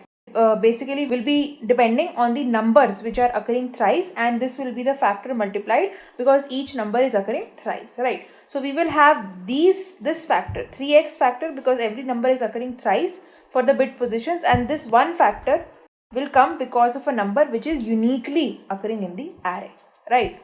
So using this observation, we will solve our question, right? So let's take this example only and continue forward, right? The elements are 4, 4 and 2, right? So when I write these again, right, what I can just simply do is I can take the sum of the bit values at every position, right? I can just take the sum of the bit values at every position. When I do this here, I get 3 as my sum, right? I get 3 as my sum, and when I take its mod by 3 only, I will reduce, or I will say get away from all the elements which are occurring thrice, right? I will get away from all these bits values. So when I take the mod with 3 of 3, I get a 0 here, right? Similarly, the process is followed here. When I take the sum, I get 1. I take a mod with 3, I get 1. So this bit, right, this bit which is here is presenting the bit which is actually left out, right? Because when I take the mod with 3, all the bits which are occurring thrice in a multiples of 3 are being cancelled out, and the only left bit here is 1, right? And here also when I take the sum, I get 0, and when I take the mod with 3, I get 0 again, right? And when you get, and whatever sum or whatever, let's say, the number you get in the end is actually the number which is occurring once, right? Here I get, when I take the sum of all the bit positions and then take a mod by 3, and in the end, which is the number which is being formed is here 2, and I can simply say that this is the number which is occurring once. Now, what will be the time complexity? You will see here that since we are, let's say, we are taking n bit numbers, right? We are taking n bit numbers and we are going over each bit and calculating its sum. So the time complexity here is going to be order of n, right? And what about the space complexity? You will see here that, let's say, we are taking the only numbers or numbers up to 32 bits. So I can basically take an array. I can basically take an array of size 32 and store the bits or the sum of the bits after taking the mod at every ith index only. And since I am taking constant space of size 32, I can say that my space complexity is order of 32, which is equivalent to order of 1 only. So I am taking a constant space here to solve this question and a time complexity of order of n. I hope this question is clear to you. Thank you.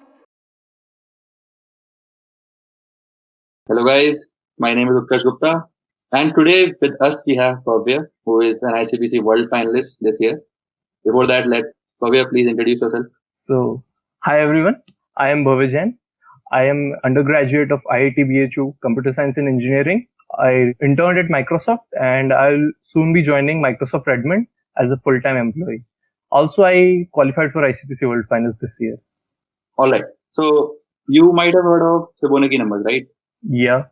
Fibonacci numbers go like this: f of I equal to f of I minus 1 plus f of I minus 2 for I greater than 1, and f of I is equal to I for 0 and 1.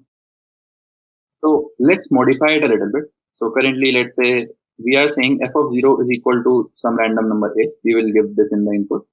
And f of 1 is equal to some random number b. We will also give this in input. Alright. Define a series S of I, which is basically summation of first I Fibonacci numbers. So f of 0 plus f of 1 plus f of 2 up till f of I. And let's define another series, that is SSI, which is summation of first SI term. S of 1 plus S of 2 plus up till S of I. So for any given input n, so given inputs will be A and B, which are the initial values of Fibonacci numbers, n and value n. We have to find the value of SS of n. So is the question clear to you? Yeah, I guess, yeah. So like I'm assuming n is greater than or equal to 0 because that's what Fibonacci is defined for? Yes, exactly. So n will always be a natural number. So like we know that Fibonacci series may go exponential, so the sum may also go exponential. So yes, how do you store that? Very good.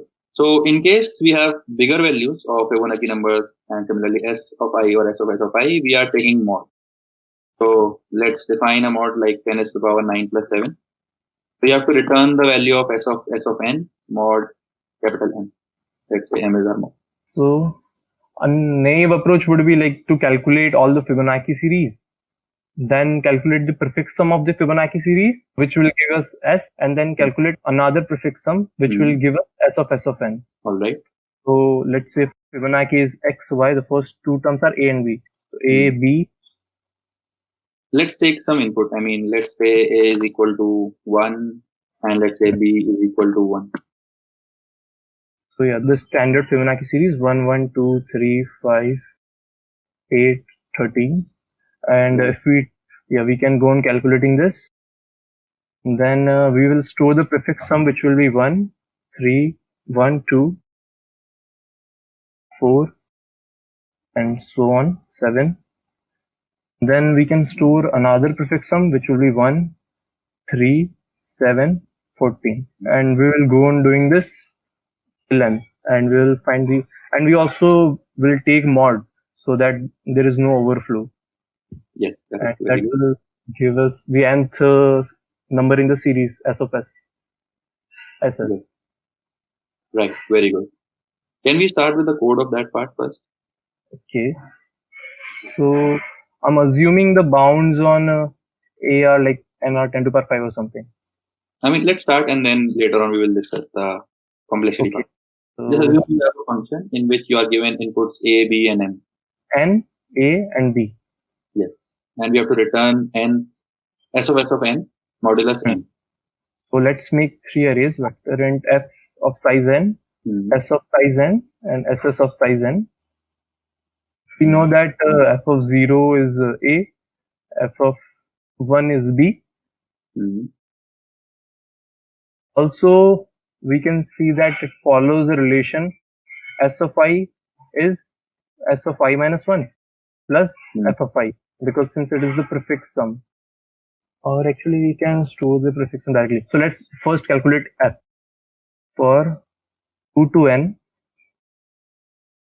F of I will be F of I minus 1 plus F of I minus 2 mod. And since these are both less than 10 to the power 9 plus 7, then the sum will at most be 2 into mod minus 2, which will be in the limits of integers. So there won't be any overflow issues. Right. Now, S of 0 is F of 0. And since we need to find prefix sum, so let's loop from 1 to N. And we know that S of I is equal to S of I minus 1 plus F of I mod. Because S of I is the sum of first I numbers, and if we know the sum of first I minus 1 numbers, we can just take the ith number and add it to the first I minus 1 numbers to get the sum of first I numbers. Yes, perfect. Using a similar argument, we can do SS of 0 is S of 0, and let's try to find SS of I similarly. SS of I plus S of I using the similar argument, and actually we need to find the nth number, so loop till N, and then we should return S of N. So will it find right? Yeah. Okay, very good. What is the time and space complexity of your program? So we are looping over N thrice, so in the terms of big O, it should be big O of N. And we require arrays of size N as well, so space complexity will also be On. Correct. So time is order of N and space is order of N, right? Yeah. Can we optimize on the time or the space complexity? Okay. We see that Fibonacci only depends on the previous two numbers, and also the sum only depends on the last number. So we can somehow store the previous 2 or 1 values to eliminate this array. Let's call F0 I1, which will denote the Fi minus 1th number initially, and Fi2, which is Fi minus 2. So initially, Fi minus 2 should be A, Fi1 should be B. So for 2 to N, let's calculate current F. Current F will be the sum of F of 1 plus F of 2. Let's calculate S and F simultaneously, S, SS, and F, because we are not storing anything. So S of I is X, SS of I, actually it is for 2. So SS of 1 should be X plus Y, because it's X, Y, A plus B, sorry, A and B, A plus B. And SS of I should be A plus B, 2A plus B. So current is F1 plus F2. Now let's date F1 and F2 as well. So now Fi minus 1 will be current after this operation, and F2 will be F of 1, because this was F2, this was F1, and now this is current. After the next operation, this will become F2 and this will become F1. So F1 is current and F2 is equal to F1. Now let's try to calculate S of I. So S of I should be S of I plus current f, and ss of I should be ss of I plus s of I, and since we need to find nth number, we'll return SSI. So this should return the nth sum nth term of the series S of S. Okay. Anything which you feel can go wrong in this? Okay. So our initial series is A, B, A plus B, 2A plus B. This is our F, and S should be A plus B, 2 into A plus 2 into B, and so on. And then it should be A into A plus B. So I've initialized it correctly. And current will be the sum of Fi minus 1 and Fi minus 2. F of I minus 1, since we are updating it for the next term, it should be current. And F of 2, Fi minus 2 should be F of 1. So we should return S of I. Logically, I don't see an issue. One small mistake is there, and two small mistakes I can say. Just try and see. Okay. I minus 2 is A, F of I minus 1 is B. S of I is A plus B, 2. Okay, yeah. So yeah, let's just take mod. This should be mod here.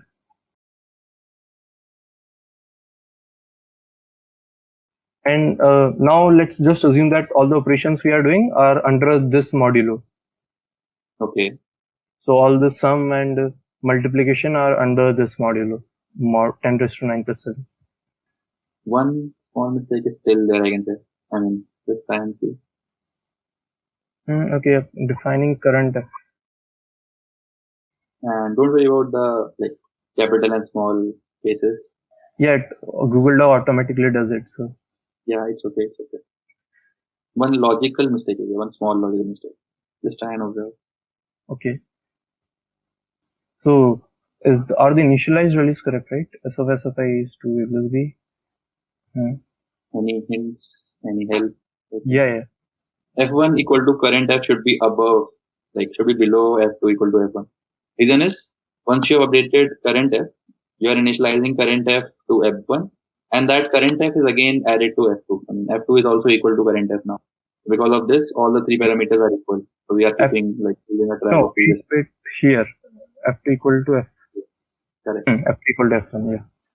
Very good. One more small thing, please observe. Oh, I think this is correct, because this is the sum of previous two values, and initially it is not even initialized anything. So it will be random value. Current? So I think the position of this is correct. This is the current value we are finding. Yes, that is totally correct. One small thing still. Okay, can you explain this code again once, and maybe then we can observe. So F2 is the Fi minus 2th value, F1 is Fi minus 1 value, Si is sum of the second value. Okay, so we need 0 first value, because we are calculating from 2 to n. So this is the second value we are calculating. This should be A plus B, then 2A plus B, this is the initial value. Then this current F is the Fi, and also we are updating Fi minus 2 to Fi minus 1. And Fi minus 1 will be changed to Fi, because this is the value which we will use for the next term. Right, correct. And then sum of I is the current sum plus the current F. Correct. And S of I will be the current sum plus S of I calculated trillion. One small thing. If you observe, we mentioned in the start that n can be any value between 0 till larger. So we forgot to take care of n equal to 0, I think. Okay, yeah. So for n equal to 0, for n equal to 0, it will return a wrong answer. If n is 0, we can return A. Yes, perfect. Now, what is our time complexity and space complexity? So our time complexity should be On, and space complexity should be O1. Right. Is there any way to reduce time complexity? So Fibonacci numbers follow recurrence, and we can find the nth number in O of log n using matrix exponentiation. So if we can find a similar recurrence for S of S, then we can also do it in log n. Okay. Can you explain how we find n Fibonacci number in log n? Fine. Okay. So we know that Fibonacci numbers follow the recurrence f of I equal to f of I minus 1 plus f of I minus 2. Right. So let's try to represent it in terms of matrices. So this is f of I, this is f of I minus 1. Right. And let's try to represent it in terms of matrix with one difference. Okay, let's say this is a 2 cross 2 matrix, which we will find now. And we are multiplying it by f of I minus 1 and f of I minus 2. We should place such numbers here so that this relation is followed. So looking at the matrix relation, we can place 1 and 1 here, because 1 into f of I minus 1 plus 1 into f of I minus 2 should yield f of I. Right, correct. And we can place 1 and 0 here, because 1 into f of I minus 1 is f of I minus 1, and we are then multiplying 0. Okay, so let's try to replace I by I minus 1 in the above equation. So what it should yield, f of I minus 1, f of I minus 2, and then the same thing, f of I minus 2, f of I minus 3. So let's replace this equation f of I minus, this is a vector matrix. So this is a matrix of dimension 2 cross 1. Okay, let's replace this column vector here. So we will see that we get a relation. Let's copy this here. This square into, so this should be f of I. When we replace here, we get f of I minus 1 is equal to square of this matrix into f of I minus 2, f of I minus 3. Okay, so we see that this is I minus 2 and this is square. The sum of these numbers is I, and same here. So this is matrix raised to 1 and this is I minus 1. So I minus 1 plus 1, this sum is I. And we can again replace I by I minus 1 and go on doing that. So in general, we will get a relation that this sum is I. So for f of n, let's say replace I by n. So f of n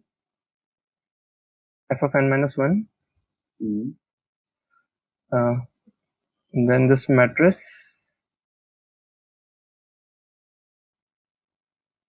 raised to a power. Let's find the power afterwards.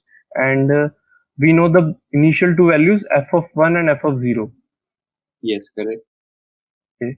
So what should be the power so that the sum is n? Because we know that the sum is I here. So it should be n here. So we should raise to n minus 1.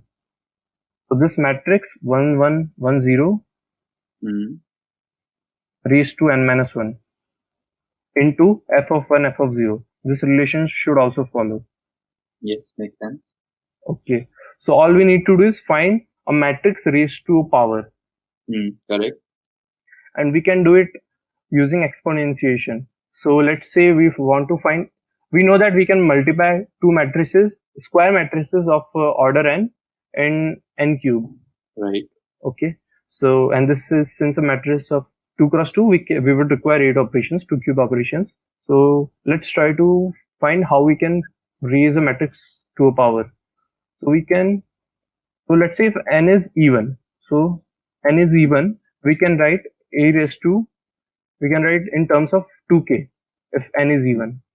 A raised to 2k should be a raised to k square, or a raised to k into a raised to k. Okay. So, and if it is odd, then let's just write it as a into a raised to 2k. So if we do it recursively, so if n is even, then we will find a raised to n by 2, and we will store that value and multiply the value stored by the same. So if we know a raised to k, we can multiply it by a raised to k and return that value. And if n is odd, then we can just multiply a and call a raised to 2k recursively. So we see that in every two operation, we will reduce n by 2. So if n is odd, then we will reduce it by 1, and if it is even, then we will divide it by 2. So if n is even, we will divide it by 2 in one operation, but if n is odd, we will subtract by 1 and then divide it by 2. So in the worst case, we are dividing it by 2 in 2 operations. So this will require 2 into log n operations to calculate a matrix power, like a matrix raised to a given power. Can we code this part where you are like finding matrix raised to the power n minus 1? Sure. So let's assume that A is a global matrix 1, 1, 1, 0, which we want to calculate, and mult AB is a function which returns a matrix C, which is the multiplication of A and B. Okay. So matrix is a class which contains the matrix. Matrix power matrix S comma int n. So if n is 0, we know that any matrix raised to 0 returns identity matrix. A raised to 0 equal to I, and identity matrix is 1, 0, 0, 1. Alright. One question before we start. You mentioned A is a global matrix with 1, 1 and 1, 0, right? Yeah. So what is this S matrix? So this we will pass it as a function. So we will pass matrix A comma n. We can just say it's a matrix. Yeah. So we will return I. I is again, let's say, a global matrix 1, 0, 0, 1. Okay. And if n is odd, n and 1, we can return mult. So we will multiply A by power A. Actually, we don't need S, I guess, because if we are multiplying it, so mult A raised to n minus 1, power n minus 1. And if it is even, then calculate mult n by 2. So let's say it is a matrix B. Return mult B comma B. What is this mult function? It's a mult is. It returns the multiplication of two matrices. Okay, but here we are not passing to matrix. Oh, so sorry. This is power. So we will find A raised to n by 2 and then multiply it. All right. Can we see a simple diagram like using, let's say, n equal to 6? Okay, n equal to 6. So we need to calculate A raised to 6. So we will first call, since we see 6 is even, we will call power A cube, power 3. So to calculate A cube, we see that it is odd. So we will calculate A square, right? Again, it is even. So we will call A raised to 1. Again, this is odd. So we'll calculate A raised to 0, which, and we reach the base case, which is 0. So we'll return iota, identity matrix, and then we'll go up and above. So we'll multiply A by A raised to 0, and we will get A. Then we will multiply A by A, and we'll get A square. Then we will multiply A square by A, and we will get A cube. Then we will square A cube, and we will get A raised to 6. We will call this function mult BB. Correct.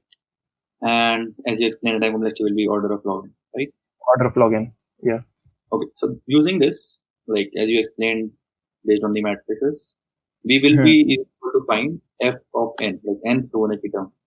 Can we find s of n using the same theory? So, like if we can find a similar recurrence for s of n, then we can find it. So let's say we know this recurrence f of I equal to f of I minus 1 plus f of I minus 2, and s of I is f of I minus 1 plus f of I. So we want a recurrence in s. Let's try to express f in terms of s and then replace here. So we know that f of I should be s of I minus s of I minus 1, right? So let's replace f of I here in this recurrence. So f of I is s of I minus s of I minus 1, which should be equal to S of f of I minus 1, and f of I minus 1 is equal to S of I minus 1 minus S of I minus 2. Again, f of I minus 2 should be equal to S of I minus 2 minus S of I minus 3. And let's try to recollect terms. So S of I should be 2 into S of I minus 1. And this will get cancelled, and minus S into S of I minus 3. Yes. So we found a relation for S. But we also need to find a relation for SS. Also, S of S, we know that satisfies this relation. S of I is equal to SS of I minus 1 plus S of I. So we can do similar thing like we did here and produce a series. So let's say call it 1, and S of I is equal to SSI minus SSI minus 1. So replace this in the equation 1. This is equation 1, right? Just so that you don't have any. Yeah. So SS of I minus SS of I minus 1, this should be equal to 2 into SS of I minus 1, and SS of I minus 1 is equal to SS of I minus 1 minus SS of I minus 2. And then we will subtract it by S of I minus 3. S of I minus 3 should be equal to SS of I minus 3 minus SS of I minus 4. So let's try to collect terms to one side, and we will see that SS of I will be, let's try to find the coefficient of SS of I minus 1. This should be equal to 2 plus 1, 3. So 3 into SS of I minus 1. Try to find the coefficient of I minus 2, and that should be minus 2. So minus 2 into SS of I minus 2. And let's try to find the coefficient of SS of I minus 3. So SS of I minus 3 should be minus 1. SS I minus 3, and I minus 4 should be plus 1. So SS of I minus 4. So we found this recurrence. So let's try to do a similar thing as we did here, finding a matrix so that we can find a relation raised to some power. Okay, so let's try to build a matrix for this. I guess I'm gonna use tables here too. Let's copy. Let's merge here. Oh, nice. We don't need this actually, but yeah, that's fine. Yeah, this is the final equation we want to represent in terms of a matrix. Okay. So also let's merge this as well. Again, we will do the same thing. Represent S of I, SS I minus 1, SS I minus 2, SS I minus 3, and we will find it by difference of 1. So SS I minus 1, SS I minus 2, SS I minus 3, and this should be SS I minus 4. If we observe the above one in the Fibonacci sequence, we took two terms, like f of I and f of n minus 1. Here we are taking 4. Can you explain why is that? Can you repeat? We are taking 4 terms over here and only 2 terms above. So the basic difference is because that was a 2-degree recurrence. So it only depended on the last 2 terms. And here we can see that it depends on the last 4 terms. So to represent SSI, we need SSI minus 1, SSI minus 2, SSI minus 3, and SSI minus 4. Yes, correct. Okay, so it's a 4-degree recurrence, so we will require a matrix of 4 cross 4. So let's try to find the coefficients. So we know that SSI is equal to 3 into SSI minus 1, minus 2 into SSI minus 2, minus 1 into SSI minus 3, plus 1 into SSI minus 4. That's perfect. Correct. And we can represent SSI minus 1 using SSI minus 1 alone. So this should be 1, 0, 0, 0. So 1 into SSI minus 1. And similar for SSI minus 2 and SSI minus 3. So 0, 0, 1, 0. So SSI minus 3, and this should be 0 into SSI minus 1, 0 into SSI minus 2, 1 into SSI minus 3, and 0 into SSI minus 4. So again, we can do a similar thing like we did in Fibonacci series.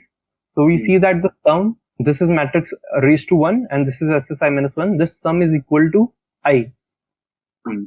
Okay, so let's just copy this. So this is a multiplication. Okay. So let's write n here. This is n minus 1. This is n minus 2.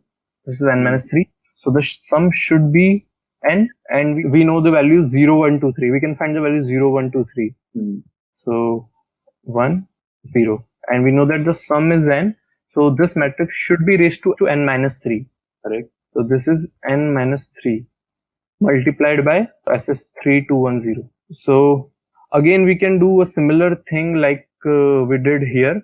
So we'll call power, but instead now this matrix, global matrix A, should be this matrix 3 minus 2 minus 1 1.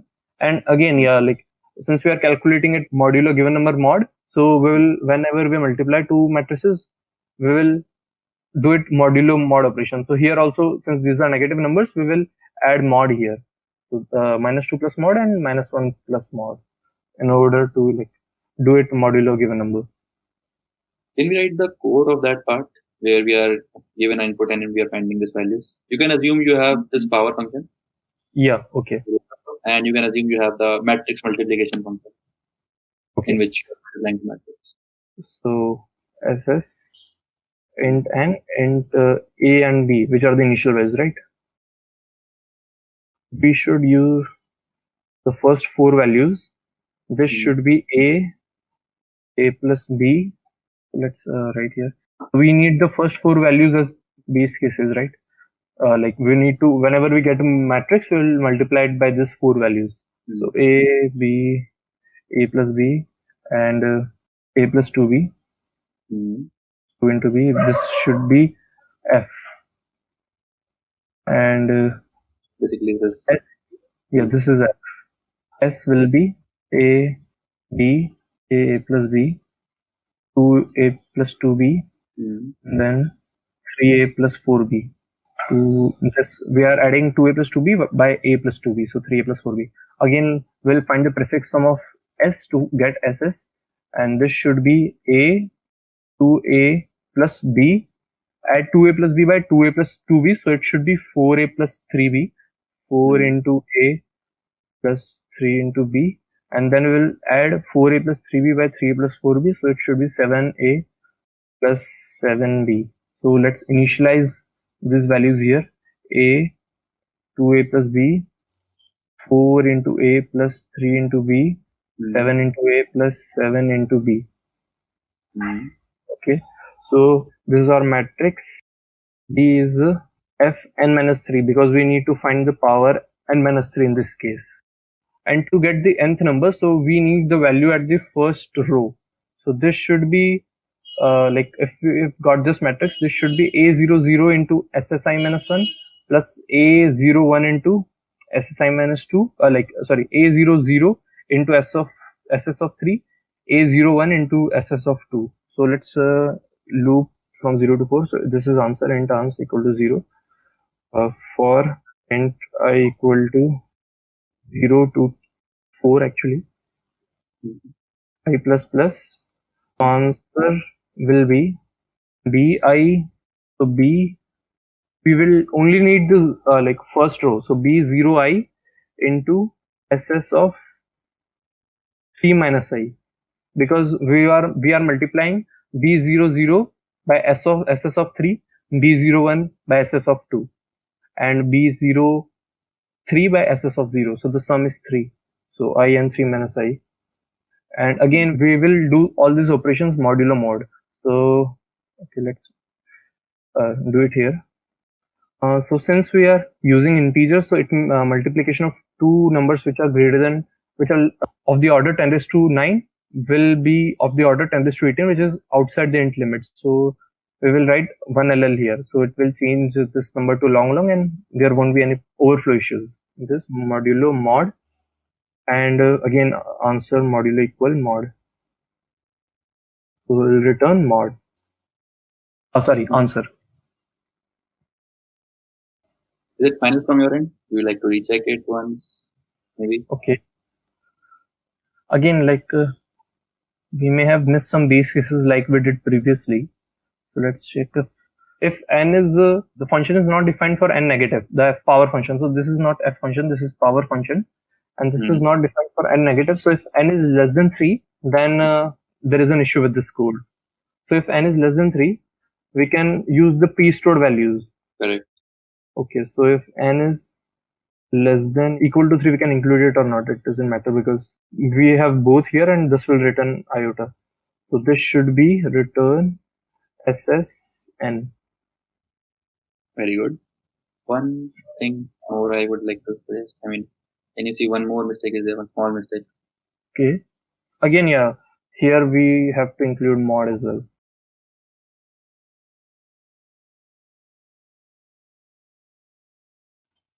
And so we may have to include 1LL here as well, because 10 raised to 9, like the limit of int is 2 into 10 raised to 9, something about that. So this may cause overflow here. 1LL here as well. Yeah. One typo. I can correct this part. Okay, one question. Is it necessary to write 1LL, or can we just write 2LL and 4LL? Yeah, we can write that. Perfect. So what is the time complexity and set complexity now after the final solution? So it should be, we are multiplying two matrices in 4Q. So it should be 4Q, and we will only require log n multiplications, or 2 log n actually. So 4Q into 2 log n.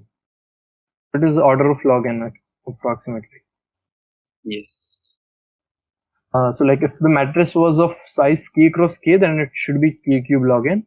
So in that case, this k cube term may be like more dominant in time complexity. But in our case, it is 4. What is the space complexity? So we are only storing matrices here.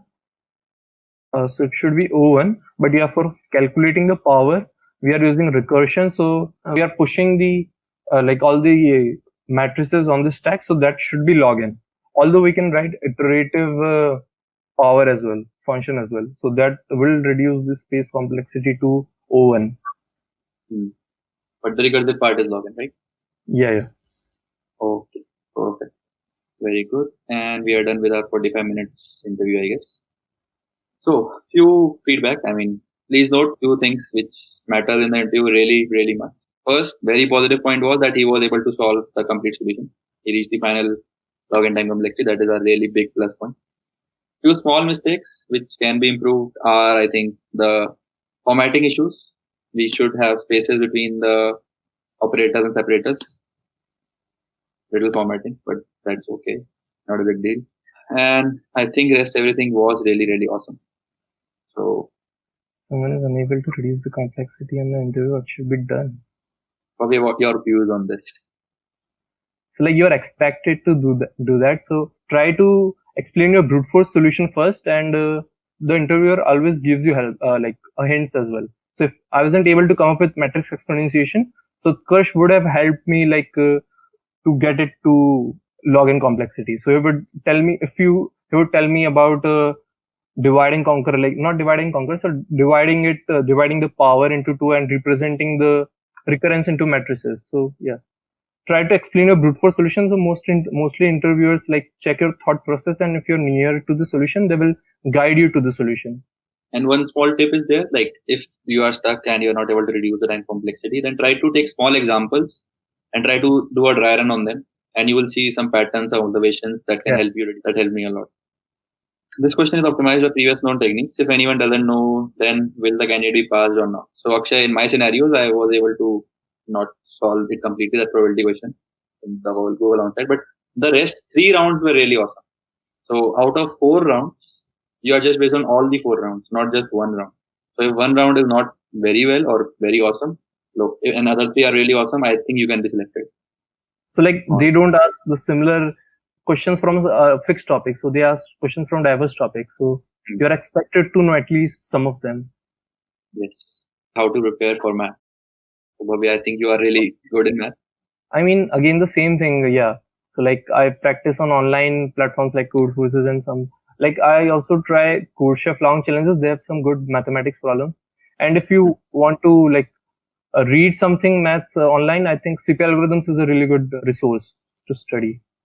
You can find amazing blogs. And yes, and I think Project Euler is also there for maths if you want to start.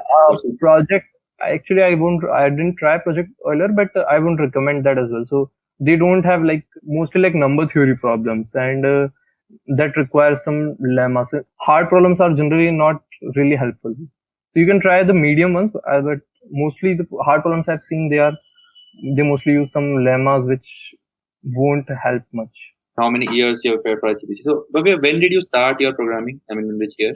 So we had an introduction to C course in first year, but I wasn't doing like competitive programming on online judges. So I started it in like second year. I was doing it. So I started with long challenges in CodeChef and then moved to all the various platforms like Code Forces and all. Like short, I started with long challenges, and then as my speed increased, I moved to short challenges as well. And side by side reading topics on various platforms. So I don't think there is any less, like there are a lot of learning resources. You can just Google the topic and you will probably find tons of resources. And I like first time I qualified for regionals was in second year. So, and yeah, so we went to second year and we didn't perform really well in the online qualifier, we did well in the online qualifier round, but we didn't do good in the on-site. And then I changed my team in fourth year. So, and this year we were luckily able to get it to World Finals. What is the difference you think between second year and fourth year? I mean, obviously your experience of 2 years, but apart from that? So like I had a different team as well. So there were different, I think, skill set as well. And yeah, exactly, experience as well. And maybe luck as well. So you have to be a bit lucky as well. Like you get problems which of topics you are strong at or something. What programming language can you work with? Describe your experience with them. So, Bhavya, how many programming languages are you comfortable in? So I'm comfortable with C++, and so like if you are talking about competitive programming, generally people prefer C++. Apart from that, like I'm familiar with Python for I've done some machine learning projects, and then like you can just learn it on the go. So I've learned AngularJS for internships and Java for like some project as well. So like mostly you can in software engineering you can learn it on the go, I guess, because we are using different tools and technologies every day, and in that case it's not like you will be working on a fixed technology for a long period of time. If you are talking about like competitive programming, I would say like I would prefer C++ because it has a standard template library which is like you can write your code faster, and it's also fast unlike other languages. It's probably the fastest. Like most platforms and even ICPC don't guarantee that your solution will work with other languages like Python, but in C++ it is guaranteed that it will work. Thank you guys. Thank you, Bhavya. Thank you for having me. So today we are going to be having a cracking the coding interview, mock interview session, and I've invited a very special guest for both the interviewee and the interviewer are very special to me. I'll introduce the interviewer first, Utkarsh. Hey, Utkarsh. So Utkarsh has been a great mentor and instructor at Scalar Academy. Prior to joining Scalar, he had worked with Google, and he has been into competitive programming for quite long. He is ranked one in top coder if I take country ranking, and he has a lot of achievements in the competitive programming space. So you can see the thumbnails for his glorious achievements. He'll be taking the interview. The format of this particular interview is going to be a Google style interview. The way he would have given his interview in Google, that is the kind of format. The level of difficulty is also similar to what you can expect in a Google interview. So welcome, Utkarsh, to this interview. On the other hand, we have Gautam, who is in his second year and he is completing his computer science degree, pursuing computer science, and he will be the interviewee. He's been coding since since his 8th grade. He learned Java when he was in 8th standard. So he's even though he's a second year student, it's almost 5 years since he started coding, and questions on trees and graph is something that he did in his 12th standard. So don't go by the number of years of experience or where he is currently at. He already has a 5 years of coding experience. So let's leave the stage for the two of them. I'll probably share the screen so that you guys can also see the problem. Over to you, Utkarsh and Gautam. So it will be a timed interview for 45 minutes, just like we have in Google as well. We might increase the timing a little bit because Utkarsh will keep on course correcting Gautam if he's going in the right direction, and we'll also give some hints. So might get stretched beyond 45 minutes, but we'll try to keep the mock interview, for 45 minutes. All right, over to you, Utkarsh and Gautam. Thank you, Mohit. So I guess the timer has started. Before we start, Gautam, can you introduce yourself first? Okay, Brief thanks, sir. introduction. So I'm Gautam Arora. I'm a second year student at GL Bajaj of Institute of Technology and Management. So I have been learning Java since my 8th class, and right now I'm solving coding problems on different platforms like GFG and LeetCode. Also, I have been interested in web development, so I have been doing web development from my freshman year, and also I like open source contribution, so I contribute to numerous open source projects. And also I participated in GSOC this year, but unfortunately I couldn't get selected due to limited number of seats. Yeah, so that's all from my side. Over to you. That's amazing. Nice. So let's start with the interview directly. And this is the question. I guess everyone can see the question now. So the question is basically we are given an array and we are given two integers m and k. Now there are multiple operations which you can do. In one operation, you can select any number of elements from the array and update them like this. So basically you can add anything in the array, but once the number exceeds m, we will take modulus with respect to m. And x is any number between 0 to k. It's up to you what you want to select x, and x can have different values for different element of it. So basically, if you select two elements of it, you can keep x equal to 3 for one element and x equal to 5 for two second element if k is greater than equal to 5.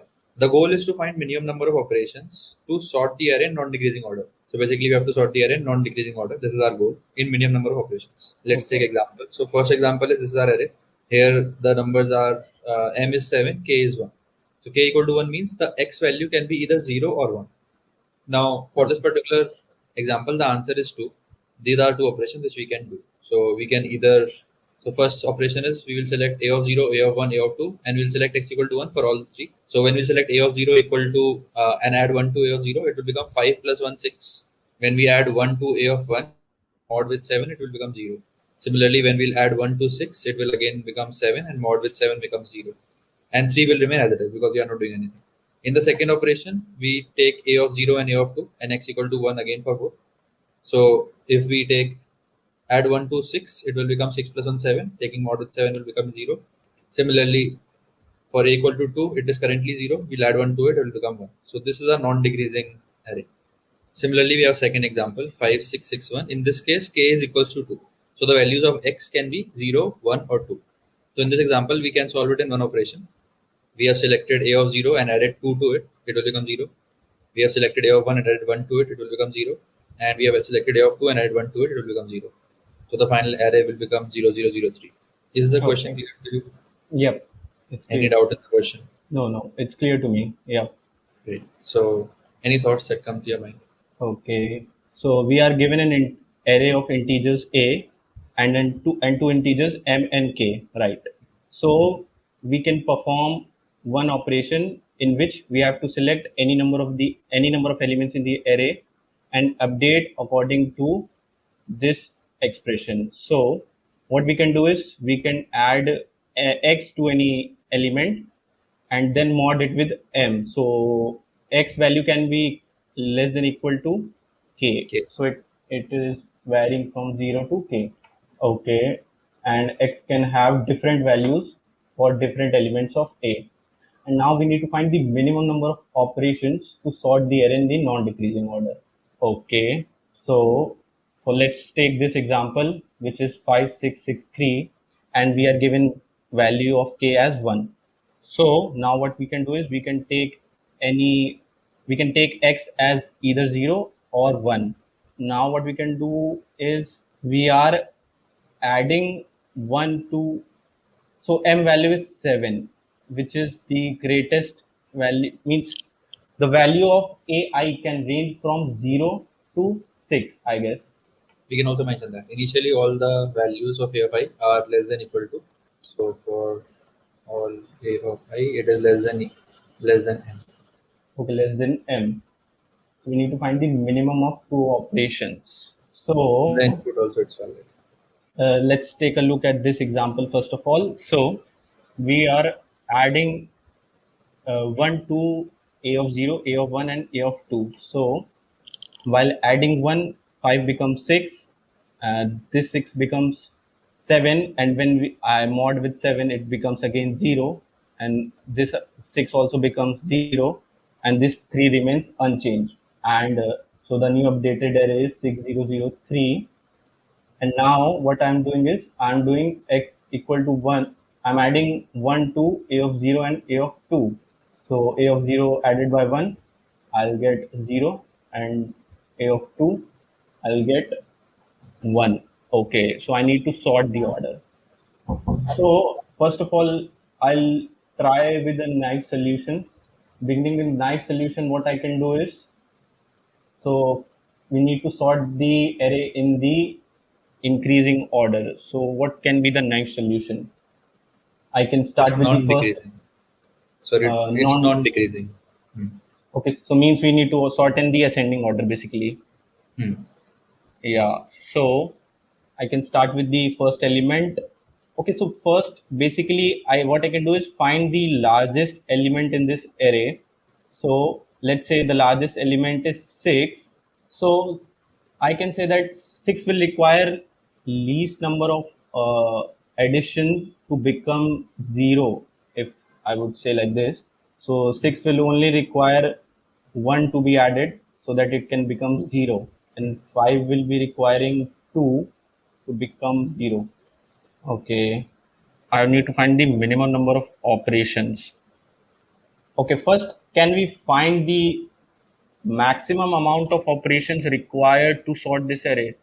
And minimum. So what I can think of right now is I can use binary search in a way where so basically I can find a search space for the binary search to apply on. So the search space will depend on the number of operations. So the minimum number of operations and the maximum number of operations required to sort the array. And if I'll get that range, I can apply binary search in that range to find the minimum number of operations. Okay, so what will be the maximum number of operations required?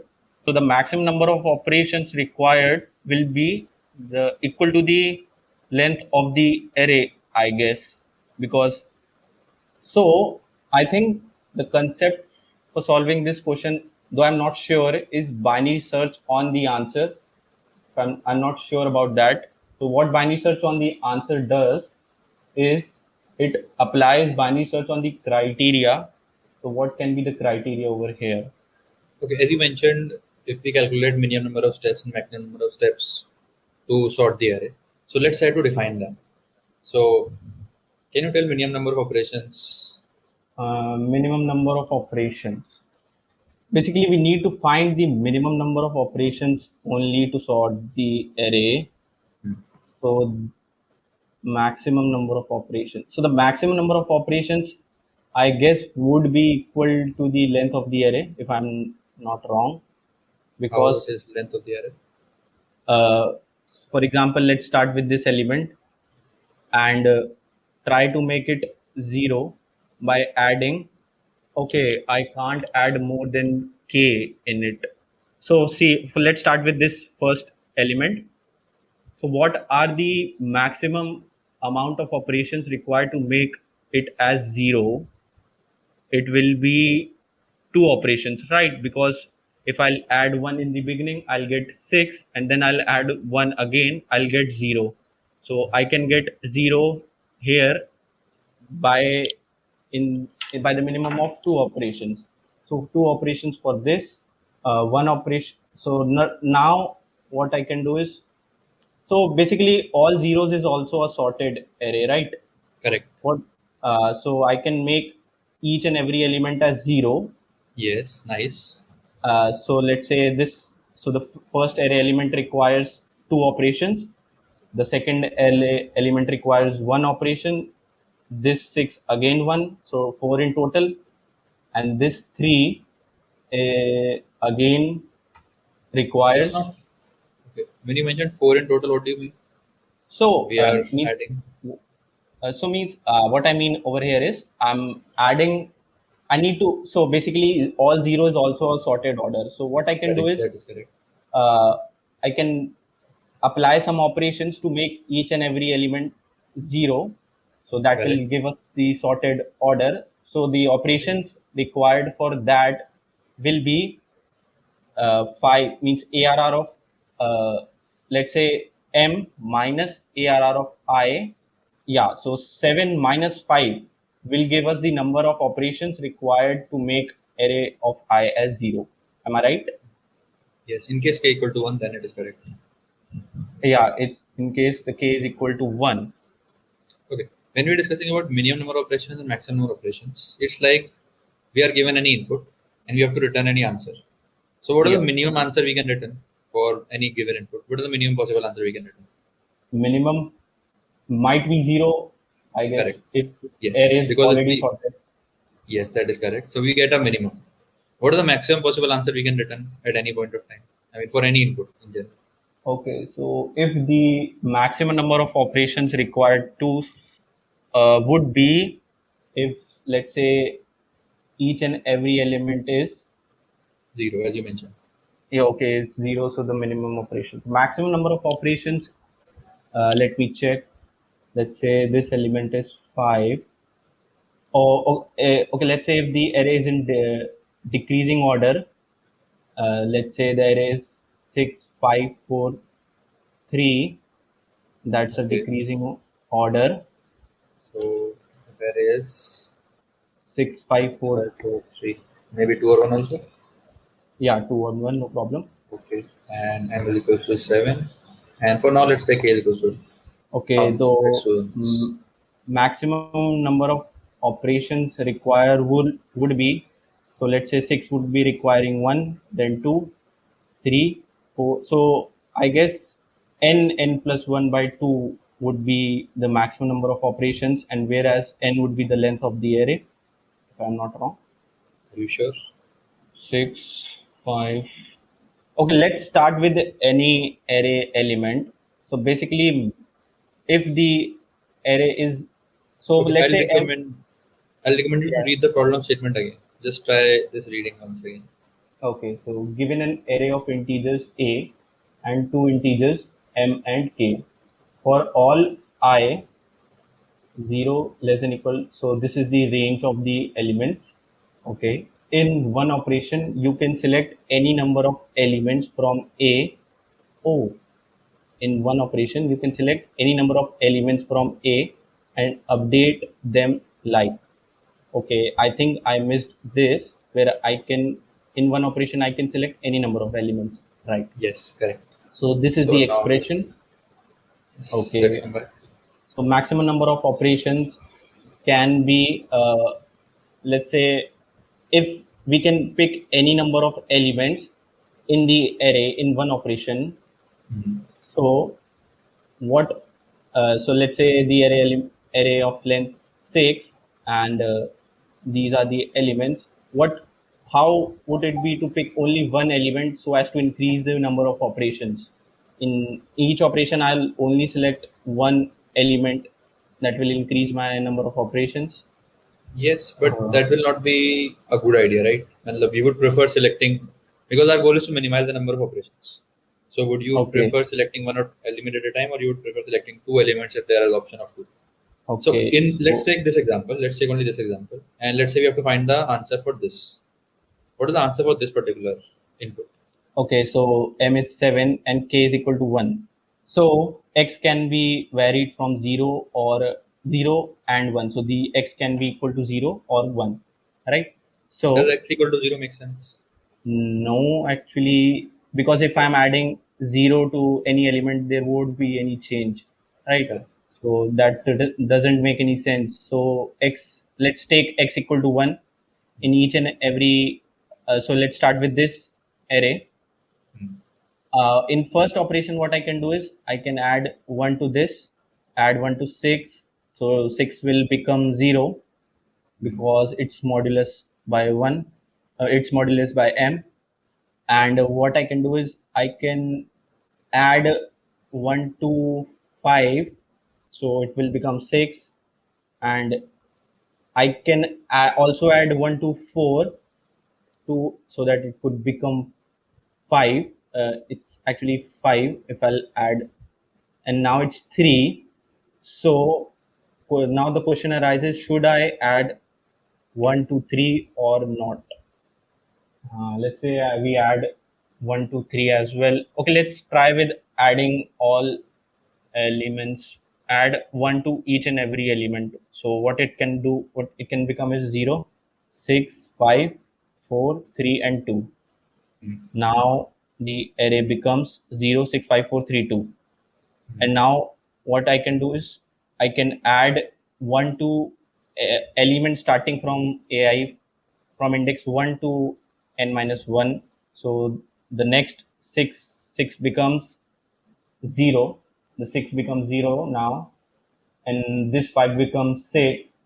This 4 becomes 5, and this similarly. Now I'll add 1 to starting from index 2 to n minus 1. So the operations which number of operations which I'm getting is one operation over here. Am I getting the max number of operations equal to the length of array for this case at least? In this case, if we are doing this, then how many operations will it take? So in first operation, I'm getting 0 over here. Yeah, in second, I'll get 2 zeros. So in n operations, I'll get n zeros, and that will make it okay. You need 6 operations. Yeah, for this case, we need at least 6 operations. Okay. Now, what will be the maximum number of operation? The question is still in my mind. Now, let's do this.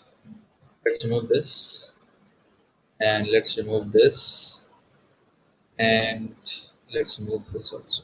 Now, shall we do one dry run on this? Okay. So now the array is in descending order, as I can see. What I can do is I can add 1 to the first element. It will become 6, 3. Okay, I can add 1 to each and every element so that it can become close to m minus 1. So I'll add 6, then 4, and then 2. And now I'll again add 1 to each and every element. It will become 0, 5, and 3. Now what I can do is I can add 1 to elements starting from index 1 to n minus 1. So it will now become 0, 6, and 4. Now again we'll add 1 to each and element starting from index 1 to n minus 1, and it will become 0, 0, and 5. Now I'll add again 1 to the last element. Okay, now the array is sorted. So no, we don't need any operations. In this case, they took how many operations? 3 or 4? We took 4 operations. Yeah. But it's greater than the array size. Okay, it's greater than array of size. Yeah, it's greater. So, do you remember you mentioned that if we make every element 0, then we can get our answer? That's totally good. That's totally good observation. How many operations do we take to make this particular one 0? Or any one if we are given in the array and we have to make that one equal to 0, how many operations will it take? Okay, so if any element is 1, we'll take, if it also depends on k, I guess. Yeah, so it depends on k. So let's say this, for this case, k is 1, we'll take m minus k. So we'll take 2, 3, 4, 5, and 6. So I think we'll need m minus k operations to make any one as 0. M minus k? Yeah. Let's say, oh no, minus won't work. Let's say we have m is equals to M is equals to 8. Let's say we have k equal to 2. Now, if So we have a let 1, how many yeah. operations will it take to make? So In one one will operation.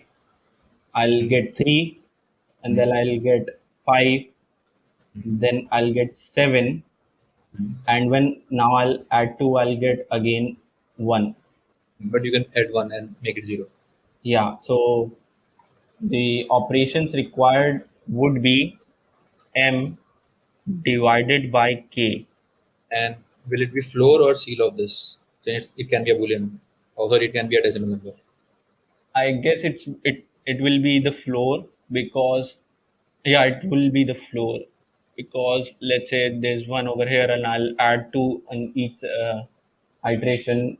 1 it goes to 3, 3 goes to 5, 5 goes to 7. Now I'll Let's make it get 3. Now let's try on this. M8 K3. okay, so 1 will become 4 after adding 3, 4 will become 7, and now I'll add only 1 so that it could become 0. The number Now, of operations are 1, 1, 2, 3 operations, right? correct. So if So we take 8 by 3 floor, it will become 2. But okay, if we take so seal, that it will become yeah, so I think seal will work over here. correct. And can we say this is also the maximum number of operations we need?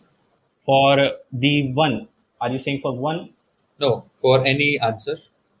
Answer can never Okay. exceed this particular value. Can we say this statement? Yeah, we can say, because if it's 0, we don't need to do anything, and if it's 1, yeah, I can say that seal by M by K would be the maximum number of operations required for any element Correct. to Very be. good. So we got our range So of we got a answer. range Yes, as you 0. mentioned. Yes. Let me So just copy it. now I can think of applying binary search over here, because we have got the range. Okay, so let's say the initial binary search, we can take mid as 0, low plus high divided by 2, which is initially the binary search algorithm. And I'll start with the mid and check that can the array be sorted in the operations which is equal to mid, right? So let's say Yes. if this is the array 5663 and the mid is, let's say, x, so now we need to check that this array can be sorted according to this expression in x number of operations. If yes, we'll go to the left hand side to find the minimum of that, and we'll store x basically. And if it's not the case, we'll move to the right hand side. Yes. Very good. Very good. So let's write the new question now. Now the question is updated to check if we can sort the array in, let's say, M mid, or what do you want to call it? Mid will Width. be fine. Yeah. This is our now new strategy. So let's take this example and let's make k equal to 2. Now try and Okay. think how we can solve this question. So a equal to 531 and m equal to 7 and k equal to 2. Now, so first of all, low will be equal to 0, and high will be equal to seal of 7 divided by 2. Am I right? Mm, 3. no. What I'm confused about is seal 7 by 2 will be the. Okay, yeah. So seal, yeah, I got it. So high will be equal to 4 for this case. Yep. Yes, correct. Uh, so mid will be equal to 0 plus 4 divided by 2, which is equal to 2. Now we need to check whether this array can be sorted in 2 operations or not. And in each operation, we can take any number of elements and try to make it as 0. Yeah, so let's say I'll start with the element 5 and start making, I'll add 2 to it so that it becomes 0. Why do you want to make it 0? What's Why do you prefer to make this particular 5 0? because if 5 will be 0, then I can surely say that this part of the array will be sorted, because the element can't be negative. 5 is also sorted. But the I range mean, of elements in the array can be so from 0 to m. So if it's 0, I can surely say that the left part is currently sorted. But the left part currently is only a single element. So no matter what element it is sorted already. So if you are standing Okay. at the first element of the array and Okay. you say that, okay, make it 0. What is the idea? Why we are preferring make it 0? I mean, is it required? Is it not required? If required, then why it is required? That is the question. Okay. So now the question is why we need to make the element as 0, or is there any need to make the element as 0? Yes.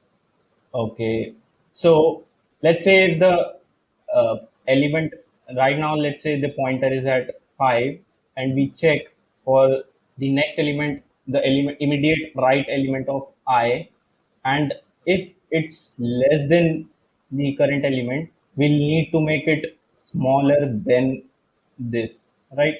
Okay, so for every Yeah. element you are checking the right hand side, but we are traveling from left to right. So maybe you may prefer updating 3 instead. No. Yes. I mean, Okay. we are not sure we will update 3 or not because we are currently standing at the first element, and I think you are traveling from left to right. Is that right? Okay. Yeah, I got it. Or we I mean, can your start with idea this. is correct. Your idea is correct that we can make first element 0. My question is, why is that idea we are selecting? Why we are making first element 0 and not keeping it as it is? Okay. Why are we not making the first element? I mean, it is also possible that it may be not possible to make it 0. If the first element, let's say, is 1 and Yeah. we have number of operations 2, then we can make it at max 5. We cannot make it 0. Okay. Yeah, I got it. So the question is still the same. If we are making it 0, then why making it 0? And what will happen if we cannot make it 0? The idea is correct that making 0 is good idea, but why? That's the question. Eventually, we want that each and every element at the right hand side would be greater than the current element. Correct. So if let's say the current element is 5 and the next element is 3, uh, I want this element to become, or what I can do is I can perform some operations to make this 3 greater than 5, or I can do some operation to make this 5 less than 3. Right. Let me tell you why it is true. I mean, your idea is correct, but let me explain why. If we make it 0, then when we travel right hand side, that is, we are moving to the second element, at that point of time, we have more options. So let's say if we are not making it 0, it is 5, then when we are at this particular element, we only have option of either making it 5 or 6. So if we are able to make it 5 or 6, then we are good. If we are not able to make it 5 or 6, then we are, I mean, we say that we cannot do it. But if we are able to make this particular element 0, then for the second element, we have more options. We can make it 0, 1, 2, 3, 4, 5, and on. Now, the second part is that what if we cannot make it 0? If we cannot make it 0, for example, if this is equal to, let's say, 2, the best we can do is make this 2 equal to 2 plus 2, 4, and then it 6. And 6 will be a very high number. So making it 6 will not be a good idea because now for the elements on the right hand side, we can only make them 6. We don't have any other option. But if we let it be 2, then for the element on the right hand side, they can be either 2, 3, 4, 5, or 6. So we prefer that the element which we are currently standing at is as small as possible, which we can make, so that we have more options for the elements which are on the right hand side. Is that making sense? Oh, sorry, let me repeat. So when we are currently standing at this particular element, let's say we are traveling from left to right. Okay. Now, if we are standing currently at 5 and we leave this 5 as it is, then when we reach particular Okay. tree, we don't have any choice but to make it either 5 or 6. The only elements which it can become is 5 and 6. Similarly, 1 Yep. only has a possibility of becoming 5 and 6. So elements on the right hand side, if there are more elements on the right hand side, they can never acquire any value less than 5. Either they will be 5 or they will be 6. But if we make this particular element 0, then these elements can take any value 0, 1, 2, 3, 4, 5, 6. Similarly, this also can take any value. I mean, obviously, when we will reach 3, we will make sure that the right hand side element of that this particular 3 should be greater than left hand side. So when we will reach 1, we will make sure this particular 1 is greater than the elements on the left hand side. But if we make sure that the current element we are standing at is as small as possible, it opens up to more options on the right hand side. Yep. Is it making sense? So okay. So we'll make this particular 5 as 0. That is good. So this 5 became 0. Now what we'll do? Now what I can do is I can leave 3 as it is. Plus 2 mod 7 is equal to 0. This is the first one. So we are leaving Yep. 3 as it is. Yep. So now the last one, I need to make it greater than 3. So I can just add 2 to it. So it will become 3. So hence our array will be sorted. Yes, that is correct. So we came to know that with 2 operations, we can solve this particular question. Yeah. Now we need to go to the left hand side. Okay. Because we know we can solve the question. This We'll row will now basically, become. so the high will now become 3. Sorry, the mid was 2 earlier. So now high will become 1. And mid will become 0 plus 1 by 2, which is 0, which is not possible. So now the question arises, can the array be sorted in 0 operations?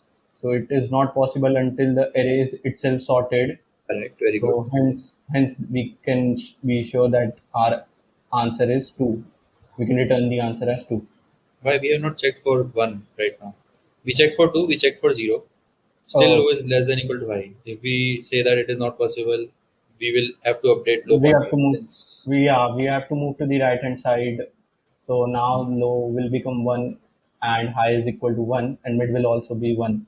Now we need to find whether this array can be sorted in one operation.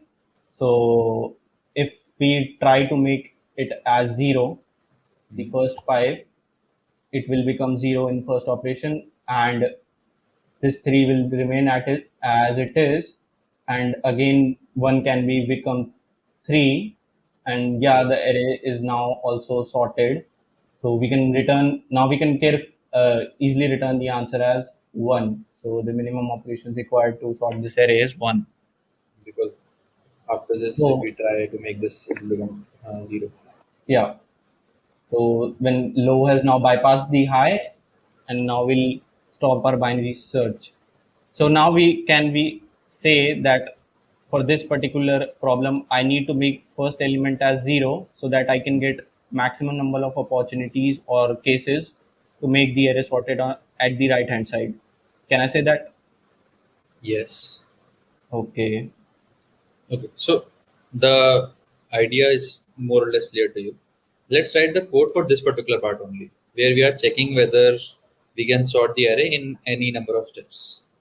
So the now question is, check if we can sort the array in, let's say, B steps. And the input is array M and K. So you can write a function below this in which these 3 are parameters and you have to return true or false. Just write the code for that part.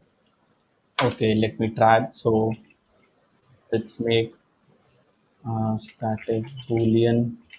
Let's make is possible as the function name. It will take array as arguments int m and int k. So now we need to find whether this array can be sorted in d steps, and what will be d? D is also, let's say, one of the parameters. Okay, int d. Okay, so now what I'll need to make the first element as 0, right? I'll But need to it make may be possible that it cannot become 0. So you have to make sure of those cases. Okay, the edge case for this is it can't become 0. Okay, so what I can do is if it can't become 0, I'll just make it lesser than I can make means what I can do is I can make this first element as closest as 0 so that How will I you can do get that? I mean, if we add anything to it, it will become high, higher value. yeah, but I'll be doing the modulus operation each and every time by 7 also, by m. I mean, if any chance, once if we are able to reach M, we'll obviously make it 0. Why not making it 0? If we are able to make any element A of 0 equal to M, by adding some numbers, then we will always prefer to make it 0, right? We will not prefer to make it anything higher than that. Yeah. But if we are not able to even make it 7 or even make it m by adding some numbers, then what we will do? I mean, the idea is correct that we will try to make it as small as possible. Now, if we add anything to a number, it obviously becomes a higher number. Yep. And we are unable to reach the modulus operation. So why not let it be what it is currently? What do you say? Okay, so if I'll make it stay what it is, so let's say if the array, let's take for this case, let it remain as 5, and what I'll do for this is I'll add 2.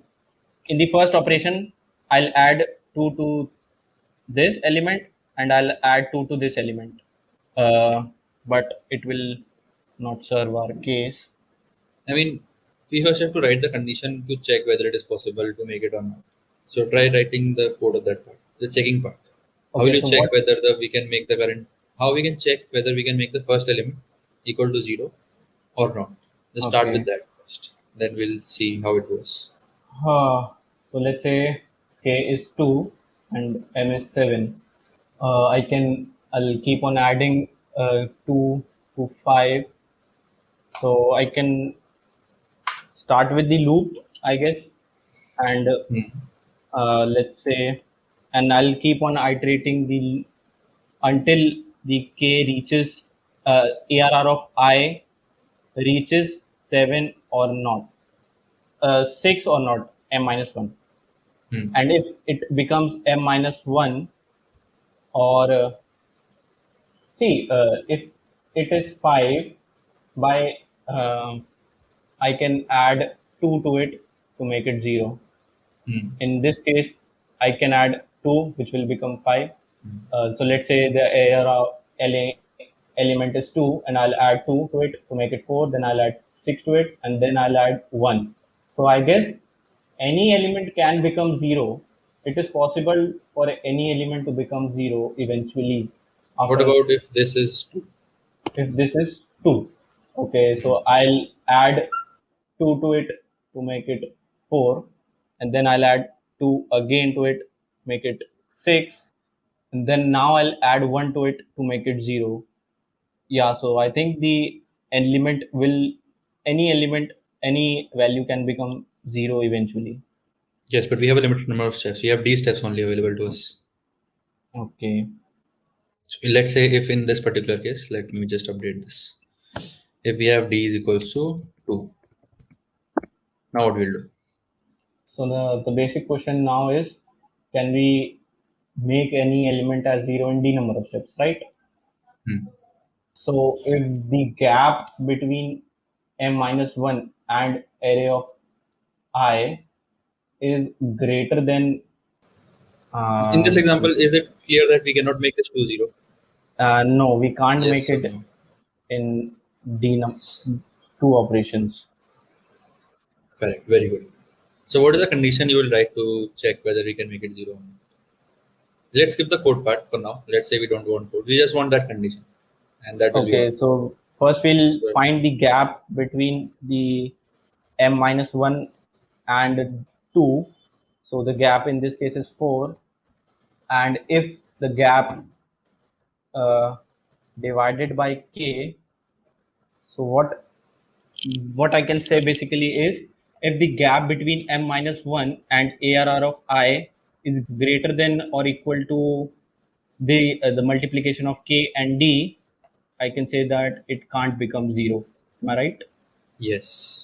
So please repeat once. So what I was saying is, if the gap between the m minus 1 and the ARR of I is greater than k and d, a multiplication of k and d, I can say that Correct. it can't become 0.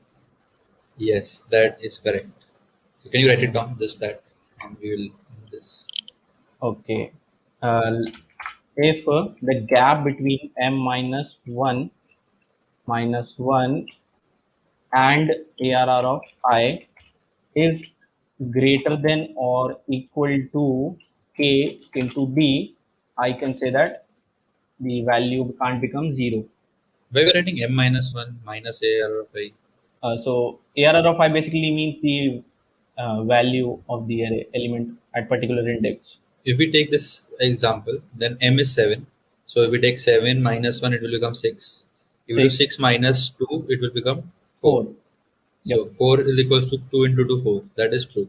Yeah, But so we cannot I make can it. say, yeah, so that if this condition is true, I can say that it can't become as 0 because we need the gap to be fulfilled by k into d, means we need to make the gap fulfill, right? So that it can become to 0. So it must surpass the limit of k and d. Are you sure? 6 minus 2, 4. We cannot do it. If we write it 3, then 3 plus 2, 5 plus 2, 7. Then we It's can make 5. it 0. So 3 will become 6 minus 3, 3. 3 is greater than equal to 2. No, so we can make it. And if it is 1, 6 minus 1, that is 5. Okay, this makes sense. So this means this condition says that we can't make an element 0 if this condition is satisfied. Because for 2 is equal, and for 3 we are able to solve it. Yes. This is good. So let's end the interview for now.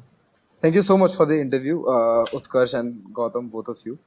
I think the solution, we are going in the right direction. You would be able to, given more time, you would be able to think through the solution and code it out as well. So Shivam has a observation, time complexity is n into m. We can fix last element, and then we can just try to make each preceding element smaller than equal to fixed element and fix it. Brute force to this last element this time. Observation is very correct, Shivam. So basically, in the interview, we were trying to go left to right, and I think Shivam is trying to go from right to left. So if we do this, we'll try to make the current element as high as possible, and this is about complexity. And in turn, we can reduce it a little bit if you do little observation, Shivam. But this solution may work. That is true. Then Vineet was when you were asking question around what would be the maximum operations. He started off with m into length of the array, and then I think Smith was correct in pointing out it will be m minus a of I by k. Which Yeah, that is correct. For a generic, like, correct. So for generic case, yes. In the worst case, we are making it equal to 0, so it will be that. Correct. The observation is correct, Vineet, but in this case, we don't need to make one less than that because we have non-decreasing array. So even if all the elements are equal, we are good. Correct. The current less than number on right, then make current equal to index or number in the right, whichever is greater. I think this is the answer to the question when you're saying when should we make the leftmost element equal to 0. So okay, so we need this time to compare with the right hand side element. Yeah. But if you're traveling from left to right, then it's not a good idea to compare on the right hand side element because eventually we'll update the right hand side element. If you are traveling from right to left, then this observation is correct because we will not update the right hand side element. And I think the last statement where you were asking Gautam to write the code, what should be the condition? This is his answer, Sudhanshu's answer. This answer is correct because we can add max k into d and of elements. That is correct. Yeah. So basically, till the part of binary search, that was awesome. I mean, Gautam did an awesome job of figuring out that we can solve it using binary search. Because that is now the question is easy for us to solve. Now the question only remains is to check whether we can sort this particular array in mid number of steps. If we are able to sort in mid number of steps, then we'll try to decrease the value. So we'll make it L minus 1, sorry, M mid minus 1. Otherwise, we'll make it mid plus 1, the right hand side. So let me write the code for it and I'll explain. So we'll make L is equals to 0, minimum number of steps. We'll make I is equals to, I usually write ceil like this, m plus k minus 1 divided by k. This is also one of the ways of writing ceil m by k.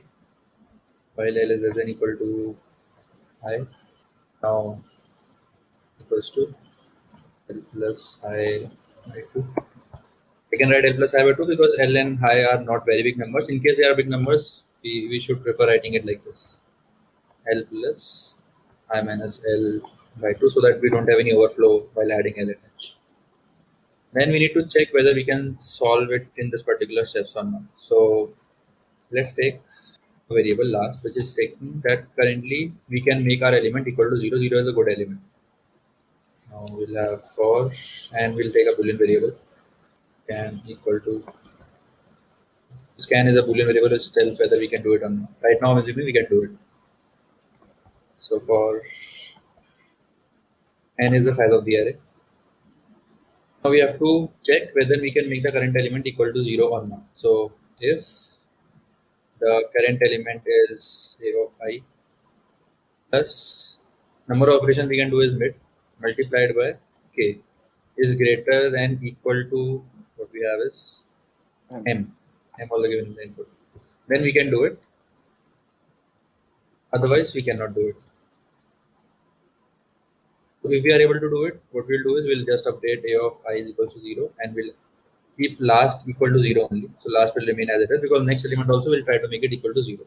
If we are not able to do it, then what we'll do is we'll keep a of I as it is. We'll make last is equals to a of I because the next element should be at least a of I. Now there is one more condition. If the current element is not the first element, that is if I is greater than 0, then we also have to check whether the current element can become at least what the previous element is. So we'll not write last over here, we'll write last after this. Because if we are not able to make the current element equal to the previous element or greater than the previous element, then we are unable to make or find the answer in min number of steps. So now our goal is to make this particular formula, like reuse this particular formula. So if the current element is a of I plus made into k is greater than equal to the last element, that is the previous element right now, then we are good and we don't want to change anything because we'll just try to make it equal to a of I equal to last. Otherwise we can say we cannot do it and can will become false and we break out of this. And once this else condition is complete, we can complete the for condition. There's a if condition. If it is true, we'll go there. Otherwise, else के अंदर ये if है, if के अंदर ये if है, else के अंदर ये statements हैं. And equal to this, and we break it. And this is the if part. This makes sense, right? Now, यहाँ पे क्या ये for loop complete. For loop complete होने के बाद we'll check if we are able to make it. Then we'll try to reuse the answer. So since we have to find minimum answer, so we'll try to make h is equals to mid minus 1. Else we'll try to make L is equals to mid plus 1. Once the while loop gets completed, we'll have to return the answer. So now the answer will be stored in the element. Say if we are unable, when we were able to make it, we are able to make it h equal to mid minus 1. So h plus 1 is the last element which will store our answer. This is what we can return as our answer. We can even have a variable answer which will store the answer equal to mid every time we hit a can. Then answer will also remain the same. But the main idea was this particular part. If we are able to make it, we'll make it 0. If we are not able to make it, we'll check can we make it equal to the previous element. If yes, we'll make it equal to the previous element. If no, we cannot solve the question with this particular number of operations. I hope this is Shouldn't clear. it be more than like we shouldn't try to make every element more than equal to 0, right? Because if we have a previous element for whose example, for example, if you consider 1 0 0 0 or 1 6 something like that, 1 6 3 m is 7, m7 And k 2 2. Okay. we can do it. Let's run on this. Yeah. Yeah. Okay. L is equals to 0. H is equals to 4. M by 2. CL is 4. Then we'll have made right now is equals to 2. So the for loop runs. We'll check if a of 0, that is 1, plus it is 2 multiplied by k is 2 is greater than equal to m is 7. But if it is okay, it will only work in case of the previous elements. Yes, we should not try every element to make it equal to It 0. should be actually last, greater than last. Sorry. Sorry. It is Upside. last. When last, then this condition is not required. If we are able to make it equal to last, greater than equal to last, we'll make it equal to last. If we are not able to make it equal to last, then we cannot solve it. Yeah, say.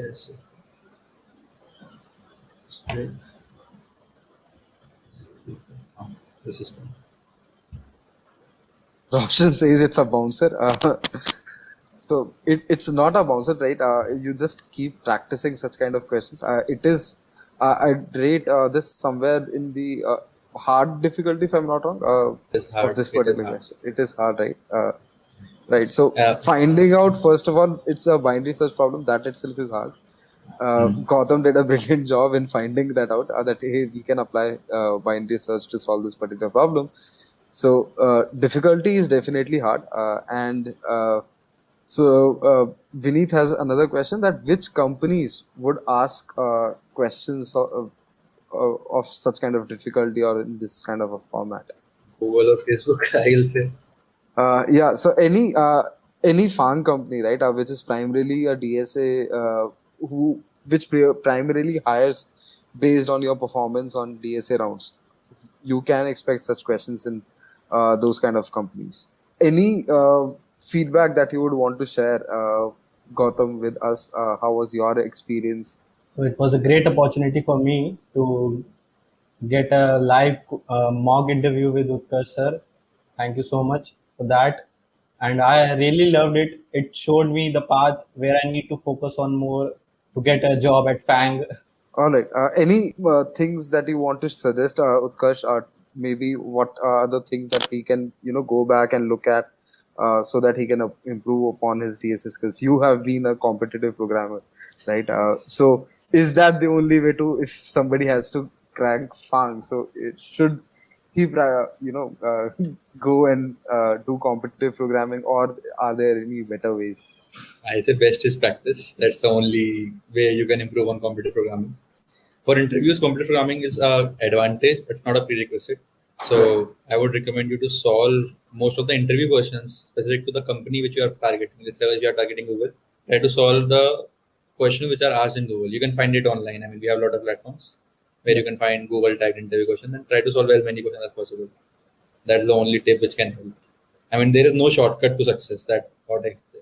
Some people say that let's practice only one particular topic and hope that will come in the interview. That's not a good idea. Solving the challenges and being regular in solving those challenges, right?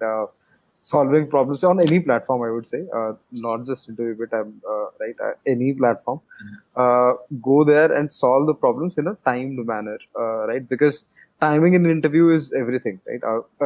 If this was a real Google interview, you would be expected to not just answer the code, but write the complete solution as well. 30 minutes is an upper bound on the solution explanation part.